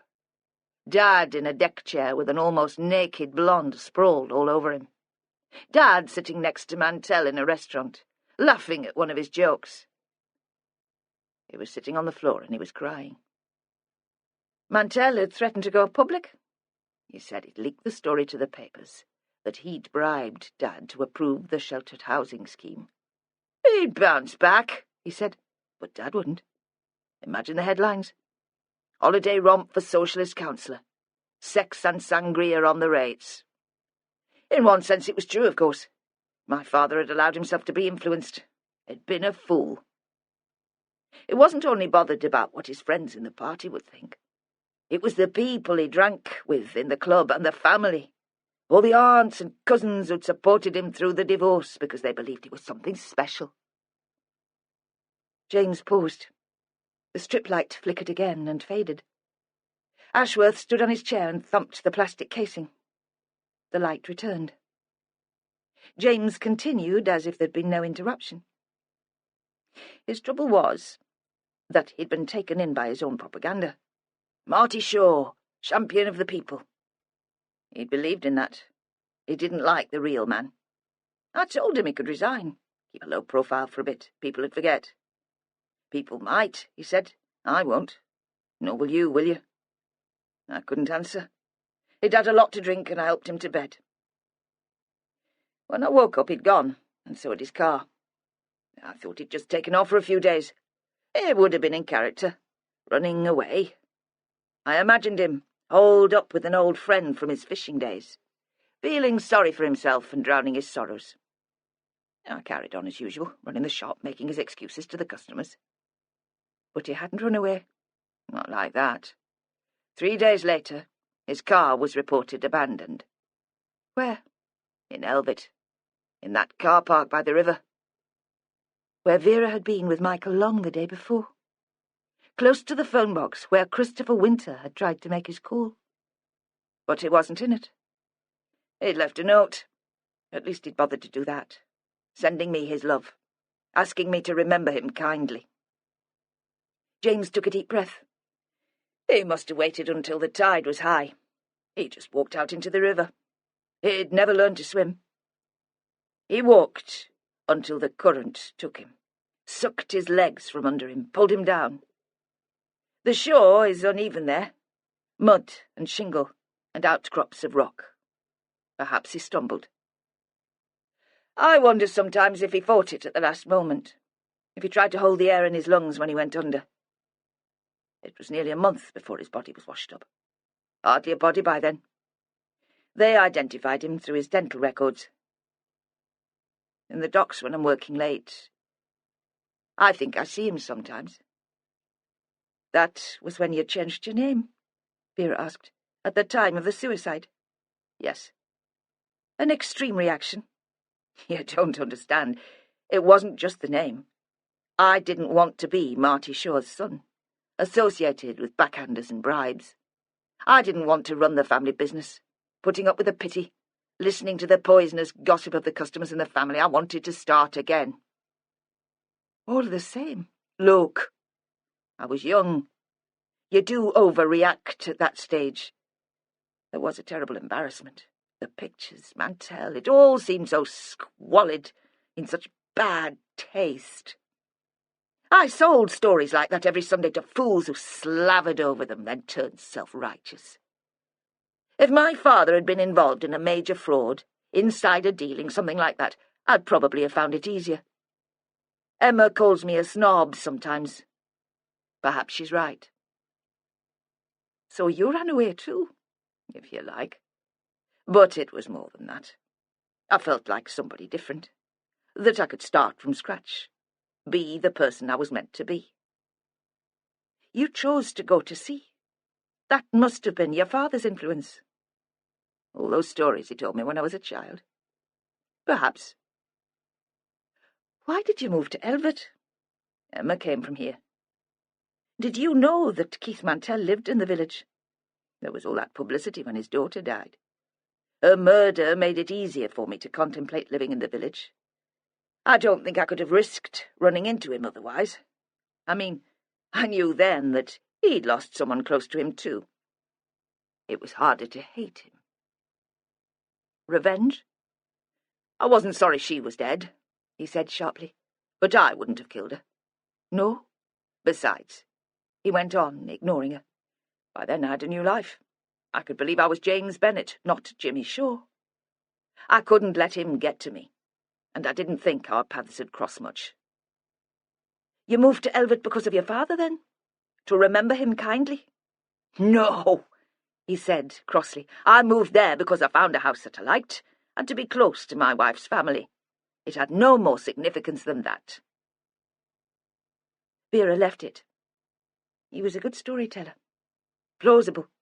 It might even have been true. She organised a car to take him home. She showed him out of the building and stood waiting with him for the car to arrive. Why didn't you tell Emma? Didn't you think she had a right to know? It was James Bennet she fell in love with and married. Why would she need to know about a stranger? You should tell her, Vera said. You don't want to put yourself in a position where Keith Mantel could make mischief. James seemed to listen to her words and consider them seriously. But he didn't respond. Vera and Joe were back in the gloomy hotel. The bar was empty, apart from a couple of businesswomen who were discussing in bright staccato voices a training program for software advisors. After a couple of beats, Vera stopped listening. The language was unintelligible. How could this place make any sort of profit, she thought. Then it came to her that there was an Agatha Christie book about a respectable hotel which didn't pay. That had turned out to be a front for international crime. She struggled to remember the title, but failed. On the table in front of her there was a large scotch. She stared into the liquid and thought it was probably the loveliest colour in the world. She knew she'd had enough to drink already, that she couldn't allow herself another after this. So, this one would have to be taken slowly. Every mouthful savoured. She lifted the glass to her mouth, sipped. "What did you make of Bennet?" Joe Ashworth asked, or whatever his name is. "Bennet," she said. "Legally it's Bennet now." "Living a lie for all these years." "Was it a lie?" "He's told his wife. Both his parents are dead. His mother's shacked up with an insurance salesman and lives just down the road. The poor woman has a grandchild she knows nothing about." "It's not a crime," Vera said quietly, "and we all tell lies." But righteous indignation had taken over, and he wasn't listening. With part of her brain she heard him ranting about how he'd feel if his wife had treated him in the same way. Her mind was following a path of its own. If someone asked me how much I'd had to drink tonight, I'd knock off a couple of units. It'd be automatic. I'd not think about it, to put myself in a better light. Don't we all do that? Find excuses, justifications. Even St. Joe Ashworth. He loves his job. He doesn't even mind being separated from his wife and kid. Not really. At least he gets a good night's sleep and a break from the mucky nappies. But what does he tell himself? That it's a sacrifice. But he's prepared to do it to serve the community, like he's some sort of martyr. She realised that Joe had stopped talking and was looking at her strangely. "Well?" he demanded. "Sorry I was miles away. Do you think Bennet killed Mantel's daughter in revenge for his father's suicide?" "No," she said.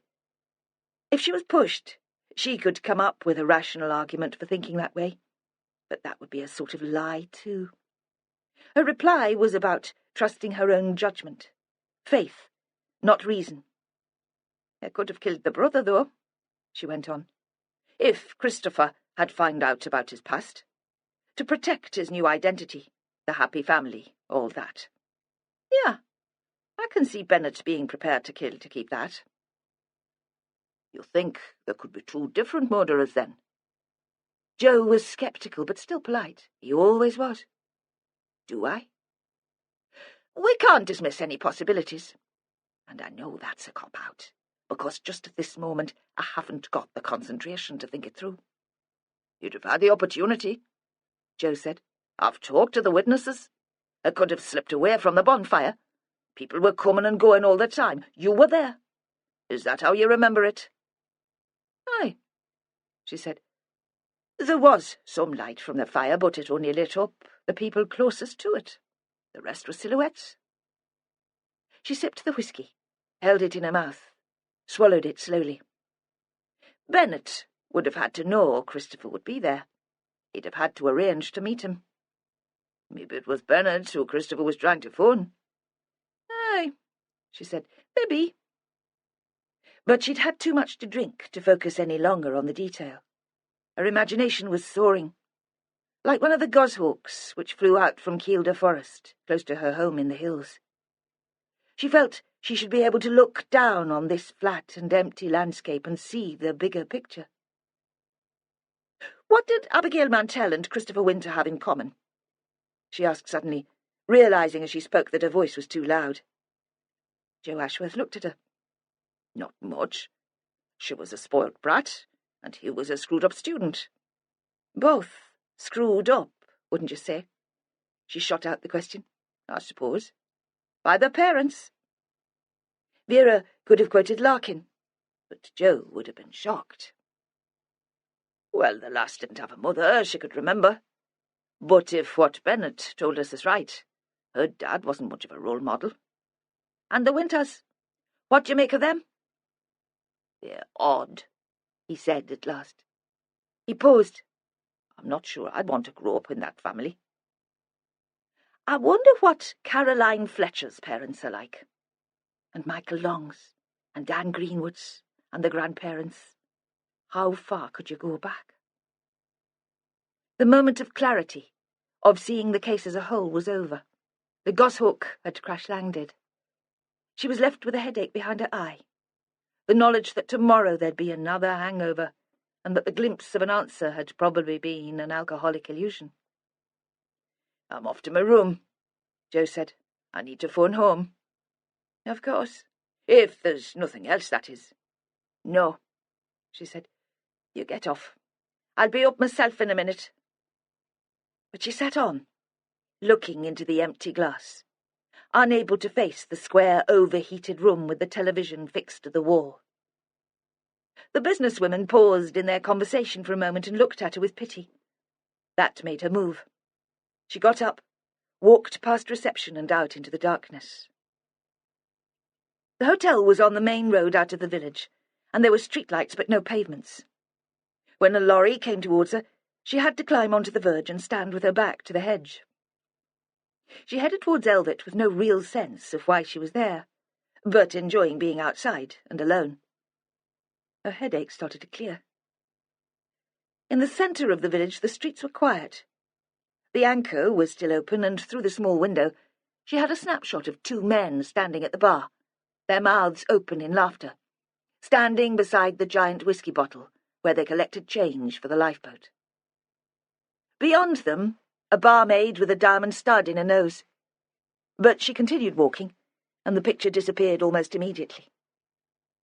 In the captain's house, the curtains were drawn. Were James and Emma Bennett having a cosy chat by the fire? Was he telling her the real story of his life? There was a light at the old forge. She banged on the arched door. Nothing happened. Come on, man, let me in. I'm desperate for a piss. Eventually she heard footsteps, and Dan Greenwood shot back a bolt and opened the door. He seemed dazed, as if he'd been woken from a deep sleep or interrupted from work, which took great concentration. "You're working late, Danny boy." "Just as well, if you're as desperate as you claim. The toilet's in the yard out the back." She walked through the pottery, but paused by the back door, and looked at him before she went through it. He was piling together some papers from the top of his desk and shoving them into a drawer. When she returned, the top of the desk was clear. "Do you always work so late?" she asked. "A habit it's hard to get out of when you've been a cop. Besides, there's not much to take me home." "No woman in your life, then?" She'd remembered the last comment he'd made about that. Thought that at this time of night he might be more prepared to talk about it. He shrugged noncommittally, gave a brief smile. "Maybe, I'm not sure." "That's a bit cryptic for this time of night. What's not to be sure about?" "I like her well enough. I'm not sure what she thinks of me. Not sure where the whole thing's going." "Maybe you should ask her. I always favour the direct approach myself." Oh, look where that had got her, Vera thought. There was no man in her life. Hadn't been for years. He smiled again, and she guessed he was thinking the same thing, but was too much of a gentleman to say so. "What you doing, wandering round on your own after dark?" he asked. "Don't you read the crime prevention notices?" "Just restless," she said. "You know what it's like." "How is it going?" "I'm losing it," she said. "Losing the big picture. There's too much going on here. You know what it's like with an investigation this size. All the information, all the detail, too much to take in. You just get swamped." "Aye," he said. "I remember." "Was it like that with the Mantel case first time round?" "First time round it seemed there was just the one suspect, right from the beginning." "But you never thought it was Jeanie Long, did you?" "It could have been her. It just didn't seem likely." "Why not?" "Sounds daft," he said. "Tried, but she just didn't seem the type." "Who was, then? You must have had an idea. Someone you fancied for it." He leaned back in his chair and stretched. "No," he said, "not really. I just didn't think it was Jeanie." "Could it have been Caroline Fletcher?" No way. She broke a few rules, cut some corners, and she was besotted with Mantel, but she was no murderer." "Fletcher thought Emma Bennett could have been involved." "Did she?" He seemed surprised, shocked even. "She never said so at the time. I never interviewed Emma, but it doesn't seem likely. Even now she seems timid, shy. Then she was only a girl. Caroline must be mistaken." You always think the best of everyone, don't you, Dan?" He stood up briskly and moved away, anxious, it seemed, to put some distance between them. "I suppose you want some coffee?" "Well, Danny, that'd be very civil. And if you could dig out the chocolate biscuits. That place we're staying, the size of the portions, you'd think they were feeding bairns." She watched him go into the small, scruffy room with the tray and the kettle. The door swung to behind him. She opened the drawer where he'd stuffed the pile of papers when she turned up, demanding to be let in. Underneath the stack of invoices, there was a photo album, hard-covered, ring-bound. She lifted it onto the desk, turned the pages. It was a record of the Mantel investigation. Grainy newspaper articles, snipped out and pasted in. The names of the papers and the date of publication had been written in black biro at the top of each piece. They came from nationals and locals, and some had been bought on the same day. If they were too big, they were just stuck at the top and carefully folded. They'd often been looked at. In some places, the folds were close to ripping. Then there was a faded copy of the forensic report and the pathologist's report, a photo of Abigail lying at the crime scene, and another of her on the stainless steel table at the mortuary. On the last page there was a photograph of the girl when she was still alive, a studio portrait, head and shoulders, the body side on to the camera, the face turned towards it. Abigail was smiling seductively. In the background there was a loosely pleated curtain. The lighting could have been filtered. Certainly the image seemed soft-focused. She was wearing makeup, which looked as if it had been professionally applied, and her hair was piled onto her head. Her neck and shoulders were bare, apart from a pearl necklace. She looked much older than 15, and it couldn't have been taken much before her death.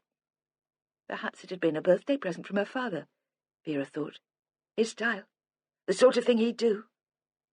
But how, then, had Dan Greenwood got hold of it? In the small room she heard the kettle click off and the rattle of teaspoon against mug. She folded back the newspaper clippings and shut the book. When Dan came in carrying the tray, the desktop was clear. She was leaning back in the chair, as if she'd been dozing. There is still a wind, but it has turned southerly and is soft and heavy with unspilled rain. Emma sits at her window in the captain's house and looks out over the street. It is late afternoon. A light is switched on in the forge. She hasn't seen Dan Greenwood for days, and is hungry for a glimpse of him. But as she is willing him to make an appearance, her attention is caught by 4 elderly women who bustle out of the church. They all wear hats shaped like upturned button mushrooms made of felt or fake fur, and short woolen coats, and they seem to peck at each other as they talk. There has been a service. Midweek evensong or a meeting of the Mothers' Union. Emma wonders if Mary has been there too, if she's dragged herself out to face the world. She hopes so. She hates to think of her parents stranded in Springhead House, enveloped by the damp and the silence, brooding on the loss of their son. Emma considered this story for a few moments. Did it need polishing? Redrafting? Did the women coming out of the church really seem to peck at each other? Was that the right phrase? And was she still hungry to see Dan Greenwood, though she knew now he was an ex-detective whose response to her had been embarrassment, not lust? Certainly, she thought. If anything, greedy came closer to describing her feelings. But why? All her certainties were cracking and shifting. The old life, the life of happy families, had been founded on secrets and half-truths. Now her image of her parents and James had blurred like the outline of a melting candle. Since Christopher's death, the fantasy of Dan Greenwood seemed more real than anything else in her life. It was a comfort. She held on to it greedily. She wanted him more than ever. She dragged herself away from the window and went downstairs. James was sitting in the living room with a book on his knee. He hadn't drawn the curtains. As soon as she came in, he started reading again, but she could tell he was fumbling to find his place. It was a show for her benefit.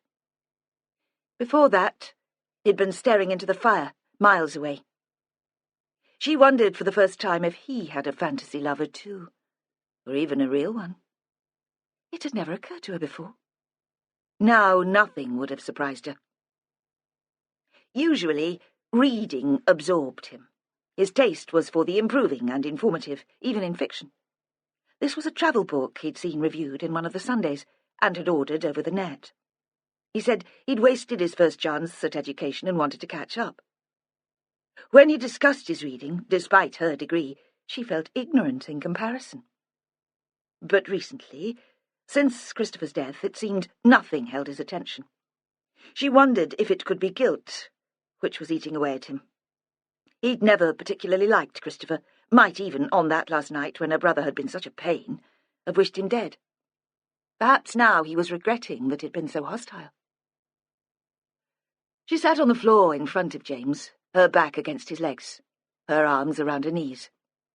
She was so close to the fire that she could feel her face turning red. She needed the physical contact. James's bony legs against her back, the heat on her forehead. It anchored her in the present. Without it, she'd get lost in her stories, muddled. It would be like when Abigail was killed, that same sensation of disbelief. She turned to him. "Is there anything you want to talk about?" "Like what?" he asked calmly. He gave up the pretense of reading and set the book aside. There was a picture of a compass on the cover, a big ship's compass in a brass case. "Like everything that's been going on here. Christopher, Abigail. I can't believe it's happened again." The words were inadequate.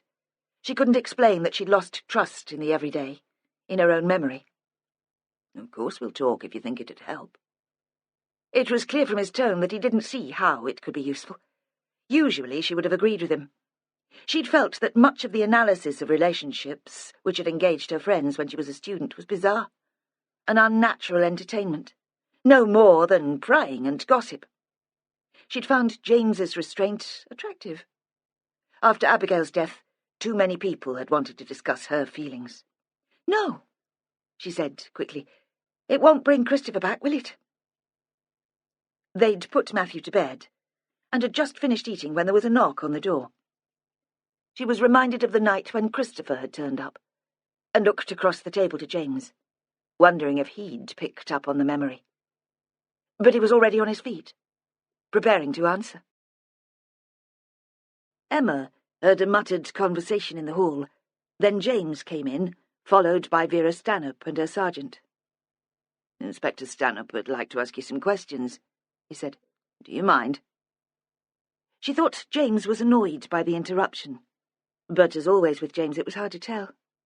"No, of course not. Sit down." "It's about Christopher," Vera said. "Not really my job to be asking questions. There's a local team investigating his death now, but you already know us. Better, I thought, that I come along than a couple of strangers." "Thank you." Though Emma thought strangers might be less disturbing than this woman who seemed to dominate the small dining room, who had already made herself at home there. She'd flopped onto one of the empty chairs and was pulling off her cardigan as if the heat was unbearable to her. Emma felt she should apologize for the temperature, stopped herself just in time. This was their home. "Did Christopher have a mobile phone with him when you saw him?" "I don't remember him using one," Emma said. "It was seen in the parish council cemetery early on the day he was killed, near Abigail's grave. The witness thinks he might have been using a mobile, though we didn't find one on his body." "Surely you can trace if he owned a phone," James said.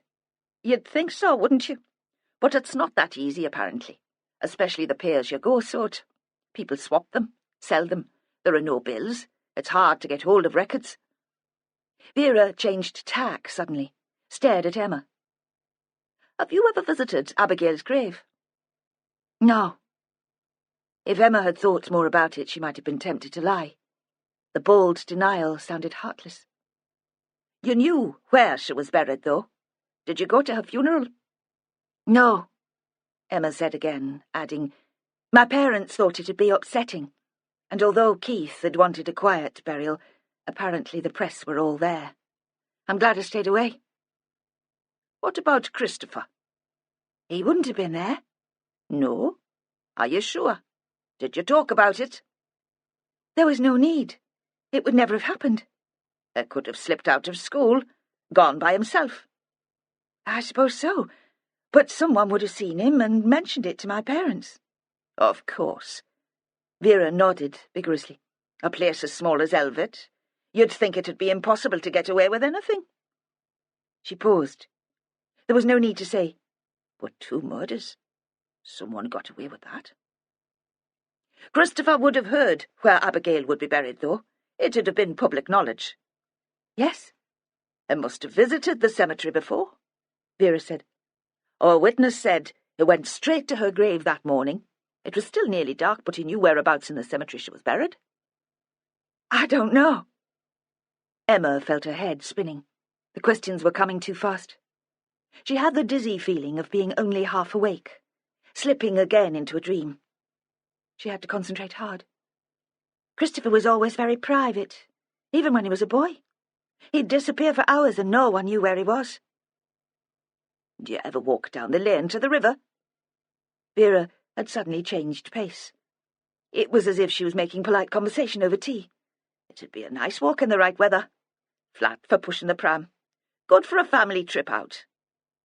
Although the question was directed at Emma, she flashed a sly look at James.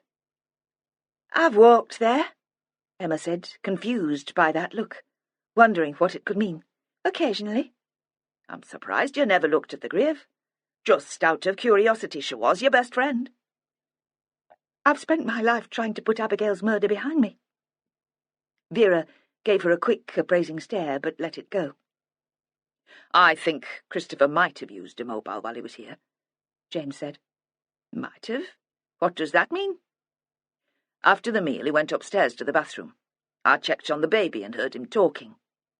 "Did you hear what he said?" "I don't make a practice of eavesdropping." "Don't you?" Vera sounded genuinely astonished. "I do it all the time." "I assumed." James said after a moment of disapproving silence that he was talking to someone back in Aberdeen. A girlfriend, perhaps, to let her know that he'd arrived safely. Our landline's in the kitchen.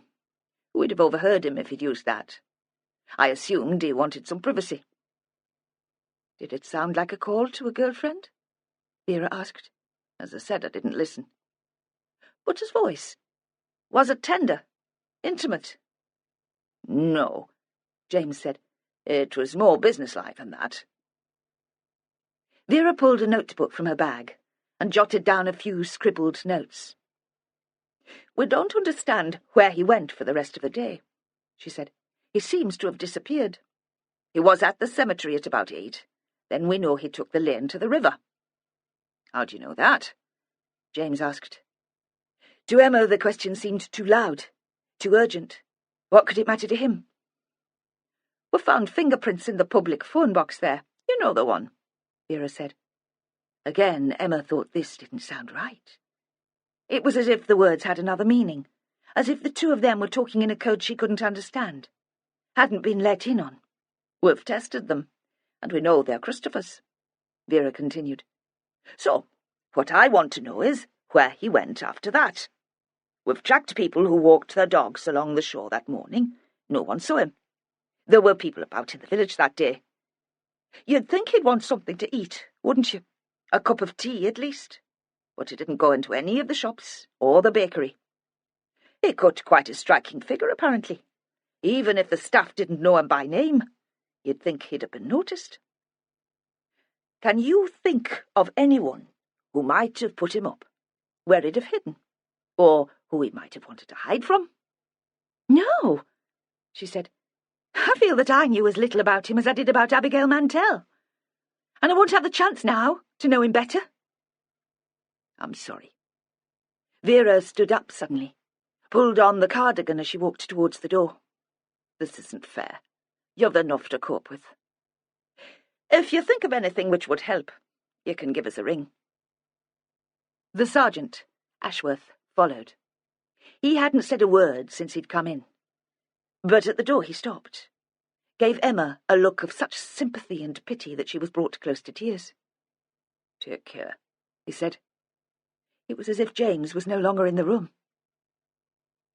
Suddenly she was a child again.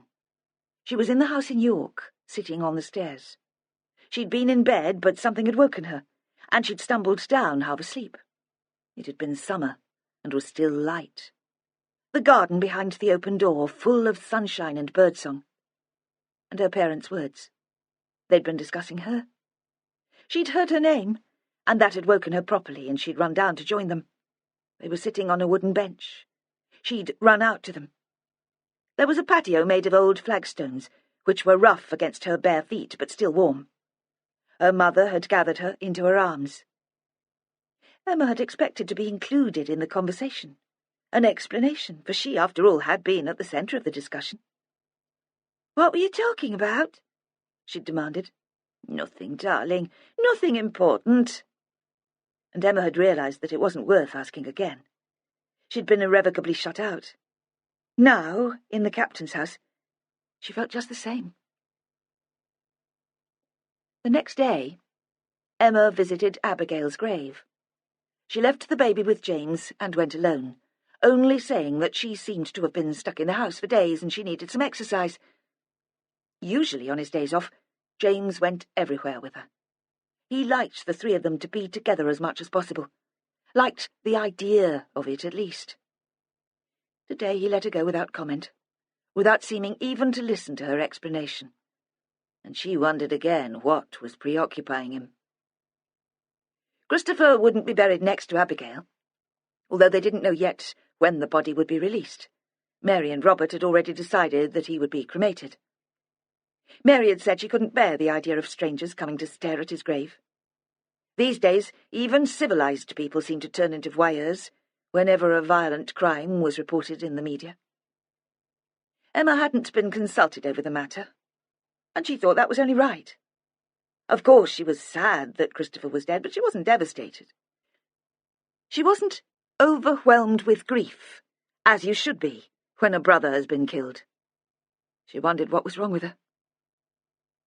Emma felt guilty too because she'd had so little contact with her parents since Christopher's death. She could do something about that, and she promised herself she'd go soon to Springhead to see how they were getting on. She realised she had viewed their retreat into isolation with something like relief. It meant her father wasn't turning up on the doorstep every 5 minutes to offer moral support and guidance. She didn't have to play at dutiful daughter. When she reached the cemetery, she wasn't sure why she'd bothered coming. After so long, her presence was probably a meaningless gesture. At the last minute, she wished she'd brought flowers. It would have given the visit some point. She tried to fix a picture of Abigail in her mind. But whenever she remembered an occasion they'd spent together, the image of the girl slipped away from her, and she was left with the background to the scene.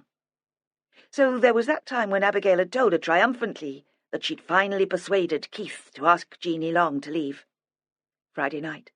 Youth club in the church hall, which Abigail usually turned a nose up at, but which Emma was forced to attend. A couple of pool tables and a ghetto blaster in the corner, playing music she'd never heard before. The smell of steamed fish left over from the old people's lunch club. A stall selling crisps and cash-and-carry cola and cheap sweets, chews, lollipops, and twisted bits of brightly coloured candy she'd never seen in proper shops. Emma knew Abigail had looked stunning in a sparkly green top. She could remember the pang of envy which had shot through her when Abigail had sauntered into the hall. But she couldn't see her. She could picture the faces of all the lads in the room looking wistful, because they'd known she was way out of their league, including Christopher's, because he'd been there too. He'd been playing pool, and had straightened up from the table and stared intently for a moment. But not Abigail's. Emma couldn't remember at all what Abigail's response had been to all that attention. Standing at the grave, her focus shifted. Instead of being part of the background, Christopher took centre stage. This was where he'd last been seen.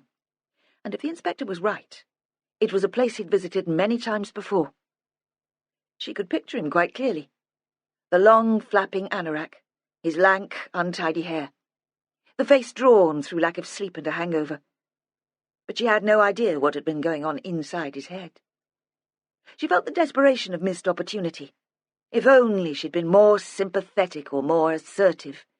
If only she had persuaded him to tell her what he knew. Her attention was caught then by a flurry of activity around the farm buildings across the field. A minibus had arrived in the yard, and a gaggle of police officers got out. There were a couple of dogs. She heard shouted instructions. The officers waited.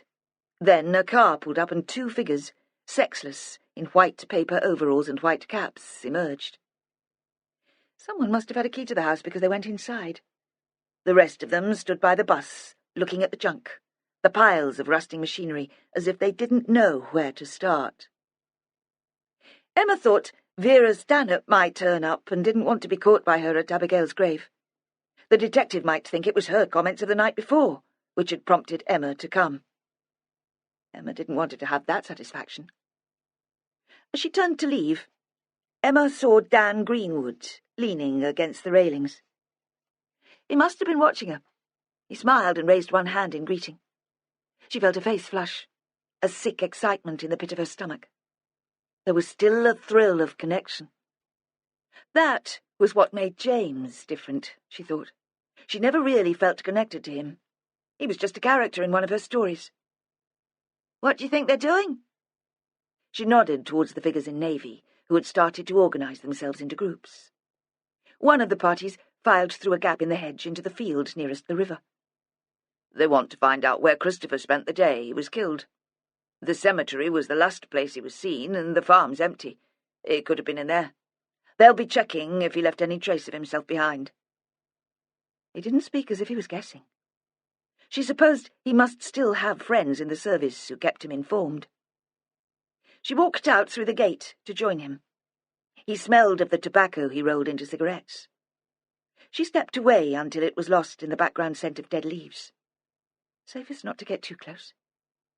"You haven't got the baby with you today, then?" he said. "No." "You must feel you need some time to yourself occasionally." "Yes," she said, "I do." Let me walk back to the village with you. I don't like the idea of you being out on your own." She thought again that James hadn't bothered about that. "I can't see there be any danger. Not with all these police around." He didn't answer, but moved over so he was closest to the road and fell in step with her. Despite the misty drizzle, he wasn't wearing a coat, just a jersey of coarse navy wool, and the damp smell of that overlaid the tobacco. She felt awkward, clumsy. "What made you decide on the pottery when you left the police?" she asked for something to say. He didn't speak for a moment. "It took me a while to decide on anything. I'd had a sort of breakdown. Stress. I knew I wanted to do something creative. When I first left the service, I went to art school for a couple of years. But I couldn't get my head round most of it. Conceptual art. What was that all about? Some of it I like, though. The craft side, ceramics, producing something concrete for people, something useful." He paused. "Not making much sense, am I?" "Yes, you are." "I had a bit of a pension from the police, enough to get me started. Then my mother died and left me the money I needed to buy the forge." "Is that why you left the police? Because the stress was getting to you?" "I suppose." He smiled to make a joke out of it. "Too sensitive for my own good, I dare say. I couldn't forget the victims were real people." They walked on in silence until they reached the village. At the door to the forge they paused. Emma knew she should carry on walking, cross the road, let herself into the captain's house. James might be looking out for her. "I don't suppose there's any chance of a coffee," she said. She could feel the colour rising in her face. "As you said, I don't have the chance to get out much without the baby. I'm not sure I can face the house again just yet." "Of course." She couldn't tell at all what he made of her request. Did he think she was going mad? Put it down to grief? "But perhaps you're too busy," she added. "Perhaps I should go." "No." The door had warped and caught at the bottom against a flagstone. He put his shoulder against it to push it open. "I'll be glad of the distraction." On a bench, just inside the door, there was a row of jugs he'd hand-painted, swirling patterns in intense blues and greens. "They're lovely," she said. "They make you think of water, don't they? You feel you're drowning in the colour." "Really?" He looked genuinely pleased. "When they're glazed, you must have one." The sick excitement came back. They sat in the small room she'd seen on her first visit. He made the coffee, apologised for the chipped mug, the lack of fresh milk. "What were you doing at the cemetery?" she asked suddenly. It was hot. She felt ill at ease. Now she was here, she couldn't carry off the situation with polite conversation. She wished she could do the joking banter which had come naturally to her colleagues at the college. "Were you there to visit Abigail's grave?" She remembered what he'd said as they'd walked back to the village. "Was it because, even though you'd never met her, Abigail Mantel was a real person to you?" He seemed startled by the question. "No," he said. "Nothing like that." "I'm sorry. None of my business." "I'd heard the lads were starting a search on Woodhouse Farm, and even after all this time it's hard not to be curious. I suppose I missed the police in a way. The friendship, certainly. I keep in touch with some of the lads, but it's not the same." It seemed sad to her, the thought of him watching his former colleagues working 2 fields away. "Did you ever meet Abigail while she was alive?" She didn't know where the question had come from, regretted it as soon as it was spoken. He looked up sharply from the coffee he was cupping in his hands. "No, of course not. How could I?" "I'm sorry. It's brought it all back. Christopher dying." "I did meet him," Dan said. "That afternoon you found the girl's body. I was talking to him in the other room, while my boss was in the kitchen with you and your mother." If he'd seen the murderer, he'd have said, wouldn't he? He answered all my questions. I didn't have the impression he was keeping anything back. Did he ever say anything to you?" "No." She set down her mug. It was still almost full. "I should go, taking up your time like this." "There's no hurry," he said. "It's a lonely business, this. Tell you the truth, I'm glad of the company." You should find yourself a woman. She spoke lightly, and was quite proud of the jokey tone. It would make him realise she had no designs on him. Maybe I've already found one. But things aren't working out quite how I'd hoped. He stared at her, and a ridiculous thought came into her head. He wants me to ask what he means. Is he talking about me? Look, she said, I must go now. James will be wondering where I am. I don't want him worried. Come back, he said, whenever you want to talk. She didn't know what to make of that, and left without answering. Outside, she stood for a moment trying to recover her composure before going home. On the other side of the road, the bulky figure of Vera Stanhope appeared in the bakery door. She crooked her finger and beckoned for Emma to join her. Like the witch, Emma thought, out of Hansel and Gretel, tempting her into the gingerbread house, and like the children she felt compelled to obey. "What have you been up to?" Vera asked. I went for a walk, bumped into Dan. He invited me in for coffee. Did he now? There was a pause, loaded with a significance Emma couldn't guess at.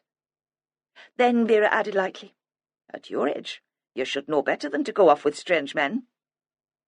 Dan Greenwood's not strange. There was another pause.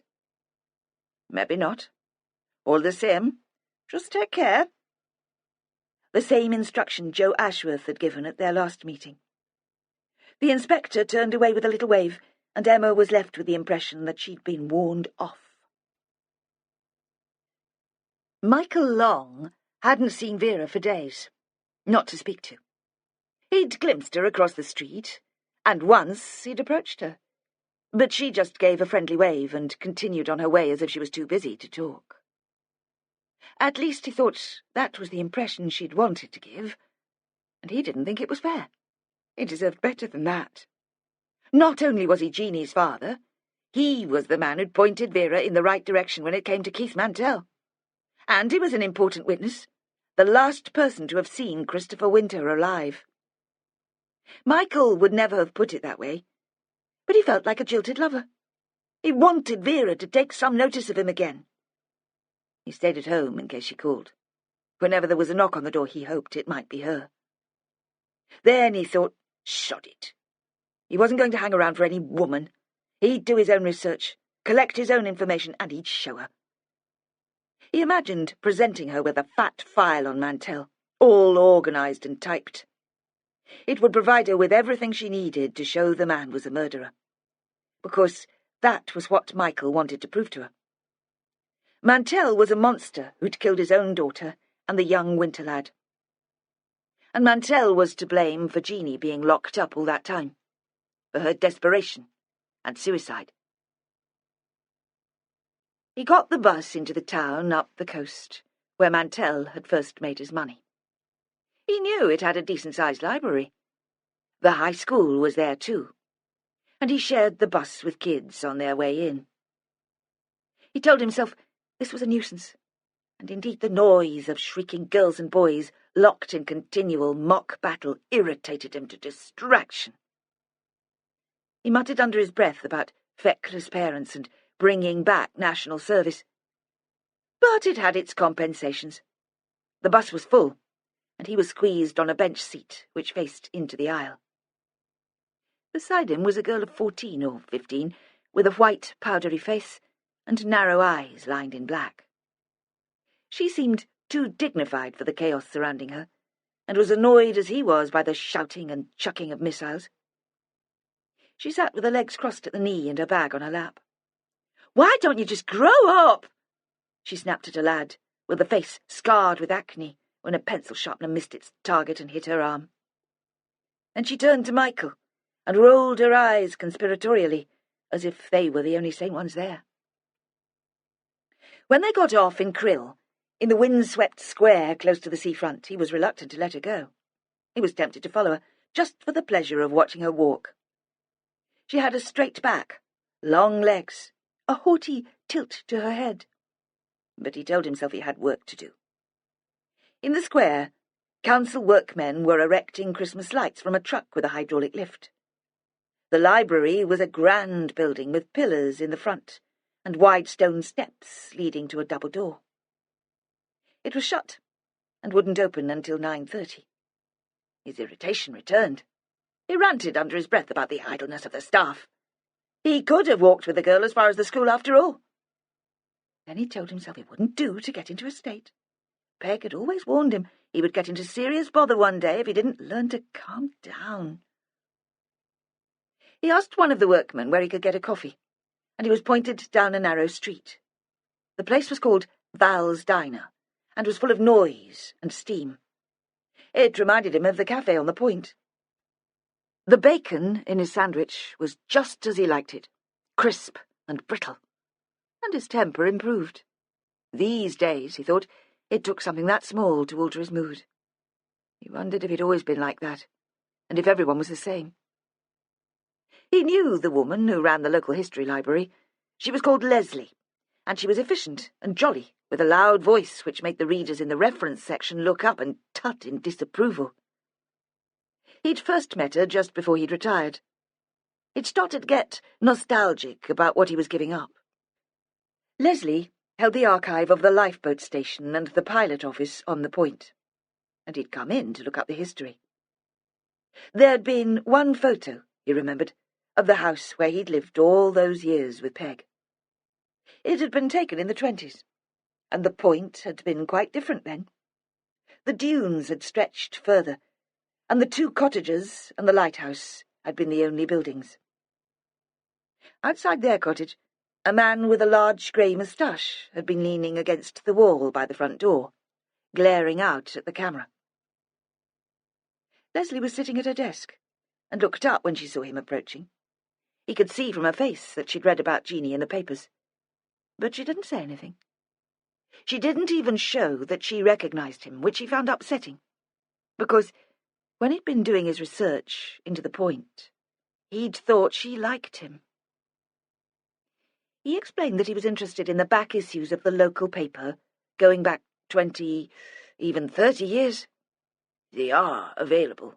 Oh, yes, she said, and she smiled. Are you after anything specific? Because she was still sitting at her desk. She seemed to be squinting up at him. No, nothing like that, just general interest. Immediately he was sorry that he'd been so sharp, but she hadn't seemed to have noticed. She sat him in front of the microfiche machine and showed him how to use it, repeating the instructions patiently when he asked her to. If you need anything, just give me a shout. Her voice carried across the large room, and she could have been talking to any of the customers there. He started at the time of Abigail's murder and worked back. At first he found himself distracted by other stories, not the murder. He moved quickly past that, and when he came across a photo of Jeanie, he shut his eyes. He couldn't bear the thought of her captured in the machine, where anyone could come and stare at her. It was the less dramatic stories which caught his attention. The largest container ship ever to come into the Humber. Cows wandering across the river at low tide and becoming stranded on a sandbank. A festival of tall ships in the estuary. When he looked up at the clock on the wall, it was nearly 11, and he'd found nothing useful. He forced himself to move on more quickly, and began to find mentions of Keith Mantel. Flashes in words and photographs. Michael began tracking him back in time. It was like watching a jerky old film played in reverse. The most recent reports, the ones he came to first, were positive, and he had to stop himself from sneering out loud. There was a picture of Keith Mantel standing beside a giant cardboard cheque. Mantel Development's donation to a charity which provided respite care for disabled children. A beaming girl reached out from her wheelchair to hold the other end of the cheque. Keith Mantel, with a group of others, appointed as NHS trustees for the local hospital. Keith Mantel in Wellington's, planting a tree in the wildlife garden of a junior school. Michael muttered under his breath about the gullibility of the public. But looking at the smiling, confident face, he thought, if he hadn't known any better, if he hadn't tangled with Mantel in the village, He'd have fallen for it too. He'd have believed in Mantel, the entrepreneur with a social conscience. As he followed Mantel's story back, his memory was wakened. Occasional references triggered a recollection of incidents he'd investigated before, when his only reason for disliking Mantel was that the businessman was an arrogant sod who tried to undermine his position in the village. A brief report about the grand opening of a leisure centre took him back to a conversation with an old friend. They'd been to school together, but Lawrence Adams had been promoted within the family business and suddenly turned gentleman. He'd taken up golf and got himself elected as Tory councillor. A couple of big contracts had been awarded to Mantel, and Michael had been sniffing around to find out why. They'd met, at Lawrence's request, in a small, run-down pub near Hull Prison. It had seemed a strange place for a rendezvous, not Lawrence's usual sort of haunt. "Why here?" Michael had asked. "No one will recognise me here." And Michael had liked that. He'd realised that this was a kindred spirit, someone else to share his paranoia about Mantel. "Mantel can't get at you, can he?" He'd thought Lawrence had too much money to be corruptible. "He can get at anyone. Just keep out of his way." And then he'd rambled about the leisure centre, not making too much sense. So Michael thought he'd been drinking before he'd arrived. "It should never have gone to him. We came to a decision at the planning committee, all sorted, we thought." Then suddenly the preferred contractor withdrew. No reason given, so it went to Mantel in the end. Lawrence had looked up from his beer. "You know how it started, don't you? How he first made his money. That was when Michael had heard the story of the old lady leaving Mantel her house, the story he'd passed on to Vera Stanhope when she'd knocked at his door. And he still wasn't sure how true it was. As they'd left the pub to head for their cars, too drunk to drive legally but reckless, Lawrence had said, "I mean it. Stay away from him. Look what happened to Marty Shaw. He was no friend of mine, but I'd not wish that on anyone. Mantel was behind it, you know." Michael hadn't heard of Marty Shaw, and had no idea what Lawrence was talking about. But he'd made inquiries, found out that he was the man who'd been washed up on the riverbank. Michael had heard about that. Some poor sod from Krill who'd walked into the river and drowned himself. It had been all they'd talked about in the anchor the day he'd been found. He hadn't realised at the time that there'd been a link with Mantel, or he'd have taken more notice. It hadn't been difficult to pick up the rumours. Michael had had friends everywhere then. He'd been sociable, famous for it.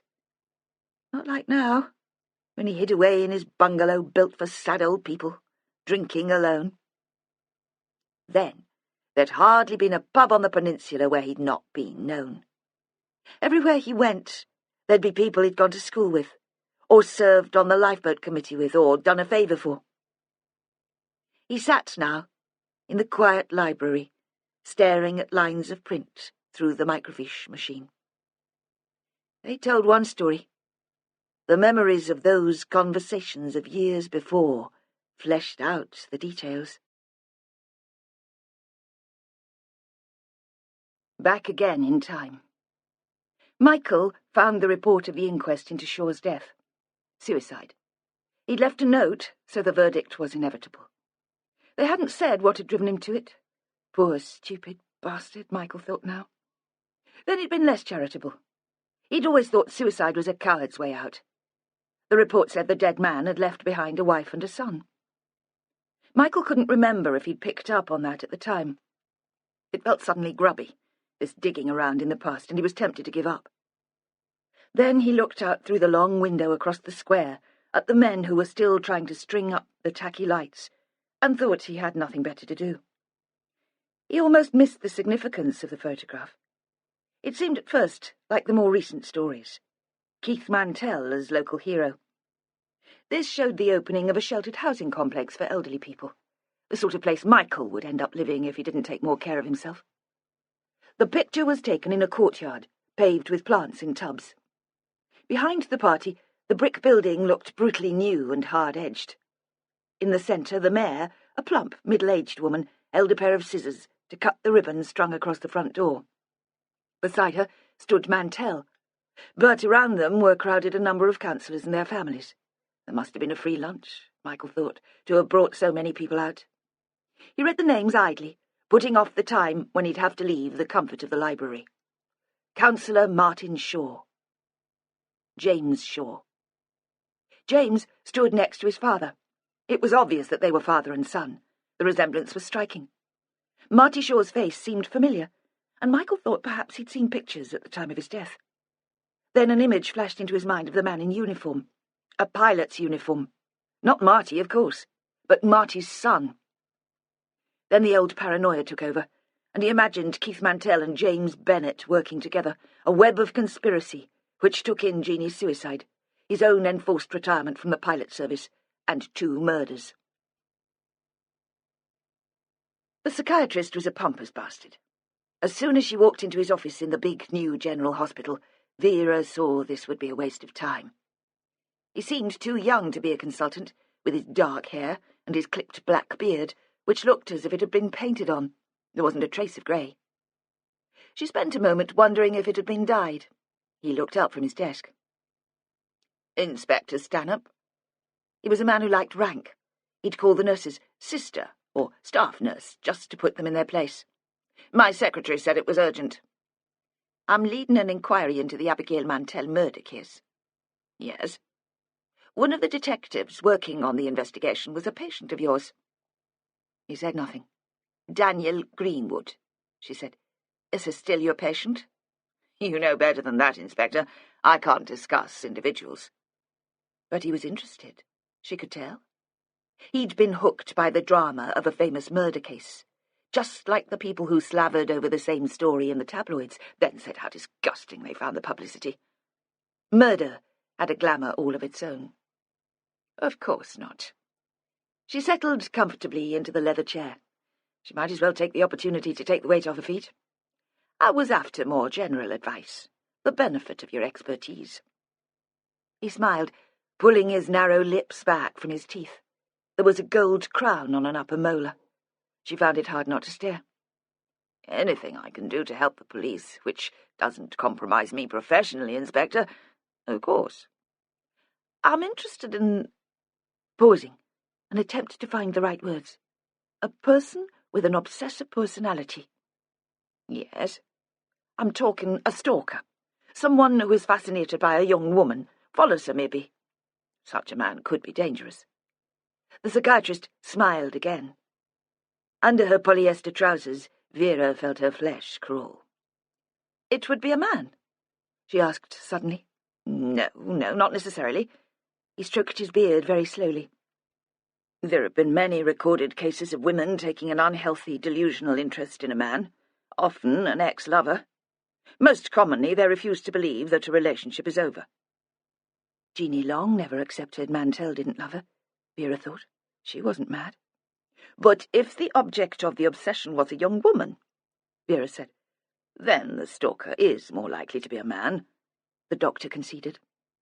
In what way could the obsessive become dangerous? His fantasy would be that the object of his desire shared his feelings. If the fantasy was shattered, he could resort to violence. He looked at her. We're talking still in general terms here. I must make it clear that I've no evidence of such behaviour in any of my patients. What does that mean? That you suspect Dan Greenwood of stalking and killing Abigail Mantel, but you've no evidence for it? Or that he wouldn't hurt a fly? She contained her impatience. She knew he would only enjoy it if she lost her cool. Is there such a thing as a serial stalker? In what sense? Suppose the scenario you've described were played out. The obsessive killed the young woman and got away with it. Is it possible that he could transfer his attention to another victim? Certainly it would be possible. He paused. She suspected he enjoyed making her wait for the rest of his answer. He could have been excited, aroused by the violence. While that might have been unintended in the first instance, it could become an integral part of the fantasy in the second. So he'd dream of killing her. That would be his intention. As I've said, it's possible, certainly not inevitable. As I'm sure you're aware, very few mentally ill people, not even those who are seriously disturbed, commit acts of violence. Would I know if I met him? Vera demanded. What do you mean? If it was someone I met in the street or socially or at work, would I realise he was mad? She threw in the last word as a provocation. He didn't rise to the bait. In the street, almost certainly not. Would someone be able to function normally, hold down a regular job, and still behave in this way? He considered for a while, and still couldn't come up with a satisfactory answer. I'm not a forensic psychiatrist.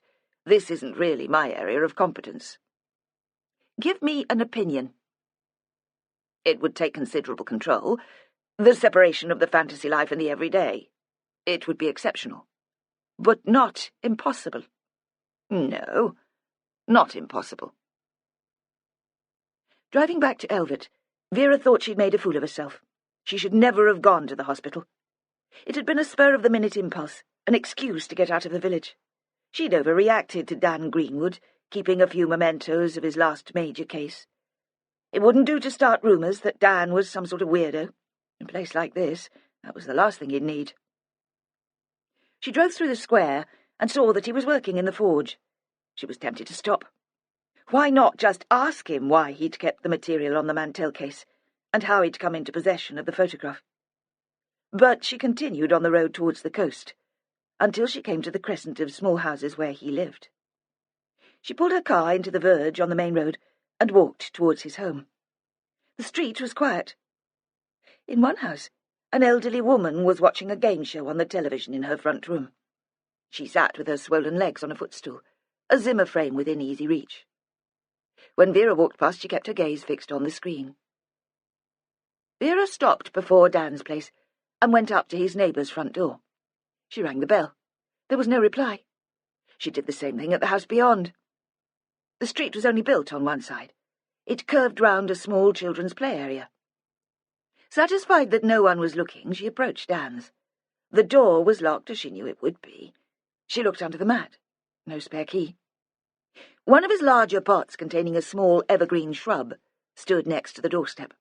She shifted it. Nothing. The bedroom window at the front was open, but she didn't have the build or fitness for climbing drain pipes. There wasn't much of a garden, just a square of muddy grass and a low privet hedge to separate it from the houses on each side. No hiding place. Because the crescent was a terrace, the only access to the back gardens was from the fields. She was about to give up. She wasn't in the mood for shinning over farm gates or wading ankle-deep in muck. Then she returned to the shrub in the pots and felt around the wood chippings scattered on top of the soil. One mortise lock key. She wiped it clean on her jumper and opened the door. She slipped off her sandals and put them sole up on the carpet. She closed the door behind her and padded barefoot into Daniel's home. It's a skill to search without leaving a sign of the intruder. It takes time. But Daniel's house was easier to look through than most. He had few possessions and he kept them ordered. Vera started at the top of the house. There was a small bathroom, probably renovated in the 80s, with an avocado suite and black mould in the sealant around the bath. In the mirror-faced wall cabinet, she found a packet of paracetamol and a bottle of antidepressants. These had been prescribed by his GP, not the hospital consultant. Daniel's room contained a double bed, neatly made with sheets and blankets, no duvet. There was a pine bedside table. He was reading a novel by James Lee Burke, a paperback with a black and purple jacket. In the drawer she found a couple of packets of condoms, unopened. Wishful thinking?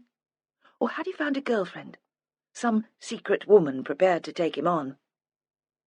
He had admitted to bringing Caroline Fletcher home for a drink after all. Perhaps there was more to that relationship than he'd let slip. His clothes were all folded and neatly hung in a white plastic-fitted wardrobe. The laundry basket in the corner was empty. If he had killed Christopher Winter, there would be no forensic evidence to link him to the scene. The second bedroom was at the back and smaller. The curtains were closed. They were heavily lined, and when Vera first entered she could see nothing. She switched on the light. In the second before the room was lit she felt breathless, frightened for what she would find.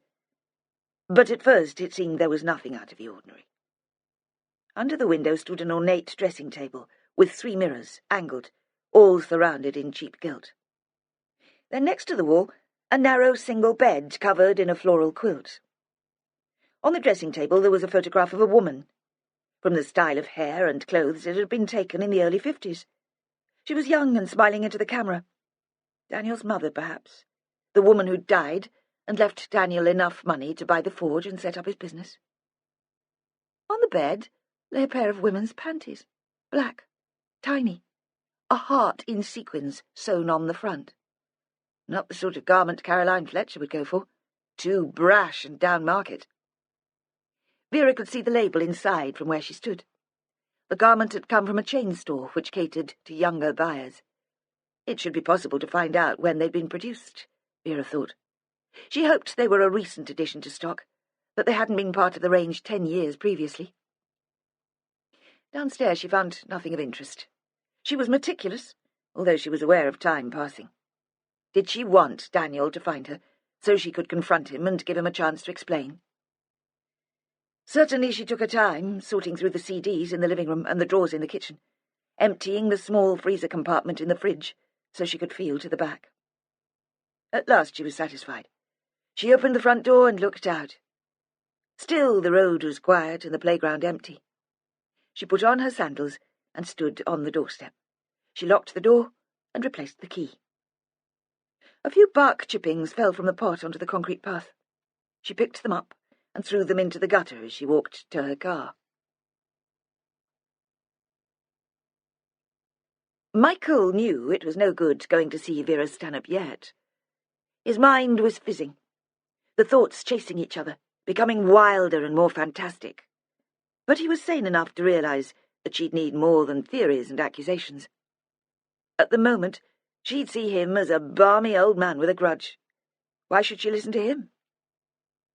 He left the library in a hurry, hardly taking time to thank Leslie, not waiting to put on his bulky coat, gathering it instead under his arm.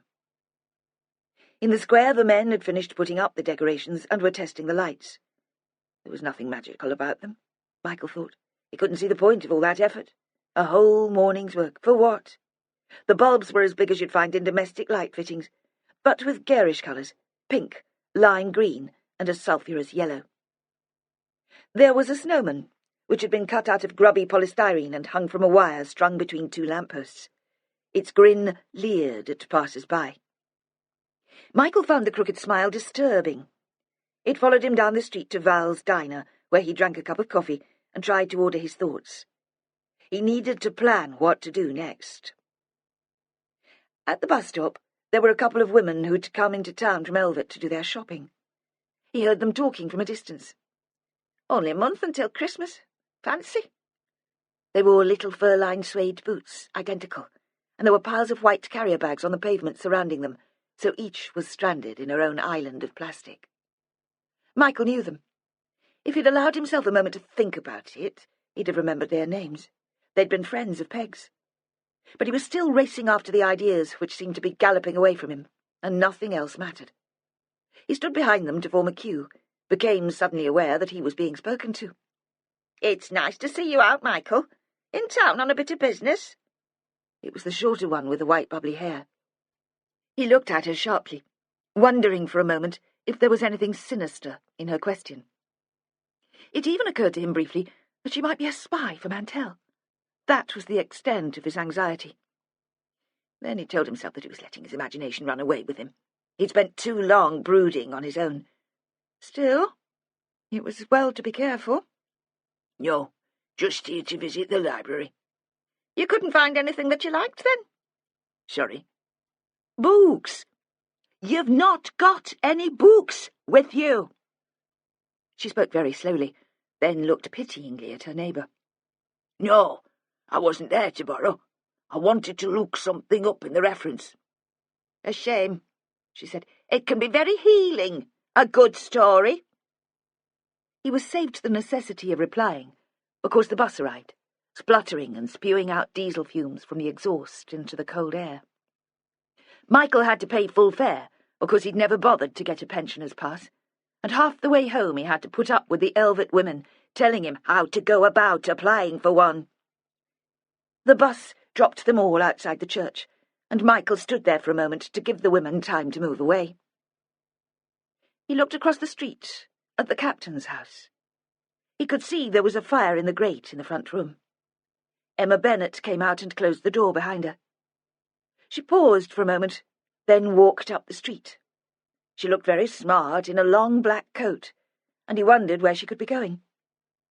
She didn't have the baby with her, and he thought James must be inside. It was tempting just to knock at the door and confront him with the questions he had to ask. At least that way they wouldn't still be inside his head. But James had always intimidated him, even when they'd worked together every day. He thought he'd have to find another way. He couldn't face the bungalow, and started walking out of the village towards the sea. When he'd been living on the Point with Peg, there had been nights when he'd walked home from the Anchor. Not because he was scared of getting done for drunk driving. Once in a blue moon you'd see a cop in Elvet then. It wasn't like now. Since this latest murder, every other person you saw was a stranger, and you could tell, even if they weren't in uniform, that they were police.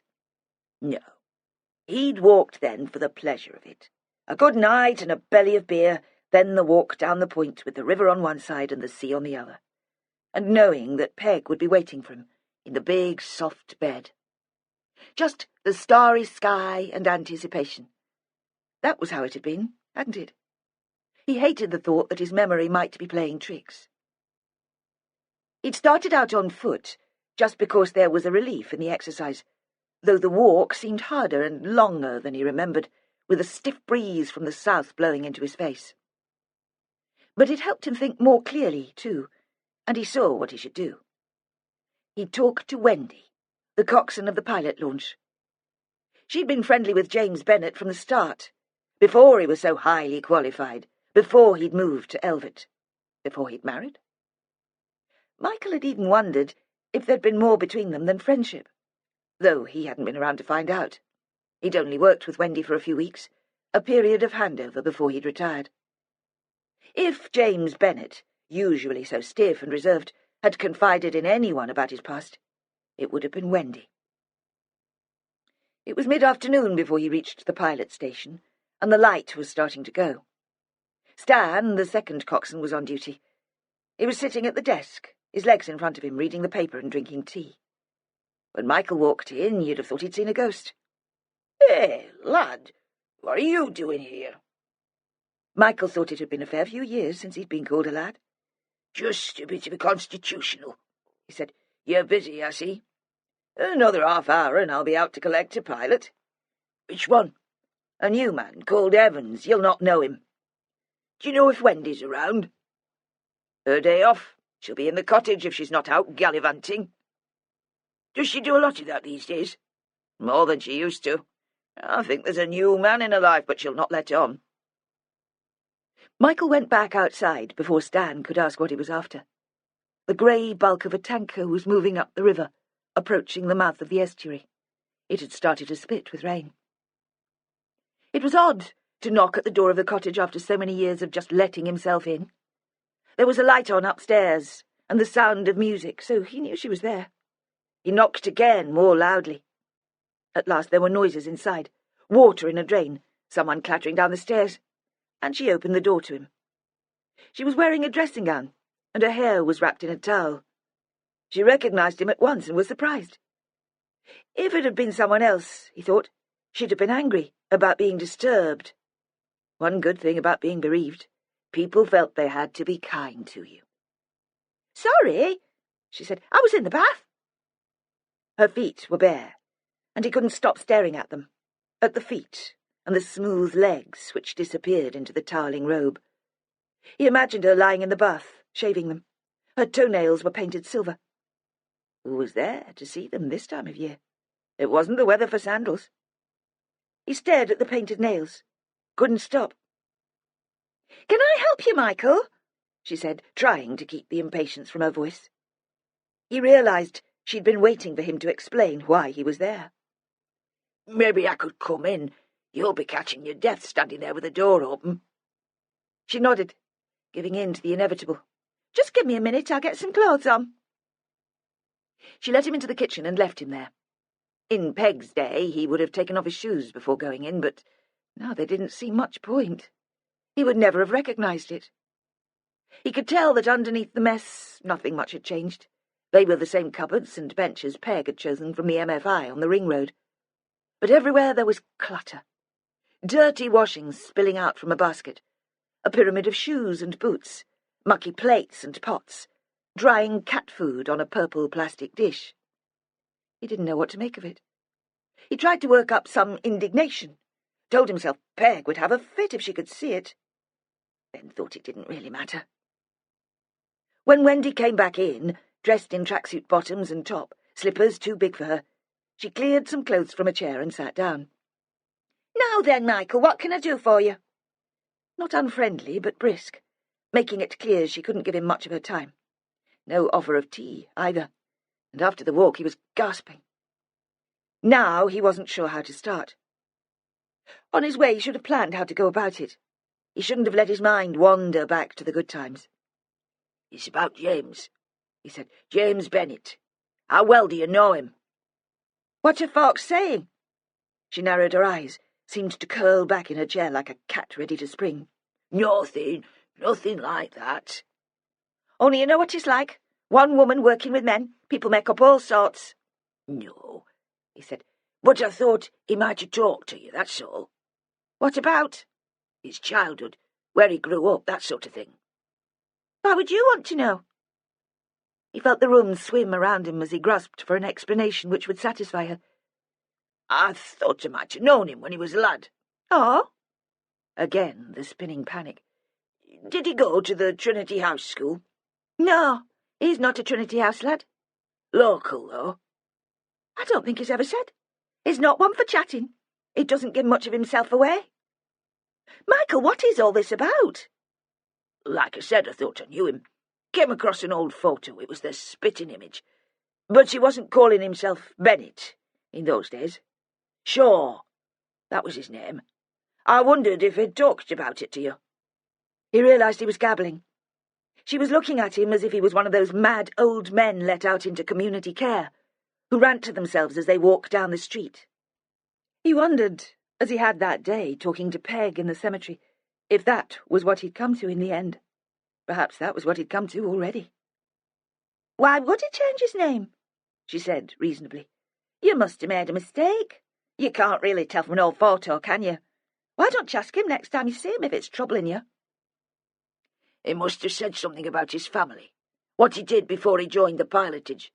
You know how you get chatting while you're waiting for a ship." "James doesn't chat," she said. "He's always pleasant and polite, but he likes his privacy, and so do I." She stood up, and he saw he'd have to go. "I'm sorry to have bothered you. You're right. It must have been a mistake. You'll have to forgive me. I'm not myself at the moment." Then she felt sorry for him again. "Look, how did you get here? Give me a minute and I'll take you back to the village." "No, I'll not trouble you. Stan said he was bringing in a pilot. I'll get a lift back with him." They stood awkwardly. She was blocking his way to the door and moved to let him out. At exactly that moment there was a sound upstairs, a slight creak. One of the floorboards in the bedroom had been loose even in his day. She saw that he'd heard it. "Must be the cat," she said. "Aye," though he knew it wasn't any cat. It wasn't just the sound from upstairs, which had more weight behind it than the heaviest cat. It was the way she looked as she said it, furtive and excited at the same time, as if she was playing a secret game. After she'd shut the door behind him, he stood in the small garden and looked upstairs where the light had been. But now the curtains were drawn and he couldn't see anything. The single car parked behind the cottage he recognised as Wendy's. The launch was out, and he waited beside the office for it to come back to the jetty. He didn't feel he could just let himself into the office any more. The boat nosed back through the gloom, and he felt the stab of nostalgia which he'd expected to feel in the house. Later, He stood with Stan looking out towards the river, while the pilot made a call to the data centre. "Who is it that Wendy's taken up with? You live next door, man. You must have seen him go in and out." "Never. He must be like the Invisible Man. There'll be rumours. I know what the gossip's like round this place." "One thing's obvious." Stan touched the side of his nose with his finger. "He's married, isn't he? Why else would she keep him a secret?" They sat in church in their usual places, Mary and Robert, Emma with the baby on her knee, and James. At Mary's feet, the dreadful fat handbag which Emma hated and which was always full of rubbish. A splash of sunlight shone through the glass, coloured the dust which swirled in the draught from the door, and stained the surplice of the priest, who walked down the nave to shake the hands of the congregation as they shared the peace. He reached across James to touch Emma's head. "Peace be with you, my dear." The sun had shone briefly in just the same way on the morning of their wedding. James remembered sitting on the front pew, next to Jeff, the colleague he'd persuaded to be his best man. It had taken some persuasion, he thought now. Not that Jeff hadn't been pleased to be asked, but he'd been surprised, unable to hide his bewilderment. "Of course, I'd love to, but usually it's family, isn't it? Or some mate you've been to school with. Someone you've known for years, at least." James had said there wasn't anyone. No one he'd rather have than Jeff. So, he'd been sitting at the front of the church, surprisingly calm, knowing absolutely that this was the right thing to do. The music had started. Not the wedding march. They'd decided against that. The arrival of the Queen of Sheba. He'd known Emma was on her way, but he'd not looked round, not immediately. He'd waited a few beats before turning. And just at that moment, the sun had come out, bleeding the colour from the stained glass onto the ivory satin of her dress. She'd caught his eye, and smiled nervously. And it had come to him, like the melodramatic ending of a romantic novel, that everything had worked out for the best. His father's death, the shame and the scandal, everything that followed, had all led to this moment, to his taking this beautiful young woman to be his wife. The intensity of the sensation had quickly passed. The procession, Emma on her father's arm, 2 small bridesmaids in a state of imploding excitement, had moved on towards the altar, and he had to focus on getting the ritual right. But he was left with an optimism which had remained unshaken, until the recent drama. Now, sitting in the church, as the sun shone through the window, and the elderly priest took his hand, the sense of well-being returned. There was, after all, nothing to be concerned about. The unpleasantness of the last few weeks would pass, and things would go back to normal. He would continue to bring boats safely up the river, then return home to his wife and child. Nothing would disturb the equilibrium of their lives. He had thought Mary and Robert would be unwilling to face the scrum around the coffee pots and plates of biscuits in the church hall, and they did pause for a moment in the porch. "Would you rather go straight home?" Robert asked his wife. James had always thought of him as a strong and reliable man, the sort of man to hold his family together. And even immediately after Christopher's death, it had seemed he was still playing that role. Today, though, he appeared indecisive, vague. He wanted Mary to tell him what they should do.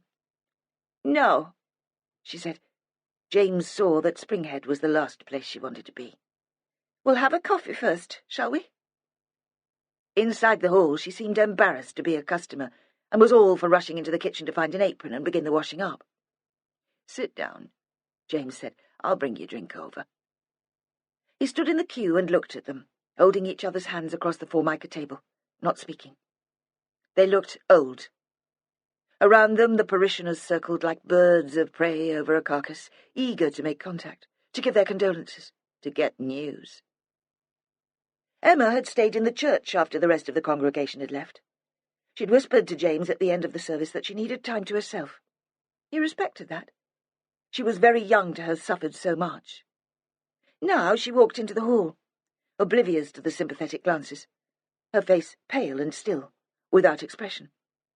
He had never been able to tell what she was thinking, and since Christopher's death, she had become more distant from him. He disliked violent displays of emotion, There had been too much shouting and raving, too many tears when he was young. But now he wondered if he should have encouraged her to weep. If, when she had asked if they might talk, he should have made it easier for her to confide in him. He set the cups of coffee in front of his parents-in-law. 2 women had plucked up sufficient courage to approach them, and Robert seemed to have recovered his spirits under their attention. James went to Emma, who was standing by the window looking out over the churchyard, twisting a strand of hair around her finger. "I'd like to invite Robert and Mary to lunch," he said. "Would you mind?" "No." She seemed surprised to be asked, as if usually he would have made the invitation without consulting her. And perhaps that was true, he thought. Throughout their marriage, she'd been so passive that he'd always taken her consent for granted. Had he been more like a father than a lover to her? In the captain's house, he insisted on preparing lunch. He sat Mary and Robert in the living room and threw some logs onto the embers of the fire. The logs were dry and the bark caught immediately, curling back from the wood and sending sparks up the chimney. The couple stared into the grate, mesmerised, only moving when he handed them a glass of sherry each. Still they weren't talking. Emma was upstairs settling Matthew into his cot for a sleep. A little later, he heard her come down. He thought she would join her parents, but instead she came into the kitchen. She came up behind him and kissed his neck.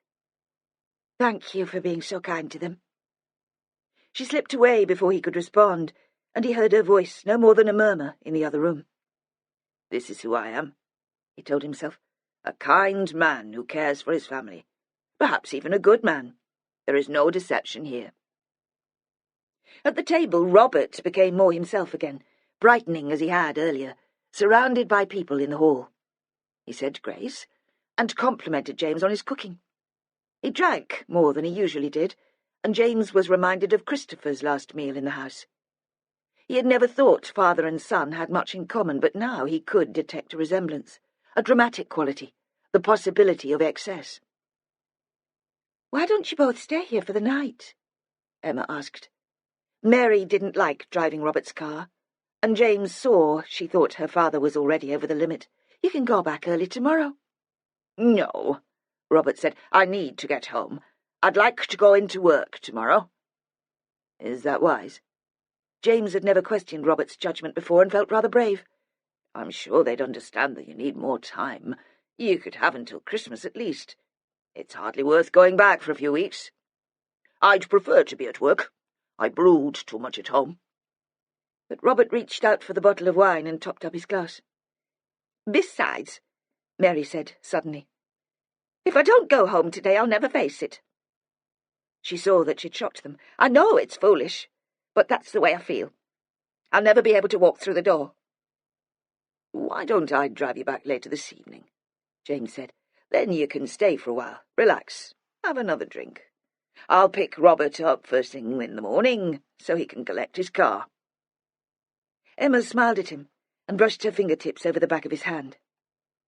Later there was an old film on the television. The room was hot. Robert and Mary both fell asleep. Mary had her mouth slightly open and snored occasionally. Matthew lay on his stomach on the rug, surrounded by toys. "I think the doctor gave them tranquilizers," Emma said. "They seem spaced out, don't they? Dad especially, but a bit more relaxed at least."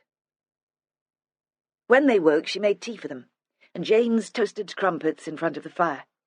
He crouched and held his arm outstretched because the embers were still so hot. "Comfort food," Emma said. She watched with satisfaction as Mary finished a mouthful, then licked the butter from her fingers. James thought Emma had worn the same expression when she'd persuaded Matthew to take baby rice from a spoon for the first time. "We should go." Robert stood up. The tray was still on the floor, the toasting fork lying on the hearth. "Are you ready, my dear?"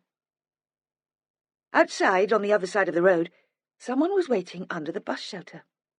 "He'll be there a long time," James said, hoping to lighten the mood. "There are no buses on a Sunday. Do you think I should tell him?"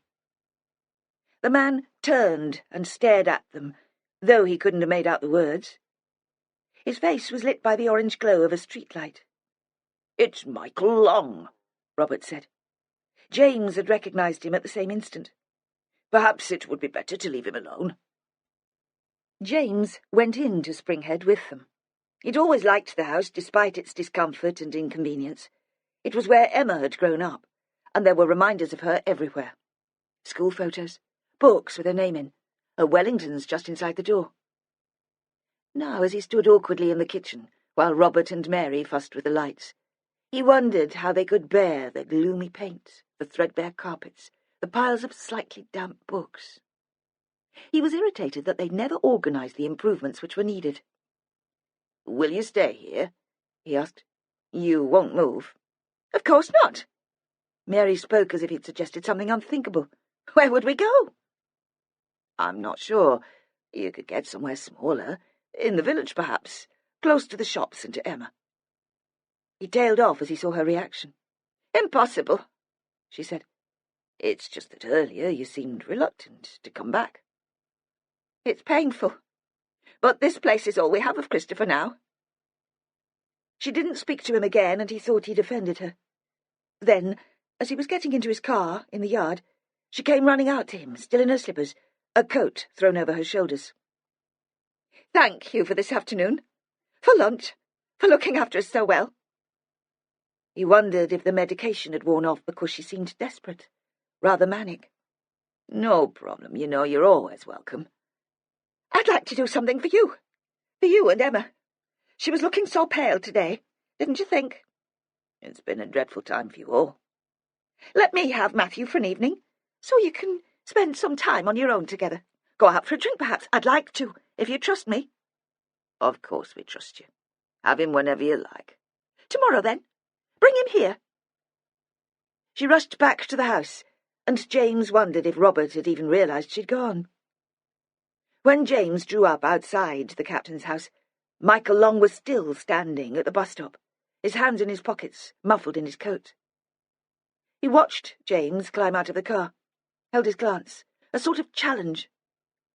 It was too far for James to shout, and he started to walk over the road towards him. The church clock began to strike the hour. Michael stood his ground for a moment. Then he turned and hurried away towards his bungalow.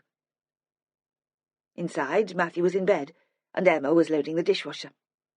"Were they all right?" she asked. "I think so. They're so self-contained, aren't they? It's hard to tell." "I thought that's what you admired in them." "Perhaps it's not always a good thing." "Can we go to bed?" she said.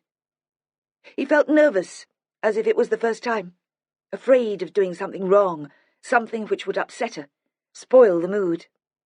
"Of course." He was in the bedroom before her, went to close the curtains. Michael Long was back at his post under the bus shelter. He was looking up at the window. Vera Stanhope liked Dan Greenwood, had done since the first time she'd met him at one of those dreadful training days her boss had forced her to attend. All keen young officers behaving like corporate managers, fighting amongst themselves to be most enthusiastic, most positive. No negative talk allowed there. Dan Greenwood had looked at her helplessly across the conference room, with its beach-effect tables and chairs, as if he'd been thrown into the middle of a game, and he didn't understand the rules. As if she was the only one there on his side. She had thought, looking at him, that he shouldn't be caged inside a building at all. Looking at him, scruffy and feral, you'd have thought he should be a gamekeeper, someone used to being outdoors. Perhaps he'd thought that was what the police would be like, keeping things ordered, tidying up vermin. "Don't worry, pet," she'd said to him over coffee. "They don't mean any of it, all that positive talk. Back at the station they'll be griping the same as you and me, sloping home early and coming in late." "What's the point, then?" he'd said. And she thought that he really didn't understand. He had no ambition and no desire to impress. She'd thought then that he was incapable of deception. That was before she'd seen the file on Abigail Mantel which he kept in his desk and pored over, like some pervert slobbering over downloaded porn. Pride had stopped her acting immediately. She couldn't bring herself to believe that she could be that wrong about anyone. Then she'd stood in the village and watched him walking with Emma Bennet up the lane from the river, attentive and careful. And she'd seen the way Emma had looked at him. This was another bonny young lass. Not as young as Abigail had been when she'd died, but there were some days when Emma still looked like a teenager, and she'd known Abigail, found the body. Perhaps there was a thrill in that for Dan. You could never tell how some people's minds worked. Not even the psychiatrist could manage that. Or perhaps he wanted to get close to Emma, to find out how much she remembered. If he'd had any sort of relationship with the dead girl, he'd want to know if she talked about it before she was killed. Pride was a terrible thing, Vera thought. It had always let her down. So she swallowed her pride and went to see Caroline Fletcher. She did it properly, too, calling in advance to check if it was convenient. There was no fuss this time when she stood on the doorstep of the desirable executive home. No show. Caroline had changed from her business suit into jeans and a baggy jumper, which reached almost to her knees. The boyfriend was nowhere to be seen, and Vera didn't ask after him. He'd be playing squash, she thought, or staying late at the office. Something normal. In the living room there was a bottle of white wine standing in a cooler on the floor by the armchair, one glass taken out of it. Caroline had been holding the glass when she opened the door. "Would you like some?" she said, seeming ready to build bridges herself.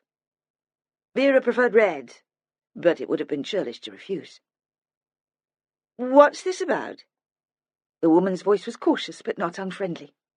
"Done Greenwood," Vera said. "What about him?" "What did you make of him?" Caroline looked at her without answering, and Vera was forced to elaborate. "You worked closely with him. Did you ever have any concerns? I mean, did the breakdown come out of the blue?" "I'm not a doctor." "As a colleague? A friend?" "I wasn't expecting it," Caroline said. "He seemed to be holding it together. Perhaps, though, it was inevitable. He let things get to him, took them to heart." She paused. "I don't think he's stupid, but he wasn't really up to the job. The politics, the games you have to play, the rules you have to keep to or bend. He says what he means, and he can't understand when other people don't do the same. He talked about resigning at the same time as me. I shouldn't have discouraged it." "You'd resigned before he went on sick leave?" "Yes. Getting Jeanie Long to court was the last thing I did." She paused. "Everyone said I was going out on a high." "How soon after the court case was Dan's illness?" "I'm not sure. It's hard to judge time when you look back from this distance. It all becomes a bit of a blur. Not long, though. A couple of months, 6 at the most. You could check. Personnel might still have it on file. Someone there would probably remember better than me." "I don't really want to make it official. Not yet." Vera sipped the wine, which was still cold and very dry. Caroline looked at her over her glass. "What's all this about?" she said again, more forcefully, meaning, "Cut the crap, lady, I played these games too in my time." "Are you sleeping with him?" Vera asked matter-of-fact. "No!" Caroline gave a hoot of laughter so spontaneous and joyful Vera knew it was genuine. "Where did you get that idea?" "We all get daft notions in our heads from time to time." "You didn't come out here just to ask me that." For a moment, Vera didn't respond. In this investigation, she'd started off thinking she couldn't trust this woman as far as she could throw her. It came hard now to pass on information she hadn't even shared with Joe Ashworth. "Dan Greenwood has a file on the Mantel case. He keeps it in his desk at the Pottery, takes it out and reads it every now and again. It could mean anything. Guilt, because he didn't stand up to you over the Jeanie Long arrest. Nostalgia, for a time when he was part of a team and he had friends. He seems a bit of a loner now. Or it could be more sinister. Some sort of trophy, maybe. It could mean he killed her." Caroline listened carefully. She didn't dismiss the idea out of hand. She knew what it had cost Vera to be there. "What's in the file?" Vera shrugged. "I didn't have much of a chance to look. Duplicates of the case papers and the investigation log. A duplicate of the post-mortem report. Post-mortem photographs. A glossy picture of the girl before she died, looking dressed up and glamorous." "We might have asked Keith for a photo for publicity," Caroline said quickly. "An appeal through the media, asking for witnesses to come forward. It doesn't mean Dan knew her before she died." "I thought you didn't bother much with that sort of publicity. You took Jeanie Long into custody pretty quickly." "It doesn't mean we didn't make other plans at the beginning." "Do you remember asking Keith for a photo?"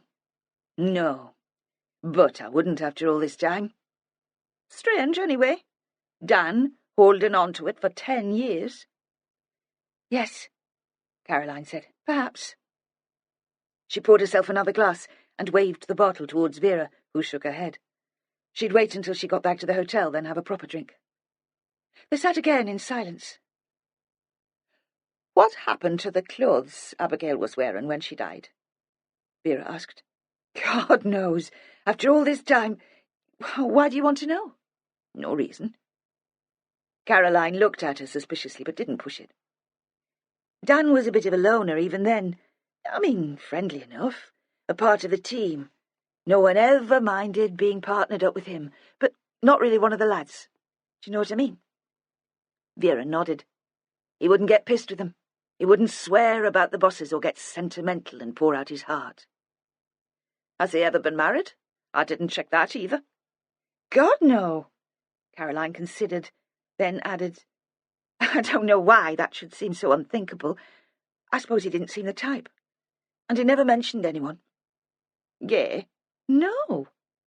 Then after more thought, "At least I don't think so." "He fancied you, didn't he?" "Probably, but you get used to that. A woman in a team of men who feel the job's screwed up all the other relationships in their lives.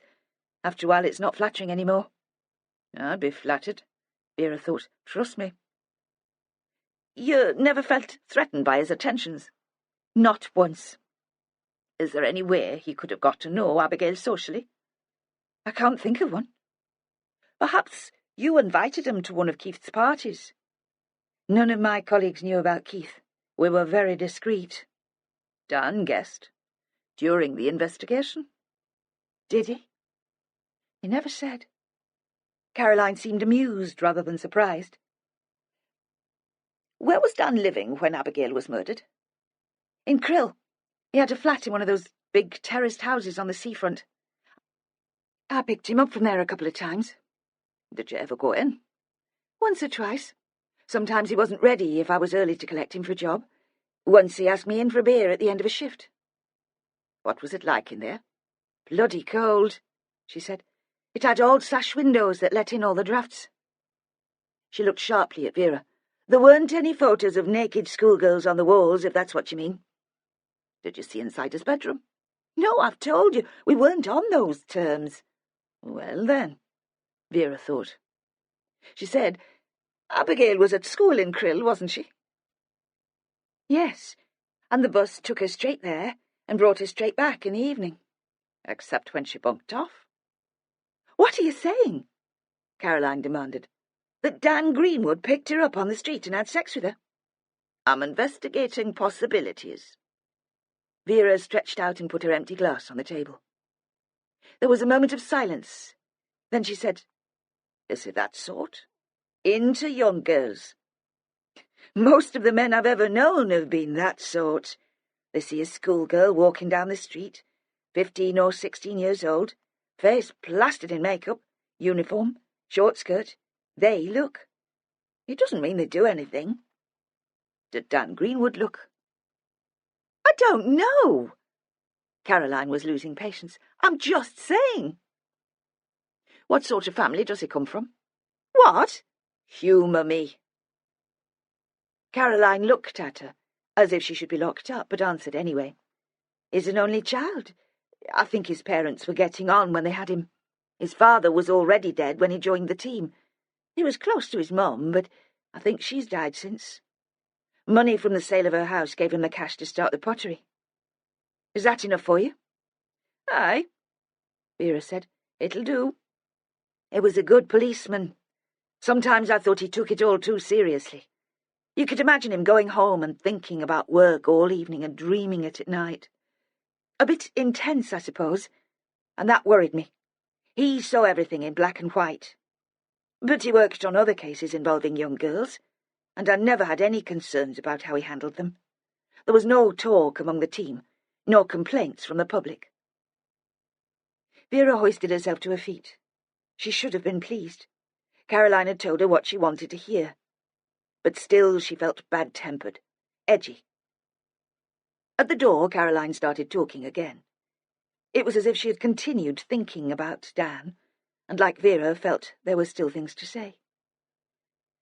"I'm not very good at summing people up," she said. "I mean, it's so hard to tell. You look at someone and they do something a bit odd, but they could be shy or weird or dangerous. How do you know? The most dangerous man I ever met looked as if he wouldn't hurt anyone." "Had to put Dan Greenwood down as harmless," Vera muttered. "So what does that mean?" "I could imagine him killing someone," Caroline said, "if he thought it was the right thing to do, the lesser of two evils. But I'd say the same about most of the men I worked with." She shut the door then. Vera stood for a moment on the step, looking down the sloping front garden into the street.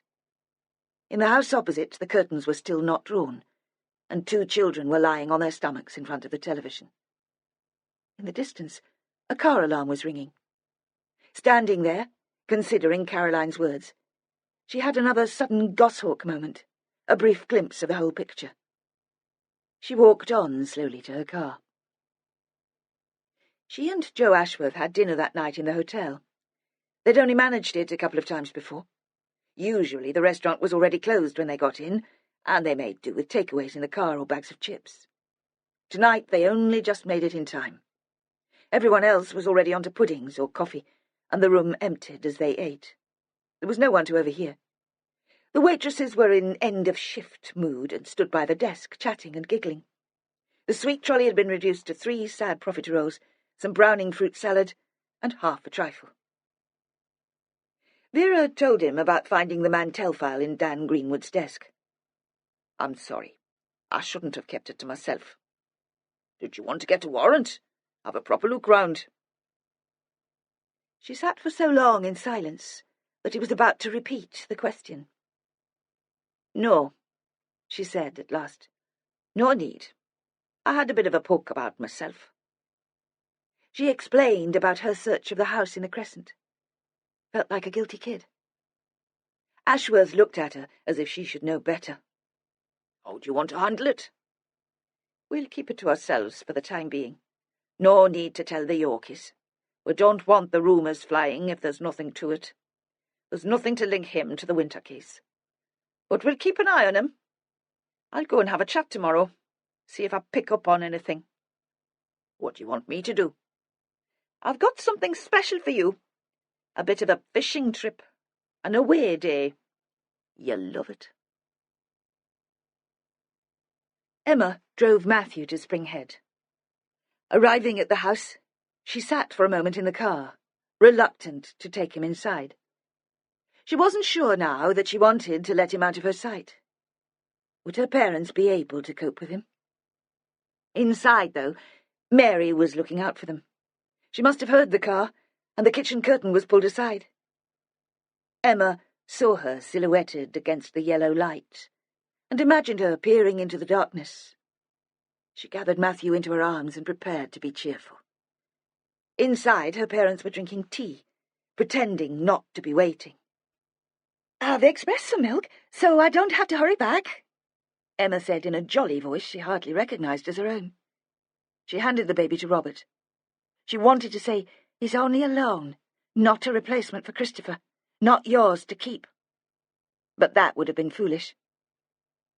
Back at the captain's house, she and James sat awkwardly at the kitchen table.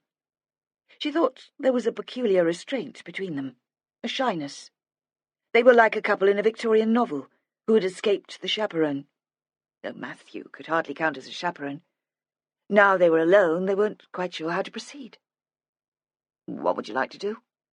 James asked. "I could cook for you. We could go out for a quiet meal." "I'm not sure I want quiet," she said. "There's been too much of that recently. Noise would be good. Music, talk. Would you really hate it if we just went for a drink in the Anchor?" "People will want to ask about Christopher," he said. "You know what they're like. You won't mind?" "No. I think I'd like it. It seems healthier somehow than pretending it didn't happen. There might be people who knew him there, friends from school. It could be a sort of wake. Yes, she said gratefully. Exactly that. She went upstairs to run a bath. The oil she used had sandalwood in it and patchouli. He'd teased her when she first used it, called her a hippie, but she'd never been the sort to camp out at Glastonbury, and hadn't known what he was on about until he explained. On his way to the bedroom to change, he stopped on the landing and looked in on her. She'd propped open the door to let out the steam. The bathtub was old, made of a hard, stained enamel. It was very deep. She'd lit candles on the windowsill, and their scent mixed with the bath oil. She'd already washed her hair and tied it in a thin silk scarf in a knot on the top of her head. She lay back in the water, allowing her legs to float and her eyes to shut. Then she opened her eyes and saw him there, staring at her. "Come in," she said. He seemed poised to make an announcement. There was a long silence. She thought he was composing a sentence in his head and wondered what he could have to say. Suddenly he seemed to lose his nerve. "I'll leave you in peace," he said. "Let you relax." But the moment was spoilt for her, and she climbed from the tub. She made special preparations to go out, although they were only going across the road to the pub and she wasn't dressing up. She'd already put jeans and the striped jersey she'd bought on her last trip to town on the chair. She came into the bedroom, wrapped in a big bath towel, and sat in front of the dressing table. She used straighteners on her hair after drying it, her eyes fixed on the mirror. The towel slipped when she raised her arms above her head, and she had to fasten it again. Then she took time to apply her makeup. Throughout, she was aware of James sitting on the bed and watching her. She waited for him to come behind her and touch her. But he sat, quite still, watching. She felt breathless, light-headed. "Let's stay here," she was tempted to say. "Let's not bother to go out. I'm making all this effort for you." But the same shyness prevented her, and anyway she thought she would enjoy the anticipation, being in the same room as him, surrounded by people, aware of his eyes on her, knowing that soon they would come back here. She caught his eye in the mirror and smiled. "Well?" she asked. "Will I do?" "You're fishing for compliments." Now he did stand behind her. He reached out and stroked her neck. She caught her breath, but didn't give herself away. "No, really, I've never been sure I'm doing it right, and I'm out of practice." "You look lovely," he said. "Really." "It's war paint, of course. I'm quite nervous about facing people. I need something to hide behind." "Hide behind me," he said. She caught his eye again, and they laughed together at the soppiness. She felt herself relax. By the time they arrived at the Anchor, all the regulars were there. James opened the door to let Emma in first. She paused when inside to see if there was anyone she recognized. A group of kids had gathered around the pool table. She thought she'd seen them waiting for the school bus. Certainly they didn't seem old enough to be drinking. But in these country towns, what else was there for kids to do? Of course, she'd never had the option of the pub. She remembered long, boring evenings at Spring Head. Until she'd gone away to college, her only entertainment had been the church youth club, under the watchful eye of her father. Their entrance had been noticed. Some of the lifeboat men were playing darts, and they stopped for a moment to nod towards James. Veronica, behind the bar, smiled at Emma, trying to hide her surprise. Veronica was familiar to them both. She came to church, not as a regular worshipper, but on special occasions. Easter Sunday, midnight mass on Christmas Eve. She always donated a couple of bottles for the summer fair. Her son had been to school with Christopher. They'd been in the same class. Emma struggled now to remember his name. "How's Ray?" It had come to her suddenly. "He's fine." "What's he doing these days?" Emma wondered how she was performing. She wasn't used to this sort of conversation any more. "He's joined the fire brigade. Leeds. Of course, he was never as clever as your Christopher, but we're very proud of him." She paused. "I'm so sorry about what happened, love. We all are." "I know," Emma said. "I know." "Have the police got anyone for it yet?" Barry had appeared suddenly from the back. He stood with his hands flat on the bar, and he stared at Emma. The question shot out, without politeness or preamble. "They haven't said?" "It's a disgrace," Barry said, and Emma couldn't tell whether he considered the murder a disgrace, or the police's inability to find a suspect, or the lack of communication. One of the darts players who'd come to the bar for another round muttered his agreement. "Have these on me," James said. "In memory, of Chris." Half an hour later, and there was as much noise as Emma could have wished. The kids had put something on the jukebox, and in the other bar they were watching football on the wide screen, and occasionally the cheers and groans were loud enough to swamp the music. She sat by the window, chatting to one of the lifeboat men's girlfriends. Someone else had been to school with her. She heard the woman talking about a new bloke, a whirlwind romance, a proposal. But all the time she was aware of James, standing at the bar, looking at her. "What does he want from me?" she thought. "What does he want to say?" The door opened, and Michael Long walked in. He let the door swing to behind him, but there was so much noise that no one took much notice. He walked with a swagger to the bar. Emma couldn't hear the conversation, but guessed James was offering to buy the man a drink. She thought he had already been drinking. He looked dishevelled and unsteady. "You've got a nerve." She could just make out the words and sense the hostility. It was palpable, like a smell. She watched, horrified. The chatter beside her continued. James obviously hadn't heard and must have asked Michael to repeat himself. Michael opened his mouth wide and roared, so everyone could hear him, even above the racket. "I said, you've got a bloody nerve!" The conversation faded. On the jukebox, the record came to an end and no one replaced it. From the other bar there was a round of sarcastic applause as a penalty was missed. Michael seemed pleased to be the centre of attention. He turned to them all with a theatrical gesture. "You wouldn't be drinking with him if you knew what I know." Veronica leaned across the bar. "You're not well, love. Maybe you should get yourself home." Michael appeared not to hear her. "Do you know who you're drinking with, do you? You all think you know him, don't you? Family man, pilot, churchgoer. Well, his whole life's a lie. Even the name's made up."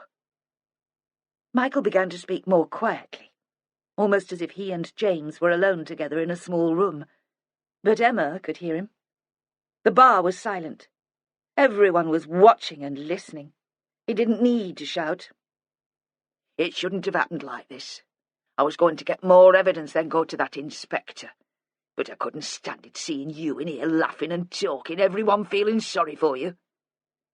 "The inspector already knows," James said. "I told her." For a moment Michael couldn't take that in. He stared, open-mouthed, a fleck of saliva on his lower lip, trying to convince himself that James was lying. "Why hasn't she arrested you, then?" "I've done nothing wrong. It's not illegal to change your name." "But you were a friend of Mantel's. I've seen photos, the two of you smiling together." "My father was Mantel's friend," James said. "He was nothing to do with me." Michael shook his head, as if it would take violence to clear his thoughts. "You killed the girl and got my Jeanie locked up." His voice was desperate. "You must be involved. Why would you live a lie like this if you didn't have anything to hide?" "I've reason enough to hate Keith Mantel," James said, "but I didn't kill his daughter." Veronica had come out from the bar, and now she came up to Michael and put her arm around his shoulder. "You're not yourself, love. Not surprising, all the things you've been through. Come into the back with me. I'll make you a hot drink, and we'll get the doctor to have a look at you." Michael allowed himself to be led away. Behind the bar, Barry's eyes were darting from one person to another, glittering with pleasure. Emma was frozen. Her reactions had slowed, shut down. She watched James approach her, but she couldn't move. "Come home," he said quietly. "We can't talk here." This is what happens, she thought, when you let down your guard. How can I make a happy ending out of this? "Come home," he said again. She felt the staring faces and prying eyes. She stood up and followed him out. But once they'd crossed the road, she stopped on the pavement and faced up to him. Branches from the tree beside their house blew across the streetlight and threw moving shadows onto her upturned face. Was any of that true? "Some of it. I changed my name when I was 21, legally. There were reasons. I can tell you if you want to know." What about your family? Are they really all dead? "Not all of them." So you lied to me from the beginning? "No. By the time I met you, this is who I was." Did you kill my brother? "No!" he cried. "Why would I?" Why would you lie to me? She couldn't face it. She needed the comfort of a familiar story. She turned suddenly and ran back across the street towards the forge. Emma runs across the square, and keeping to the shadows in case the drinkers and the anchor are still watching, she reaches the forge. She pushes open one of the big doors which form an arch like the door of a church, and she stands inside. The roof is high, and she can see through the curved rafters to the tiles. She feels the heat of the kiln, and sees the dusty shelves holding unglazed pots. At first it seems that the pottery is empty. Everything is quiet. She shuts the big door behind her, still making no noise. It stands a little ajar, but a person walking past on the square outside would see nothing but a strip of light. She walks slowly forward. She knows that Dan is here. She can sense it. Soon he will come out. He will take her into his arms. He will come with her to Spring Head, so she can be with her baby. She can't face all this alone. Dan? The word is strained like a whimper, but still it echoes around the high space. Are you there, Dan? From the little storeroom there comes a scrambling, hardly human. It makes Emma think of rats nosing through rubbish. Dan? She says again, and then he does appear, as she has always imagined, crumpled and untidy and eager to see her. She stands very close to him and can smell the clay on his hands. She waits for him to touch her. As she looks up, she sees someone else framed in the storeroom door. Not the inspector this time. Someone altogether unexpected. After seeing Ashworth off on his fishing trip, Vera went to the pottery. The doors were closed and padlocked. It was still early, so she drove to the little house on the crescent where Dan lived, but when she knocked on the door, no one answered. A young woman with a toddler in a buggy came out of the house next door. Just as well she'd been out the day before, Vera thought. "Mr. Greenwood won't be in at all today," the woman said. "A trade fair, Harrogate. He left very early, and is not back until this evening. Then he'll have to go to the pottery to unload." "Oh," Vera said. "Right." She was surprised that Dan had given away so much. She'd always thought of him as being very private. The woman was attractive in a pale, washed-out way. Perhaps they were more than neighbours. Perhaps she wore black sequined pants, though Vera couldn't really picture it. "Is it business?" the young woman said. "I can always take a message." "No message. I'm an old friend. I'll call again." She spent the rest of the day at headquarters in Krill. She breezed into Holness's office. "Can I borrow one of your people for an hour or two? A bit of research." He looked up from a desk piled with paper. Worse than hers, she saw with satisfaction. "Is it urgent?" He was probing for information on the Mantel inquiry. Well, he'd get nothing from her. "It'll not take long. A few phone calls, a bit of sniffing around." "I'll need more than that before I release someone," he said. "Bugger off, then. I'll do it myself." She flashed him a grin, and he didn't know how to react. She walked into the incident room, responding to the stare of the officer at the nearest computer with a wave. Don't mind me, pet. You'll not know I'm here. She found herself a spare desk and a phone, and began a lot of fruitless conversations with the manufacturers of ladies' underwear. At the same time, she was eavesdropping on the winter inquiry. The way she saw things, they hadn't much to go on. They were still trying to trace the details of Christopher's mobile, but he hadn't bothered registering it, and they hadn't found anyone in Aberdeen who had the number. He'd never given the number to Emma or to his parents, which Vera thought was odd.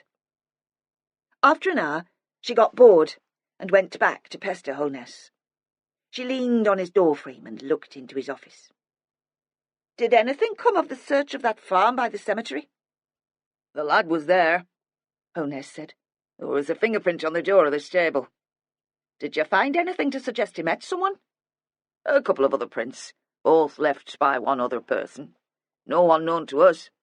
Might be useful if we ever get as far as pulling in a suspect." "And he wasn't seen all day?"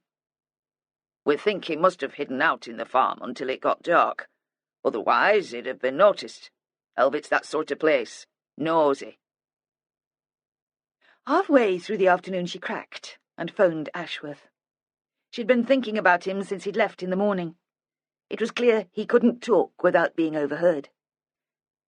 He sounded pleased with himself, though, and she wished she'd taken on the job. Delegation was supposed to be about shipping out the crap, but she'd never seemed to have got the hang of it. Usually she was left with that stuff herself. She went back to the hotel, had a long bath, and tried to contain her impatience.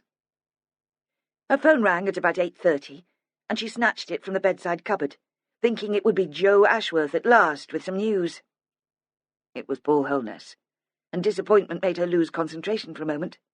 She missed what he was saying because she was wondering what could have happened to Joe. "Sorry," she said, "it's a terrible line. Would you mind repeating that?" "We've just had a phone call from Veronica Lee, the landlady at the Anchor. It seems Michael Long's made some sort of scene there. Is in a bit of a state, she says. Wants to speak to you. We could send one of our lads if you like, but I thought you might want to go. Jeanie's dad, isn't he? Nothing really to do with us." "Yes," she said. "Probably best if I do it. He knows me." She thought she was a sad old bat because a phone call like that could suddenly make her come alive. She parked in the square and noticed that there was a light on in the old forge. She hesitated briefly, tempted to go there first to talk to Dan. But that could wait, she thought. He wouldn't be leaving the village again tonight. She'd best see what had rattled Michael's cage first. There was no sign of drama in the Anchor when she went in. Half a dozen kids were gathered round the pool table. A few middle-aged couples sat at the tables in the window. 2 large-bellied men were playing darts. They stared at her, then looked away. By now everyone in the village knew who she was. "Veronica about?" The barman was thin and spotty and scarcely looked more than a boy himself. "She's out the back. She said to go on in." The short side of the bar was hinged. He lifted it for her to go through. She felt a sudden thrill to be there, standing behind the bar between the taps and the optics. It was like going backstage at a theatre. She imagined herself retired, running a small pub in a village in the hills, but knew it would never happen. She'd offend the customers and drink all the profits. She'd thought the door behind the bar would lead through to the landlady's living quarters, but she emerged into a kitchen where, earlier in the evening, bar meals had been cooked. The sink was full of dirty pans. Michael sat at the table looking dazed. A half-drunk cup of tea, with a film already forming on the top, stood in front of him. Veronica was looking at him anxiously. A man with pebbly eyes stood leaning against the counter, looking down at them. He was eating a cheese roll and his mouth was half full. "You'd best go back, Barry," Veronica said. "Someone needs to keep an eye on the bar." "Sam'll manage." "No," she said, "he won't. I'll not be long myself. Michael doesn't need an audience." Barry seemed inclined to argue again, but she shot him a look, and he slouched off, still clutching the cheese roll. "What's all this about, then?" Vera said. She realised she was speaking as if Michael was an invalid or a naughty child, and tried again. "They said you wanted to talk to me." He looked up and seemed to recognise her for the first time. I found out about that pilot. He used to know Mantel, changed his name. I imagined all sorts. You know the way your mind can work. It was in here tonight with that young wife of his." The words tumbled over themselves. He looked at her fearfully, anticipating her disapproval. She saw that he'd fallen apart since she'd last seen him. Jeanie's death had finally caught up with him. "Did you tell her what you'd found out?" she asked. "Don't worry. It wouldn't be the end of the world." "He told the whole bar," Veronica said. "Made a bit of a scene. I should have realised what sort of strain he was under. I thought he was coping. I've called the doctor." Vera took a seat beside Michael. "You should have come to me. I'd have explained." "But what?" she thought. "What could I have told him?" "It was Mantel, wasn't it?" Michael said, desperately. "He was behind it all." Again she didn't know what to answer. "It won't be long now," she said. "This time tomorrow we should have someone in custody. It'll not bring Jeanie back." He finished the sentence for her. "But I'll know—" For a moment he seemed to be more himself. Veronica reached across the table and took his hand. Out in the square, Vera stood to collect her thoughts. A dog or a fox had been at a bin and scraps of rubbish blew across the street. They wouldn't like that, the respectable people of Velvet. They liked their muck firmly shut away. She walked to the captain's house and banged on the door. James opened it almost immediately. At first, she misinterpreted his anxiety. "Sorry," she said. "I should have thought before making that noise. I'd forgotten there was a baby in the house." "No, Matthew's not here. Robert and Mary are looking after him. I thought you were Emma." "Where is she?" "There was a scene in the pub. She ran off." He hesitated. "You were right, of course I should have told her myself." "Where's she gone? To her parents?" "No, the car's still here." "And you just let her go off by herself? In the dark, a week after her brother was murdered." "She's quite safe," he said. "I saw where she went. She ran over to the forge. Dan will look after her." "Why did she go to Dan?" "I suppose she needed someone to talk to. He's my friend. Perhaps she thought he'd understand. Make her understand. Perhaps she thought I'd discussed it with him." "Are they close, the two of them?" "No," he cried. "Not like that." "I'd go over," she said. "See what's going on." "I'll come with you." "Best not. Give her a chance to think about it. Mind, I work for the police, not marriage guidance. I'll not try to persuade her either way. If she's there, alive and safe." Back on the pavement, she saw at once that there was now no light in the forge. She thought there had been when she'd left the pub, but she'd not heard a car leaving when she'd been talking to James. Standing just inside the hall, the door still open, she'd have heard, might even have heard the big doors being shut to, the snap of the padlock. She remembered what Dan's young neighbour had said about his unloading after the trade fair. Perhaps there'd been a van parked in the yard in the back. Perhaps they'd left in that. But where would he take her? All this she was thinking as she hurried across to the pottery. And then came the fanciful thought that she was like a piece of rubbish, blown backwards and forwards across the square. The doors were bolted inside, but not padlocked. She banged on them with the flat of her hand, rattling them until her palms were stinging. But there was no reply, and she moved on down the street looking for a way into the yard at the back.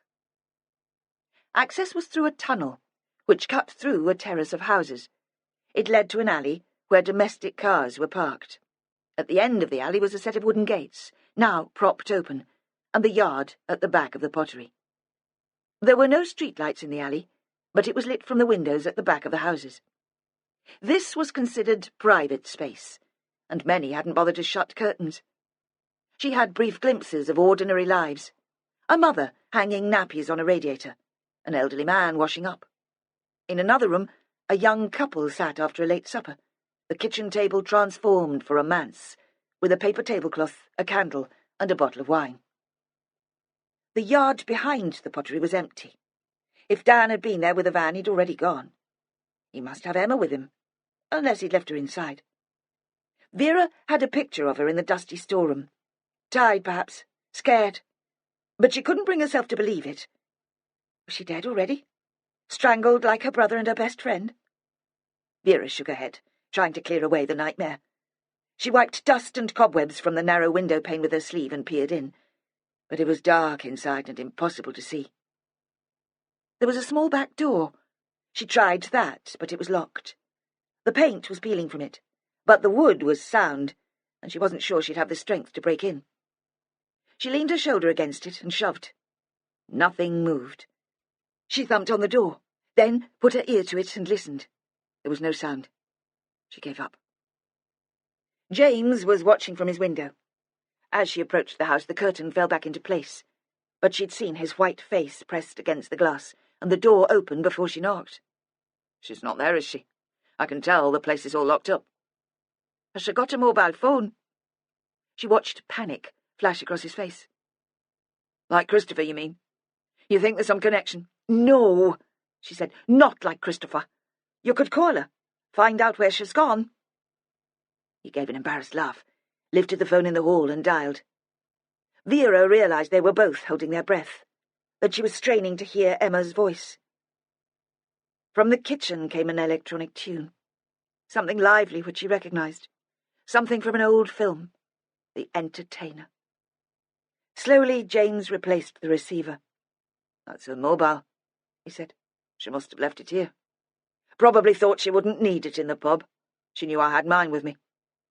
He paused, made an effort to hold himself together.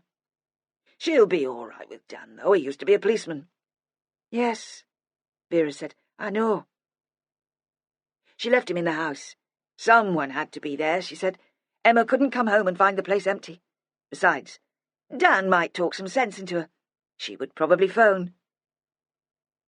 She sat in the car, knowing that James would be watching and expecting immediate action. People were coming out of the pub, though it wasn't quite closing time. Every time the door opened, there was a blast of music like cold air. She didn't know where to go or what to do. There was the baby to think of, too.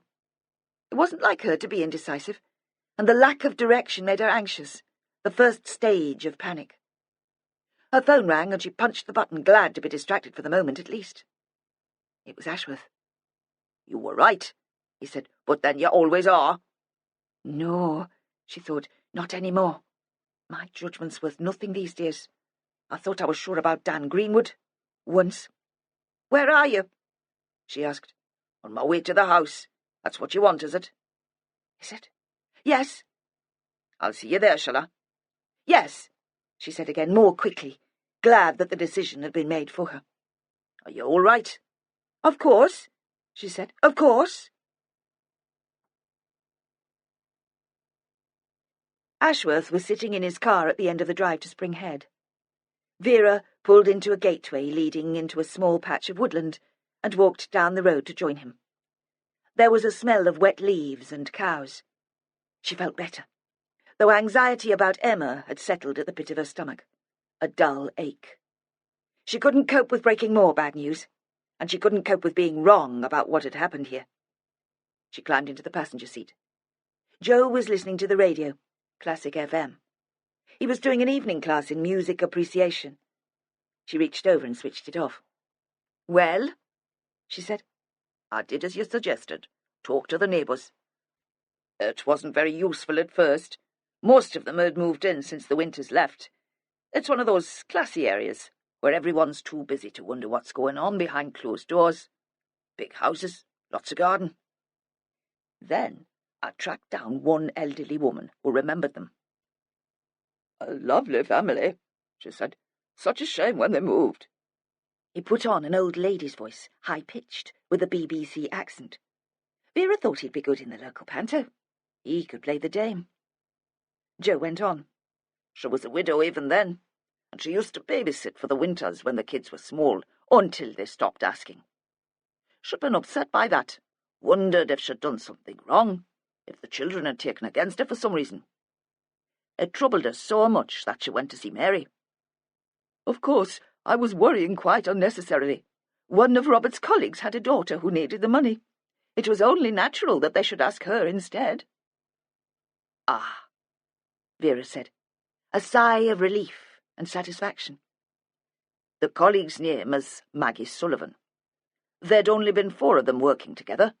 3 architects and someone to run the office. 2 of them, an architect and the office manager, had been close to retirement, a bit old to have teenage daughters. So it wasn't hard to work out. She was the most likely. She's still working in York. When I explained what I was there for, she was only too pleased to see me. She felt guilty because she hadn't gone to the police when it happened. And what exactly did happen? Robert Winter became obsessed with the daughter. He followed her around, waited for her outside school, made a real nuisance of himself. Ashworth paused. How did you know? I didn't. Not really. But there had to be something to make them change their lives so dramatically. And there was something about him, something that made my flesh crawl, and the psychiatrist said someone sufficiently controlled could get away with it. To make him turn to God? Aye, I suppose. She nodded towards the house. What's happening in there? I don't know. It's been quiet while I've been here. You've not seen Emma Bennett go in? No, but I've only just arrived. She's had a row with her husband and gone missing. Vera explained about Michael Long and the scene in the Anchor. Probably nothing, but I've got a nasty feeling about it. It can't be significant, can it? He turned to her easily. He thought he knew now exactly who'd killed Abigail and Christopher. She didn't answer immediately. Now it came to it, she wasn't sure anymore. Maybe not. How do you want to play it? He said. We could wait until morning, get a warrant. The boy's mobile has still not been found. If that's in there, we've got a result. Vera thought she couldn't stand to wait until morning. She hated this case. She hated all the pretending, the unfinished grieving, the foul, flat country. She wanted to be home. Besides, there was Emma and the bairn to consider. Why don't we go in? Now? No big deal. A few informal questions, and we've got an excuse. We're looking for Emma. What if we scare him away? I don't think that's likely, do you?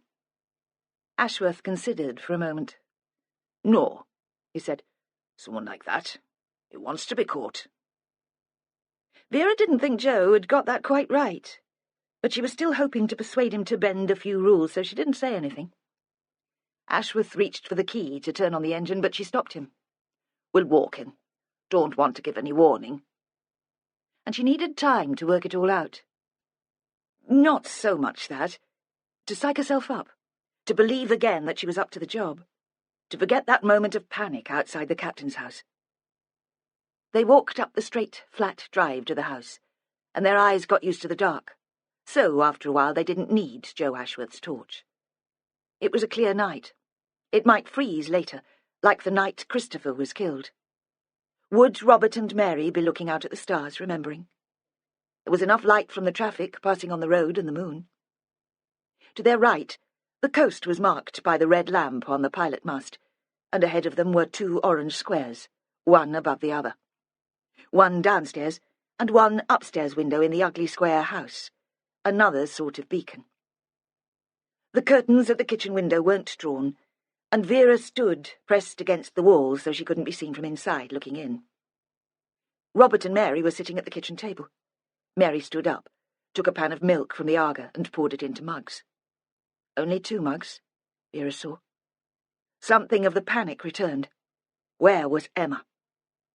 From another room there came a noise, a howl.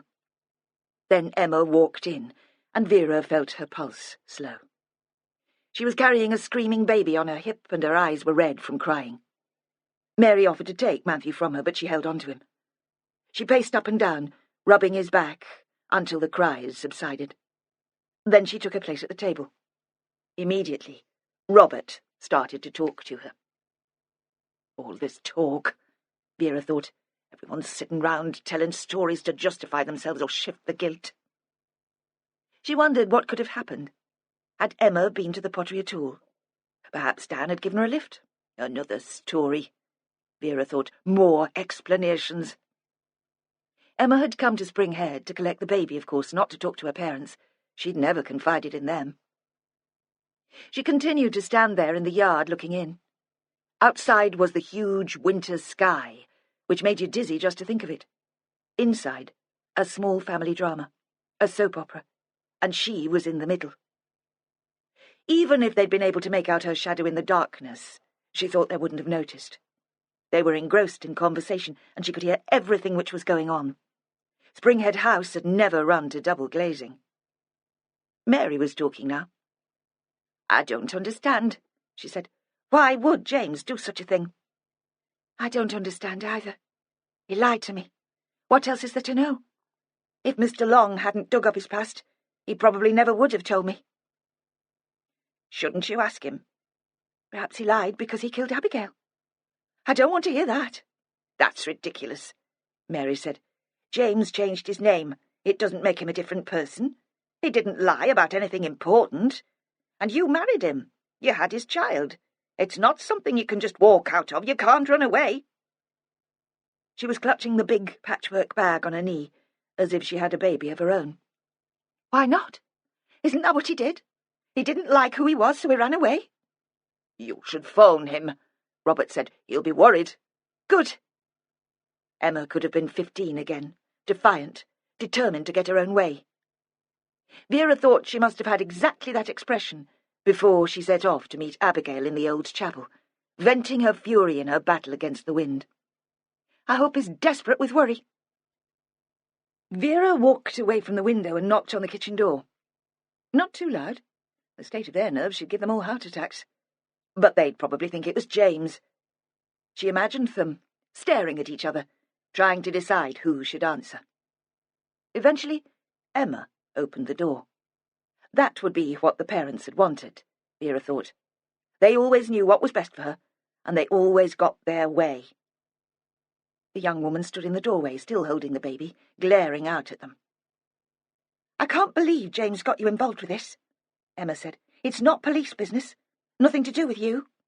"I was worried," Vera said mildly. "It'd do no harm to let him know you're safe. Are you going to let us in?" "What do you want from us at this time of night?" "A few questions, as you're all up anyway." The fight seemed to leave Emma suddenly, and she became passive again, wan, girlish. She stood aside to let them past. Why does she do it? Vera thought. Why does she turn into a child every time there's trouble? That little girl look, the big sad eyes. Is it conscious?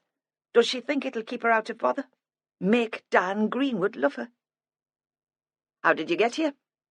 Vera asked. Emma, in this mode, made her want to lash out, and the question came out brutally. "I got a lift."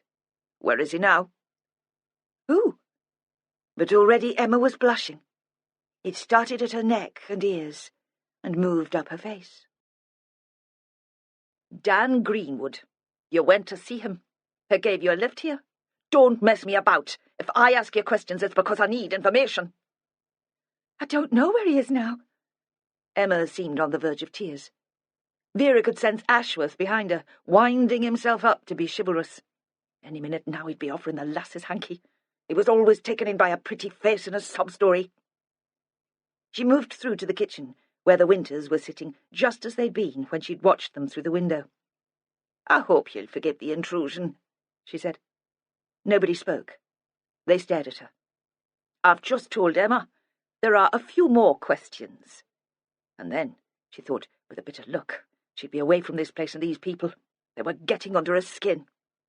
She could almost believe that they were the cause of the allergy on her legs, the itching and scratching. It was the people, or the stagnant water in the ditches, or the rotting weeds in the set-aside fields. Then she told herself not to be so daft, and get on with the job. "An investigation like this," she said, "will have to dig deep. People have secrets." "Are you talking about James?" Robert interrupted. "Emma has already explained about that. There was no need for you to come all the way out here." "No," Vera said, "not James." She stopped, turned to Emma. "But why don't you phone him? Put the poor man out of his misery." "What other secrets can there be?" Emma said. Vera didn't answer directly. "Phone James. Listen to what he has to say." "Why do you want me out of the way?" Emma said. "I'm not a child. You can talk in front of me." Vera looked at her sadly. "Sergeant Ashworth has been doing most of the legwork. He spent the day in York." Robert Winter was sitting opposite her. She was watching for a reaction, but none came. Perhaps he'd been expecting this. Perhaps he'd been waiting for it from the time news of Jeanie Long's innocence was released. Beside her, Mary, who had been restless all evening, was becoming even more agitated. "We don't need to discuss this now, do we? It's late. As you can tell, Inspector, we have our own family problems. Emma's very upset." "Mr. Winter?" "What do you want to know?" His voice was professionally courteous, with just a hint of a threat. "I hope you're not here with allegations you can't substantiate. We are victims. You should treat us with respect and compassion." "I spoke to your former business partner, Mrs. Sullivan." Joe Ashworth was still standing by the door. They all looked up at him. At one time it would have made him awkward to be the centre of attention. Vera was proud of his new confidence, liked to think she had something to do with it. "Maggie and I parted in rather unfriendly circumstances," Robert said. "She felt she'd lost out financially. I don't think you should depend on her version of events. She told me you developed an obsession with her teenage daughter. Ridiculous. She said that she was the one to dissolve the partnership. She felt she was forced to break professional links with you because she was so concerned about your relationship with Zoe." "Look," Robert said. He put a smile into his voice, sounded like a politician at his most sincere. "Maggie Sullivan's husband left them when Zoe was still a baby. I was a father figure. I admit I took an interest in the girl, but I thought I was helping. I'm sure that was how it started. She was almost a part of the family, wasn't she? She spent a lot of time in your home, and she helped with your children." "She was an only child," Robert said. "She loved them." "Then you started phoning her when you knew her mother wasn't in the house. You took to waiting for her outside school, following her home. You wrote her love letters. Mrs. Sullivan described you as a stalker. She threatened to go to the police, but disliked the idea of her daughter becoming involved in a court case." "You make it sound so squalid," Robert said. "It wasn't like that." "What was it like?" Vera asked, as if she was just curious, as if it was a bit of gossip over the tea table. "I suppose I was going through a crisis in my life. Everything seemed pointless. I was very depressed. Helping Zoe gave me some sense of worth. I believed I could make a difference, bring some love into her life. It's easy to be cynical about something like that, but it was how I felt. It was at that point that I discovered the importance of faith. It was all meant, you see. The misunderstanding with Zoe and Maggie, the problems at work, they all helped to bring me to Christ." His voice was calm and reasonable. He could have been presenting evidence about an offender in the magistrate's court. There was a silence. For a moment even Vera could think of nothing to say. She considered laughter to be the only response to such a distortion of the truth. But she'd seen Emma's face, which was pinched and white, and knew that this was no laughing matter. Robert stared round at them. "You do understand, don't you?" Nobody replied. There was a brief, intense silence, and then the phone rang. No one moved, but it continued to ring. Mary got to her feet, walked into the hall and answered it. They could hear her words quite clearly. "She's here, James. She was just going to ring you. Yes, she's fine. Perhaps you could collect her. Not immediately. Give her half an hour." She came back into the kitchen and took her place without a word. Vera looked at them, waited for someone to speak. "You lied," Emma said to her father. She seemed more in control. Her voice was as calm as his had been. "You're no better than James." "You were very young. It was complicated." "I remember Zoe. They're good memories. A barbecue in the garden. Her helping me with piano practice. She was musical, wasn't she? She played the flute. It's one of my clearest childhood memories, sitting in the garden in York, listening to her practice. I wonder what she's doing now. Do you know?" She looked around at her parents, but they both ignored her.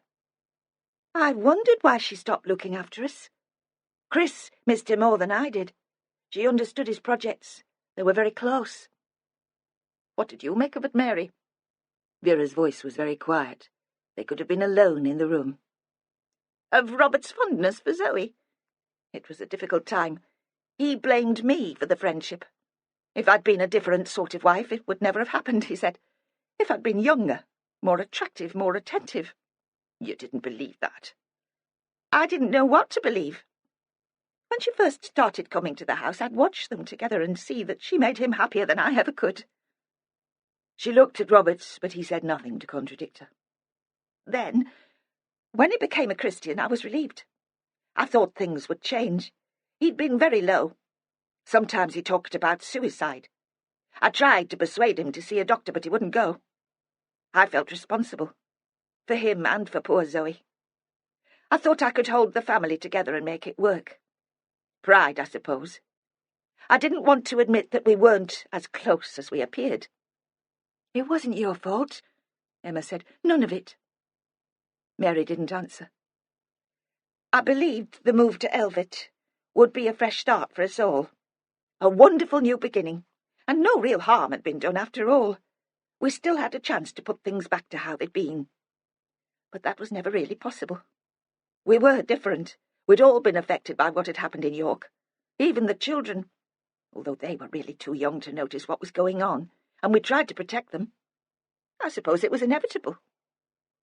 Did anything change? Vera asked. Yes, of course, at the beginning. Robert loved his work. He felt fulfilled and valued. We had the structure of our life in the church. I began to relax. I thought everything would turn out well. Then what happened? She didn't reply, and Emma answered for her. He fell for Abigail, for the red hair and the short skirts. Again her voice was calm, matter of fact. I can remember when he first met her. That time on the point, when the sun was shining and we were all eating ice creams. Then at youth club. He told me that he'd never met Abigail, but it wasn't true. I should have remembered the club. That was one of the first things he did when he arrived in Elvet. He set up the club. He can't have really changed, can he? If he'd really changed, that'd be the last thing he'd do. Put himself in a position where he'd meet young girls. I'd forgotten all about that until recently. Forgotten that Abigail was ever there. She wasn't a regular, but she did come occasionally, showing off, making the rest of us look pathetic, dressed up in her smart clothes. The first time she came was for a disco, wasn't it? I'd asked her, and I was so excited when she agreed to come. It was the last meeting before the summer holidays. Dad was sitting on the stage watching the dancing. I remember. He couldn't take his eyes off her. I was so stupid. I thought it was because she was a good dancer. Then Keith got held up and couldn't take her home, and Dad gave her a lift back. Chris and I came back to Spring Head with Mum. She looked at her father for the first time. Is that when it started? Mantel was never a real father, Robert said. She needed someone to talk to. Like Zoe? Vera asked. Did you pick Abigail up from school too? Meet her when she bunked off lessons? I never encouraged that. I tried to persuade her to go back. I acted like her social worker, that's all. My God, Emma said. You had sex with her. No. She wanted to. The opportunity was there. I admit I was tempted, but we never had sex. He looked at Mary. You must believe me. Vera had a sudden picture of Bill Clinton. I never had sexual relations with that woman. But perhaps Robert was telling more than the literal truth. Is that when the blackmail started? She asked. When you refused to sleep with her? We know she was a very mixed-up young lady. Yes, he said. She threatened to tell the whole village that we'd been lovers. We could announce it at the youth club. Deceit's a sin. We should stand on the stage holding hands and tell the world. And she'd burst out laughing, as if she'd been drinking or she was mad, and I never knew whether or not she was serious. I tried to stay away from her, but I couldn't stop thinking about her. I thought I was the only one who could save her. Then you killed her? Emma said in a whisper. You strangled her and left her out by the ditch for me to find. There was a moment of silence, of horror. Did you kill Christopher because he'd found out? They were all staring at Robert, waiting for an answer. He said nothing, and Emma continued talking. I think I've always known.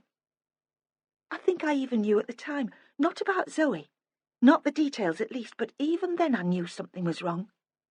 I couldn't believe the miraculous conversion. There was one night when I couldn't sleep, and I came downstairs. You were in the garden talking about it. There was a smell of honeysuckle. You were planning how you could leave York. I must have heard something. And Abigail must have wanted me to know. What a game it would have been for her. There was the way she talked about my father, all teasing and secretive. How many hints had she dropped, and I never picked up on them, or I didn't want to. She'd have told me eventually, of course. She'd have loved it. Made out that it was for my own good, that she felt I had a right to know the sort of man my father was. And I'd already guessed. I just couldn't admit it to myself. I didn't want to believe it. Vera, watching, heard the self-dramatization, though she couldn't wait to get away from them all. Did you kill her? Robert asked. Emma looked at him as if he was a fool. Me? Of course not. Do you really think I could do that? He didn't answer. Get out, she said. Robert stood up and seemed about to say more. She looked away from him. I'll phone James, he said. Tell him to come now. It was as if he hadn't spoken. He looked around, expecting a response. Even Mary seemed unaware of his presence. He left the room. Ashworth slipped out after him. Vera cleared her throat. She'd heard enough. It was time for her to take centre stage. It was usually a position she loved, but somehow tonight she couldn't get into the mood. Robert didn't kill Abigail, Vera said. At first I thought he did, but it wouldn't have been possible. Not physically. You all described that Sunday to Caroline Fletcher. Her records aren't brilliant, but she made a note of that. Emma, you and your father were together in here, washing up. She paused. How did Christopher get out of helping? He probably claimed he had homework to do. Some project. He could usually dream up something urgent for school after Sunday lunch. Something to get him out of domestic duties. Emma watched Vera warily across the table. Vera stared back. Christopher would have been upstairs then? Yes. And your mother would have been in the living room, reading the paper. That was the Sunday routine. She cooked the lunch, and then she was allowed some peace. Nobody would have disturbed her. She deserved some time to herself. We all appreciated that. Oh, we all deserve some peace. Even me. Even an old cop who spends her life meddling in other people's business. Vera looked at the women, thought suddenly that she'd made a terrible mistake, that she'd got the whole case wrong. Then her confidence returned as suddenly as it had deserted her. This is it, she thought. Let's get it over. Then I can go home. But there was no peace for you that day, was there, Mary? You waited until Robert and Emma were washing up, and then you left the house by the door into the garden. You'd arranged to meet Abigail. How did you manage that, Mary? Did you send her a note pretending to be Robert? I didn't think that she'd come, Mary said. What happened to the note? It was never found. She had it with her when we met. She was waving it at me, taunting. I snatched it from her hand. I don't think for a moment you intended to kill the girl. You thought you could reason with her. You'd explain that Robert was a good man with a lot to lose. You only meant to protect him. You were more like a mother than a wife, weren't you? It doesn't seem fair that you had to live like that, holding the family together, keeping up appearances in the parish.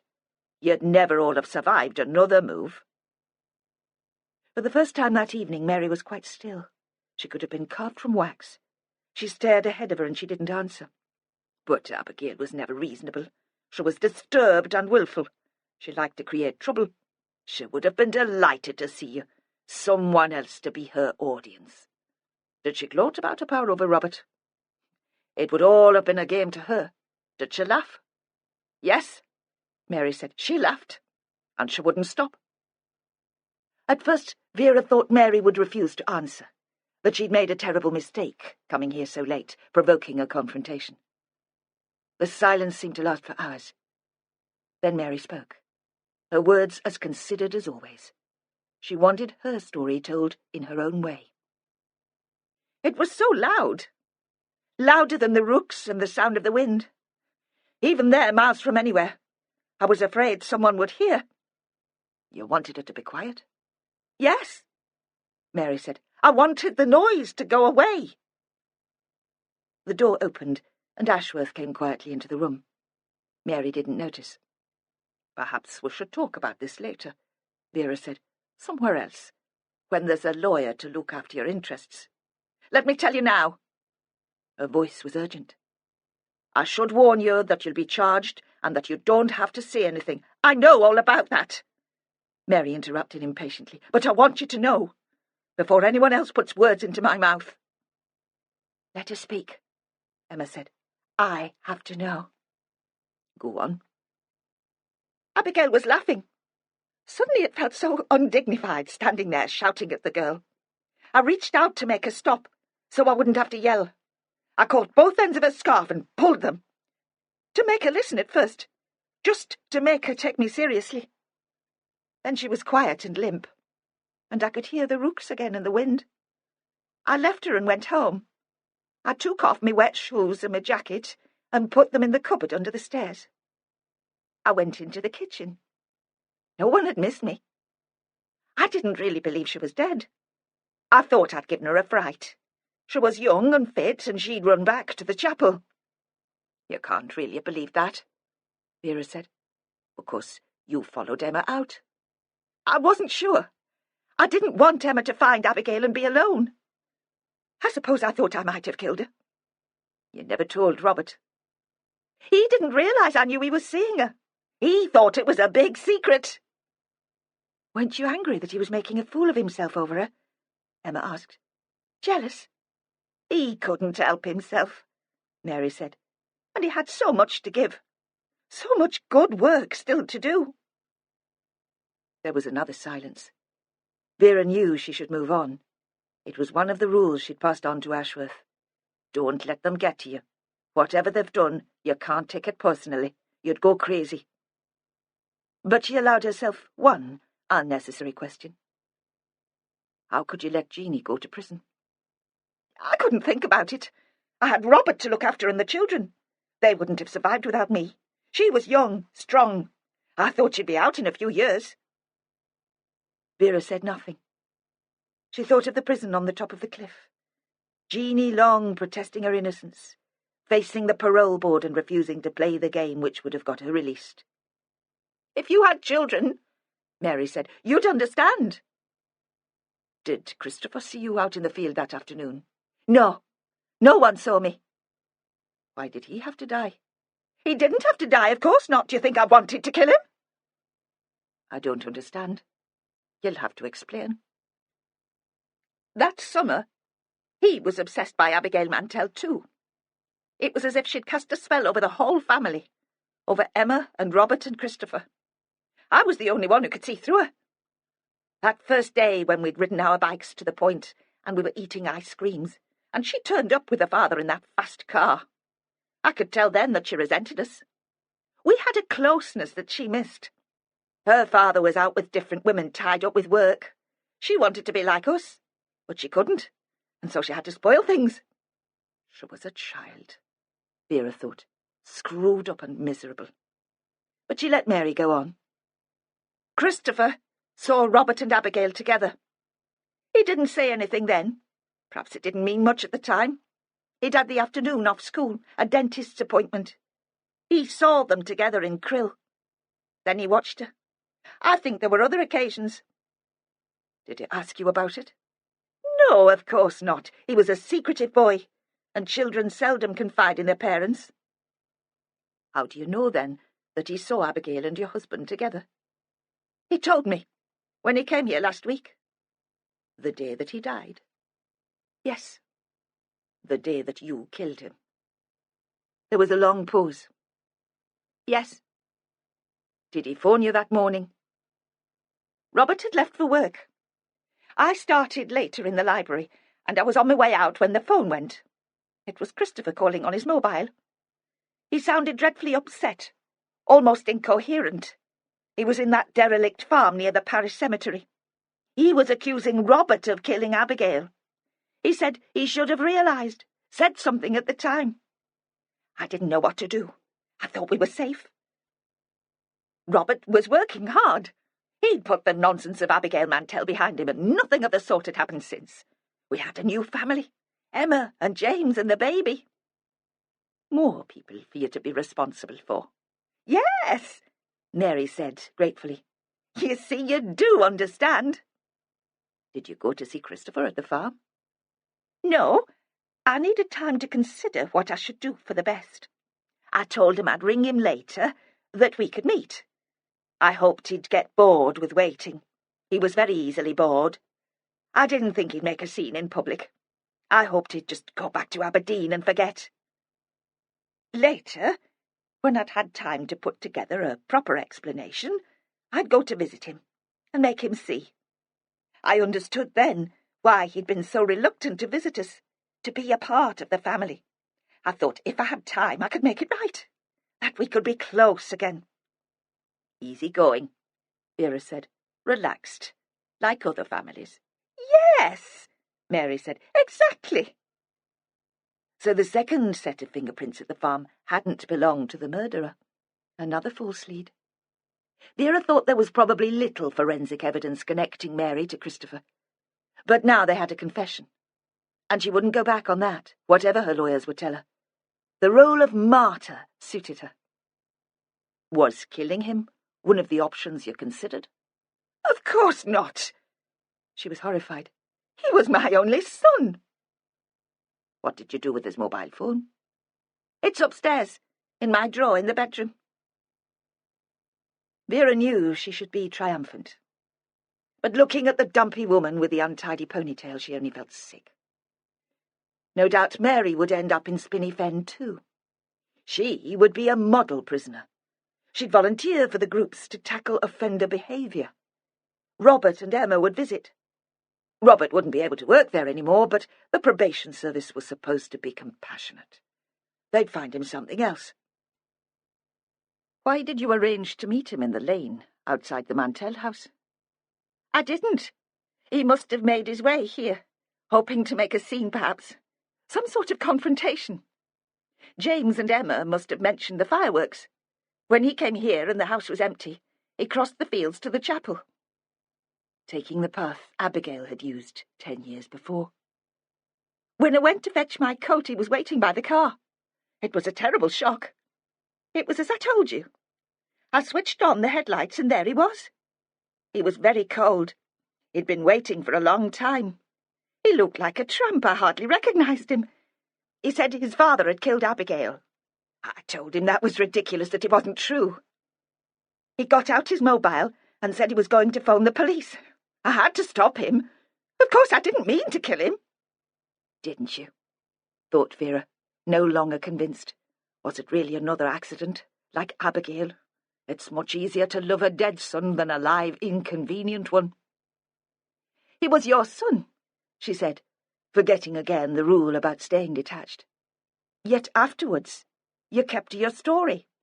When we talked to you the next day, you were very calm. It was the greatest sacrifice a woman can make, Mary said. I did it to protect Robert, to keep the rest of the family together. I couldn't let the sacrifice be in vain. Bollocks, you panicked, and you did it to protect yourself. What did you hit him with? There was a torch in the car. Long, very heavy. He turned away to make the phone call. I hit him. He fell into the ditch. He fell awkwardly. All you could see was that horrible anorak. I moved him so that he looked more peaceful. He wasn't breathing, I checked. There was nothing anyone could do to save him. And he wasn't happy any more. He wasn't happy as he'd been when he was a boy living with us. What did you do with the torch? She seemed surprised by the question. It had blood on it. I wiped it on his anorak. That was dirty anyway. Then I put it back into my bag. And I let you carry it away, Vera thought. I knew we'd have to search your car, but we didn't search you. I thought you were too distressed to bear it. How long will I have to live that one down? She was already wondering if there was some way that could be left out of the final report. She realised then that Emma was crying. She wasn't making any noise, but tears were rolling down her cheeks. Vera caught up with Dan Greenwood in Wendy's cottage on the Point. She thought she deserved some light relief before she left for the north. It was the next morning. She hadn't been to bed. The night had been a blur, a nightmare. She remembered Robert standing by the kitchen door at Spring Head as they'd led his wife away into the freezing night. "One day, Mary, I hope I'll be able to forgive you." What had all that been about? A grand theatrical gesture which meant fuck all. She'd have liked to charge him too, but Ashworth had persuaded her that they had no grounds. Winter had never had sex with Zoe Sullivan. The mother had been quite clear about that. Probably not with Abigail either. 2 murders, and nothing but a sad, middle-aged man's fantasies as a reason for them. A sad, middle-aged man and a mad, middle-aged woman. He'd be back at church on Sunday, and no doubt the old ladies would rally round, offering him homemade soup and sympathy. Wendy opened the door. She was in her dressing gown. "I want to see Greenwood," Vera said. Wendy hesitated. "Don't piss me around. I know he's here. Emma Bennett saw you together last night in the pottery." "Poor Emma?" Wendy said. "I think she had a bit of a crush." "Don't tell Danny boy that. You don't want to flatter him. He's not in any bother. I'm just here to say goodbye." She raised her voice. "Come on down, Dan, decent or not." She followed Wendy into the cottage. She wondered if she was wearing knickers under the dressing gown. Black knickers with a sequined heart. Of all the places in Elvet, this was the house where Vera felt most at home. She loved the untidiness, the view over the water. Danny emerged down the stairs. He was still pulling a jersey over his head. "How long's this been going on?" she demanded. "I don't know. Couple of months." Wendy was grinning, couldn't help herself. She perched on the arm of the chair where Danny was sitting, could hardly stop herself from touching him. "Why did you keep it quiet?" "Wouldn't you? A place like this." "Aye, maybe." She stood by the window, looked out. "It's all over," she said. "There's someone in custody." "Who?" Danny asked. "Mary Winter, the mother of the lass who found the body." "My God." He sat quite still for a moment, trying to take it in. "Why did she kill them?" "God knows," Vera said. "She says she thought she was acting for the best, but I'm not sure I believe her. Simple jealousy, perhaps, because the lass was young and bonny, and the husband fancied her. That's for the lawyers to fight over. But it'll make no difference to the verdict. It's over. A bit late for Jeanie Long." "Not for you, though. Time to set it behind you." A tanker was easing slowly up the river. "I found that file in your desk. I wondered if you'd seen it. For a while I wondered if you'd killed her." "No," he said. "That was a different kind of obsession. I thought one day I might be able to put it right, find the real murderer. Not that I did anything about it, just took the file out every now and again to rub salt in the wound." "What will you do with it now?" "Burn it." "Good luck," Vera said, "with everything." "Thanks." "Right then, I'm off." "Home?" "Aye," she said, "north of the Tyne. Civilization." She smiled broadly. "No offence." She had to drive through the village to pick Ashworth up from the hotel. She was forced to slow down at the captain's house to let a couple of kids run across the road, and saw that Emma Bennett had returned home to Jane's. She was sitting in the bedroom window, looking out over the square, apparently lost in thought. Like the heroine of some Victorian melodrama, Vera thought. It was about time she got her life.